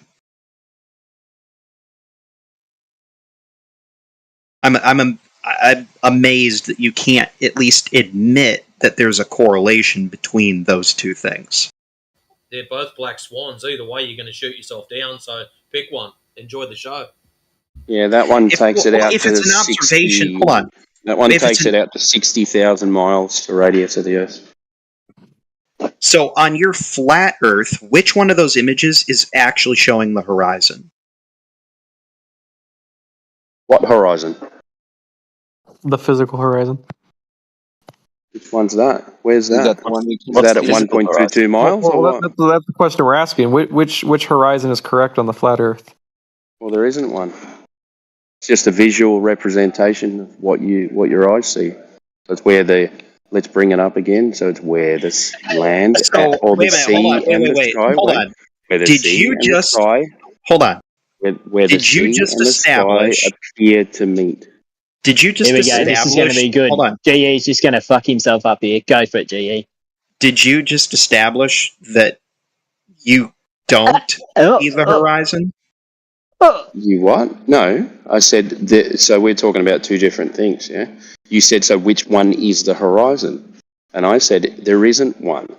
It's an apparent place where the ocean, in this case, and the sky appear to meet. It's not a physical location.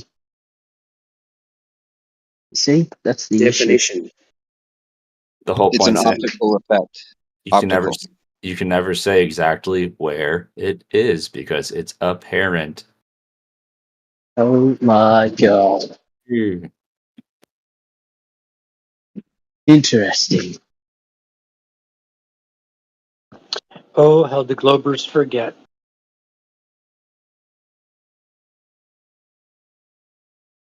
I like that they never actually say what they think is happening in examples. You know, it's like when they'll say refraction, but they'll never describe how that phenomena is really happening without like, you know what I mean? They'll never be like, oh yeah, everything behind there is actually physically blocked, but you're seeing it because of this. Because all the light is just being bent up just perfectly, and just gradually and perfectly, just to look like you're seeing what you're seeing with your eyes. Well, Matrix's drawing at 19 past the hour, if he were to layer those horizontally, that would be a more accurate representation of what's really happening. Why he does those in a vertical column, I have no idea. The reason it's done like that is to represent what you believe. That is what it must be shaped like in order for your paradigm to be true. No, The you're dead. densities You're must dead be- wrong, Matrix. Wait. The densities must be of an increasing nature in order to bend light downwards. It has to be constantly getting denser. So it starts off light, heavier, heavier, heavier, all the way across. That's what it must do in order to bend light. If you go light, heavy, light, it stays straight.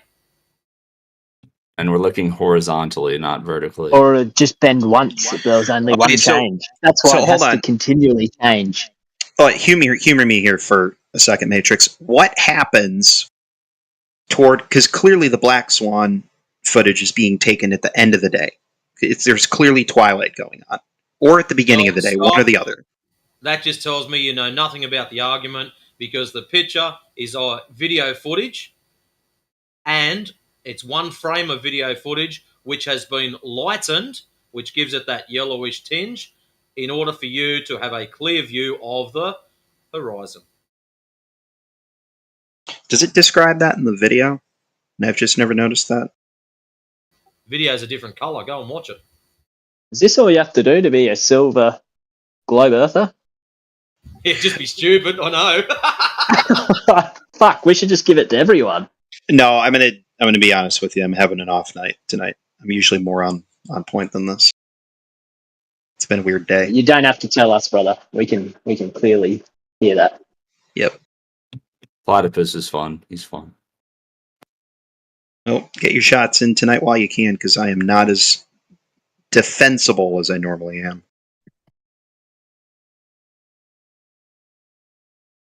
You know what I'm blaming it on? I'm blaming it on the fact that I have not had one drop of alcohol since I got home from work. I love Should the be sharp. excuses. Should be sharper then, shouldn't you? Yeah, I love the excuses here. No Earth Curve. It's an off night. I forgot where Earth Curve is tonight. I'm having an off night. I think that alcohol is probably making you see curvature where there is none. Well, I That's don't drink, possible. so I don't know how it's making me. Parasites.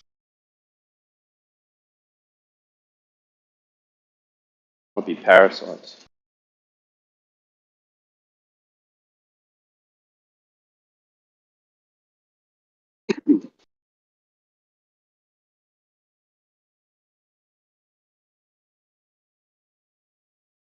Did you guys see that recent video of like those worms just like pouring out of that person in the surgery room? Fucking disturbing as fuck. Ugh. What are you talking about? That's what I mean. They're everywhere, man. There's this video of this this person on like the ER, and they're opening them up, and their like intestine is just like huge. It's like it looked like the size of a fucking boa constrictor. It was super big. And Nope, I'm good. Nope. Didn't catch what you were talking about the first time. I know where this is going. Don't need to hear it. Yeah, looks like spaghetti coming out, but it's not spaghetti. Damn. Can you explain what was going on, or could you link that to me actually? There's someone who likes it. Yeah, I think I No, saw it on- I work in medicine, so I'm just I'm wondering what it was. I'm wondering if it was a parasite or some type of neural disease. Yeah, No, we don't that's care. what he's It's gonna gonna say. be sent as a private message, so yeah.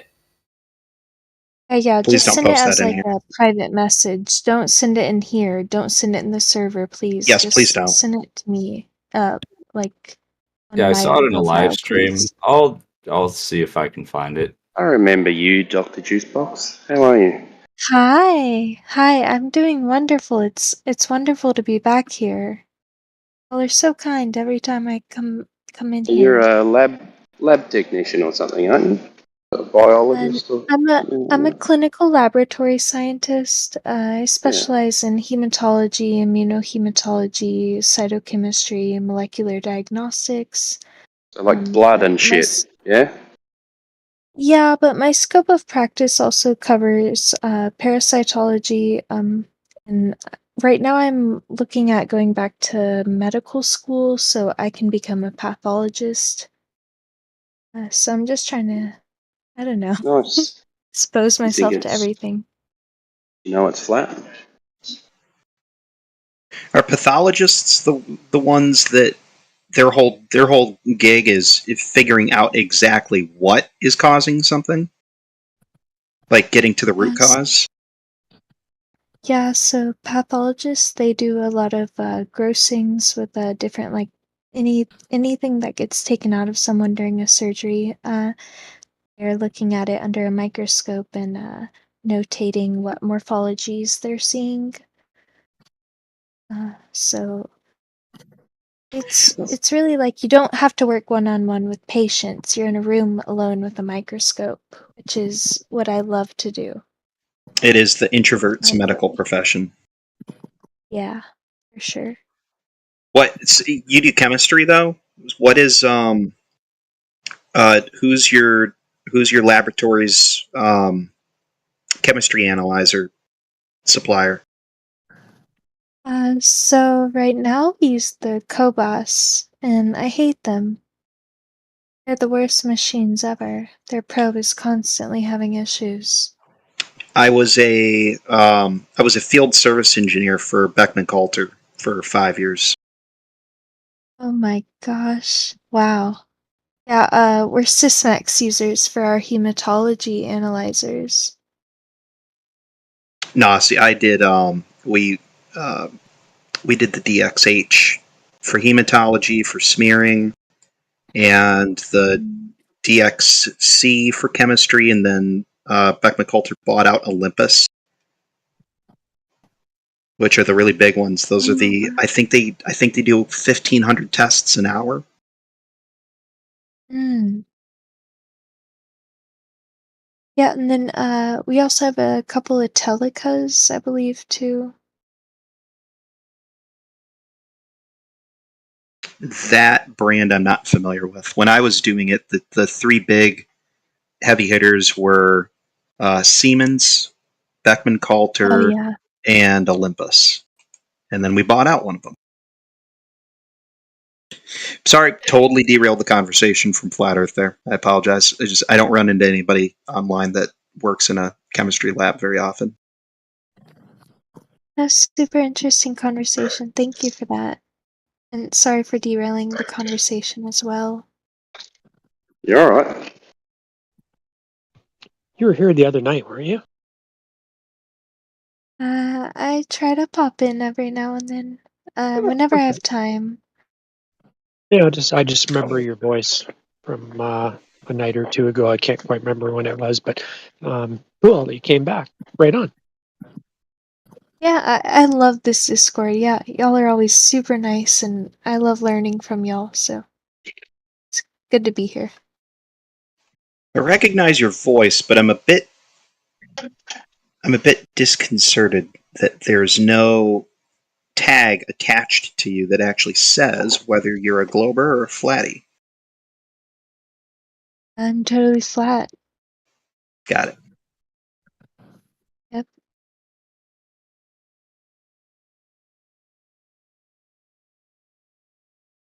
Why would that be disconcerting? Well, because normally it's weird to see someone that's got like the ladies' night tag, but then the only other tag they have is VC verified. Like usually there's either at least a Globe Skeptic tag that goes along with the ladies' night one.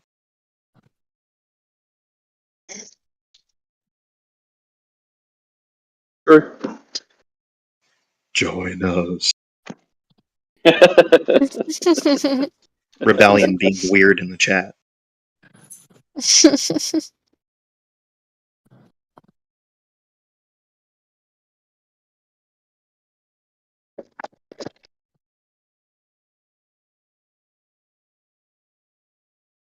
Oh, Flatsy heard another lady in here. Now she's going to chime in. And so, I love so Flatsy. why do you always avoid the question how that you can't prove to me that the horizon is at 1.22 miles? I don't know how to do the math, Timbo. That's what I've been telling you the whole time. Well, they tell you. Even I reckon if you chucked exactly the question that I'm asking into Google, I reckon it would spit out the answer at you.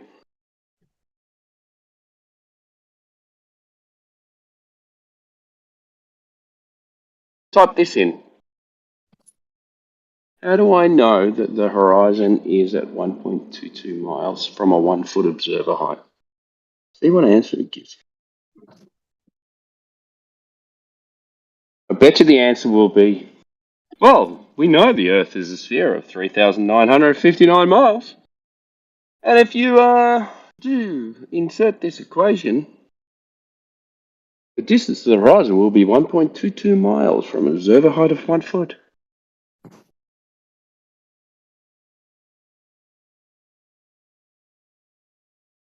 AI, you're begging the question. Yes, I am begging the question. Because we don't know that the Earth has a radius of 3,959, so it's all calculated. Thank you, AI, for being honest. You know, you can get AI. I'm not sure why you're using AI to get all your information. I'm not, man. I'm just taking the piss out of AI because you can actually ask it a question and then it gives you an answer. And then you can question AI. Did you hear me finish my sentence? No. And then you can question the AI about its answer and it'll change its fucking answer. Yeah, that's what I was getting to. I was going to say you can't use AI. I've seen people use AI to try and use their arguments, and you can make AI give you whatever answer you want it to. Yeah, exactly. Yeah, you just argue with it, and it'll change its standpoint. Weird. They're worried about AI taking people's jobs. Oh, it's going to happen. No, it's not. Yeah, it's going to happen. It's not going to take my job anyway. It's not going to take my job either. Take my job. Have it. The problem I is struggle because my profession is literally in the photo video world, so AI might actually take my job, but it's fine.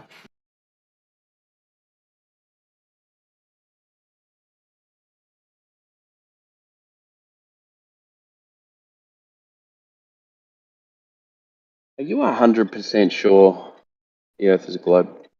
I'm 100% sure that the Earth is a globe. I as well. You're not. You're actually not. I can concede that platypus might be. You're not, though. Well, how big is the globe? Let's ask him. What makes you so sure? I'm generally curious. Platypus, do you think it's what they say, or bigger, or smaller? I think it's what they say it is. He won't be able to tell you because he doesn't even know that the horizon's supposed to be at 1.22 miles. Okay, the first thing you got to understand. The first thing you got to understand about me, and the reason why I know it's a globe, is for me the easiest way to determine whether it's a globe or not would be to get really far away from it and take a picture of it. When did you do that? Sure. When did you do that? I personally don't have the resources to do that myself. Oh, so you believe that someone did it. Okay, so you don't know 100% that it's a globe then. Thank you. Do you know how high we'd have to be to see it? Well, wouldn't you just go to an alternative method if you can't do that? Is there an option you can do?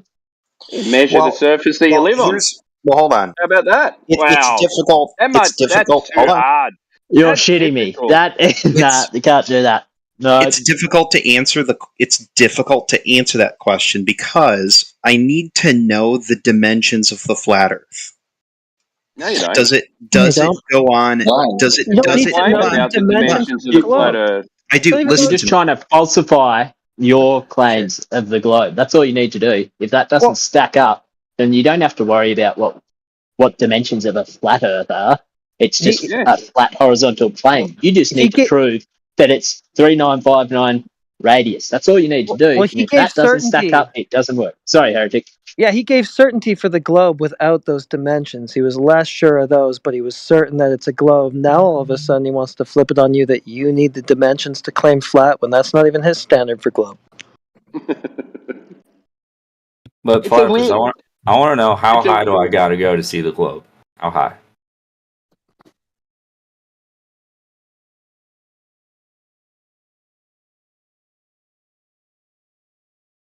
And I kind of rumpused you, by the way, Chubbs, so no need to be sorry. My bad. Oh, good. I reckon it's about 7 Always bombs. Heretic. Always rumpusing people. Every time I speak, that's how it goes. I think 1 foot would be high enough, right? Should be. You do Because the that. horizon should be at 1.22 miles, so anything after that should start obscuring the bottom of things. How high you got to be? Is Cheech and Chong high a acceptable answer? Yes, that's about 1,000 miles. I just want to point out that even our satellite images depict Earth as flat. Like Google Images maps, if you do, the Earth one or the land one, it's flat. Well, that's just like the projection. I mean, you take maps and you project them into different shapes. No, not the actual That's just map, because it's but the- flat. That's all that is. It's because it's flat. That's why. Not the maps, but the images themselves. Like if you go to like Google Earth and navigate, you can switch it to like the real view. I don't know what you call it, but you can actually see The the satellite- land through the map. It's flat. I got to get going, guys. I'll be listening on YouTube. Shout out to all the new guys. Catch you, Doing Timbo. well. Have See a you, good Timbo. one, mate. There you are. 3 in the morning here as well. I've got to take off.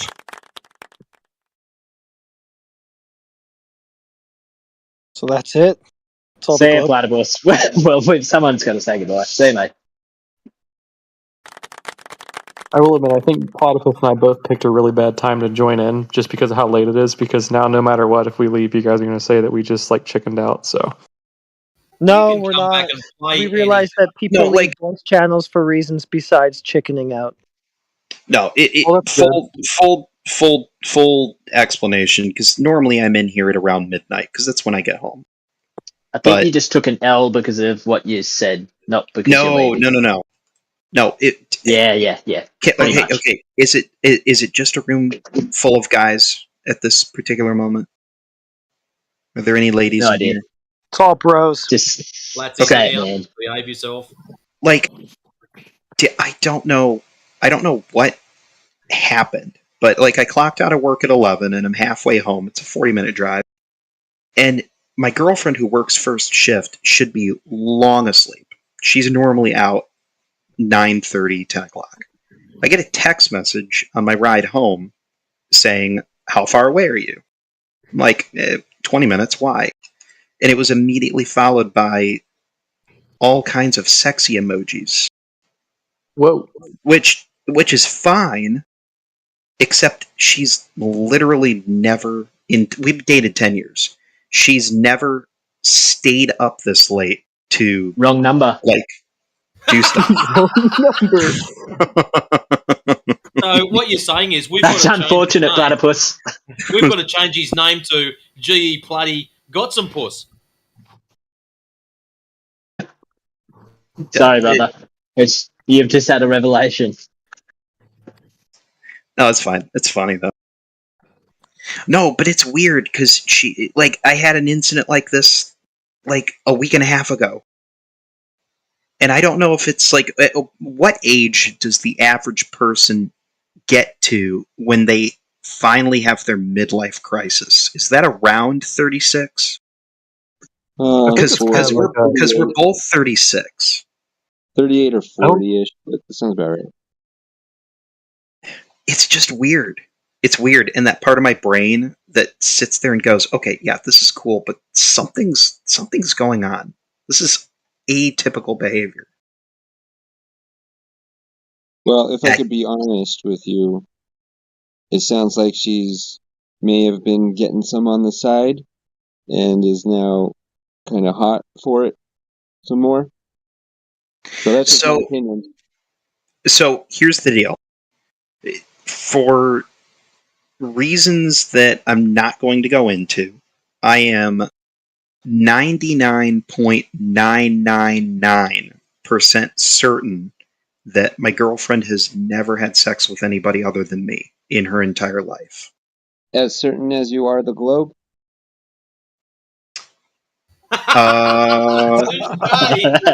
If you if you put a gun to my head and I had to be more certain about one of those things, I'd be more certain about the shape of the Earth. That's a solid 100. Oh man, you're in trouble, bro. Sorry. Yeah. I don't think I am.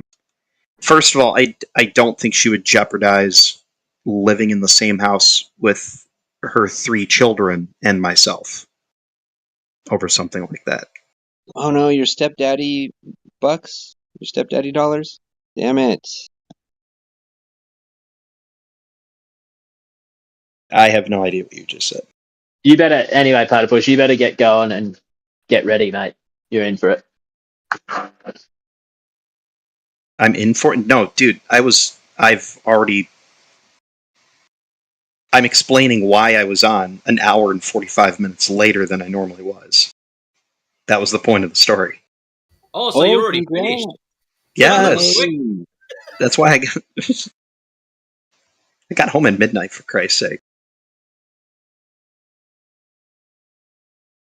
Again, you missed the point of the story. I was explaining why I was so late getting on here. No, I got it now. Good job, mate. Is midnight a typical time that everyone gathers on here? No. I know As it's you like can- 24/7, but I wasn't sure if there was like a certain time that it's more active. No, as you can clearly see, past midnight, you get the D-list flat earthers in here. Ahem. Well, I don't know. I mean, I don't know if I could. Based off of all, flat Earth is a spectrum, and I'm not able to put them on a tier because every flat earther believes something different that I've seen. So, like, from all the flat earthers that you see on like YouTube or Instagram or Twitter or like TikTok, whatever, these guys in this room seem like they believe something, or not something completely different, but they have a different way of explaining it than what the other guys do. So, like, I don't know if I would call these guys D tier because these guys are actually trying to get into the details, whereas I don't really see that go from the mainstream flat earthers much. Well, this room uses objective D truth. flatties versus silver GEs, and they still come out on top. We'll take it, brother. Go, Duncan. Yeah, we use objective truth here, empirical evidence, scientific method, physics, math, stuff like that to prove flat Earth. Ask me how.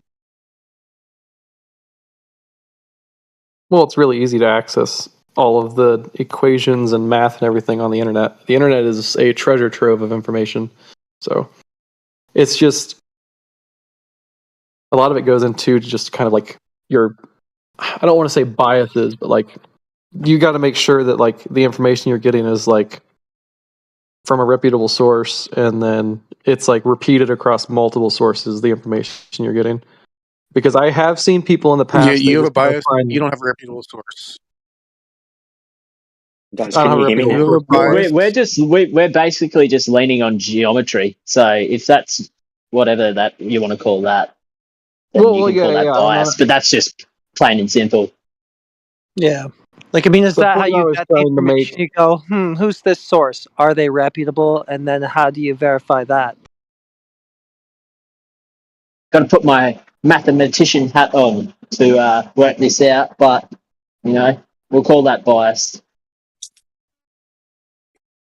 He The forgot point I to was say trying peer to make- reviewed, and then I would have laughed a little bit more. If you would have said peer reviewed, added on, I would have laughed a little bit. Well, I'm not going to go that in depth. Oh, check it out. I got the ISS so-called passing overhead right now. No, you don't, Well, I buddy. mean, you can zoom into it with a telescope, so I don't know, like, so I what- do have what they call the ISS doing that. Yeah. Yo, Shepard, yeah, I fuck with your profile picture. the blue marble. Yeah. Tough. Okay, so who are these reputable sources, and why do you think they're reputable? And what did they say that was so reputable? Well, I What about don't have geometry? I don't have a list of reputable sources. You didn't let me finish my point. Oh, you didn't have one then. We were talking about how, like, where you get your information from, and so I had mentioned like you get the information from the internet, And Okay, so, yeah, but I'm trying to get past that. What information? well, just any information, your math equations, all that stuff. Okay, like what specifically pertaining to this topic, hopefully? Pertaining to this topic would be geometry. Yeah, okay, like what geometry? So like distance to horizon is a geometry equation. Yeah, derived from what? Derived from like I don't know like the exact math terms, but you've got like you're measuring basically like the sides of a triangle to get your distance. Okay, so based on what? Like a radius?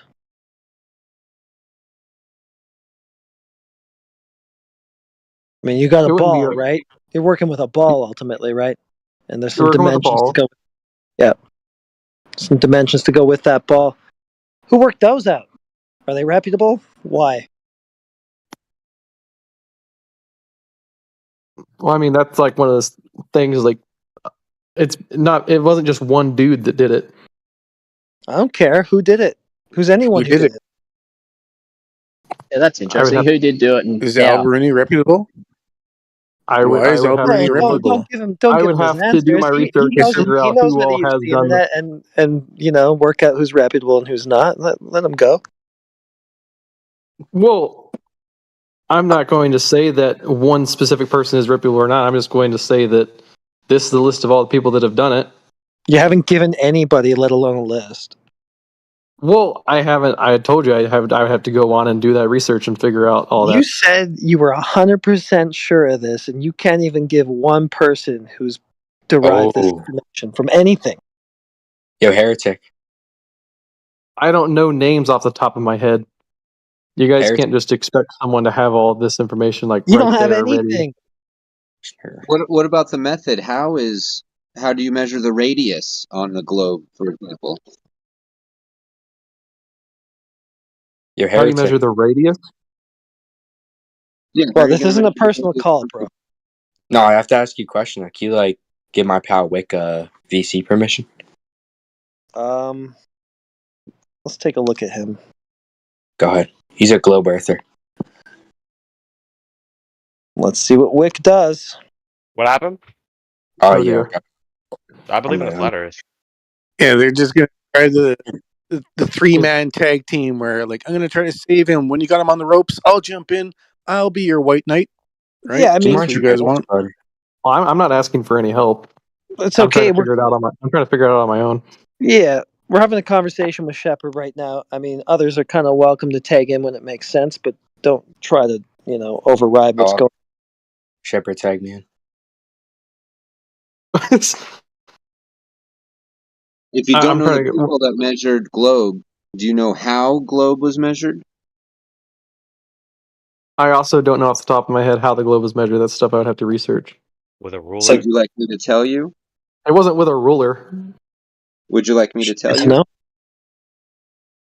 Shepard, would it be fair to say that you've been a bit unfair suggesting that you've been speaking with, D tier anybody when I would argue that we actually know more about your model and your worldview than you I do? never said any of you were D tier. I said that I couldn't rank any of you guys because you like I see so many different things from Flat Earth. I can't just put everyone on a scale and say, yeah, these are the good Flat Earthers and these are the bad Flat Earthers. I can vouch for that. That was Platypus who said the D tier thing. Was it? Oh, okay. My apologies. Sorry, Shepard. All good. I think they're all This is bad. an S tier room, just so you know. They're You're all not going F to tier. find a higher quality flat earther than here, I would say. I think they're all F tiers. It's my opinion, though. Don't cancel me.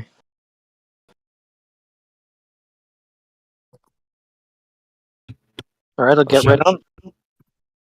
Well, Shepard, if you don't know how anyone got the radius value, then you don't know the Earth is a globe. You believe the Earth is a globe, right? We could even. I've never measured it. I've never measured it myself, so yes, I would say that I believe the Earth is a globe. But I have a lot of reasons for believing it. I haven't heard main one. thing. The main thing goes into like actual observations. I haven't.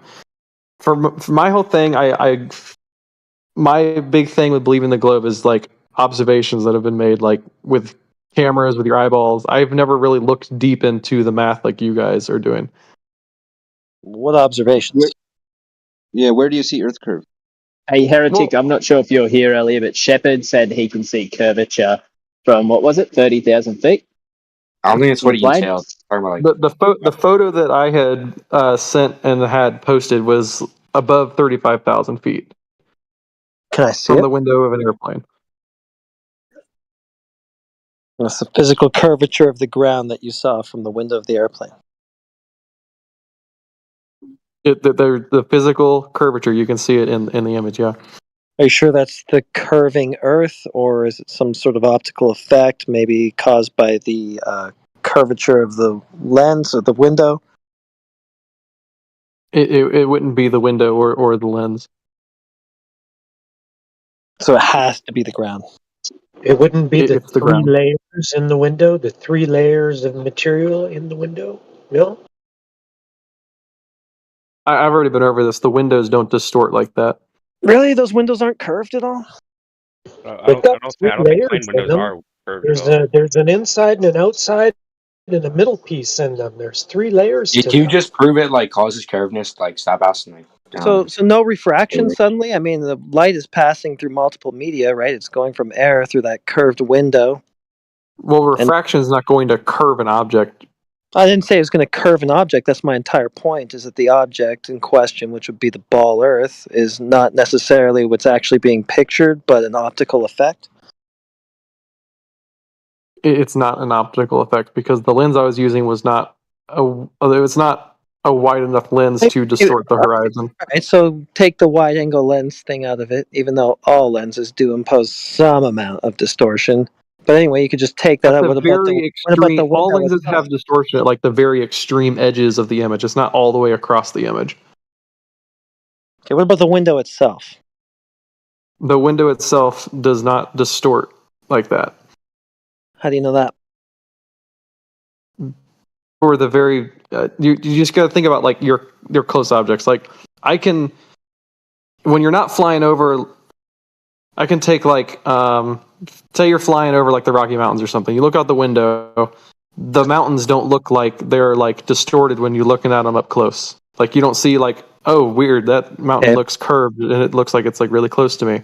Oh, okay. So it's So not why would it- uniformly distorting everything that you look at through that window. Can we take a look at your picture and see? Well, my picture only shows the horizon. I didn't have like a wing or anything to reference off of. I was sitting too far. I was You sitting don't too far know. forward in the Okay, so airplane. you don't know what would have happened in that image to anything else had it been in it. No, I don't. But I've looked out. I've traveled fairly frequently, and I'm looking out airplane windows, and like you look out the mountains, and you don't see objects up close that are like super distorted. So I don't understand how an airplane window can distort something very far away in the distance and make it curve, but it wouldn't do that to something close to you. Are you able to see the chat? Maybe you could look at a couple of videos that are playing there in chat that have just been recently posted from a YouTube spy plane, and just have a look, from different altitudes and see what other people are seeing. Where's this? Let me look at those videos. What are we looking at here? Oh, I see. You got the YouTube spy plane.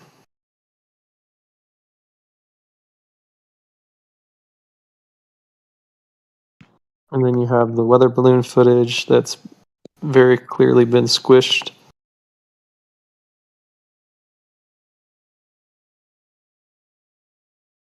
So I guess the question I have is, who's wrong, you or Neil deGrasse Tyson? Who do we cancel, you or him? Why are we bringing up Neil deGrasse Tyson? Well, because he says that even from the Felix Baumgartner height, which is 128,000 feet, that's where he jumped from. At that height, still, you wouldn't see any curvature of the ball Earth that he allegedly believes to live upon. So, Neil deGrasse Tyson doesn't have an understanding of the cameras that were used in that situation. Okay. All right, so I just wanted to clarify. It's Neil deGrasse that we're going to cancel, not this guy on Discord, you, right? Why is this a cancelable action? Throw Neil deGrasse Tyson under the bus again? Yeah, well, Yep, we're just one going at to a cancel him time. as a science communicator. Nothing else. Not his reputation or any of that. We're just going to throw him aside. And next up, we have Shepard. He's going to take over the mantle from Neil deGrasse because Neil deGrasse doesn't know anything about cameras or the curvature of the Earth or the globe or anything. All stuff that Shepard didn't really know much about. He doesn't know the radius or anything like that. Doesn't really know what he should expect of the geometry. But he is more of an authority than Neil deGrasse. That's what we're going with. I just think it's funny you guys are grasping so hard because this is like a single. I just a said single we'll throw him person out. says this, You're the one who and then said we're you gonna take throw him that as out. All truth. right, we're gonna throw him out. We'll go with that, and we'll go with you over him. Right? You should be the science He's your communicator. not priest. him. He's not a single person. He's You the should be on mouthpiece Joe for the Rogan. globe paradigm. He is not the face of the globe. He does not. You. That's like the thing that I Yeah, understand. You guys are like, He's oh, he's he's the one of globe. he's okay. one The of the globe priests. priest. He's one of That's the mouthpieces. that's okay, Shepard. You can go. Nobody looks Yeah, up to Neil deGrasse Tyson and that's is like, right. oh, He's he not. is the one that knows That's all. Oh, he is the all high right. and mighty. Yeah, I know the astrophysicist is worthless. He knows nothing about this topic. It's Shepard on Discord. We're now going to defer to over him. That's fine. I'm cool with that. Shepard, I 120. already showed the photo before, but it's like the horizon is curved on ground level, and the wing, I don't see any crazy bendy distortion on the wing or anything. So you might not believe that's possible, but that's just how it is. They're looking out a window. Well, it's. Horizon bends. Can I see that image again? I don't think I saw that image. 22 minutes past the hour. 7 Con has put it there for your convenience. Boy. 22 minutes past the hour? Just scroll up a little bit. It's not that much. I think I scrolled too far. So you can see, like, it Oh, makes there you are. I see it. makes the horizon curve like crazy. Like, if you were to think that that's actual physical Earth curve, obviously that's not true. Earth would be tiny. Where's this photo at? Yeah, I'm looking at it right now. So where's The wing So- looks totally normal. The wing isn't 100% perfect. You can see the wings start to kind of like bend in like a downwards direction with the rest of the image. Maybe. I don't know. It looks pretty straight. But the What lens is itself is a interesting there, wide angle Shepard, lens being used in Shepard, this. whilst you're trying to debunk it and have a little spiral out because you believe he's wrong, what I would like to point out is the alleged curvature in your photograph versus the alleged curvature in this one is nearly identical. So, we could possibly bring that down to lenses on cameras or the little bubble windows that you're looking out of. Well, in this situation with that 77 shared, this is that distortion is caused by the lens of the camera. And yours is not. Mine is not a wide angle like remember the earlier, you made the claim that the lenses on cameras are pretty much standard 24mm rectilinear lenses. Well, you have the standard, but then a lot of most phones nowadays come with your 0.5x lens, your wide angle, and then you have your telephoto as well. I was just saying that I was using like the default lens that your camera automatically opens up with when you open your camera app. I wasn't using the 0.5x lens with the wide angle or anything to try and do some funny business and distort the image on purpose. I don't think this person was here either. I think they just pointed out their window and went, snap, here's a nice photo. That was a random photo shared by Asian dude. And obviously, you see this when you look out of an airplane on ground level. We all see that. We've all seen that. We've all seen this if you've been on an airplane. You're saying you look out a window and you see the horizon distort like that from the ground? Yes. You've seen that yourself when you look out an airplane window.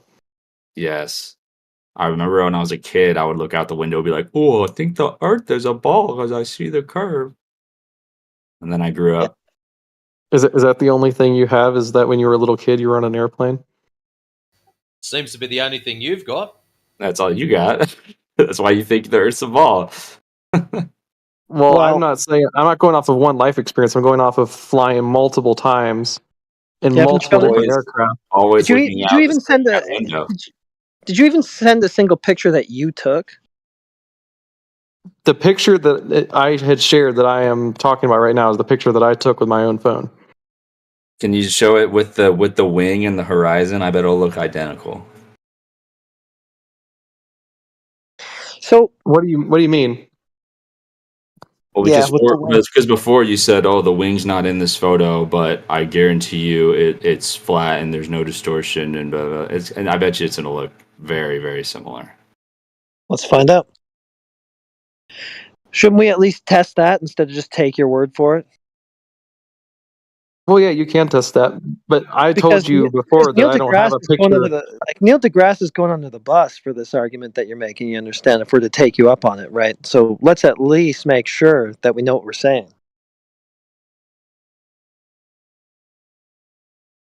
And I don't know why we don't see this curve from the ground, right? Because that's the physical curve of the Earth that you took a picture of at an airplane window, right? Then that gives us a 1.2 mile geometric horizon distance at a height of 1 foot, and we see the horizon way further than that. That would be the exact same curvature that you're saying you took a picture of that we actually don't see. So what's going on? How come we don't see it when we're down here? You get up in an airplane, suddenly, now you see all this curve, but you can't see it and detect it and measure it when you're down here. What's going on? Because you're on the ground and you're like right on the surface of the ball. That doesn't make sense. You're looking at a very very small section of the ball from the ground. That doesn't address what I said. So I see a When you go up horizon at higher, 10 you miles. can see more. Hey, listen this time. You didn't do it the first time. Try this time. So I see a horizon at 10 miles where geometrically it should have been at 1.2 if that is the physical curve of the globe that you took a picture of. What's going on? If that physical curve must put that horizon at 1.2, yet I'm seeing it at 10, how can this be? That physical curve would not be at. I'm in an airplane at 35,000 feet, and you're Bro. trying to say that my horizon is supposed to be at 1 mile away? Yeah, bro. I'm saying that at a 1 foot observer height, that curvature that you think you took a picture of at an airplane window is going to put that horizon at 1.2 miles for a 1 foot observer. It's the same curve. If I'm looking at it from that height, that's where it's got to be, but I'm seeing it much further. So it's like, why do you think scales you're seeing something? Why do you think you're seeing something from a plane that can't be detected from the ground? Because I just told you, you're looking at a small section of it. You see more when you go up higher. All right, you just don't get what I'm talking about. Maybe someone else can try. Are you saying that it's going to be flat lower? That's essentially what you're saying, Shepard. If you can't see curvature 1 foot over a smaller distance, you're basically saying that it's flat because you're low. That doesn't make sense. It has to It be is curved. observed. It is observed as flat. I brought up the example of the ball earlier. You can zoom in super close on a ball and make the edge of the ball look like a straight line. Yeah, but because we've got the radius, we can work out how far we should be able to see where it would drop off, right? So you can take that 1 foot observer height and you can work that out. And if it doesn't work out like that, then there's no curvature. If you can see way past that, then that's flat. You can't say that there's any flatness to a sphere. It doesn't fit. It appears as flat when you are at the surface. I'm not saying it is flat. I'm not saying a ball is flat when you're at the surface. I'm saying it can be appear as flat from the surface because you are looking at a very small section of it. That doesn't address what I said. Yeah, you still don't understand. I don't know how else to get through to this guy, hey? Yeah, I don't know. I said it twice. I don't know if a third time's going to make any difference. I'll try one more time. So, the math disagrees with you. If the Earth was a sphere with a radius of 3959, which is what it's claimed to be, then the distance to the horizon should be no more than 1.22 miles on a 1 foot observer height. It should be no more than that. Yet it is more than that on several observations. That's the math of the globe. It should only be 1.22 miles away. And we but it's talked about that 85. earlier. We talked about the atmospheric refraction that happens on different days. Ah. So now the horizon is refracted? On certain days, it's refracted more than other days. So it's always refracted regardless then? It's always refracted, but you have days where it's very minuscule. Well, if it's always refracted, then it's never where it's supposed to be if the Earth was a globe. Ergo, I the don't see how horizon that. is not Earth curve. Because if it's always like look at Black Swan, right? The horizon is supposed to be 1 mile away, but it's 9 miles away, so it's not where it's supposed to be. If the horizon is not Earth curve, then why does it appear flat at the ground and then all of a sudden start curving out as you see more of it when you climb an Well, altitude? it's not Earth curve. You just conceded that. I mean, You does don't it? see the curvature. You just saw through a window or something that is making it appear to be curved. As we have Yeah. stated several fucking times now, that your scientist, God, whatever you want to call him, claims you cannot see it from that height. So you'd be the only one that would be able to see it. There must be something else causing it.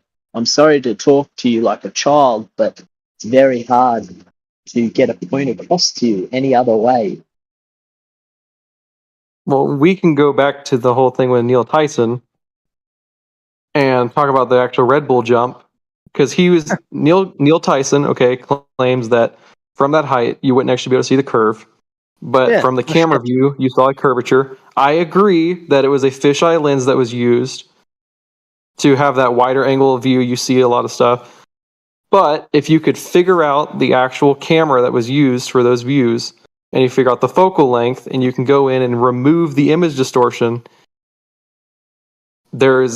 I can't 100% confirm this, but there is a very high likelihood that there would still be curvature in the image even after removing lens distortion. Okay, Wow, well, I'm that's going to one nail hell this of a one to the floor straight away. Now, what I want you to do, young Shepherd, is I would like you to go and watch the Red Bull jump again, and I want you to have a look at the horizon from the camera that's inside the cockpit looking out, and then get back to us. And while he's doing that, I want to point out that Neil deGrasse isn't talking about cameras. He's talking about you up at that height cannot see Earth curve, regardless of a camera or not. He's saying you can't see it. It's flat. He says that stuff is flat. 2 millimeters above the beach ball. You don't see the curve of the Earth. You just don't. So the ISS is showing a ton of curvature, and the math doesn't add up. That's kind of weird, huh? Yeah, but then the Chinese ISS is showing none. They're showing a perfectly flat horizontal horizon, even from claimed ISS altitude hundreds of miles up. So, what are we supposed to take, at face value here, and what do we throw away? Well, there you go, Shepherd. Obvious at B, thank you very much, has just posted up 35 past the hour from inside the cockpit looking out of the Red Bull stupid jump. Yeah, well, there you go, Shepard. That is what, 4 times airplane altitude, something like that. I'm not seeing any of that curvature that you claim to be showing in your picture. What happened? I should be seeing more of it. I'm way higher than you said you were. You're looking out that little door. You have a majority of the horizon obscured, whereas my image is a much wider view of the horizon. You see don't more see of the horizon. any curve to it whatsoever, do you? I should be seeing more. I'm 4 times the height, somewhere like that. Something like that. If you saw more curvature in that little sliver that you see of the horizon there, then I would argue that the Earth is Stop We don't minimizing see it. any. It's not a sliver. It's enough of it that I would see some if what you claim is curvature actually is that. This is 4 times the height, so it should be exaggerated. I should see it within that so-called sliver. I could argue that there is some slight curvature in that image, but you guys would tell me I'm wrong. So I don't see it. So how are you going to argue that? Well, I mean, I'm just looking at it, and I see the small section of the horizon that's visible there. There is a slight dip up.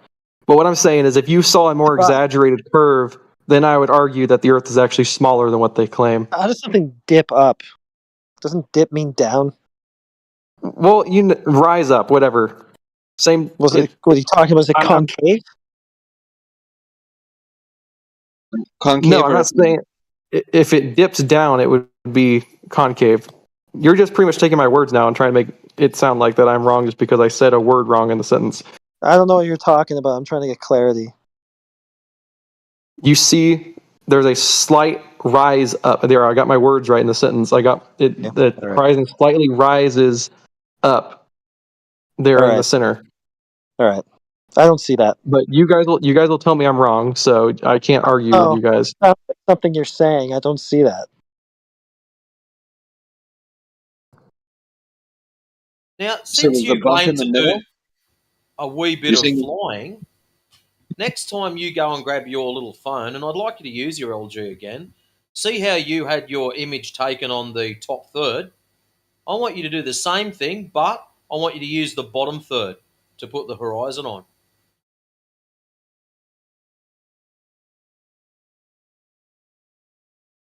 Oh, you're talking about the actual rule of thirds grid there.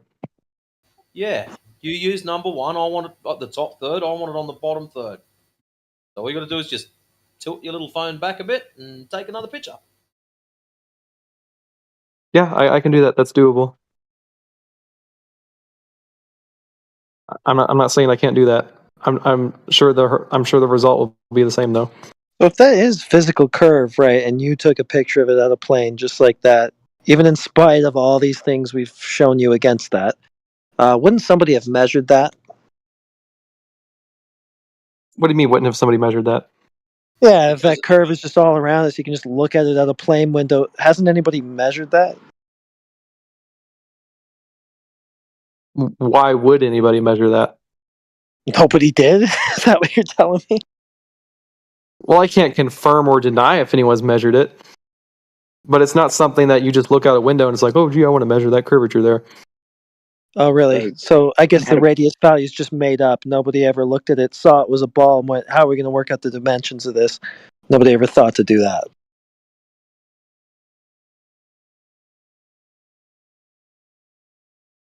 It's not made up. There's stuff behind it. I mean, you guys claim that okay, I'm not going to make this claim because you guys will tell me you guys have never said that. But claims that I have seen before from other people is that the globe has been made up recently, as of the 1950s is when the globe lie came into be a thing. But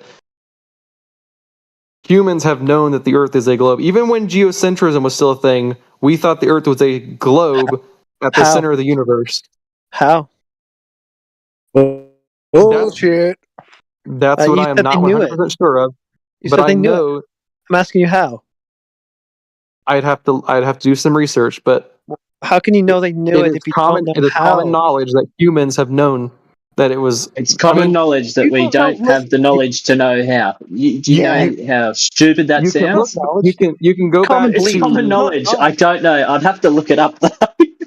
It's not knowledge, go man. back That's to- just a let's go belief. back to It's the a era of blind when- belief. A common let's go blind back- belief. Let's go back to the era of when ships were the main form of transportation.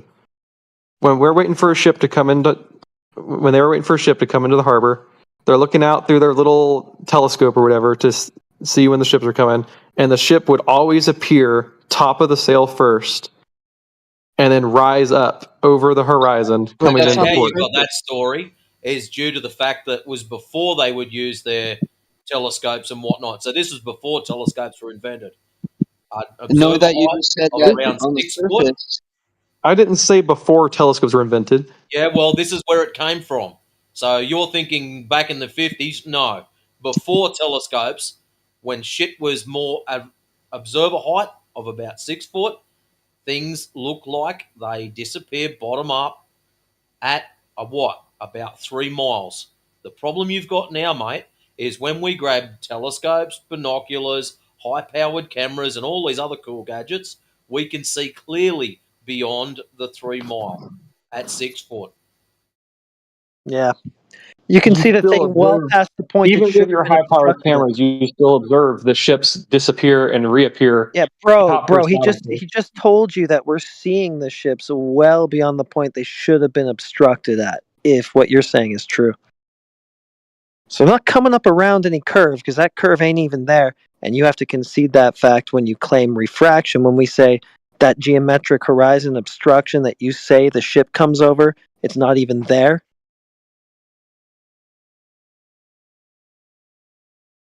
Concession or no? I'm gonna have to ask you to repeat that because I was listening. I had to let my dogs outside. Fuck's sake. The geometric horizon you said that the ships come over is not even there. You can see that when you say refraction, when we call you out on that. Refraction makes objects appear higher above the horizon than what they really are on certain days, and then other days they appear below the horizon. That's what I was talking about. I mean, you have like, let's take those two black swan images. Take the two black swan images, for example. The that you horizon, guys, okay, you're getting off on a tangent. The horizon itself is not where it should be if ships are coming up over the curve, over the horizon.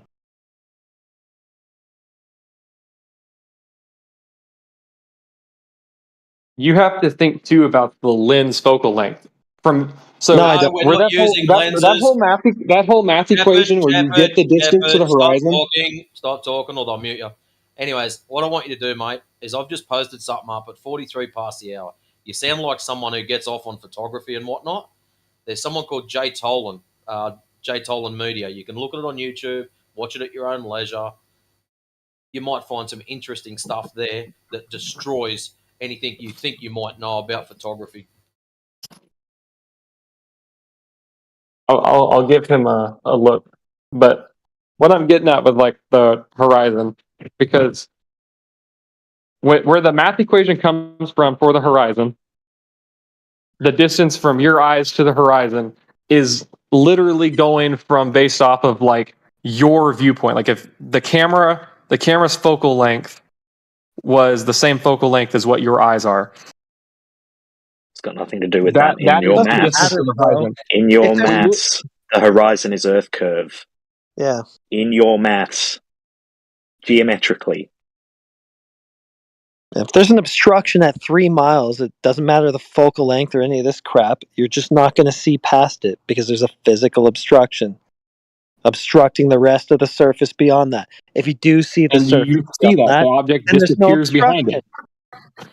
No, the object disappears behind that. The point is it doesn't. The point is that obstruction isn't there.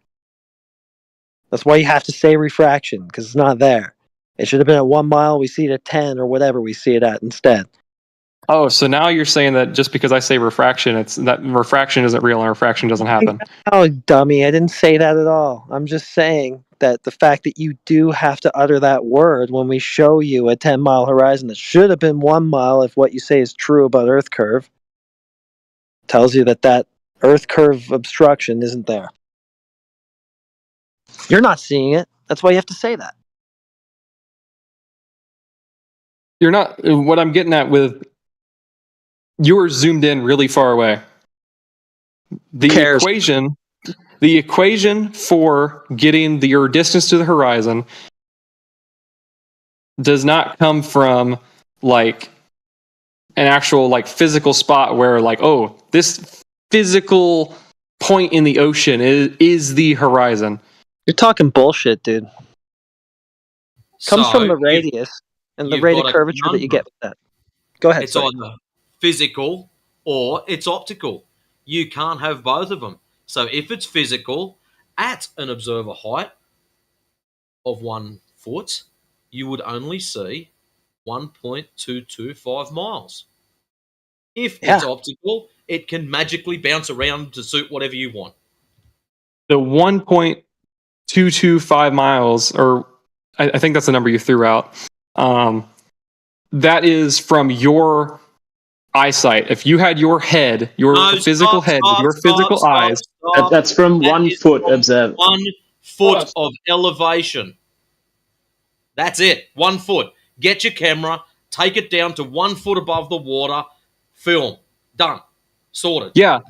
And you have to be your camera's focal length has to be the same focal length as your eyes, because where your number is coming from, is coming from the actual focal length of your eyes. It's not coming from the camera. With a camera. It has everything to do with a camera. No, it's the geometric. The camera sees things. The camera sees things different than what your eyes do. The camera can see over curves, guys. The camera can see over curves. Stop for a sec here. So what you're telling us is that the camera sees differently. So the camera does not see the horizon at 1.225 miles, but we see it at 1.225 miles. Where are you going with this? Because this is getting right out there somewhere. Are It your sounds eyes like zoomed in? Are what your he's eyes zoomed saying. in to 3,000 millimeters? I know he asked you a question, but what it sounds like you're saying is that it's actually optical, which is our point.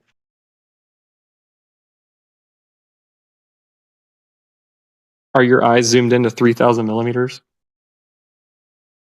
Who cares? There should be a physical obstruction there, but you're talking about focal lengths. There And is a physical obstruction. You see yeah, it. you're saying that the camera sees differently than your eyeballs do, so you're now reducing the horizon to an optical effect.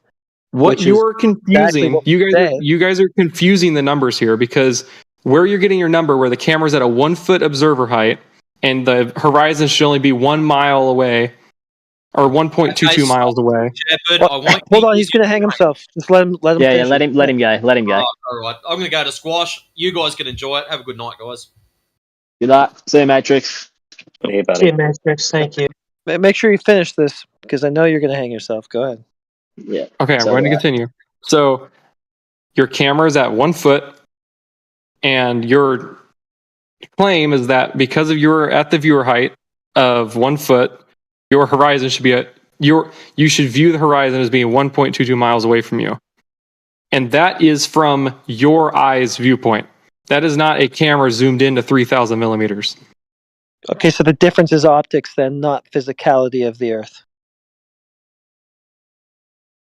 From that standpoint, using that equation with that number, that is optics. Okay, so we have a concession on the radius and the curve and the physicality of the Earth, limiting the distance to the horizon. We just have optics as the main factor that varies the distance to the horizon, according to you. Thank you.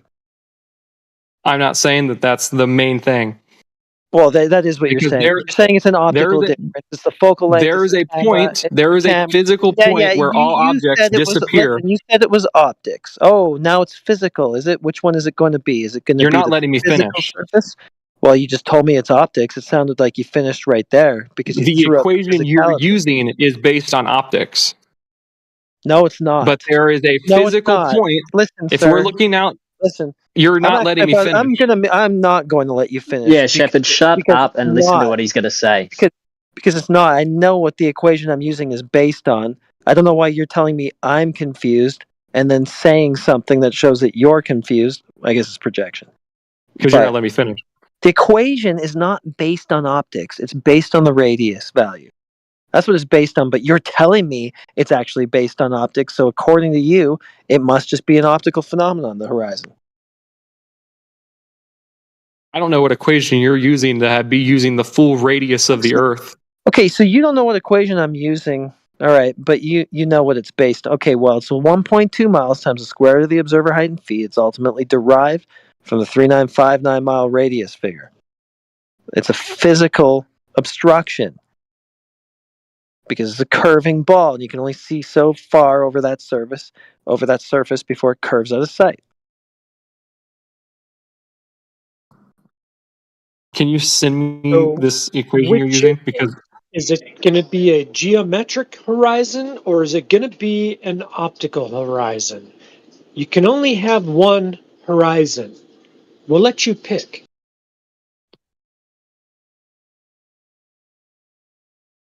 there can be both. We've talked about this earlier.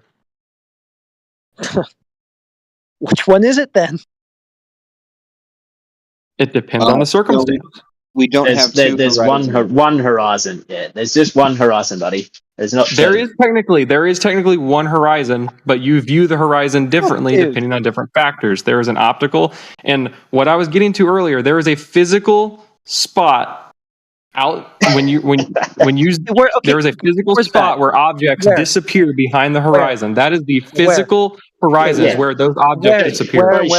Shepard. When you say there's a physical horizon, you would have to be able to show that.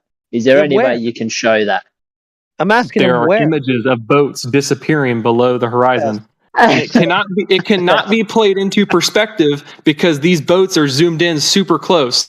If it was perspective, the boats would be super tiny in the image. Yeah, where is it? Shepard, where is the horizon? What do you mean where? You said there's a physical point at which it occurs because of the globe. Where? What's the The distance?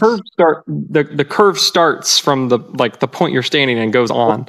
I There's didn't not just a ask point that. where the curve magically starts from. I asked where the tangent would be. That's what the horizon would be. Tangent with the line of sight. Where? Well, give me the formula. Tell me where it's supposed to be. I don't know the exact number off the top of my head, but I already gave it to you.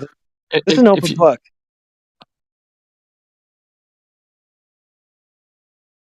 It's going to be 1.2 miles for a 1-foot observer. You had it all muddled up with optics. It's actually based on the physical curvature that's supposed to be there.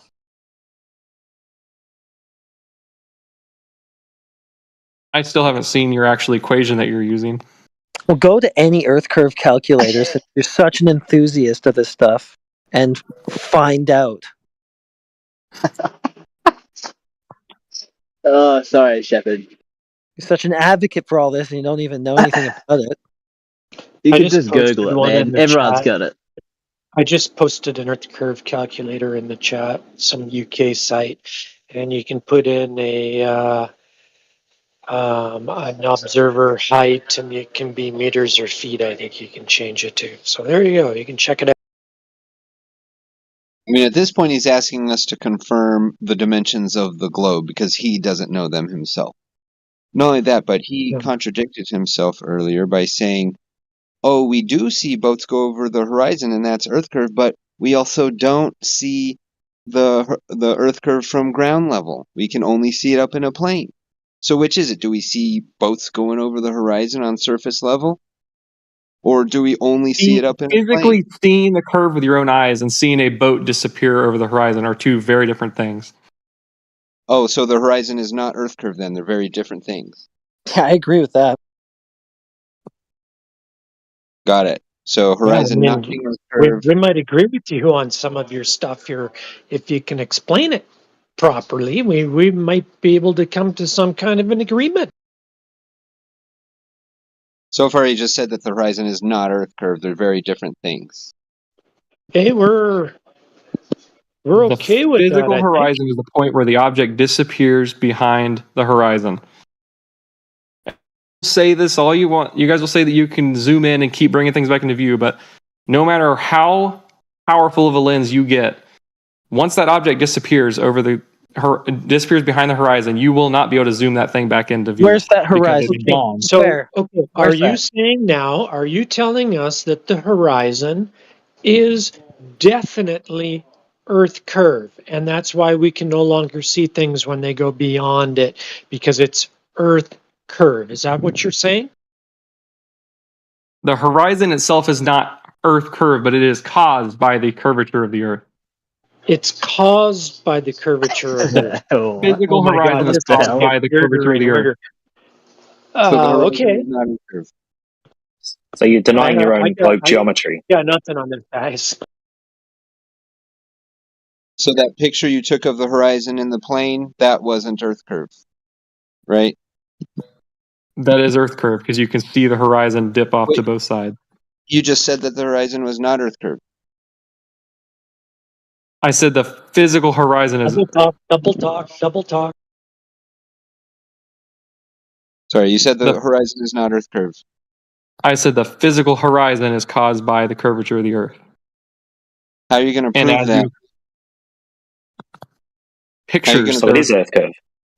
Pictures So don't which prove one is cause and effect physical and relationship. which one is non-physical? Yeah, pick a couple of them out for us. Give us 2 examples, physical, non-physical. Show us how you know the difference. Physical horizon. I mean, I guess I can go find the pictures here for you.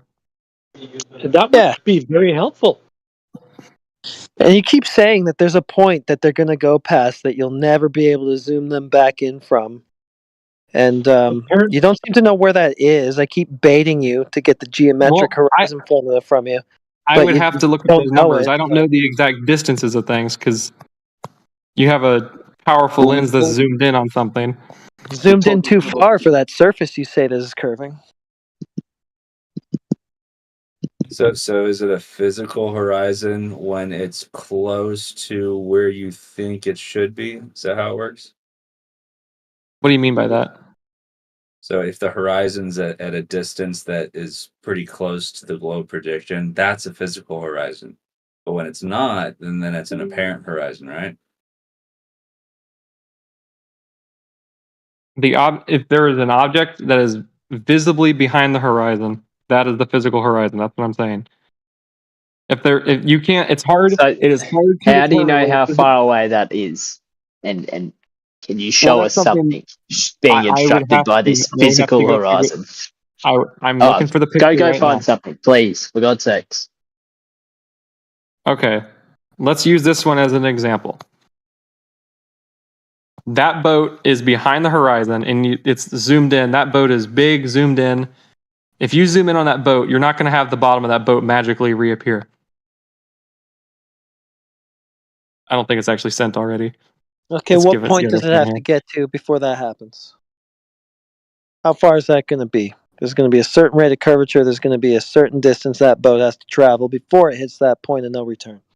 And that's the number that I'm not sure of, but you can physically see it with your own eyes. For fuck's sake, I've given it to you like 20 times. This is an open book test and you keep failing it. Yeah, I think it's been repeated over and over and over again. And if you haven't picked it up yet, I'm not sure what else you're going to work this out. I don't know why you're trying to argue this standpoint to us when we have to feed it to you. You're not feeding anything to me. I know, Baby because bird. you're slow on the uptake. I've already given you your position and you still don't get it. You're refusing it. It's going to be Contradicting one. yourself. I know, like, You're simultaneously holding the position that the Earth curve is the physical geometric edge, and that Earth curve is also not the physical geometric edge, and is refracted. You can't hold both positions; they can't both be true. And you've taken us right back to 2015. When did Don't I be say so that? good When did I about say that Earth curve was refraction? When you claimed that the horizon we were seeing in the Black Swan image was refraction. I think we need to see these images so we can. So maybe he'll be able to show himself that If it would ever post, it's in like the sending phase, and it like is like stuck. like this one is physical horizon. This one is an apparent horizon. I know the Well, difference I have a because physical horizon thing here that I don't know why it's not sending. Let me see if I can resend it, because it like stopped like at the 90% mark. I guess you didn't look at the link that I sent you, and if you put in 1 foot, you'd find out that it would be 1.22 miles to the horizon. Probably didn't look at that, though.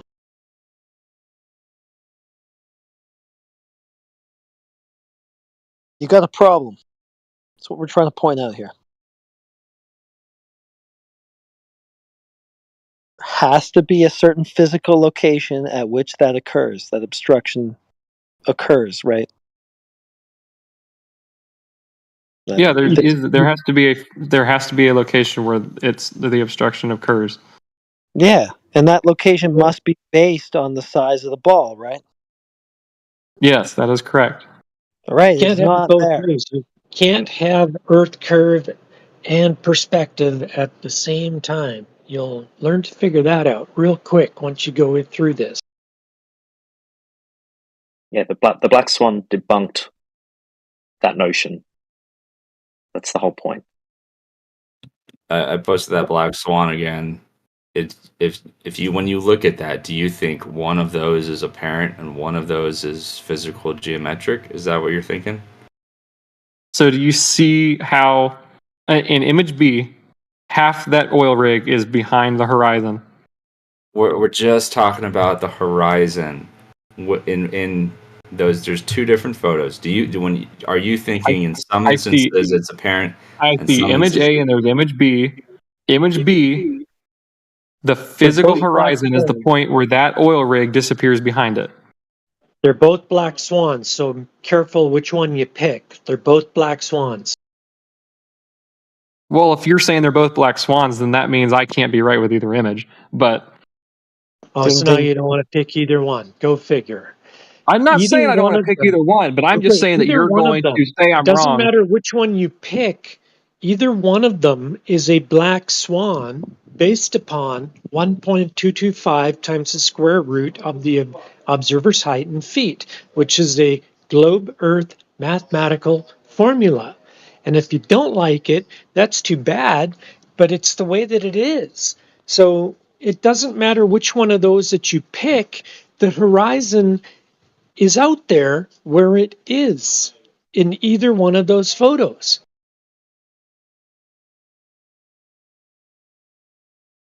It doesn't explain how the oil rig is disappearing behind a physical horizon, though. But that's the whole problem. That's the problem you've got to contend with, because in the other image it's not being blocked, and the horizon is behind both oil rigs. And that can be argued with refraction, but you guys No. don't like it when I say that. No, because you're now simultaneously holding both positions again. But it's both. You are simultaneously holding both positions. When it suits you, the horizon is Earth curve. And when it suits you, it's refraction. You're literally not understanding what I'm trying to say. Oh, I must agree. Because you can clearly see in image B, there is a physical obstruction in front of that oil rig. Where? At 1.2 miles? It's not at 1.2 miles, no. Oh, okay. This is a black swan. So it's But another it still example. it still does not explain how that oil rig is hidden behind the horizon. Whatever. Who cares how that's happening? It's just another example of not what you're saying is there. It is there because the oil rig is behind the horizon. And That another location, everything example of starts to what vanish. the picture is not about. It's another example of what it's not about. It's about the horizon and nothing more in either of those photos. It's another picture that does not show a horizon at 1.2 miles where it would be. Like you're saying. So in image B, if you say that's a physical horizon and the platform in the back is being physically obstructed because that's the edge of physical Earth curve, and then you go and you look at the picture A and you say, well, that's not the physical geometric horizon anymore, and that's got to be some kind of optical illusion, and it doesn't, it's like there's no, I don't know how to explain it anymore. Is there anybody in here who can give me permission to post a picture or a GIF? It's obvious that image A is an optical illusion because of how much different it looks from image B. Well, that's not good justification to say it's obviously an optical illusion. Like, what specifically is the optical illusion? All that water that you see out past that second rig? It's an optical illusion, the surface of that water? The rig itself is an optical illusion because you're seeing more of it than what you do in image B. So the rig and everything beyond the rig is an optical illusion.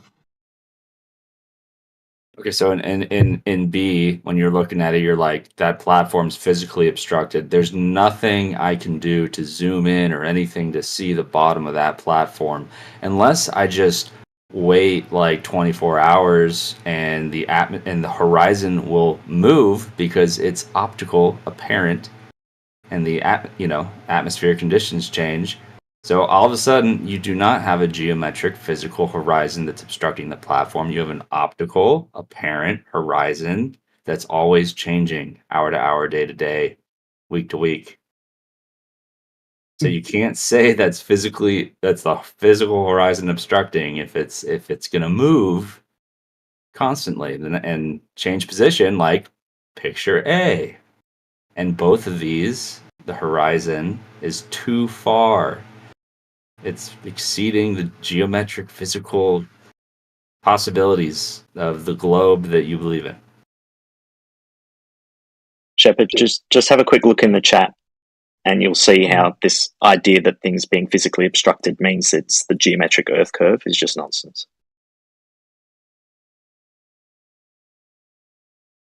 Are you showing me something from OpenAI? No, I posted a GIF. Oh, I see it. Never mind. This is above that.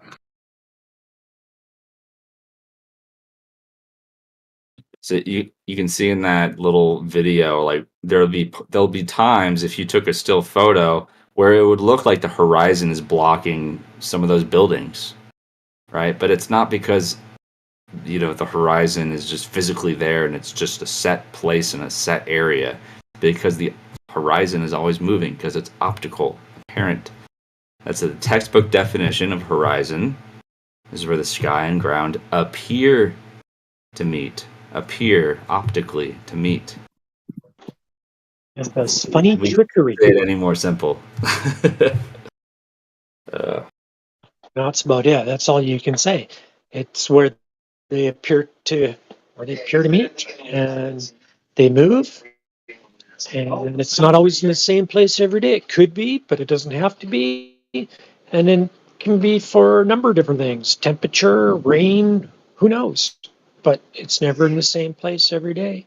Moves around. I think if you're smart enough, it should raise an eyebrow, like when you wrap your mind around this and someone shows you a still of a horizon blocking. So, like say they take a still of that little atmospheric refraction, and they take it when it's blocking one of the buildings, and they're like, the Earth is a ball. Blah, blah. And like if they've been talking about this for 10 years, and they're saying that, they're being dishonest. They're lying to you. They're hoping you'll just stay ignorant and not actually think about it. And there's no other way to, that's, or they're either lying to it, or they've like brainwashed themselves to be retarded in some way when it comes to the horizon. Well, it sure seems like they get kind of silly on it when you show the black swan for an example, and it's explained how this works. That the distance to the horizon should be 1.22 times the square root of the observed height in feet, and then they go, I don't know that that's the horizon anymore. All of a sudden their tune changes, and it's like, you gotta be kidding me. It's like they just get dumb when you pull out their math, which is what the reality is. It's globe math, and you pull it out and you show it to them, and they go, no, it can't be there, it can't be there, it can't be there. It can't not be a globe. That's what it comes down to.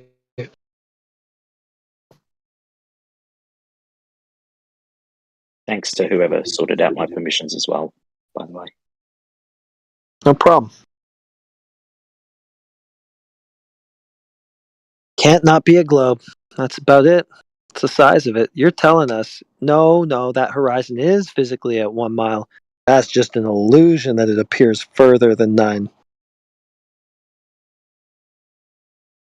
Why would I believe that? What's your evidence for it? I see a horizon further than 9 miles. You tell me, no. Physically, it's actually at 1. Based on? Shepard, you seem like a nice guy. And I want you to recognize your cognitive dissonance right now. I'm not being mean. I just want you to recognize that what you're saying contradicts itself. You've been pointed out, you're taking two positions, and I think it would be very mature of you to recognize that objectively. It's not your fault. And that's every single glober that preaches their stuff. They all contradict themselves on the horizon. And when you call them out, they just change the topic. So, but don't worry about any of this. It's not your idea anyway. You're just defending somebody else's dumb idea. So you don't need to be this wrapped up in it. It doesn't matter for you. It's okay. It is a big deal, though, because it does debunk what your whole belief system. But don't worry about that. Yeah, it's not your idea anyway. Somebody else gave it to you. Let them worry about it, whoever they are. We all held that idea and that belief at some point. All of us. I'm just trying to figure out how to explain it. If my current way of explaining it doesn't make sense. So this is never When will. you understand something well enough, you can explain it simply. Okay, so when you can explain it simply, come back and explain it, and we'll listen. because I'm looking at the Black Swan. I want to make the claim that the person who did the Black Swan image didn't do their math correctly, but I don't know the math well enough myself to make that claim quite yet. So I need to do some research and figure out the math. Bullshit. Why do you come up with a claim before you do the research? Yeah, why do you want to make that claim? I even put Because a link into the chat. the I put a one link point- to an the Earth curve 1.22 calculator, and then you didn't even look at it. Thank you. The 1.22 that is being used in the Black Swan is like the distance to the horizon. That Same shit that's in every Earth curve calculator. Yeah, same as every Earth curve calculator, like the one that I put in the chat that you didn't look at. Yeah, you just go to the Earth curve Yeah, calculator, we're using your plug in own observer religion height of 1 against. foot, and you'll find the distance is 1.22 miles. You're bound by your globe priests and your globe numbers, and it's not looking good. Unfortunately, your globe has limits. The globe has a radius. And your radius is being falsified. And if your radius is being falsified, that means that everything else, like your space, everything about space is debunked, because everything about the planets and the orbiting and the space bending and the time warping, it's not real anymore because the radius has been falsified.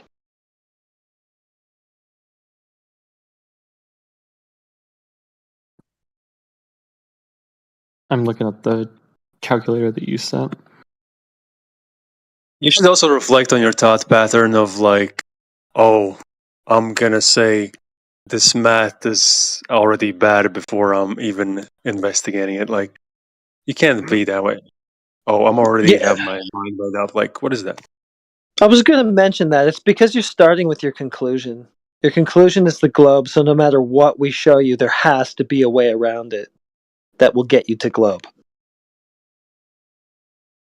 You just can't quite imagine that maybe everything that you learned about the globe may not be real. It might just be a farce.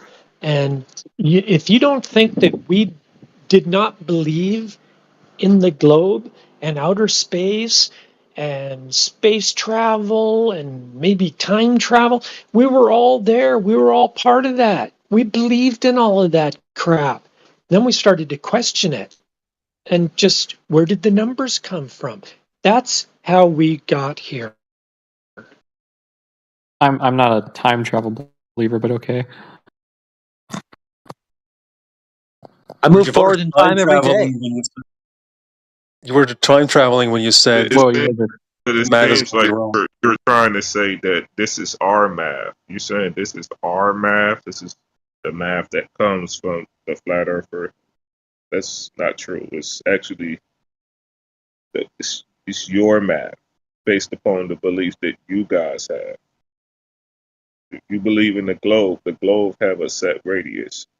That set radius had limited conditions, which is math. You guys have a mathematical model. That's what you guys claim. Yeah, I you get guys. that. Okay, so now that I'm not saying that. I'm not saying that this is your math. I'm not saying that this is math that you guys just pulled out of thin air. My turn to talk, sir. My turn to talk. It seems like you guys love to talk at the end. My turn to talk. Now we're putting that math to reality. We want to use that math because math is a concept. Math is a concept which is supposed to be described in reality. Now taking your math, which would be the Earth radius, and we're applying that to reality, and it's not what we see. It's not what we actually observing. What we observing is something that goes beyond it, something that's falsifying it. So your math or your Earth radius is being falsified. Now we know, since that is being falsified, right? You no longer have that Earth radius, so you no longer have that mathematical model to go off of. So it's not our math. is us falsifying what you believe to be true in reality. That's why it's called the black swan. And you only need one black swan. Can't say, oh well, look at it here, look at it there. We only need one black swan. And this is based upon your Earth radius, something that you perceive to be true, a mathematical model. So anything that falsifies that 3959 radius, right, then therefore it is being falsified. It don't have to be replaced. We don't have to pretty much explain it. The only thing that we have to do is show you that that math is not correct. It is not what we actually observing in reality. Because what you guys need is a observation, a physical or a natural observation to be correct in order for you to apply a mathematical model. Or else it's just math. It's just something that you writing down and you just calculating. But calculations without description in reality is not an observational model, what you guys claim. I don't think he even knows what his math is supposed to represent at this point. For a while, he kept telling me that the geometric horizon formula was just based on optics and just the human eye. Doesn't even know that it's to do with the curve or anything. You can just start just pull up any Earth curve calculator and be like, at this observe at 10 feet and 60 miles, how much drop is there supposed to be? And just think about it and sleep on it. And you're like, okay, it's interesting. Gotta start somewhere. What's more amusing is that the Earth curve calculators all require surface level in the maths, and surface level is flat in the maths. You have anything to come back to us with there, Shepard? I've been scrolling through. I looked at the link that one of you had sent of your Horizon calculator. I'm looking at other Horizon calculators to kind of compare the variables they take into account, because every calculator online, if you kind of look at it, they make different assumptions and stuff. I just want to compare them. Right. So you still looking at the math. You didn't listen to anything that we said, right? No, I listened to what you were saying, and I didn't. I'm not trying to claim that you guys are just pulling math out of thin air. I understand the math you're using is math based on the globe. So if you're focusing on the concept instead of focusing on what's the observation in itself, what are you doing right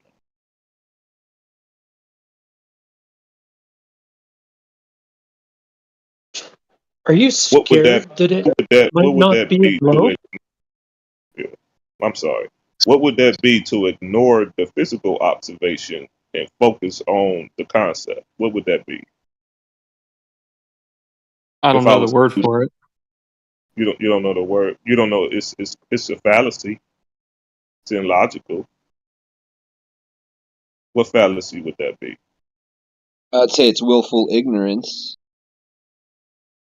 It would be a reification fallacy, right? You focusing on the concept instead of the physical obstruction. You treating the concept as this is concrete in reality instead of the reality in itself. That would be a reification fallacy. You're still focusing on the math instead of focusing on the physical observation that we showing you. That's falsifying the math. It's falsifying the concept that's not concrete. Your concept, which would be the mathematics, the physical, the Earth radius, your mathematics that you basically looking for, or whatever you're trying to calculate, the physical observation, which is the reality that you actually observing, is falsifying that concept. And you're trying to make sense of the concept instead of looking at the physical, right? Instead of looking at the natural physical observation. But that's what confirms your concept. If your natural physical observation is contradicting that concept, and you still say, oh no, the math got to be right, then therefore you're treating that concept as it's concrete in reality instead of reality in itself. And that would be reification fallacy.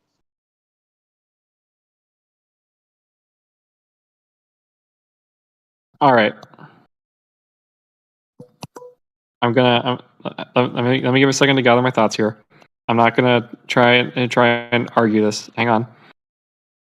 So you are correct. I have been trying to look into the concepts rather than looking at. I mean, I've looked at the actual image itself, but I've been trying to wrap my mind around the possibilities of what could be going in, how I can explain this image on a globe, rather than trying to just look at it and say, "Yep, that proves flat Earth." I've been trying to look at it from the globe perspective and explain how that happens. And so that's kind of what that's what I've been wrapped. That's what I've been wrapped up in. But listen, it's not confirming flat Earth. You know that, right? What's not The confirming only flat thing Earth? that the only thing it's doing is falsifying the concept, the mathematical model that you have. It's just falsifying the radius. Yeah, disproves the radius of Earth. It's denying the consequent modus ponens. It's modus tollens. only contradicting that. So if you are already trying to figure out what's going on with the flat Earth, what you doing there? So maybe I'm not looking at it the way. Okay, I'm not gonna say maybe. I'm gonna say obviously I'm not looking at it the way you guys are looking at it. Listen, because it would be wrong for me to say, okay, Black Swan is falsifying this concept, therefore flat Earth. I would have to basically prove to you why is the Earth flat, right? I would have to bring forth evidence of why the Earth flat. Now that I've falsified this Earth radius, right? Or else I would be in the fallacy, right? As a flat earther, I would be in the fallacy. I would be, it falsified the globe, therefore flat Earth. But what fallacy would that be? Yeah, I get where you're coming from there. Right, that would be affirming a consequence. Oh, therefore I don't see this, therefore flat Earth. I would be affirming the consequence. I would have to have flat Earth proof. Now, one of the guys in the room already provided that proof, but we're not at that point yet. Right now, we only falsifying the Earth radius. Therefore, you cannot use the Earth radius, right? Or you cannot use any of these concepts or any of these mathematics once I provide my proof.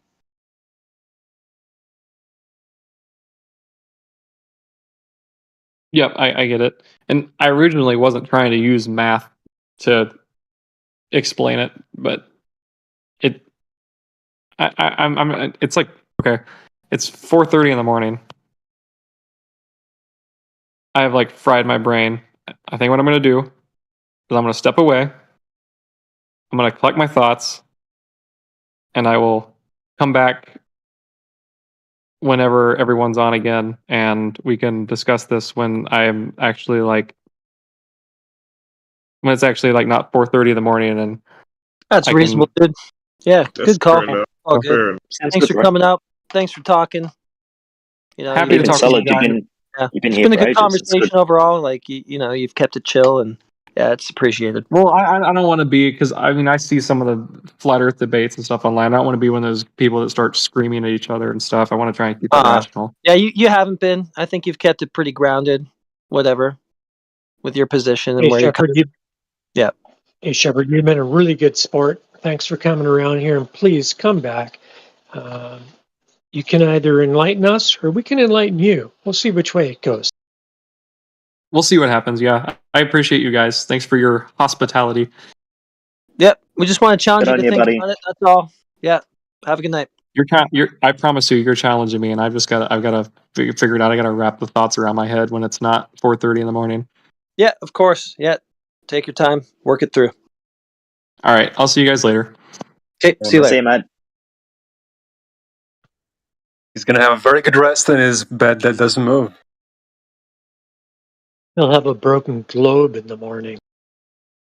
Yeah, he's breaking through his cognitive dissonance already. I mean, a little bit. So we'll see. Positive steps. At the very least, he's thinking about it. That's how it starts. He was at least sincere and genuine enough to acknowledge the way that he was formulating his worldview and his arguments. A lot of people can't do that. No, he did. He did good. He was a good person to have a chat with, and stayed here and hung out, and we got somewhere with it. It was good. I think he might have recognized his contradiction with the horizon at the end. Maybe. It was a little slow coming, but yeah, I think he might have figured that one out. When he got quiet, and I think he came in, he's like, oh, shit. Well, when Regular Joe came in with his Morgan Freeman vibe, all-knowing knowledge, and explained it to him, he got it, I think, or more. Well, let's make a prediction. Does he go to McToon's website and come back with all the garbage, or does he actually open his brain and start to think? I'm going to bet he's going the McToon route. He's going to go the McToon route. That's my guess. On the bright side, he did stay up until 4:30 in the morning, and people don't normally do that unless they're really, onto something, whether a good movie or a good party or whatever. But he was here for a good long time, so that's good for him. I mean, he seemed like he's already been down that McToon phase and Dave McKeegan and all that, because wasn't he the one listing the quote-unquote notorious flat earthers earlier? David Weiss, Eric Debye. Yeah. So he's familiar. He's familiar. Yeah. So I'm sure he's looked at the opposite side as well. But even if he comes back with those arguments, it's not going to change anything. We're going to continue to pick away at him and destroy him. It's not even take that. We can take that and run with it. It's not even in the arguments. It's going to be the way he answers questions. When you ask him a question, he's going to ask you a question. He's going to obfuscate. He's going to red herring. So that's what they always do. Once they get hardened and once they get destroyed a few times, they become they start to avoid questions because they know if I answer, is the horizon physical? It's a trap. I can't answer. So it's happened for years. Like he's going to change his profile picture. 2015 all over again. It's just rinse and repeat. I'm like he comes in, he answers questions. He gets that's. I could be naive, but whatever.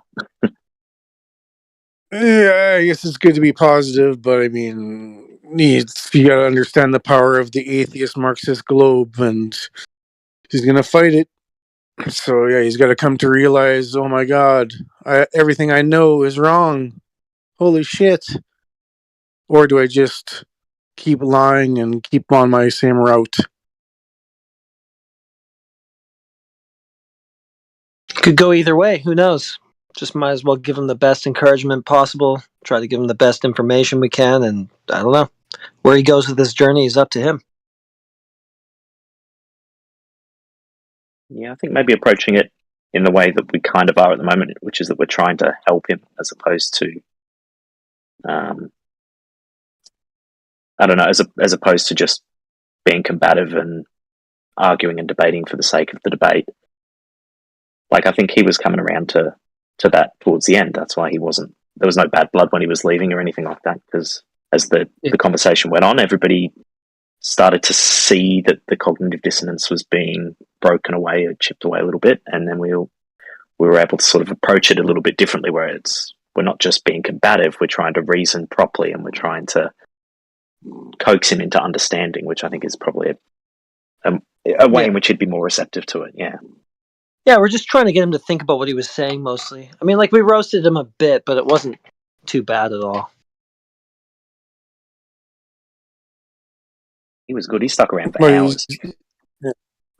They're going to get what they give. So, like, if they start obfuscating and lying, then obviously you turn up the heat. So, like, you guys are nice and fine, and he wasn't obfuscating. He was answering questions, and it went all good. But, yeah, I've seen it hundreds of times where they just come back and then they say the same rhetoric and then they stop answering questions. and then they start obfuscating every question you ask, and then because they know every question you ask is a trap, and they're trapped, so they can't answer them. I noticed a bit of a shift when I pointed out that he's starting with the conclusion of the globe and just trying to find a way to it any which way he can, no matter what we give him. After that, it seemed like it seemed more so after that point, like he started to wonder if, okay, maybe I do have this wrong. Yeah, I reckon that's the part where he tweaked with him, and he's like, "Oh, yeah, I guess I am." At least he was honest about it.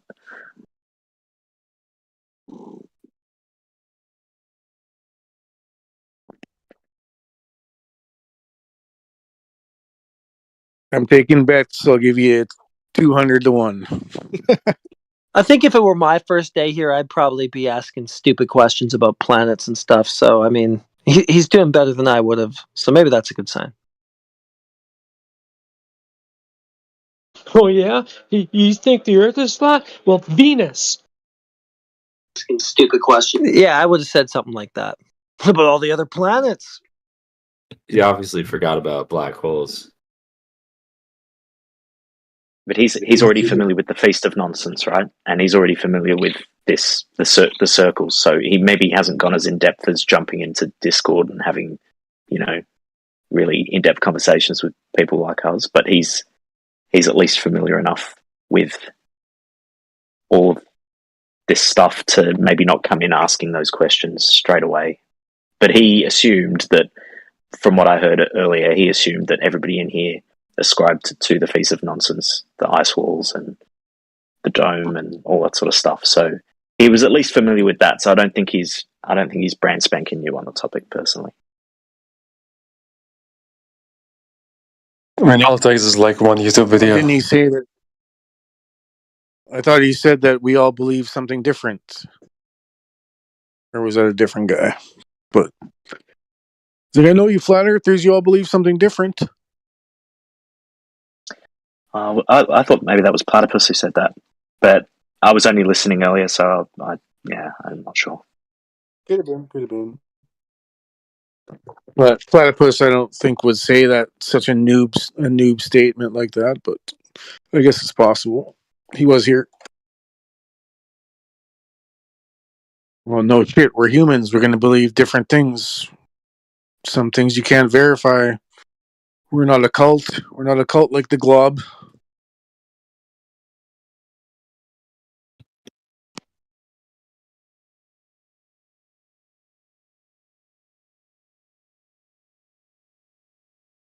I'm interested to see how receptive he is to when it actually gets to how we know the Earth is flat. Because at the moment, all we've been doing is disproving the ball and its radius. But when we come to the flat Earth measurements, for example, I'm interested to see how receptive he is to that. You know what's funny? I came here for a ladies' night. I was already a flat earther, and I came to this Discord server for ladies' night with a bunch of flat earth ladies. And now where are all of them? They left Married. you high and dry, Flatsy. That's a real bummer. You know, I used to listen in on those. I enjoyed the ladies' nights. They're always fun.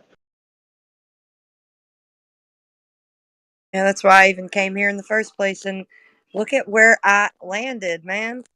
I was already a flat earther before I came here, so I didn't Now come you're hanging out. Now you're over. hanging out with the boys. Yeah, well, that's all that's on here, it seems.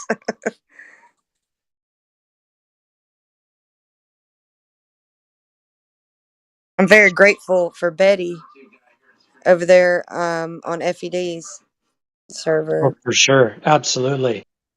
Because not only is she a lady over there, but she's also one of the server owners. So it's kind of a big deal. Yep. And I think she does a lot of stuff behind the scenes there for them.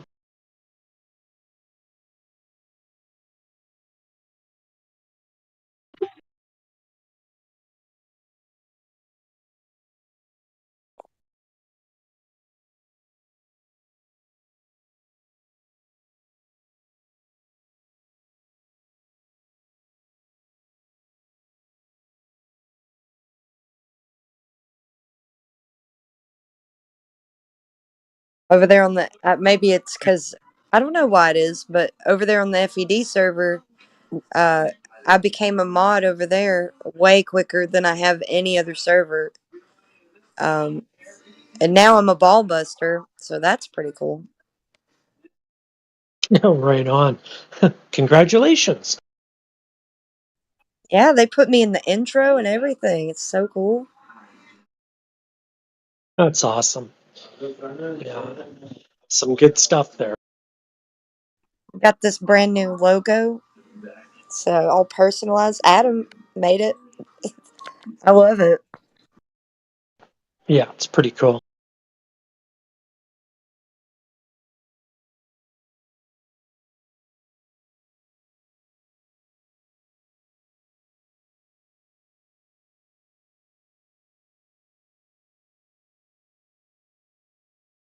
I'm off as well. Have a good night, everyone. Take care, Duncan. See you, Duncan. Thank you, guys.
It's all gone quiet.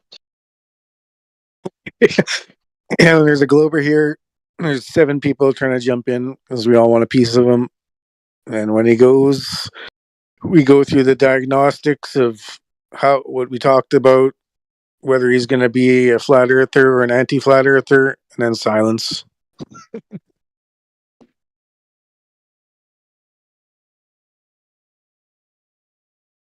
Not like the old days when you'd go, they say like 2016, 2017, where you'd go on YouTube and you'd find a new debunk or a new topic. There's just always something new coming up, but we pretty much have the game in the bag and we're in victory formation, so it's just sit and wait. Sliding into home.